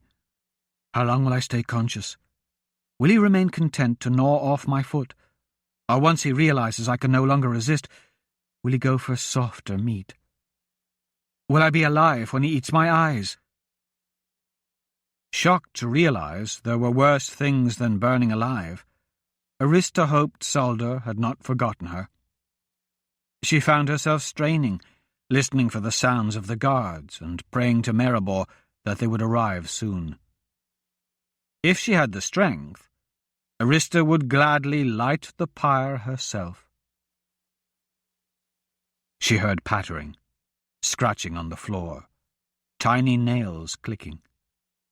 Her heart fluttered at the sounds. Jasper was moving toward her head. She waited. Patter, patter, patter. He came closer. She tried to raise her hand, but it didn't respond. She tried to raise her head, but it was too heavy. Patter, patter, patter. Closer still. Arista could hear Jasper sniffing, smelling. He had never come this close to her face before. She waited, helpless. Nothing happened for several minutes. Starting to fall asleep, she stopped herself from drifting off. She didn't want to be unconscious with Jasper so close. There was nothing she could do to keep him from feeding, but being awake was somehow better than not knowing. When a minute had passed with no further noise, Arista thought the rat might have moved away. The sound of sharp teeth clicking told her Jasper was right next to her ear. He sniffed again, and she felt him touch her hair. As the rat tugged, Arista began to cry, but she had no tears to weep. Rumble. Arista hadn't heard the sound in quite some time. The stone-on-stone grinding told her the door to the prison was opening. There were sounds of gruff voices and several sets of footsteps. Tink, tink. Guards. But others were with them. Others with softer shoes. Boots, perhaps. One walked, the other staggered. Put him in numbers 4 and 5, a guard ordered. More steps. A cell door opened. There was a scuffle, and then the door slammed. More steps, and the sound of a burden dragged across the stone. They came closer and closer, but stopped just short of her door. Another cell opened. The burden dropped, a painful grunt. Tink, tink. The guards went back out and sealed them in. It was only a deposit. There would be no food, no water, no help, not even the salvation of an execution. Arista continued to lie there. The noise hadn't scared Jasper away. She could hear him breathing near her head. In a moment or two, the rat would resume his meal. She began to sob again. "Arista!" She heard the voice, but quickly concluded she had only imagined it. For the briefest moment she thought it was, "Arista, it's Hadrian! Are you there?" She blinked, and rocked her head side to side on the stone floor. What is this? A trick? A demon of my own making?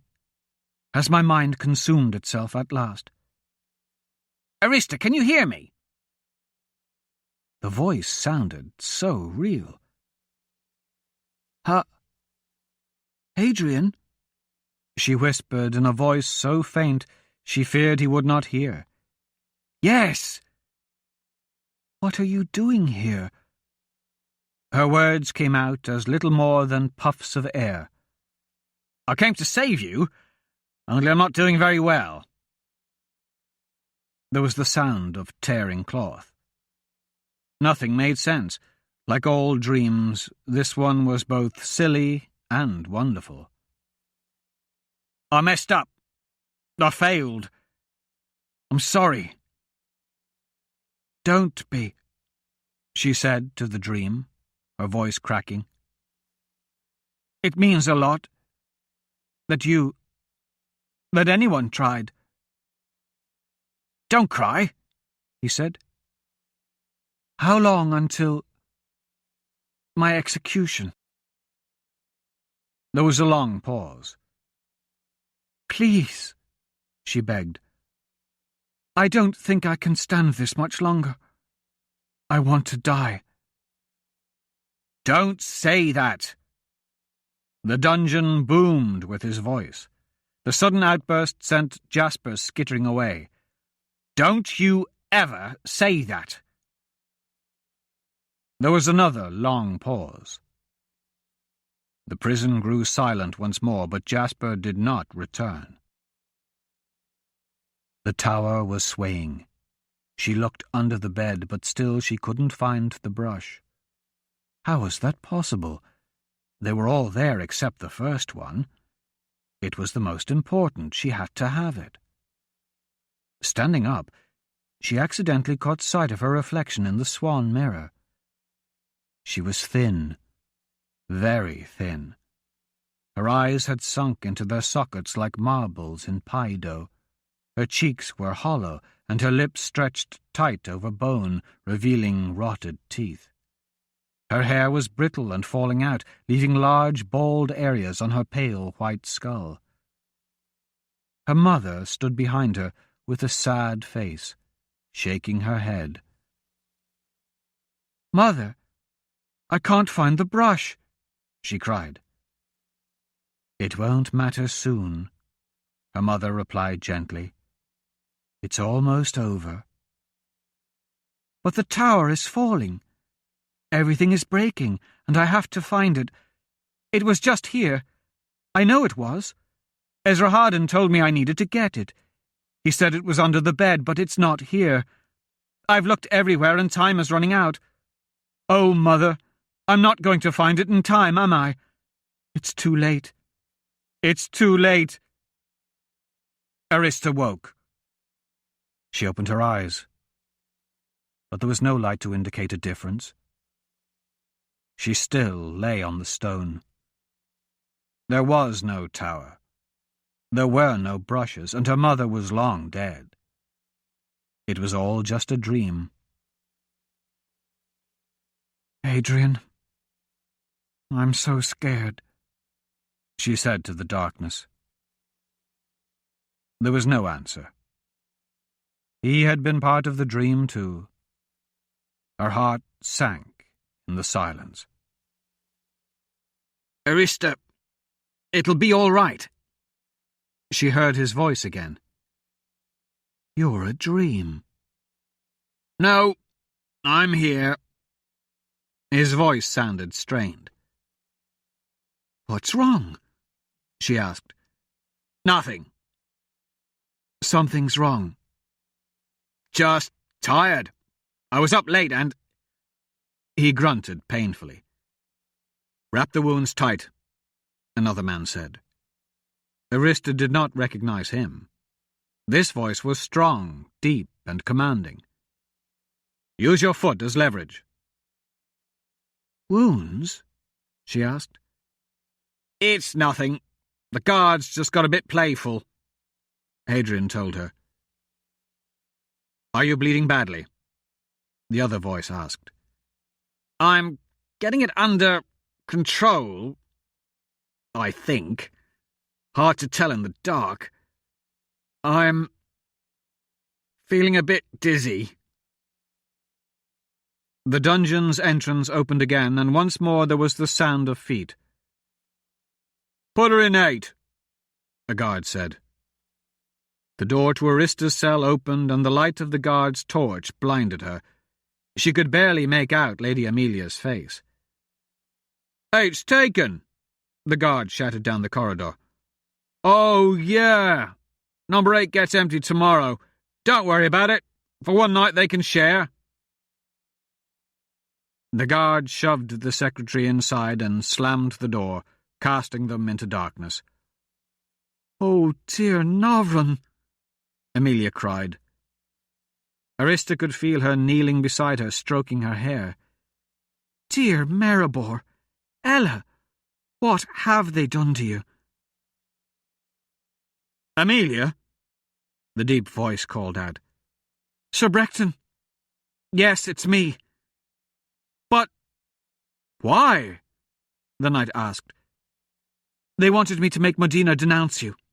I refused. Then the Empress knew nothing? This is not her will? Of course not.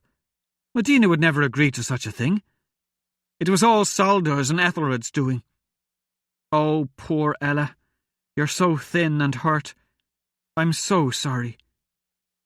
Arista felt fingers brushing her cheek gently, and realized she hadn't heard Hadrian in a long time. Hadrian? She waited. There was no response. Hadrian? She called again, fearful this time.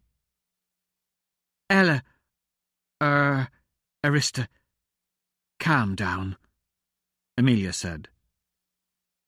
Arista felt her stomach tighten as she realized just how important it was to hear his voice, to know he was still alive. She was terrified he wouldn't speak again. Hey, I'm here, he said. His voice was weak and laboured. Are you all right? Arista asked. Mostly, but drifting in and out. Has the bleeding stopped? Brecton asked. Yeah, I think. As the night wore on, Modena could still hear them, voices shouting in anger and crying out in rage. There must be hundreds, perhaps thousands by then. Merchants, farmers, sailors, butchers, and road menders all shouted with one voice. They beat on the gate. She could hear the pounding. Earlier, Modena had seen smoke rising just outside the walls. In the darkness, she could see the flicker of torches and bonfires. What is burning? An effigy of the regents? The gate itself?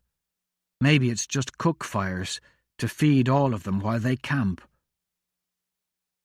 Medina sat at the window and listened to the wails the cold wind brought her. The door to her bedroom burst open. She knew who was there before turning around. "Get up, you little idiot. You're going to make a speech to calm the people." Regent Solder crossed the dim chamber with Nimbus in tow. He held out a parchment toward Nimbus. "Take this and have her read it." Nimbus slowly approached the regent and bowed.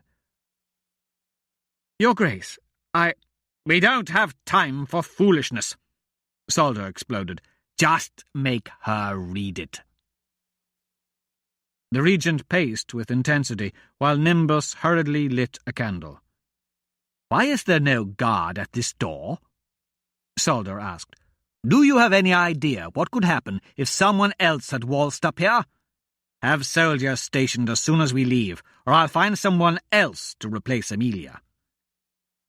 "Yes, Your Grace." Nimbus brought over the candle and said, "His Grace respectfully requests that—" "Damn you!" Solder took the parchment from Nimbus. He brought it over and held it so close to Medina's face that she couldn't have read it, even if she had known how. "Read it!" Medina did not respond. "You spoke well enough for Amelia. You always speak for her. You even opened your mouth when I threatened her for letting you play with that damn dog. Well, how's this, my little empress? You get out there and read this, clearly and accurately, or I will have your sweet little Amelia executed tomorrow along with the rest. Don't think I won't. I've already sent her to the dungeon." Medina remained as unmoving as a statue. Solder struck her across the face. She rocked back, but made no sound. Not a hand rose in defense. She didn't flinch or blink. A tear of blood dripped from her lip. "You insane little bitch!" He hit her again.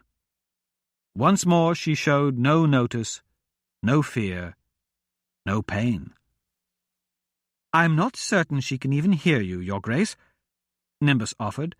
"Her Eminence has been known to go into a kind of trance when overwhelmed." Solder stared at the girl and sighed. "Very well, then. If the crowd doesn't disperse by morning, we'll send out the army to cut us a path to the cathedral. But the wedding will go on as scheduled, and then we can finally be rid of her." Solder turned and left. Nimbus paused to set the candle on Medina's table. "I'm so very sorry," he whispered before following the regent from the room. The door closed. Cool air on her face soothed the heat left by Solder's hand. "You can come out now," Medina said. Mintz crawled out from under the bed. He was pale in the light of the single flame. "I'm sorry you had to hide, but I didn't want you to get into trouble. I knew he would be coming." "It's okay. Are you cold? Do you want the robe?" he asked. "Yes, that would be nice." Mintz crawled back under the bed and pulled out the shimmering cloth. He shook it a few times before gently draping it over her shoulders. "Why do you sit next to this window? It's awfully chilly, and the stone is hard." "You can sit on the bed if you like," she said. "I know, but why do you sit here?" "It's what I do. It's what I've done for so very long now." There was a pause. "He hit you," Mintz said. "Yes." "Why did you let him?" "It doesn't matter. Nothing matters anymore. Soon it will all be over. Tomorrow is wintertide." They sat in silence for several minutes. She kept her eyes on the city, reflected by the flickering fires beyond her window. Behind her, Mintz shifted and fidgeted occasionally, but he didn't speak. Eventually, Marina said, "I want you to do something for me." "You know I will." "I want you to go back to the city again. This time, I want you to stay there. You need to be careful and find somewhere safe until the rioting is over. But, and this is the important thing, I don't want you to come back here again. Will you promise me that?" "Yes, if that's what you want," Mintz told her. "I don't want you to see what I must do, or be hurt afterward because of it. I want you to remember me the way I've been over these last few days with you." She got up, crossed to the boy, and kissed him on the forehead. "Remember what I said, and keep your promise to me." Mintz nodded. Medina waited until he left the room, and his footsteps faded down the hall. She blew out the candle, took the water pitcher from the dresser, and shattered the mirror. From under the tarpaulin, draped over a potato cart, Royce peered around the courtyard. He took special care to study the darkened corners and the gap behind the woodpile. A yellow glow rose from beyond the front gate, as if the city was ablaze. Shouts were still coming from the far side, growing louder and demanding the release of Hadrian and Brecton. The unseen mob called for the Empress to show herself. It was a perfect diversion, but also put every guard in the palace on alert.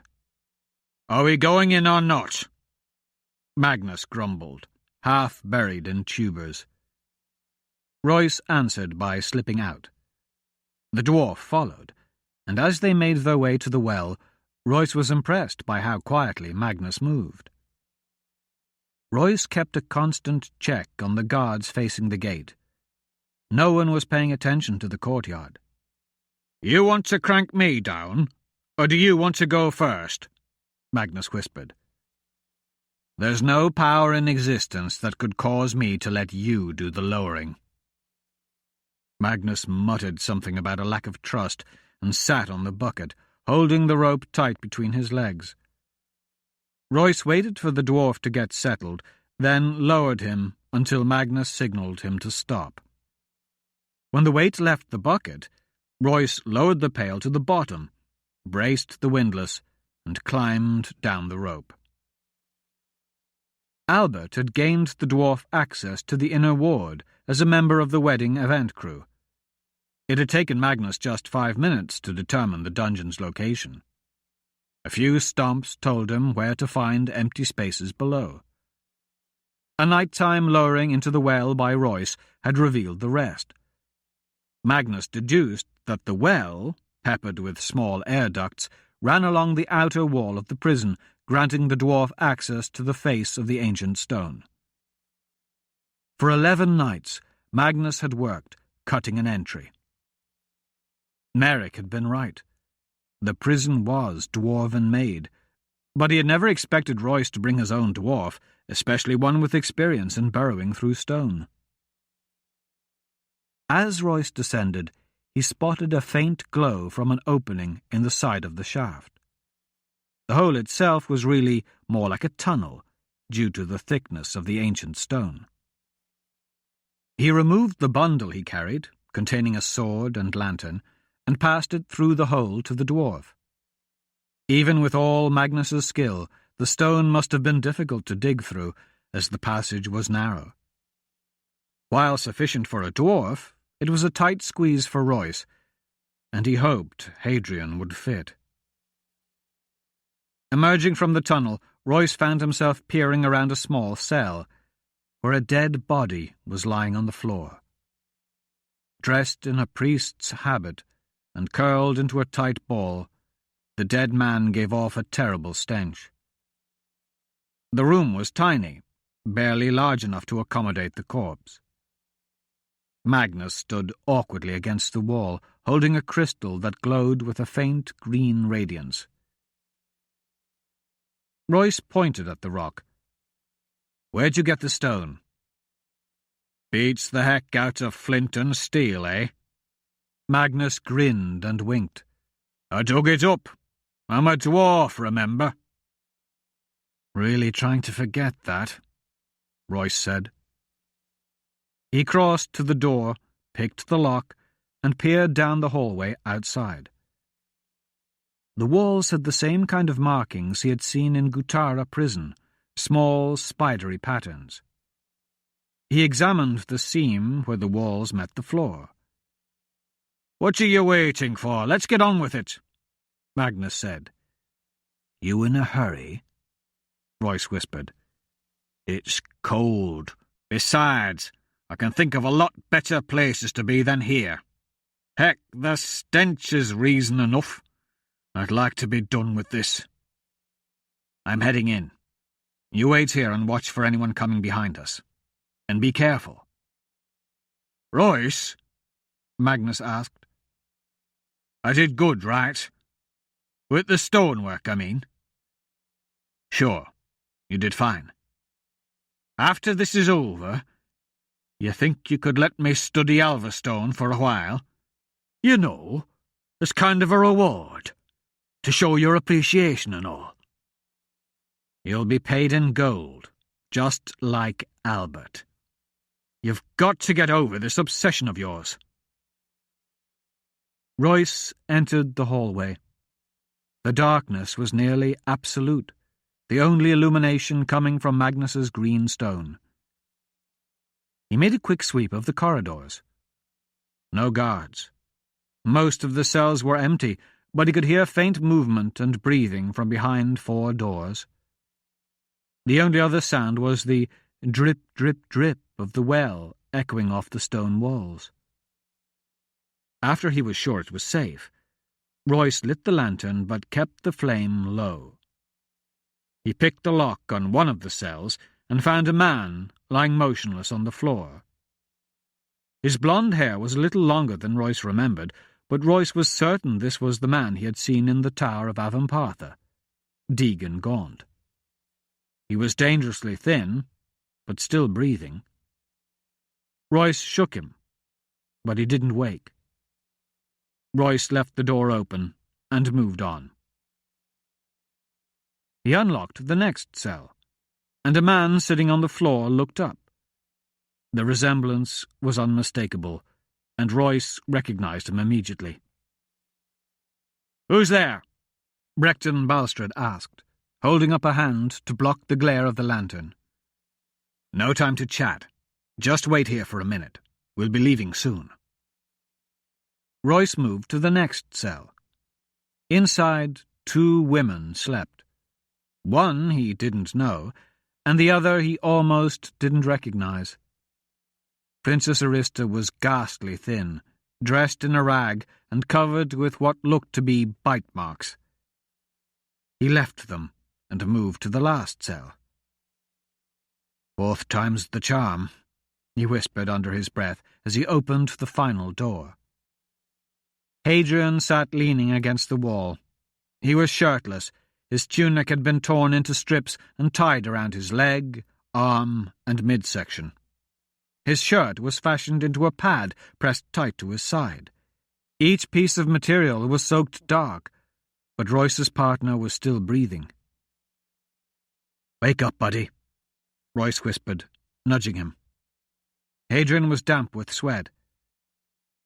"About time you got here. I was starting to think you ran off and left me." "I considered it, but the thought of Magnus as my best man kind of forced the issue. Nice haircut, by the way. It looks good on you. Very knightly." Hadrian started a laugh that turned to grunts of pain. "They skewered you good, didn't they?" Royce asked, adjusting the cloth strips. He pulled the midsection one tighter. Hadrian winced. "The prison guards don't like me much. They lost money betting against me 5 jousts in a row."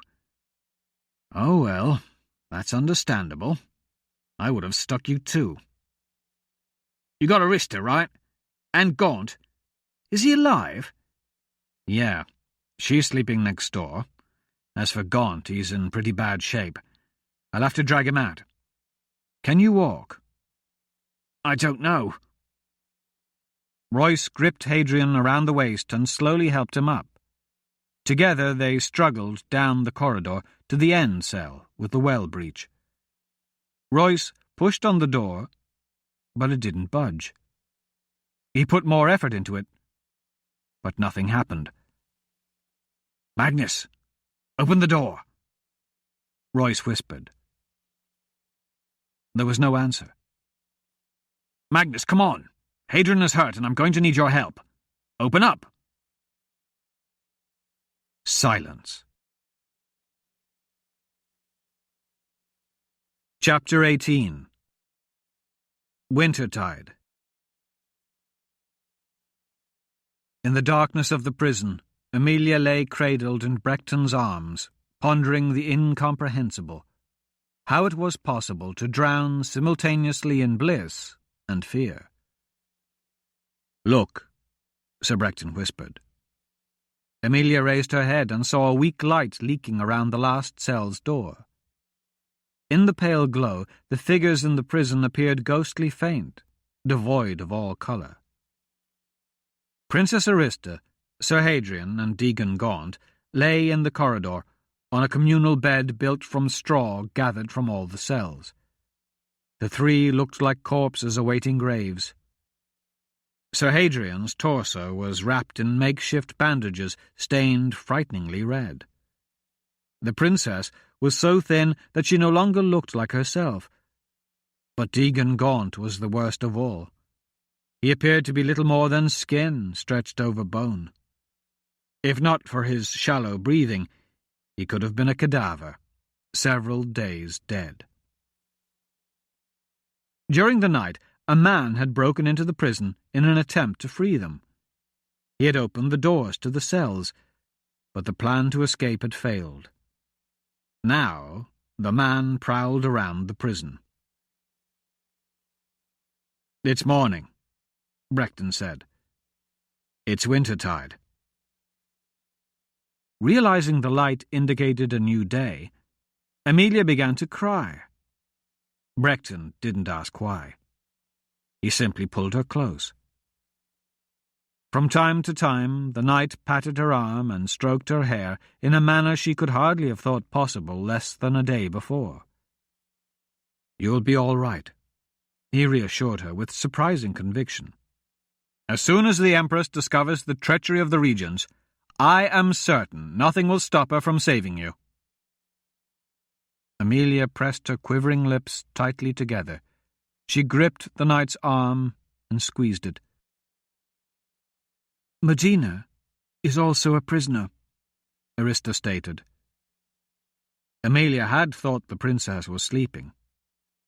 Looking over, she saw Arista's eyes were open, and her head was tilted just enough to see them. They use her as a puppet. Saldor and Ethelred run everything. So, she's a complete fabrication. It was all just a ruse. Even that story about slaying Rufus's Bane? Brechton asked her. That was real, Arista replied. I was there. You were there? Amelia asked. Arista started to speak, then coughed. She took a moment, then drew in a wavering breath. Yes. She was different then. Strong, unwavering. Just a girl, but one determined to save her father and daunted by nothing. I watched her pick up a bit of broken glass to use as a weapon against an invincible monster the size of a house. There now, my lady, Brechton said. If the Empress can do that, I am certain— She can't save us, Amelia sobbed. She's dead. Brechton looked at her, stunned. She pointed at the light under the door. It's wintertide. Modena killed herself at sunrise. She wiped her face. The Empress died in her room, in front of her window, watching the sun rise. But why? He asked. She didn't want to marry Ethelred. She didn't want to live. She didn't have a reason to go on. She... Overcome with emotion, Amelia rose and moved down the corridor. Brecton followed. Hadrian woke to the sound of Arista coughing. He struggled to sit up, surprised at his weakness and wincing at the pain. He inched close enough to lift the princess's head and rested on his thigh. "How are you?" he asked. Scared. How about you? "I'm great. Care to dance?" Maybe later, Arista said. Her body was bruised and covered with ugly red marks. This sounds terrible, she said, but I'm glad you're here. "This sounds stupid," he replied, "but I'm glad I am." That is stupid. Yeah, well, I've had a run of stupidity as of late. I think we all have. Hadrian shook his head. "Not like mine. I actually trusted Saldor. I made a deal with him. And Louis Guy, of all people. You and Royce wouldn't have made that mistake. Royce would have used the time between jousts to break you out. And you would have probably figured some way to take over the whole empire. Nope, you two are the smart ones." You think I'm smart? She asked softly. "You? Of course. How many women could have taken a city in armed conflict with no military training, or saved their brother and kingdom from a plot to overthrow the monarchy? And how many would have tried to single-handedly break into the imperial palace?" You could have stopped before that last one, if you didn't notice that was a colossal failure. Well, 2 out of 3 isn't so bad. He grinned. I wonder what is happening up there, Arista said after a time. It's probably midday. They should have come and taken us to the stakes by now. Well, maybe Ethelred had a change of heart, Hadrian said. Or maybe they've decided to just leave us down here to starve. Hadrian said nothing, and Arista stared at him for a long time. "What is it?" he asked. I want to ask you to do me a favor. "What is it?"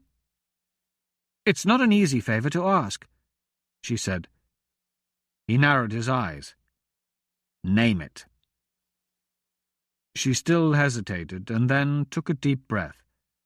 Looking away at first, she said, Will you kill me?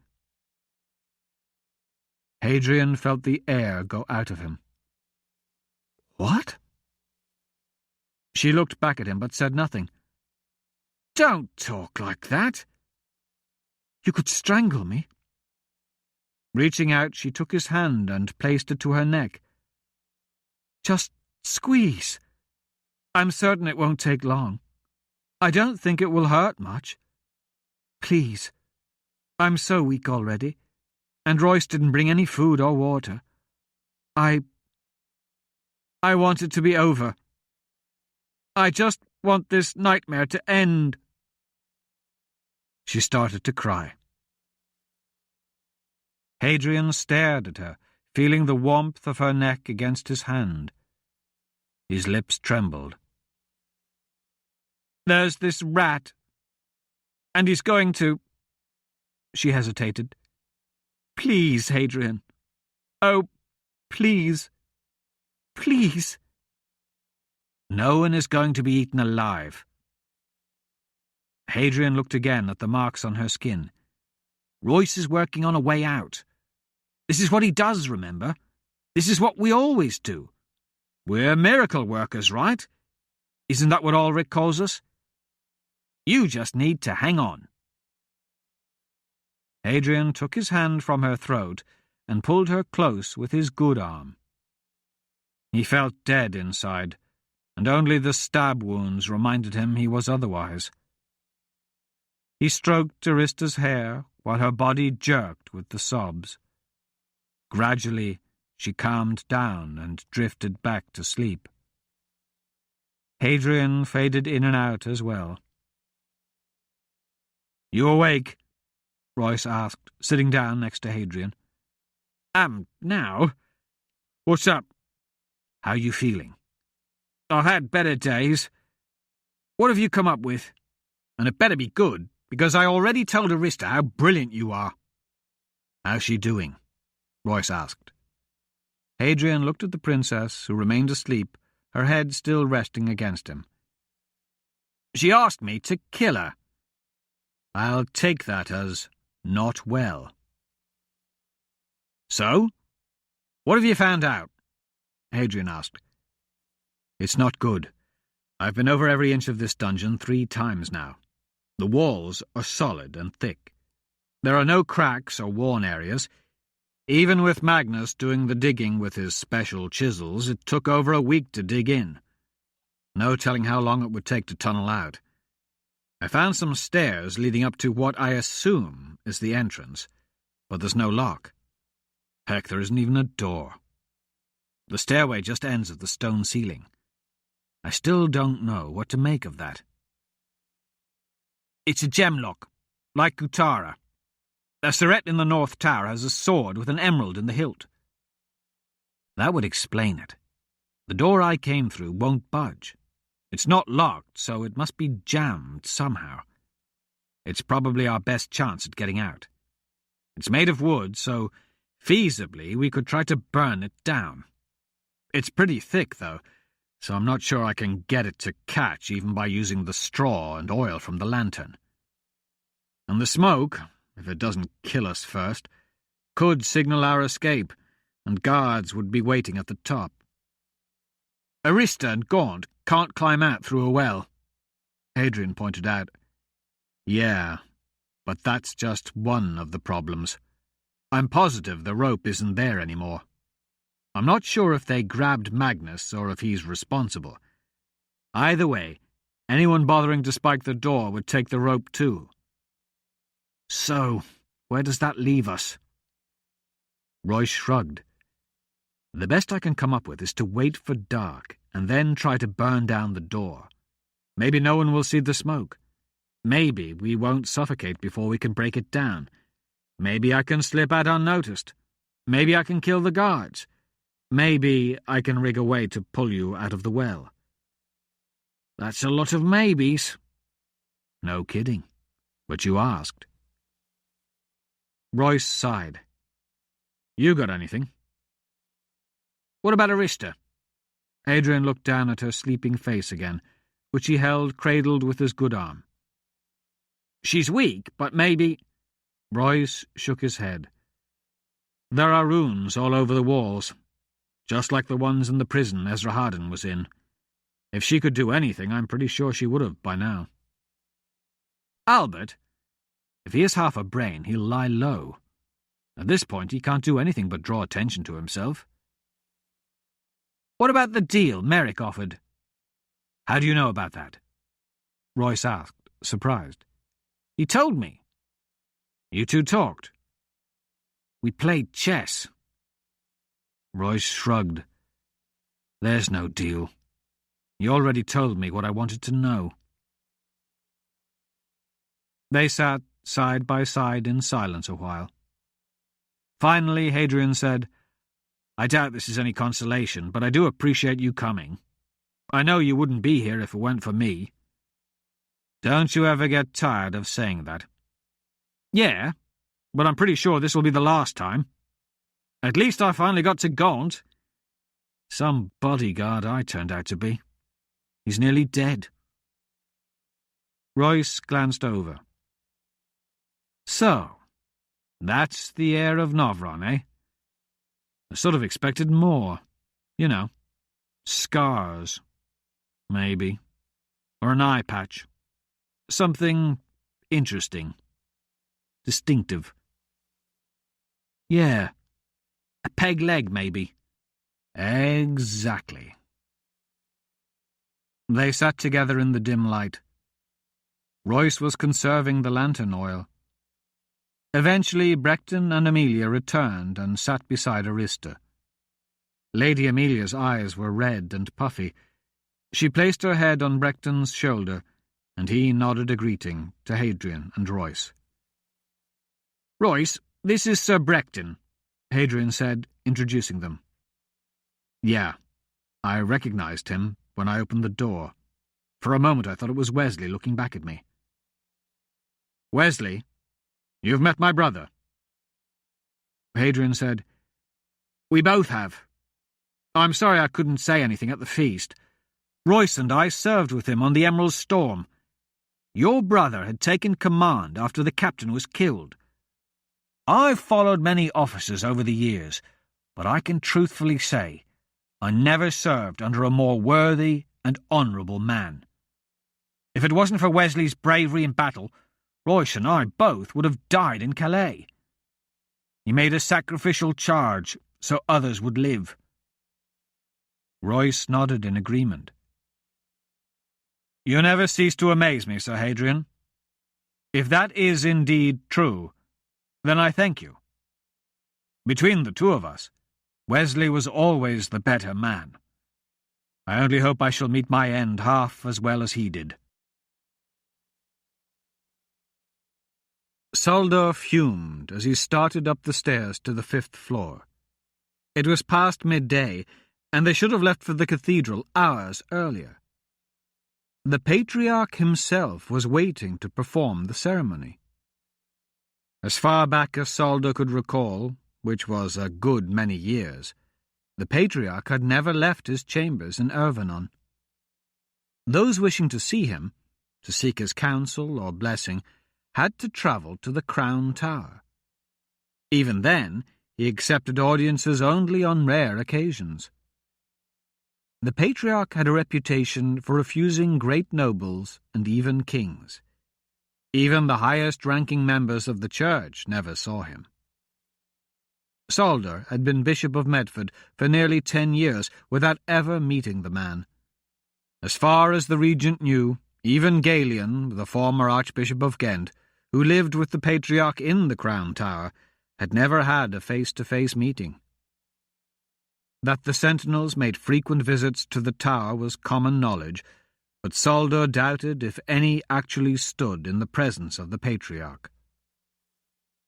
That the Patriarch had left the Crown Tower for this auspicious occasion was a personal triumph for Sullivan.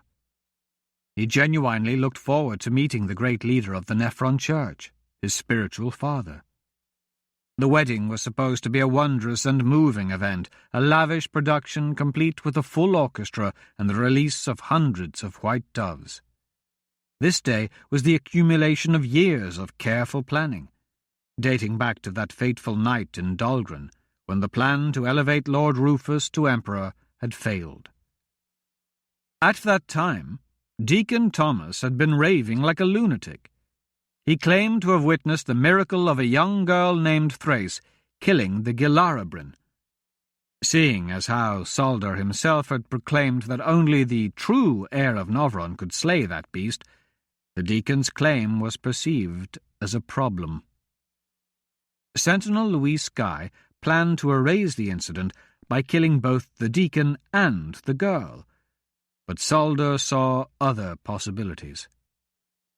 The Patriarch had wanted to name Sullivan as the next Archbishop of Ghent, to take the place of Galen, who had died in the Gilarabrin's attack. The position was the highest in the church hierarchy, just below the Patriarch himself. The offer was tempting, but Sullivan knew the time had arrived for him to take the reins of shaping a new empire.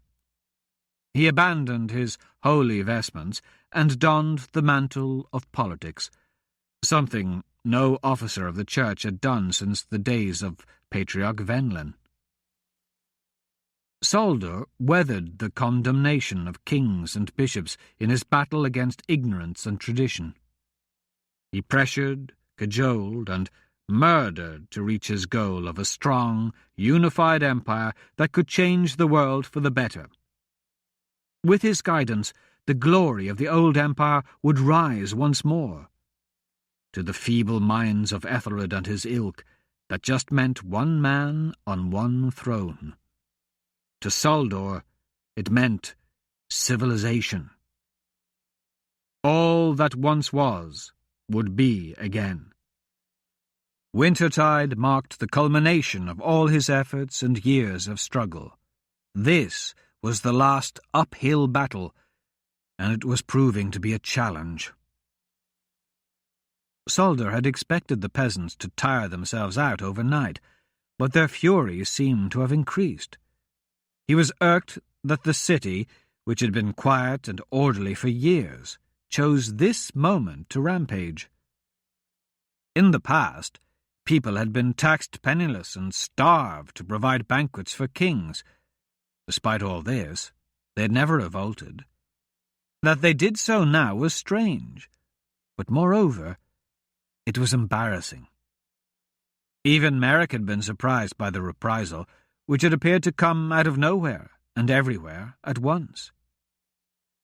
Saldor had expected some disappointment at the outcome of the joust and anticipated a few troublemakers. He knew there was a chance that one of the knights would live and supporters of the fallen champion might lash out. What he had not counted on was both competitors surviving. With no obvious crime, their arrests appeared unwarranted. Still, the response was curiously impassioned. At first he thought it would be an easy matter to contend with, and ordered a dozen heavily armed soldiers to silence the agitators. The men returned bloodied and thinned in ranks. What they had met was not a handful of dissidents, but a citywide uprising. The whole matter was frustrating, but of no actual concern. He had sent for the Southern Army, and it was on its way to restore order. That would take a day or so. In the meantime, Saldor proceeded with the wedding. The ceremony had been delayed a few hours, as Saldor had needed the morning to arrange armed escorts for the carriage's trip to the cathedral. That had gone well, and now he just needed to transport the bride and groom. He was anxious to get the final procession underway, but Ethelred hadn't returned with Modena. If he had not known better, Saldor might have thought Larnus was exercising his husbandly rights a bit early. Whatever the delay, he was tired of waiting. Saldor reached the Empress's bedroom and found 2 guards posted outside the door. At least Nimbus was following orders. Without a word to either guard, Saldor threw the door open, entered, and halted just past the threshold. The regent stood, shocked, as he took in the grisly scene. The first thing he saw was the blood.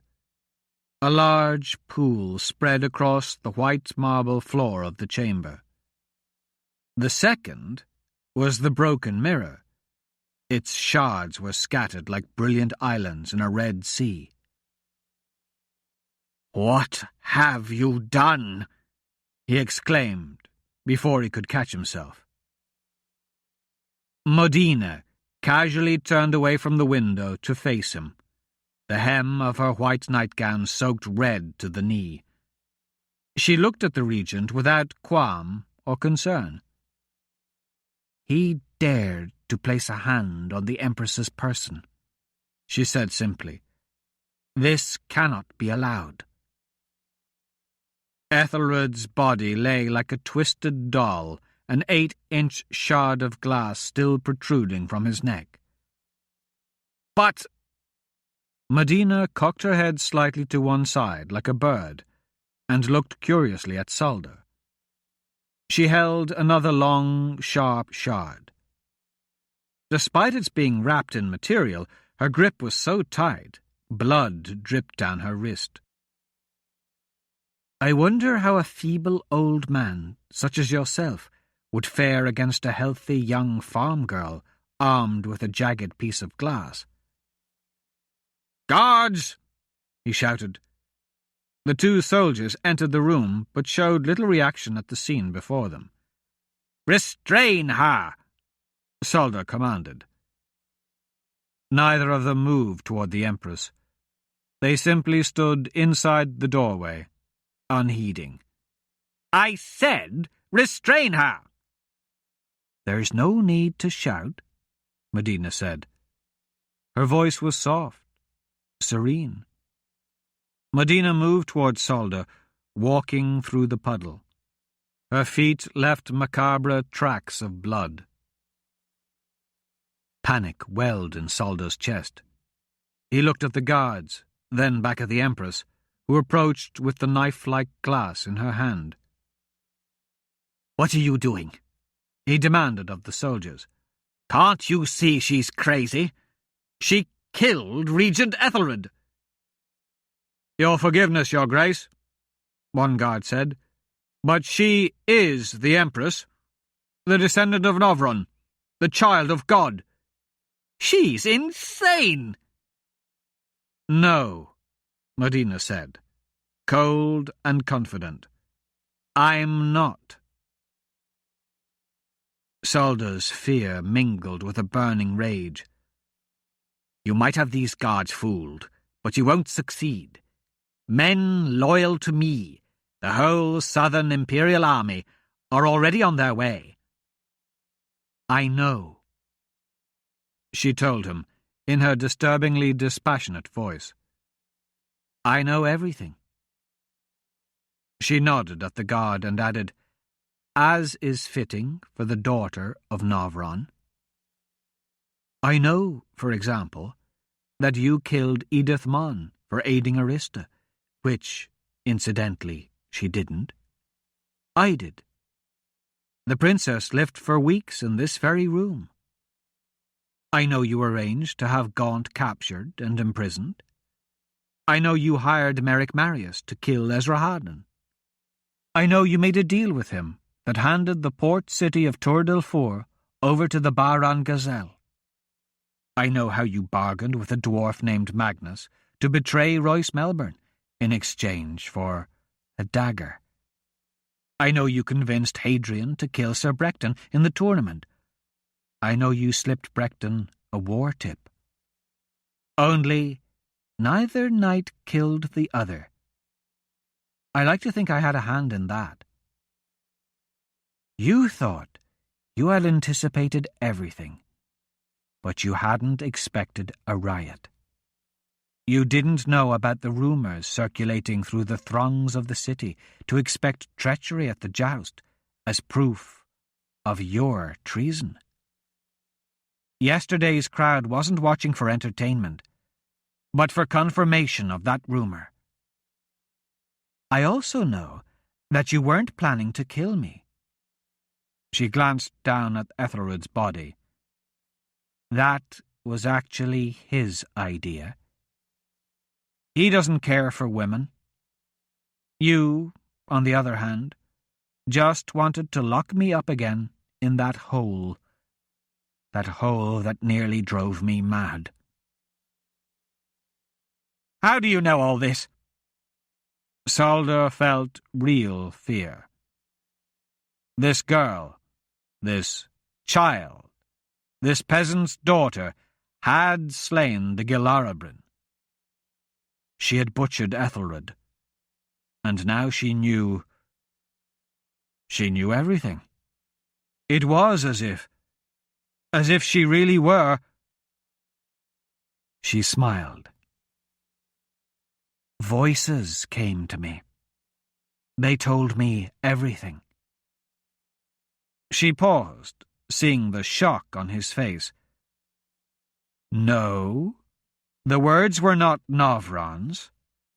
The truth is worse than that. Your mistake was appointing Amelia, who loved and cared for me. She freed me from my cell and brought me to this room. After so many months in the dark and cold, I was starved for sunlight. I spent hours sitting beside the window. She turned and looked at the opening in the wall behind her. I had nothing to live for, and had decided to kill myself. The opening was too small, but when I tried to fit through it, I heard the voices. Your office window is right below mine. It's easier to hear you in the summer, but even with your window closed, I can still make out the words. When I first came here, I was only a stupid farm girl, and I didn't care what was being said. After my family died, I didn't care about anything. As time went on, I listened and learned. Still, there was nothing to care about, no one to live for. Then one day, a little mouse whispered a secret in my ear that changed everything. I learned I have a new family, a family that loves me, and no monster will ever take them from me again. You won't get away with this. You're just a... Oh. The word you are searching for is Empress. That morning, Archibald woke feeling miserable, and his spirits only fell as the day progressed. He didn't bother going to the cathedral. He couldn't bear to see Ethelred taking her hand. Instead, he wandered the palace, listening to the sounds of the peasants shouting outside. There was the blast of an army trumpet coming from somewhere in the city. The southern army must be arriving. A pity, he thought. Even though he would fare poorly at the hands of the mob, should the rioters breach the gate or walls, he still revelled in the knowledge that the regents would suffer more. He entered the great hall, which was empty except for the servants readying it for the wedding feast. They scurried about like ants, feverishly carrying plates, wiping chairs, and placing candles. A few of the ants bowed and offered the obligatory "my lord" as he passed. Archibald ignored them. Reaching another corridor, he found himself walking toward the main stair. Archibald was halfway up the first flight before he realized where he was headed. The Empress would not be there, but he was drawn to her room just the same. Modena would be at the altar by now, her room empty. A vacant space never to be filled again, now that she was... He refused to think about it. Out of the corner of his eye, he caught the movement of figures. Turning, he spotted Merrick Marius standing at the end of the corridor, speaking to someone Archibald did not recognize, an old man wrapped in a cloak. When they spotted him, the pair abruptly slipped around a corner. Archibald wondered whom Merrick was speaking with, as he was always up to no good. Just then, a commotion overhead interrupted his thoughts. Hearing a man cry out, he ran for the stairs. When he reached the 4th floor, he found a guard lying dead. Blood dripped down the marble steps in tiny rivers. Archibald drew his sword and continued to climb. On the 5th floor, he discovered 2 more slain guards. In the corridor ahead, Louis Skye was fighting another palace guard. Archibald had almost reached them when the sentinel delivered a quick thrust and the guard fell as dead as the others. "Thank Maribor you've arrived," Soldo's voice echoed from Modena's room as Guy entered the chamber. The regent sounded shaken. "We have to kill her. She's been faking all this time and eavesdropping. She knows everything." "But the wedding," Guy protested. "Forget the wedding. Ethelred is dead. Kill her, and we'll tell everyone she is still sick. I will rule until we can find a replacement for Ethelred." We will announce that the new emperor married her in a private ceremony. No one will believe that. We don't have a choice. Now kill her." Archibald peered in. Guy stood sword in hand with Saldor. Beyond them, near the window, was Medina in her red-stained nightdress. Presumably the blood belonged to Ethelred, who lay dead on the floor. Sunlight glinted off a shard of glass gripped tightly in the Empress's hands. "How do I know you're not going to just saddle me with both their murders?" "Do you see another way out of this? If we let her live, we are all dead men. Look around you. Look at the guards you just killed. Everyone believes she really is the Empress. You have to kill her." Guy nodded and advanced on her. Medina took a step back, still holding the shard out. "Good afternoon, gentlemen," the Earl of Chadwick announced as he entered. "I hope this isn't a private party. You see, I was growing bored. Waiting for this wedding is very dull." "Get out of here, Archie," Saldor snapped. "We don't have time for you. Get out." "Yes, I can see you're very busy, aren't you? You have to hurry up and kill the Empress.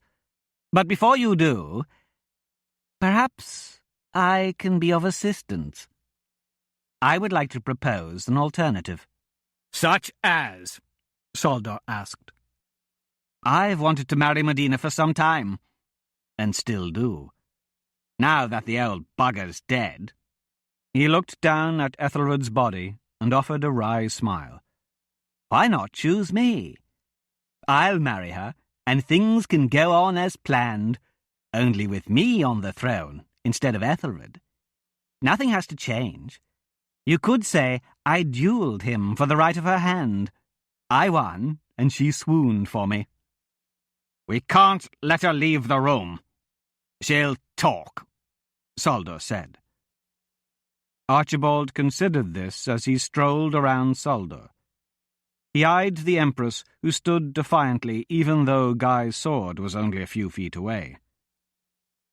"Consider this. I'll hold the point of a dagger hidden by my cloak at her ribs during the ceremony. She either does as we want, or dies on the altar. If I kill her in front of all the crowned heads, neither of you will be held responsible. You can claim innocence of the whole affair. Her death will fall on me, that crazy lunatic, Archie Ballantyne." Saldor thought for a moment, then shook his head. "No, we can't risk letting her get out of this room. If she gets to people, she can take control. Too many are devoted to her. It has to end here. We'll pick up the pieces afterward. Kill her, Guy." "Wait," Archibald said quickly. "If she's going to die, let me do it. I know this sounds strange, but if I can't have her, I'll take some satisfaction from denying her to anyone else."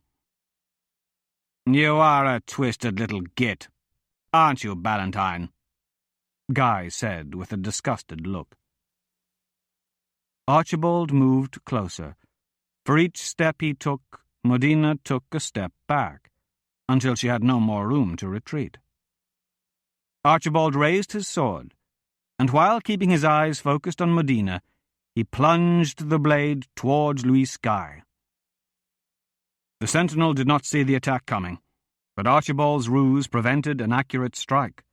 His thrust landed poorly. Instead of piercing Guy's heart, the blade glanced off a rib and merely sliced through his side.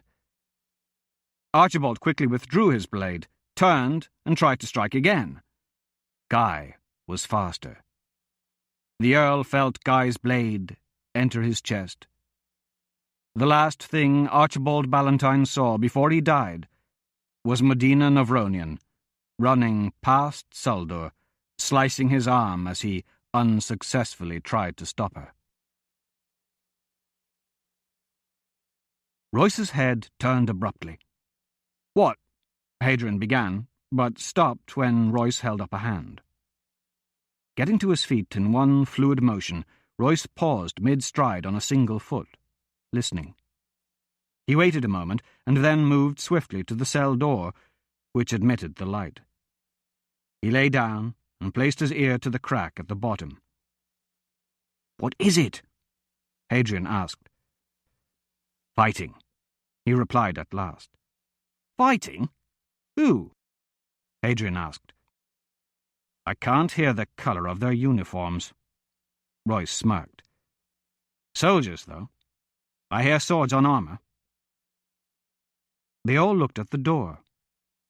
Soon Hadrian heard it too, very faint at first, like the rustle of leaves in autumn, but then he picked out the sounds of steel on steel and the unmistakable cries of men in pain.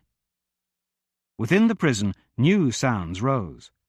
The main entrance opened, shouts rang out, and footsteps echoed down the hall. Royce picked up the sword he had brought and held it out toward Hadrian. He shook his head. "Give it to Brecton. I doubt I can even hold it." Royce nodded, handed the weapon to the knight, and raced down the hall with Alverstone drawn. Brecton left Emilia's side and moved to stand in front of them all. Hadrian knew whoever was coming would have to kill the knight to get by. Hard heels and soles echoed off the stone. A man cried out in terror. "By Mar," Hadrian heard Royce say. "What are you doing here?" "Where is she?" responded a young man's voice. Hadrian recognized him, but couldn't understand how he could possibly be there. Torchlight filled the hall, growing brighter as footsteps hurried near. The group appeared first as dark silhouettes, the prisoners wincing at the brilliance. Hadrian raised an arm to shield his eyes. "Ulrich? Morvin?" Hadrian asked, stunned, then quickly added, "Brecton, stop! Don't fight!" The King of Melangar and his best friend were leading a party of men into the dungeon. Renwick, Ibis Thinley, and several others Hadrian didn't know crowded the stone corridor.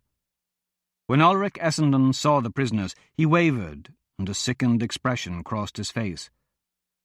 "You two, go back," Ulrich barked orders to his retinue. "Fetch stretchers." He raced to his sister's side. "Arista,